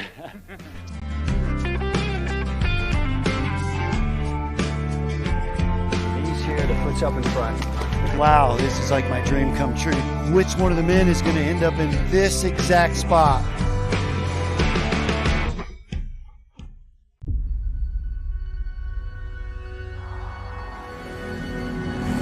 Turn it up, now turn it out. We go from turn to down. Gotta live it up, kick it, live it, sip it, love it, live it, give it up. Gotta live it up, get up, get it, go be, get it, we just live it up. Gotta live it up, kick it, live it, sip it, love it, live it, give it up. It's automatic, we're made of magic.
Thanks for calling Wake House. This is Brian. How can I help you?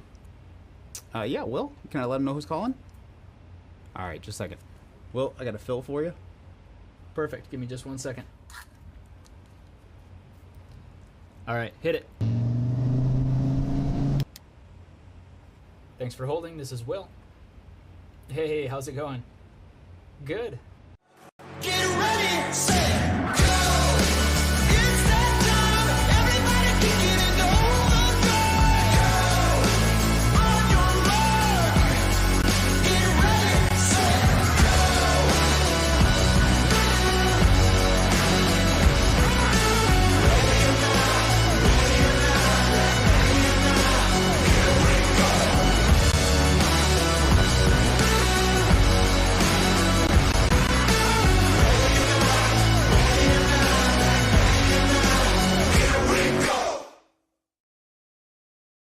For skiers and water enthusiasts, Florida lakes are what dreams are made of. Combined with world-class golf, remarkable weather, natural beauty, theme parks, and so much more, it's easy to see that Florida is paradise. For more than 30 years, I've enjoyed Florida's lakes and many offerings. If you are interested in Florida real estate, let me be your guide and trusted advisor as you search for your paradise. Together, we can make your dreams a reality. take a look at you and start to lose my balance. What am I falling into? This feels like something new. I've seen a lot of views, but they were nothing like this. The way you do what you do, I think you're something brand new. What if I told you there was a place where the sounds of nature are only broken by the roar of a boat? A place where that summer feeling lasts all year long. A place where the Florida sun is only outshined by the smiles of the skiers. A place where first-time skiers can ski alongside world champions, and the world-class coaches work with all levels of skiers. What if I told you there was a place where life slows down and your only job is to make lifelong memories? That place is Swiss Water Ski Resort. Book your trip at SwissWaterSkiResort.com.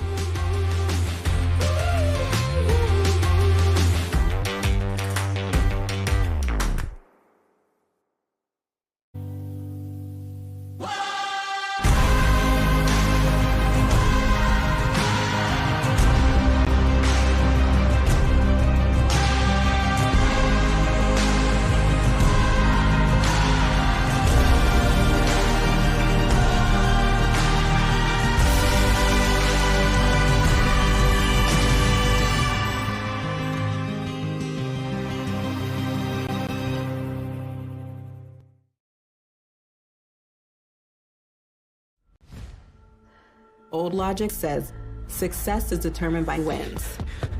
It says you can't be a mother and a professional athlete, that you can't take on giants.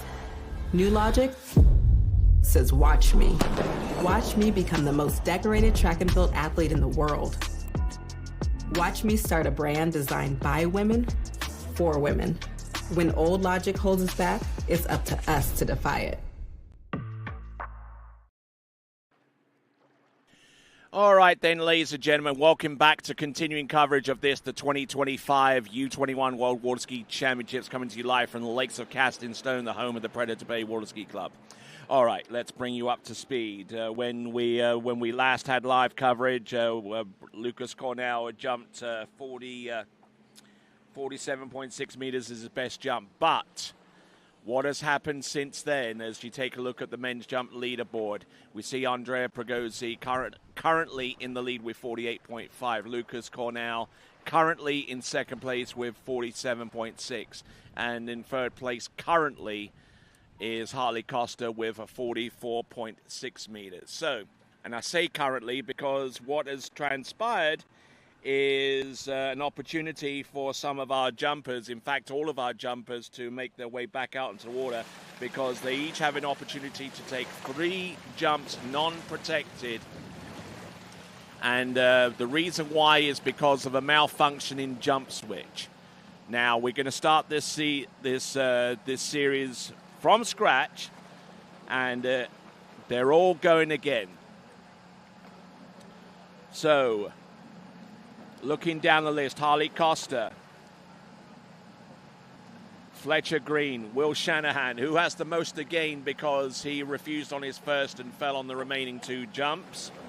And Andrea Bogozzi there, he jumped fairly well, but he will have an opportunity to try and boost his jump distance to maybe closer to 50 meters, as will Lucas Cornell. But Harley Costa with 44.6 meters, that is wiped off the board. As far as he's concerned, that jump no longer exists. He fell on the first, fell on the third, 44.6 meters. He is starting from scratch, and we are starting men's jump series 3 completely from scratch, with 3 jumps awarded to each of the 10 skiers on the series.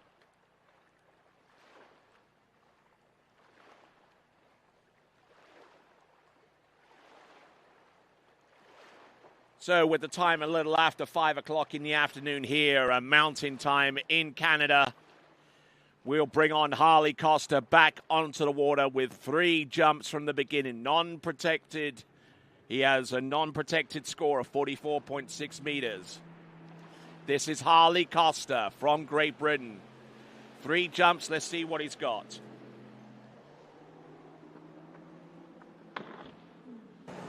Good looking jump. Yes, he has a better start there, and he will ski that run out. Beautifully executed opening jump. And I suspect that jump distance may well be in excess of 44.6 meters. So he benefits from the new jump switch and a new beginning for Harley Costa. So we're going to get a jump distance coming up very, very soon for Harley.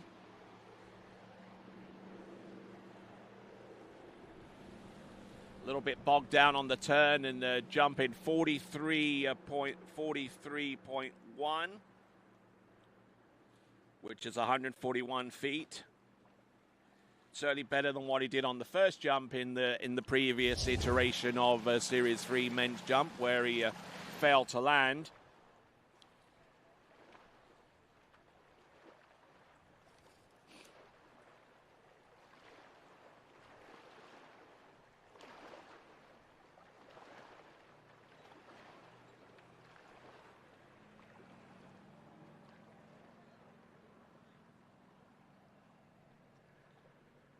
All right, on the water at this time, Harley Costa. He's already got 1 jump under his belt. That's 43.1, which is his best jump distance at this time. Let's see what he's got. Yeah, not a bad looking jump there. I suspect that jump may be a little bit longer, provided he rides it out, which he does.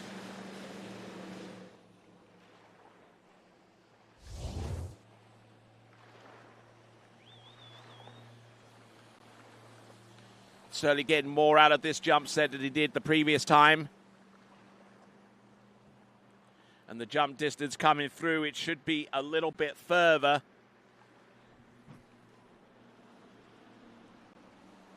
The question is how much further. I suspect it's going to be over 44 meters, and indeed it is 44.3 meters, or 145. 44.3, 145.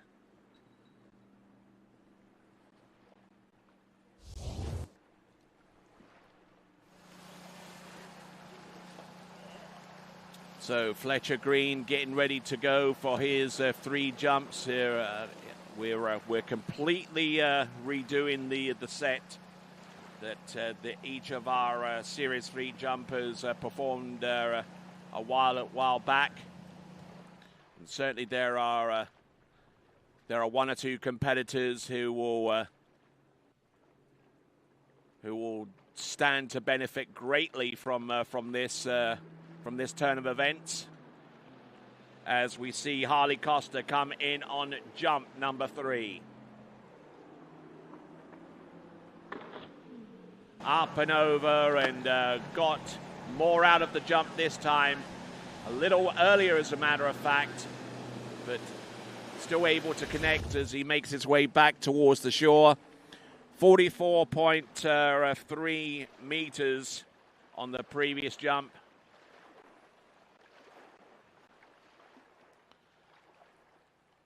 In the previous attempt, in the middle jump distance, he jumped to 44.6, and I suspect that this jump is going to be around about that range, and the jump distance is coming through.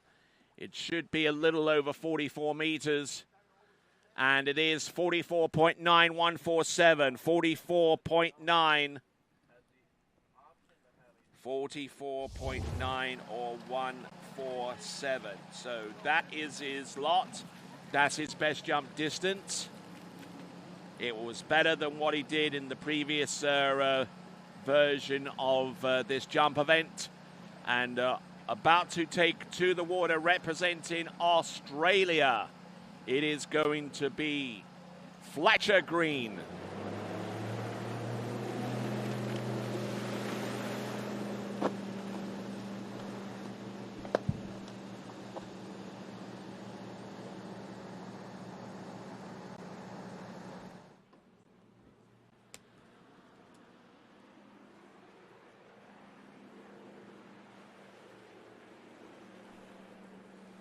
So Fletcher Green, who took all of his jumps and jumped 40.4 meters as his best.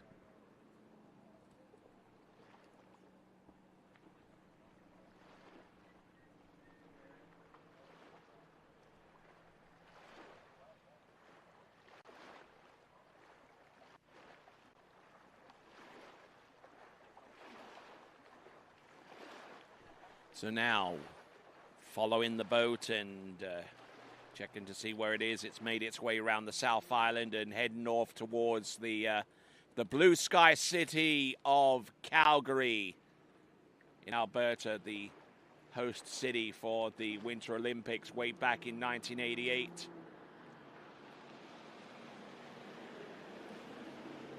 Wonderful occasion that was for those of you that were around at that time. Up and over, taking in a lot of speed and a decent amount of lift. Now, is that jump going to be better than his best jump distance of 40.4 meters? I suspect it may well be.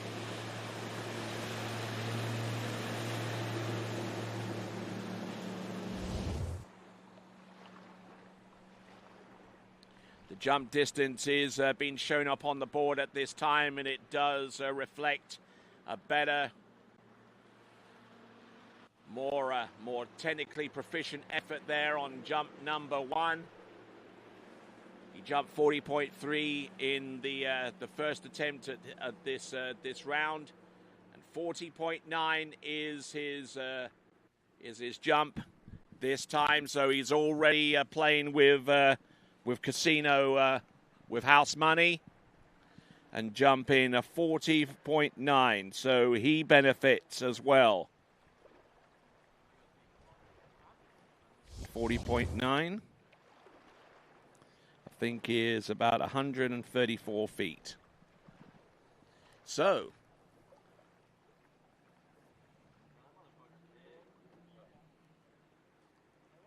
all right, so a lot of wildlife around here, including some deer thrown in for good measure. Always like venison. All right there, so coming in on jump number two. Oh, yeah, boosting that one over the front of his jump skis. Nicely done for Fletcher Green.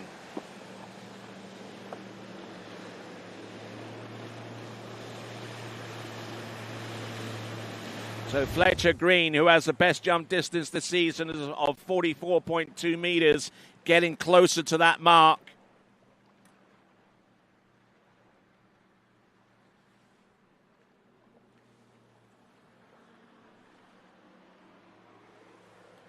So his jump distance is going to come through, and it's going to be of a similar type of distance there for Fletcher Green. As we look at the instant replay off the second wake, he goes up, he goes over. It's a fairly good jump, and I believe it's going to be 40.9 meters. Indeed, it is 134 feet, 40.9.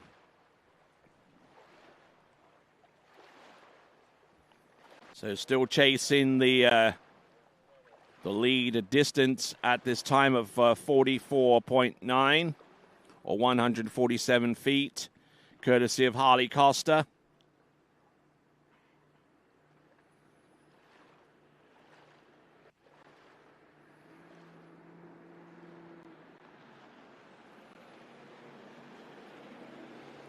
Here we go, folks.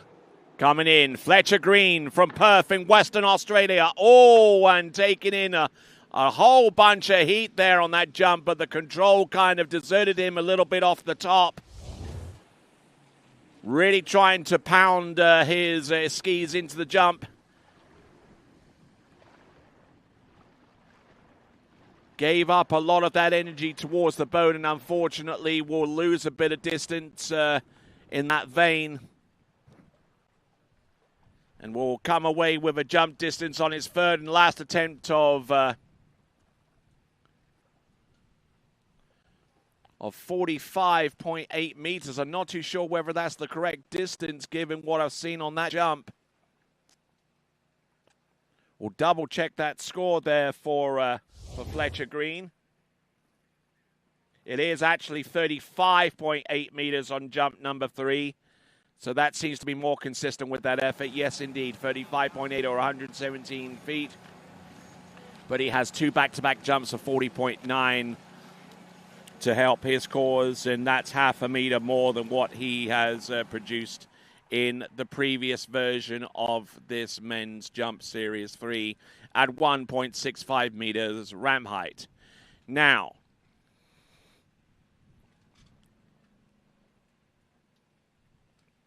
getting ready to hit the water is Will Shanahan, and I tell you what, if there's one person that stands to benefit the most from this turn of events in regards to a replacement jump switch being brought in and the jumpers having another chance at 3 jumps, albeit unprotected, if one person stands to benefit out of all of that situation, it's the skier on the water right now, Will Shanahan of Great Britain. Passed on 1 jump, fell on the remaining 2. And a team member for Team GB looking to use this chance to put himself back in the frame. Might even put himself in a position to possibly be an outside chance of making it through to the jump final. But at the very least, contributing more points to the Team GB total, as we see the supporters for Team Great Britain along the short side. They'll, I'm sure, make themselves heard as Will Shanahan makes his way into the jump course. Letter O, 54 kilometers an hour. Here he comes, jump number 1. Oh, and taking a pass on jump number 1. So didn't feel comfortable with that, and he's got 2 attempts remaining.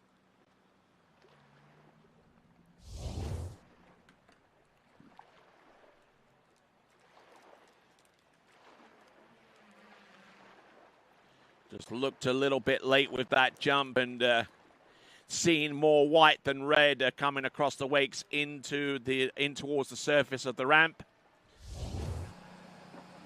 So not liking the look of that approach and deciding to take a pass on jump number 1.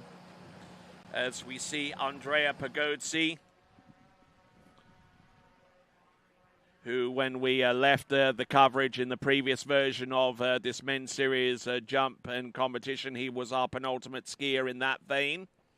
Andrea Pagozzi, in the first attempt at the jumping in this round, jumped 48.5 meters or 159, but that score is scrubbed off the board, and he's got 3 jumps to come his way as well. 2 remaining jumps are on the board for Will Shanahan. We'll see if he can grasp the opportunity, fully grasp the opportunity that it's made its way towards him. Will Shanahan, for his part, was certainly Johnny on the spot in making sure that the people that were supporting him, as well as the staff on the British team, knew that there was a situation in regarding to the jump switch, and made the right moves to let the officials know that there was something not totally right with the setup with the previous switch. Here he comes. This is Will Shanahan, jump number 2. Up and over. Does he get over his skis? Does he ride out this jump? Yes! Points on the board for Team GB, courtesy of Will Shanahan.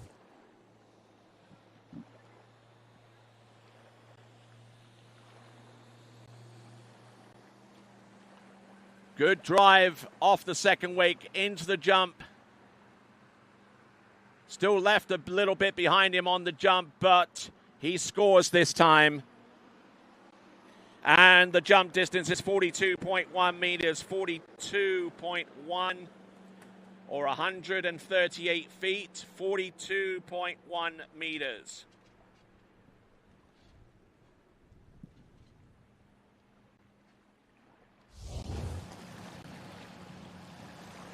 So on dockside, looking at our next competitor, Andrea Pagozzi. When we left the action in the previous version of this round, he was our lead skier.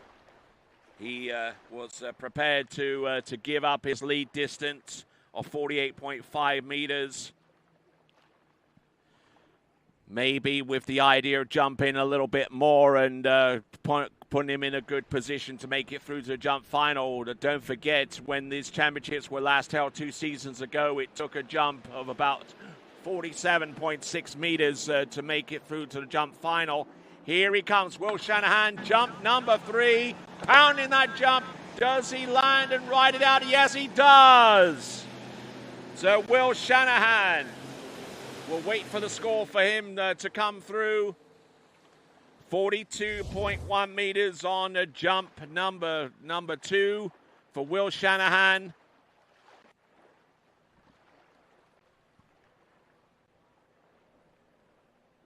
So the jump distance has been released. It's 43.4 meters. 43.4 meters up on your screen right now. 142 feet.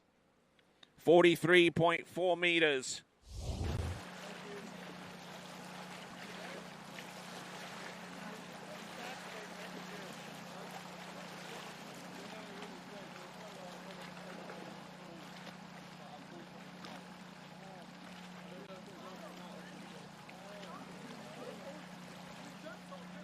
So as we get ready to bring Andrea Pagozzi out onto the water, a quick look at the current leaderboard as it stands right now, and it should show that Harley Costa is in the lead with a jump of 44.9 meters. Andrea Pagozzi out on the water. There's your leaderboard. Harley Costa in the lead, 44.9. Will Shanahan, 43.4. Noah Pollard with 42.3. Fletcher Green with 40.9.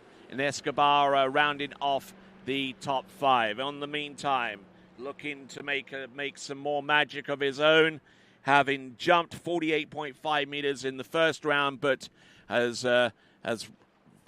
wiped that score from the board. He was given an option to jump again. He decided he wanted to take 3 more jumps under the understanding that the previous jump distance was non-protected, so he does not keep that score anymore.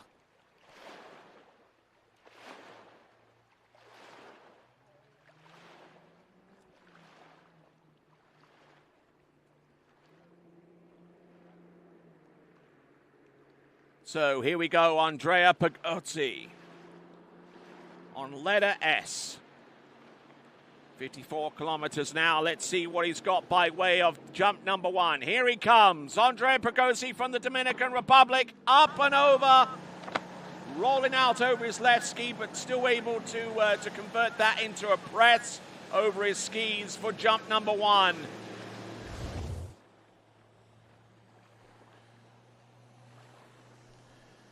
looking strong off the wakes. Leaning up over his left ski.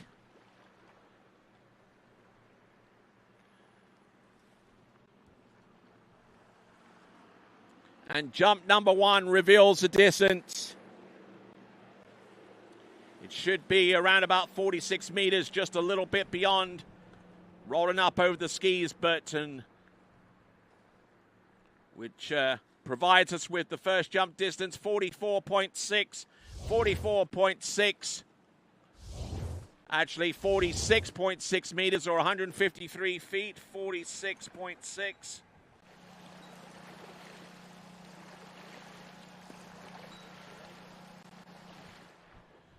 So taking the lead right there on his first jump, but still a little behind what he originally produced with the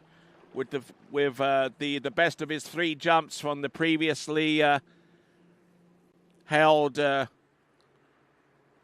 series 3 in the men's jump competition here at the U21 Worlds in the elimination round. Here he comes, Andrea Pagozzi. Up and over and getting a good pull off that towboat. Our award-winning ski nautique by Correct Craft on the waters of the world since 1925. And still continuing to produce some great boats today, including the all-new Nautique for 2026. That boat, the 2026, is on the back lake here at the Lakes of Casting Stone, and skiers are just absolutely lining up to take a set behind that brand new towboat. As we see Andrea Pagozzi with 48.6 meters, 48.6 or a 159.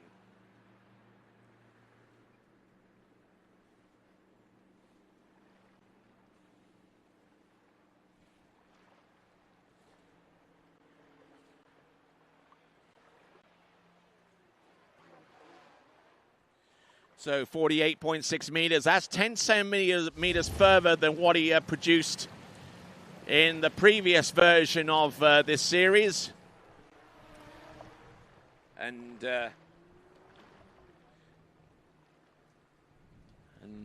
Andrea Pagozzi looking to try and put himself in a position where he could make it through to the men's jump final. Remember, it took a jump of about 47.6 meters 2 seasons ago to put the 12th and final skier through to the final. And he looks like he's produced another great jump there. That is Andrea Pagozzi.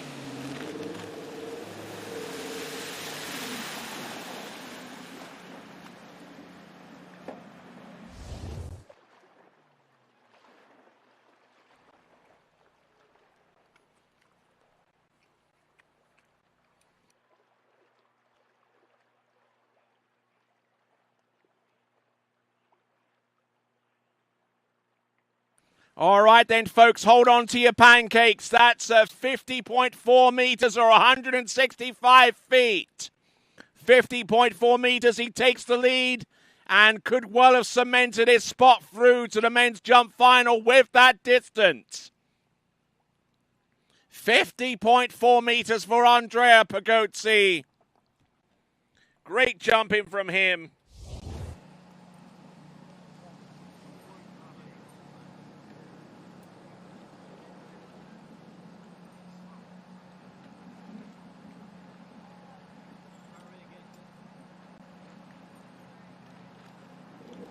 So Andrea Pagozzi had the lead after the original Series 3 men's jumping competition. Has the lead now with an increased distance of 50.4 meters. That could well send him through to jump finals.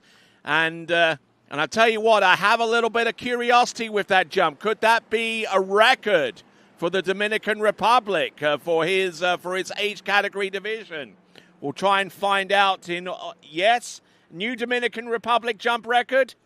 For sure, because he's the only one in the Dominican Republic who jumps that kind of distance. Yes, there you go. Robert was never a jumper, but Andrea certainly was, certainly is. So well done to him. New national jump record for the Dominican Republic, courtesy of Andrea Pigozzi. My name's Tony Lyford, and glad to have the pleasure of your company as we work our way down the list here in Men's Series 3 jumps. A lot of drama has taken place in the jump event. We had to replace the jump switch. It turned out that the original one wasn't responsive enough.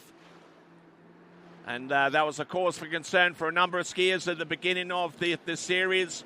We changed out the switch, and it's produced some great jumping, including this attempt here from Lucas Cornell.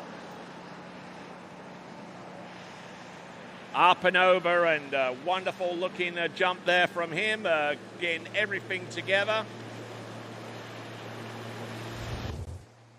So Lucas Cornell, whose best jump distance this season has been a 48.1 meter jump.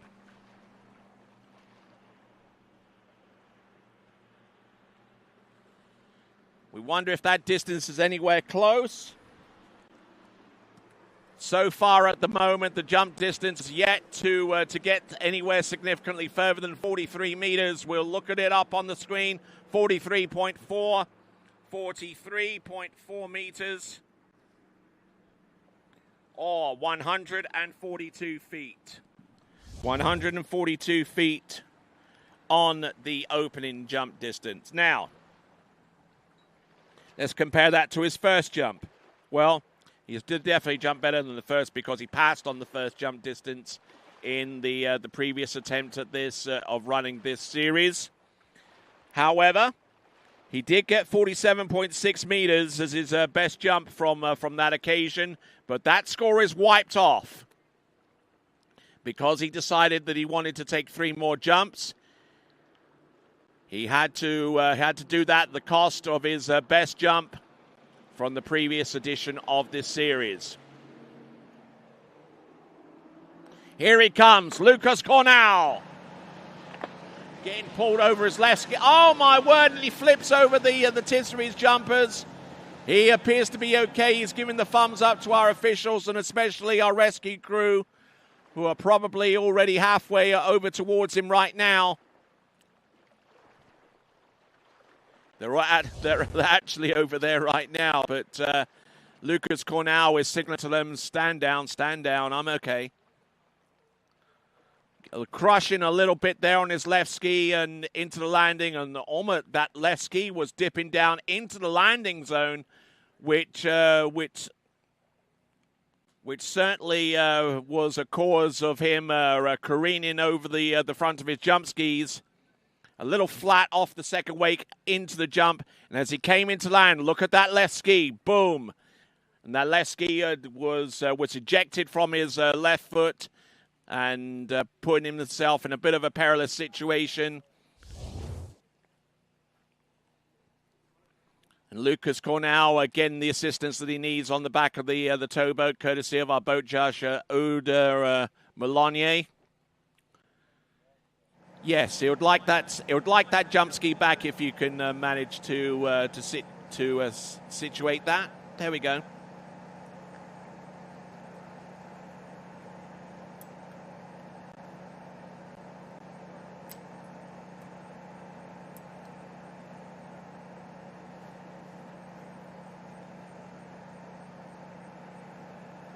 All right, so as Lucas Cornell gets ready to get back out onto the water,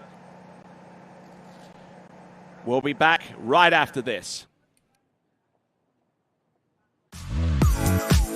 Where do competition standards meet the highest culinary standards?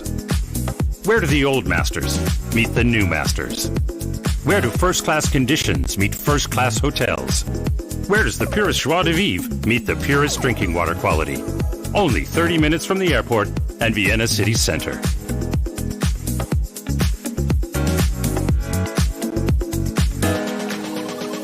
See you in Vienna. At Houston Cadillac, at the moment you arrive, you will notice dedication to excellence. We deliver an unparalleled customer experience, and we're elevating our commitment with a new state-of-the-art facility. Explore our selection of new Cadillac cars, crossovers, and SUVs designed to meet your needs. We are redefining the luxury experience and investing in the future. Visit Houston Cadillac and begin your journey towards luxury. At Billinger Insurance, we have over 50 different carriers to shop your home, auto, and recreational vehicle insurance needs. We would love the opportunity to save you money. We insure million-dollar mansions, condos, mobile homes, rental homes, and everything in between. We know all about wind inspections, 4-point inspections, and how to get you the right coverage for your particular home. You've got questions, we've got answers. Can you remember the last time you had a rate decrease with your auto insurance? Let's take a look and see what we can do. We know all the ins and outs of getting our customers the best rates, coverages, and discounts, so put us to the test. Don't monkey around with your insurance. Call Dellinger Insurance today. We've got tons of companies to help find you the best prices and the best coverage for your particular needs on home and auto insurance. Go Knights! All right, welcome back to continuing coverage of the 2025 IWWF U21 World Water Ski Championships. Lucas Cornell, this is his third and last attempt. He's on 43.4 meters, which is 142 feet. Let's see what he's got on jump number 3. Pounds the jump. Beautiful form in the air. Does he land and ride this one out? Come on, get that hand on. There we go. Lucas Cornell of Australia. That might actually be very close to a personal best for him. He has a best jump this season of 48.1 meters.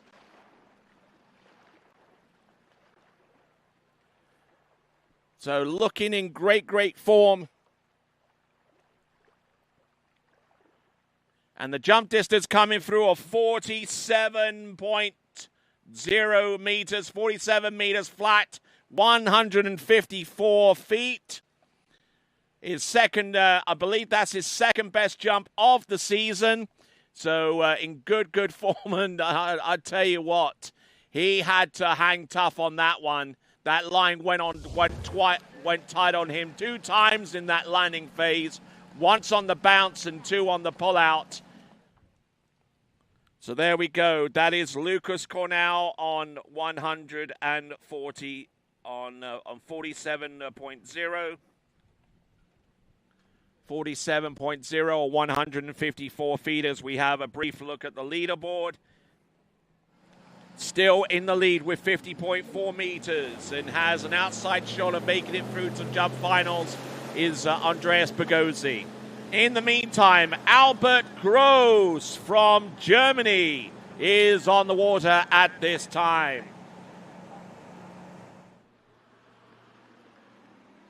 All right, the first of our competing jumpers electing to go with the boat speed of 57 kilometers an hour. Every competitor up to this point has been at sub-max at the moment, including the likes of Cristobal Miranda, who jumped a new personal best and a new national record, being the first competitor on the water in the previous men's 4 jump series.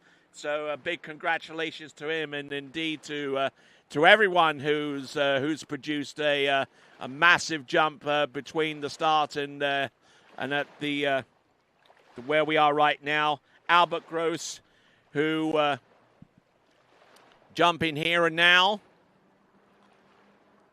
The first of our remaining 5 skiers who didn't take a jump in the previous version of this series. So all of the competitors from here haven't had to have a re-jump, or 3 re-jumps as it were. There we go, Albert Gross with 57 kilometers an hour of boat speed, and that jump looking pretty tasty out there. His best jump of the season is 51.9 meters at the Austrian Open that took place just a couple of weekends ago.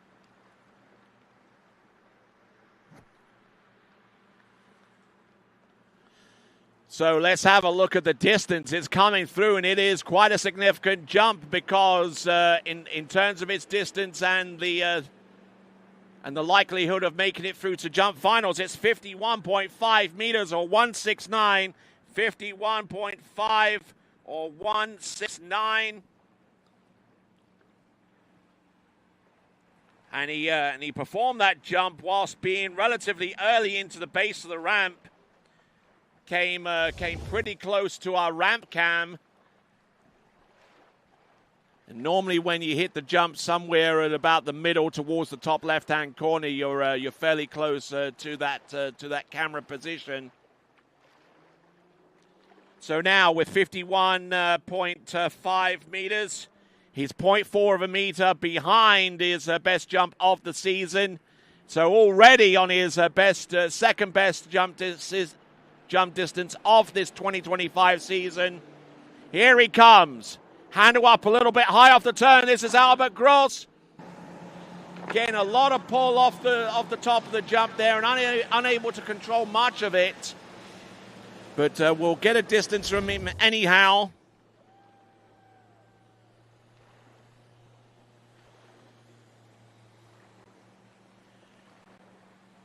And because of his lack of control off the top of the jump, that means the jump distance on the second attempt is going to result in a distance of sub 50 meters.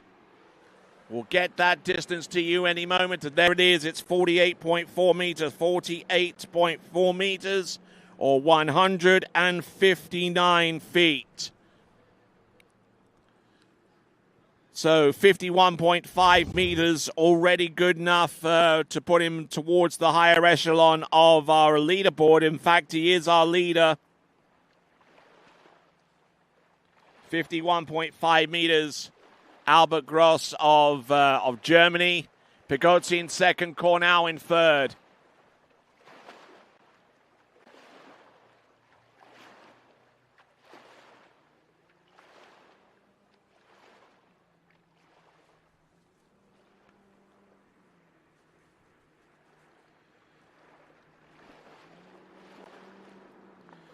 Here comes Albert Gross coming in, third and last attempt.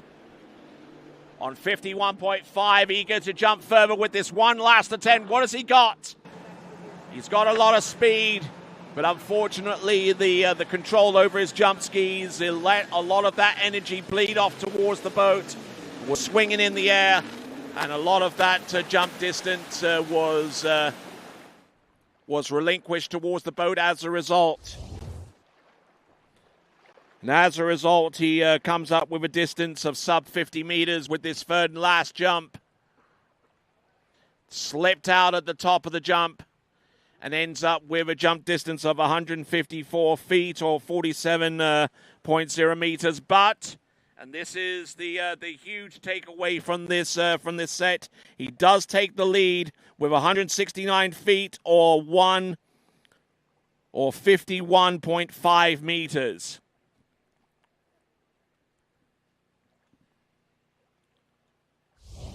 So our good folks across the world that are messaging in right now, thank you very much for doing so.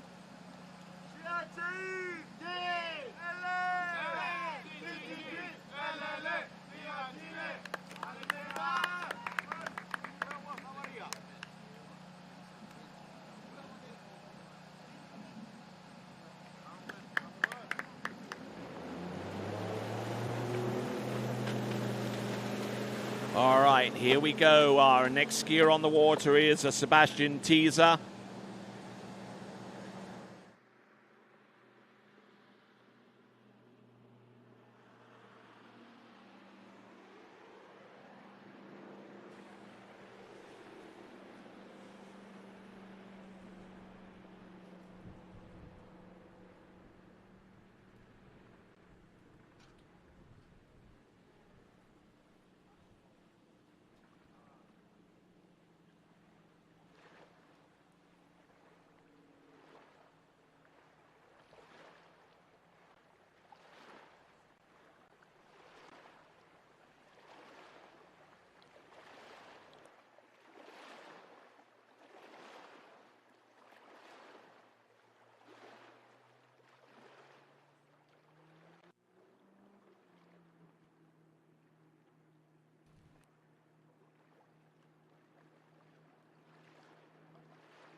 All right, then. So as we continue on, Sebastian Teaser, who didn't have the best of slalom rounds a little bit earlier on this morning. Let's see if he can redeem himself, and that's a good way of doing it.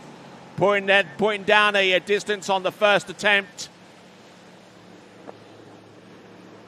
Now getting messages from my good friends across the world, and one of the messages was actually an attempt to correct me in terms of what distance was required to make it through to the men's jump final in the last cycle of the World Under-21 Championships.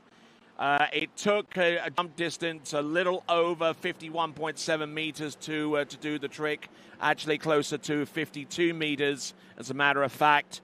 But I tell you what, 47.9 meters, 157 feet on jump number one for Sebastian Teaser, getting off to a good start.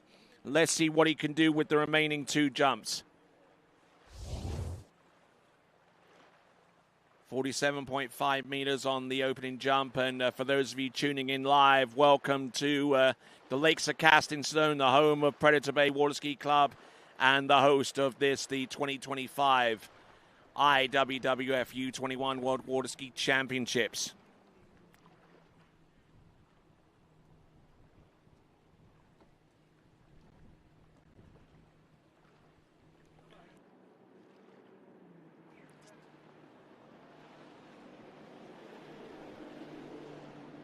Okay, coming in. Let's see what he can do on jump number two to boost a distance in excess of 157 feet. And he's not going to get much out of that particular jump. He was actually losing control off the turn in towards the base, and was basically hanging on for dear life. Matter of fact, that jump distance is it's quite a bit less than what he produced on the opening attempt. Sebastian Teaser from Chile. Full-on crush there coming into the jump. And that is going to be a 40.8 meters. 40.8 or 134.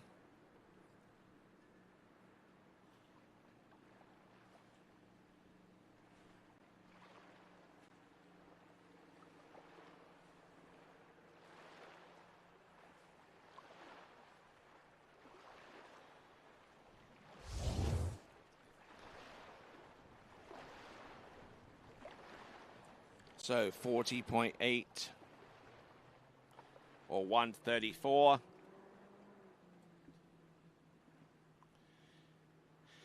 So let's see what he has. Third and last attempt for Sebastian Teaser. Realistically needs a jump into about the 52-meter range to significantly increase his chance of making it through to the jump finals. And he might well have done it with that one. A good-looking jump there in terms of distance. The tidiness factor certainly wasn't there for much of that jump, but he managed to get enough distance out of that to maybe mitigate whatever mistake he might have made coming off the ramp.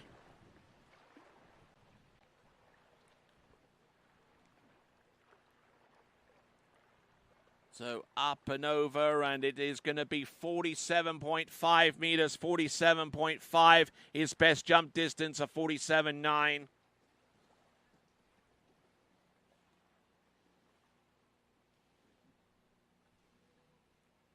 So jumping 154 feet, 47. And just looking at the instant replay again, how close that right ski was to going completely forwards there. Sebastian Teaser was fortunate enough to escape that attempt unscathed.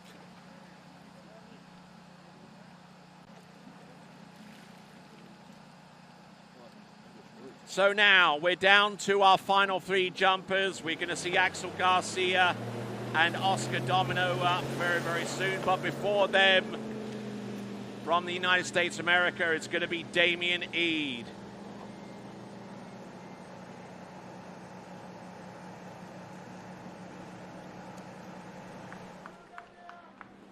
Again, messages from across the world. We thank those of you that have tuned in. Matty Gonzalez, who was here during the Tricks event, offering his analysis. His sister, Valentina Gonzalez, who's recuperating after a knee surgery. Thanking you once again for tuning in.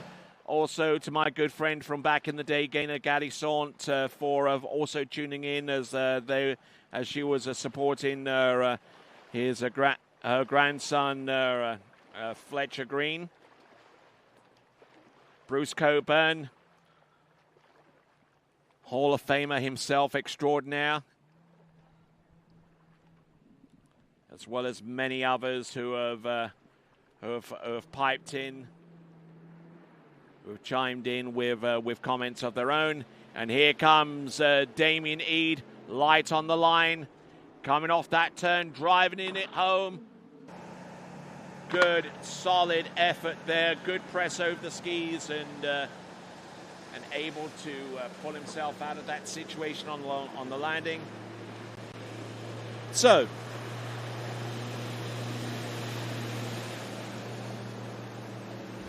Damien Eade, corker of a jump on jump number 1. Just trying to test his limitations out there in regards to the conditions. The jump is going to be fairly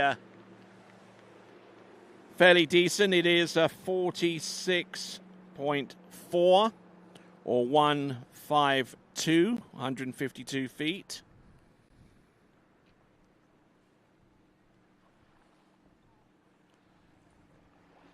Good air form. And had he been a little bit further forward over his skis, he might have landed that one feet to feet and not make the landing so complicated. I'm Tony Lightfoot and glad to have the pleasure of your company. We're into our final 3 skiers. Less than 9 jumps remaining before we round off the day's action here in the first day of competition in the U21 World Water Ski Championships for 2025. Damien Eade on top of the water right here and now. Just trying to get settled in, trying to keep his water speed up, staying light on the jumpers as he turns and drives it on home. Good looking jump. Does he ride this one out? Yes, he does.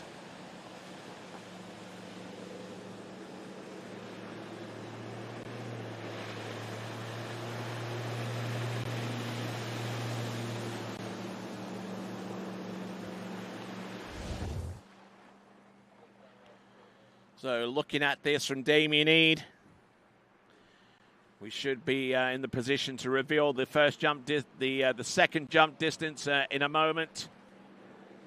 And it is 46.8, marginally further, 46.8 or 154.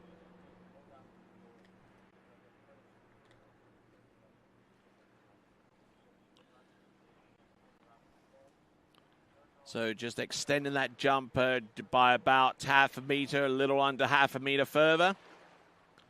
46.8. We'll see if he has anything left in the tank. We'll take a quick look at our leaderboard. Our leaderboard sees Albert Gross with 51.5 in the lead, Andre Pagozzi in second, then Teaser, Cornell, Eade, Costa, Shanahan, Pollard, Green, and Escobar in that order. Here we go, folks.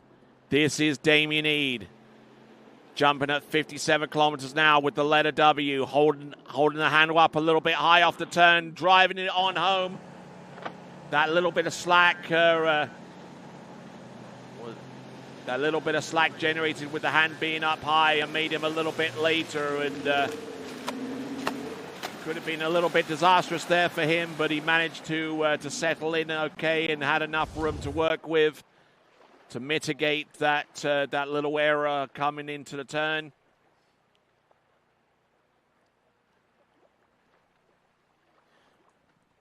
And the distance coming through, it results in a bigger distance, I believe. Damien Eade, we're waiting on the official distance to make its way through. It is 49.1 meters, 49.1 meters, or 161.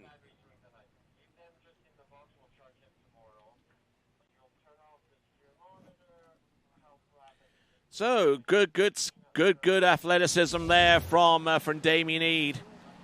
Next skier, our penultimate skier, coming to us from France. His name is Axel Garcia.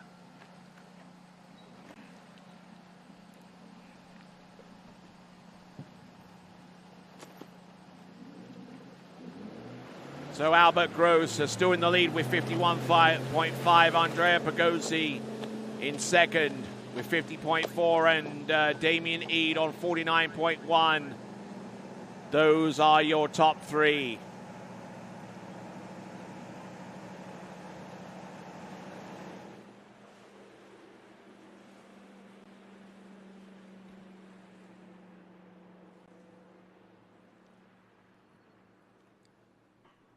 So as we continue on, last chance for you folks out there to get your picture up on the screen as part of our global watch party. Last chance to show us that you are watching us, watching you. A part of the watch party. If you go to waterskibroadcasting.com, navigate to watch party, upload your picture. And we'll see if we can put it up on screen within the last two jumpers on the water. The first of which is going to be Axel Garcia.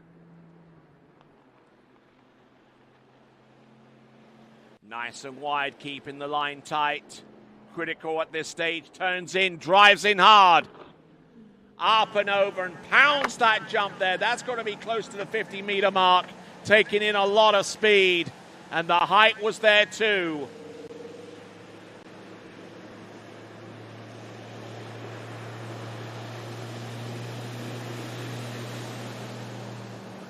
So Axel Garcia sending in a good dose of speed into the jump there. Up. Almost losing a bit of that energy towards the boat, and that results in the jump distance that we see, 47.4 or 156 feet, 47.4 meters. Gets off to a good start there, and he has two more attempts to see if he can boost his chances of making it through to the men's jump final. 12 skiers make their way through to the jump final in out of all of the series.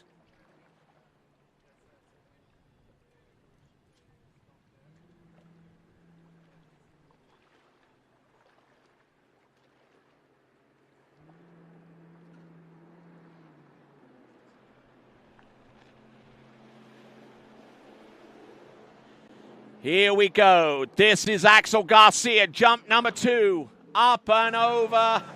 Getting pulled over his jump skis there, but taking in a lot of energy into the bottom of the jump there.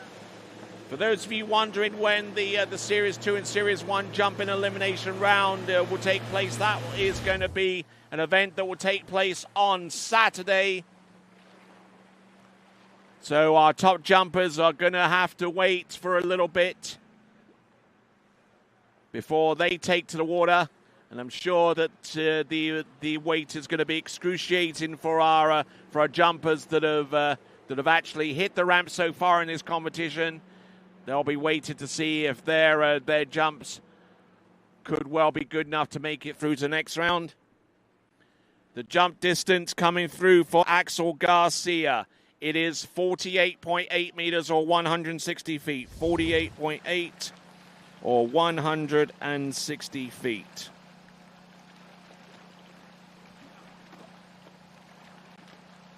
So I hope you've enjoyed the competition so far. I certainly have. A lot of high drama taking place in this competition right from the get-go. Been no shortage of excitement here at the U25, the U21 World Water Ski Championships for 2025. I beg your pardon. So here we go. Axel Garcia, jump number 3. What has he got? And unfortunately for Axel Garcia, deciding to let go of that jump, he was fully convinced, as I'm sure everyone else is along the shoreline, that he left a little bit of a distance behind him on that attempt. So he's prepared to let go of that last jump in favor of the jump that he produced before, which is 160 feet, 160 or 48.8 meters. Albert Gross is still very much in the lead on 51.5 meters. And if nothing changes in regards to the lead, then he'll have about a day or so, more than a day, as a matter of fact, to find out if that jump distance is good enough to see him to the promised land that is the men's jump final, which will take place on Sunday.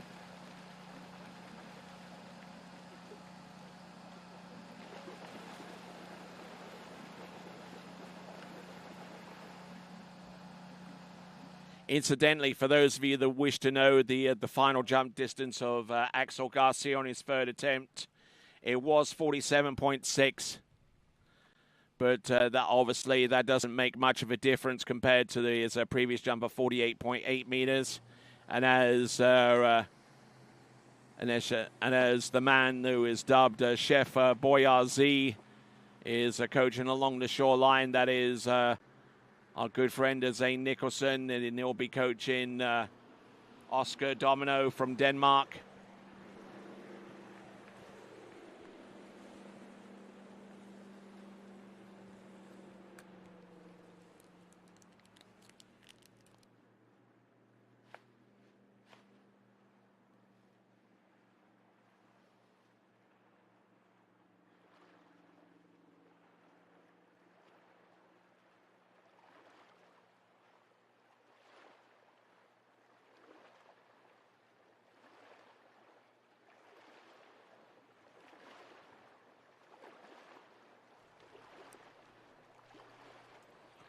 All right, our last jumper, our last action of the day. This is Oscar Domino from Denmark. Best jump this season, 54.6. In the 20th International Tournament at San Gervasio just this past June. Here he comes, barreling in with a lot of speed, but the height wasn't there to match. So that jump distance is probably going to be in the high 40s, not into the 50-meter range.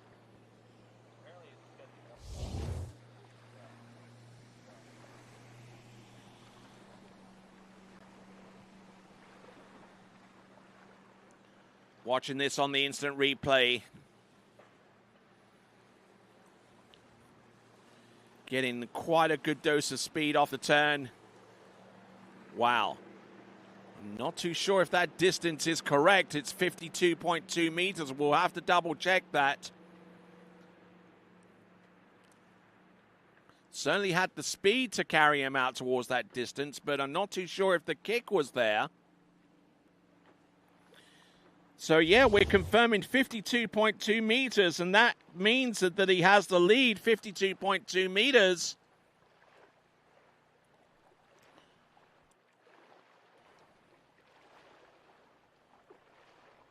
So, pounding that jump for a distance of 171 feet or 52.2 meters, proving to us that you can do it off speed and speed alone. Here comes Oscar Domino coming in on jump number 2. He's already taken the lead. Let's see if he can extend that lead. Unfortunately, will not do it with jump number 2 taking a pass. Didn't quite have the positioning necessary to carry that energy off the turn all the way through to the jump.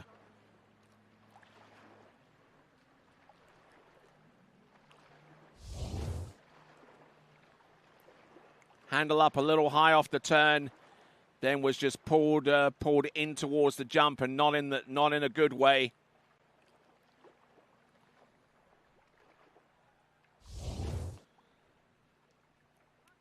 So 52.2 meters on jump number 1, a pass on jump number 2. So now it brings us into the final action of the day, the third and last jump for our last competitor in Series 3 men's jump. It is Oscar Domino. Certainly this competition and this event in particular, not short on drama. We actually had to rerun the first 5 or 6 competitors on this list due to a faulty jump switch. Each of those competitors were offered the option of either keeping their jump distance or not taking their jump distance, but having the option of retaking their jump set again for 3 fresh jumps. Every single jumper that was presented that option was given the opportunity and was accepted to jump again 3 more times. Certainly benefited every single jumper that we've seen on this list, and one in particular, Will Shanahan, who was able to score for Team GB, and that is a big relief there going forwards as we now see Oscar Domino, third and last attempt. He's gotten 52.2 meters on jump number 1. And unfortunately, that's the one and only jump that he has a distance for because he takes the pass on jump number 3. All right then, folks, that brings to a conclusion today's action. We're having a look at the instant replay. 52.2 meters. That puts Oscar Domino in the lead. We'll find out in about a day or so time whether that jump distance from him is enough to send him through to the men's jump final. But in conclusion, for the men's jump final leaderboard after Series 4 and Series 3, Oscar Domino, your leader with 52.2. Albert Gross with 51.5. Andrea Pagozzi with 50.4. Damien Eade with 49.1. And rounding off the top 5 with 48.8 meters is Axel Garcia. You can see the remaining results by going to the IWSF live scoring service. So, well, ladies and gentlemen, there we go. Day 1 of competition, plenty of action, plenty of high drama in all events, and some great skiing all together. Be sure to tune in tomorrow morning at 8 a.m. Mountain Time here in Canada. Ladies and gentlemen, it's been a great competition so far, but we have only just begun, as the Carpenters once sang. And ladies and gentlemen, as we see the backdrop that is downtown Calgary, my name is Tony Lyfords, and on behalf of everyone here, including our crew here at TWBC, until tomorrow when we'll see you at 8 a.m. Mountain Time. Ladies and gentlemen, we will see you then. But for now, it's ciao for now. As the broker of Dayland Real Estate and a professional water skier, I understand what clients are looking for in their dream water ski home. Our company is dedicated to helping you and your family invest in your future together in Florida. If it's time to move on to your next adventure, let us help you find the perfect match for your home. Our team offers service in English, French, Spanish, and German. Whenever you are ready, just give us a call. We will be suited up and ready to assist. Dayland Real Estate, where expertise meets passion.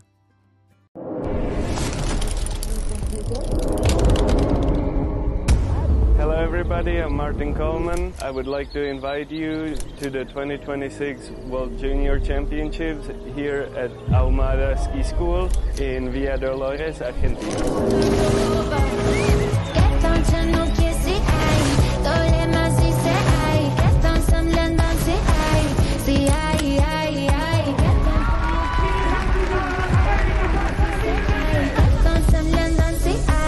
Lele.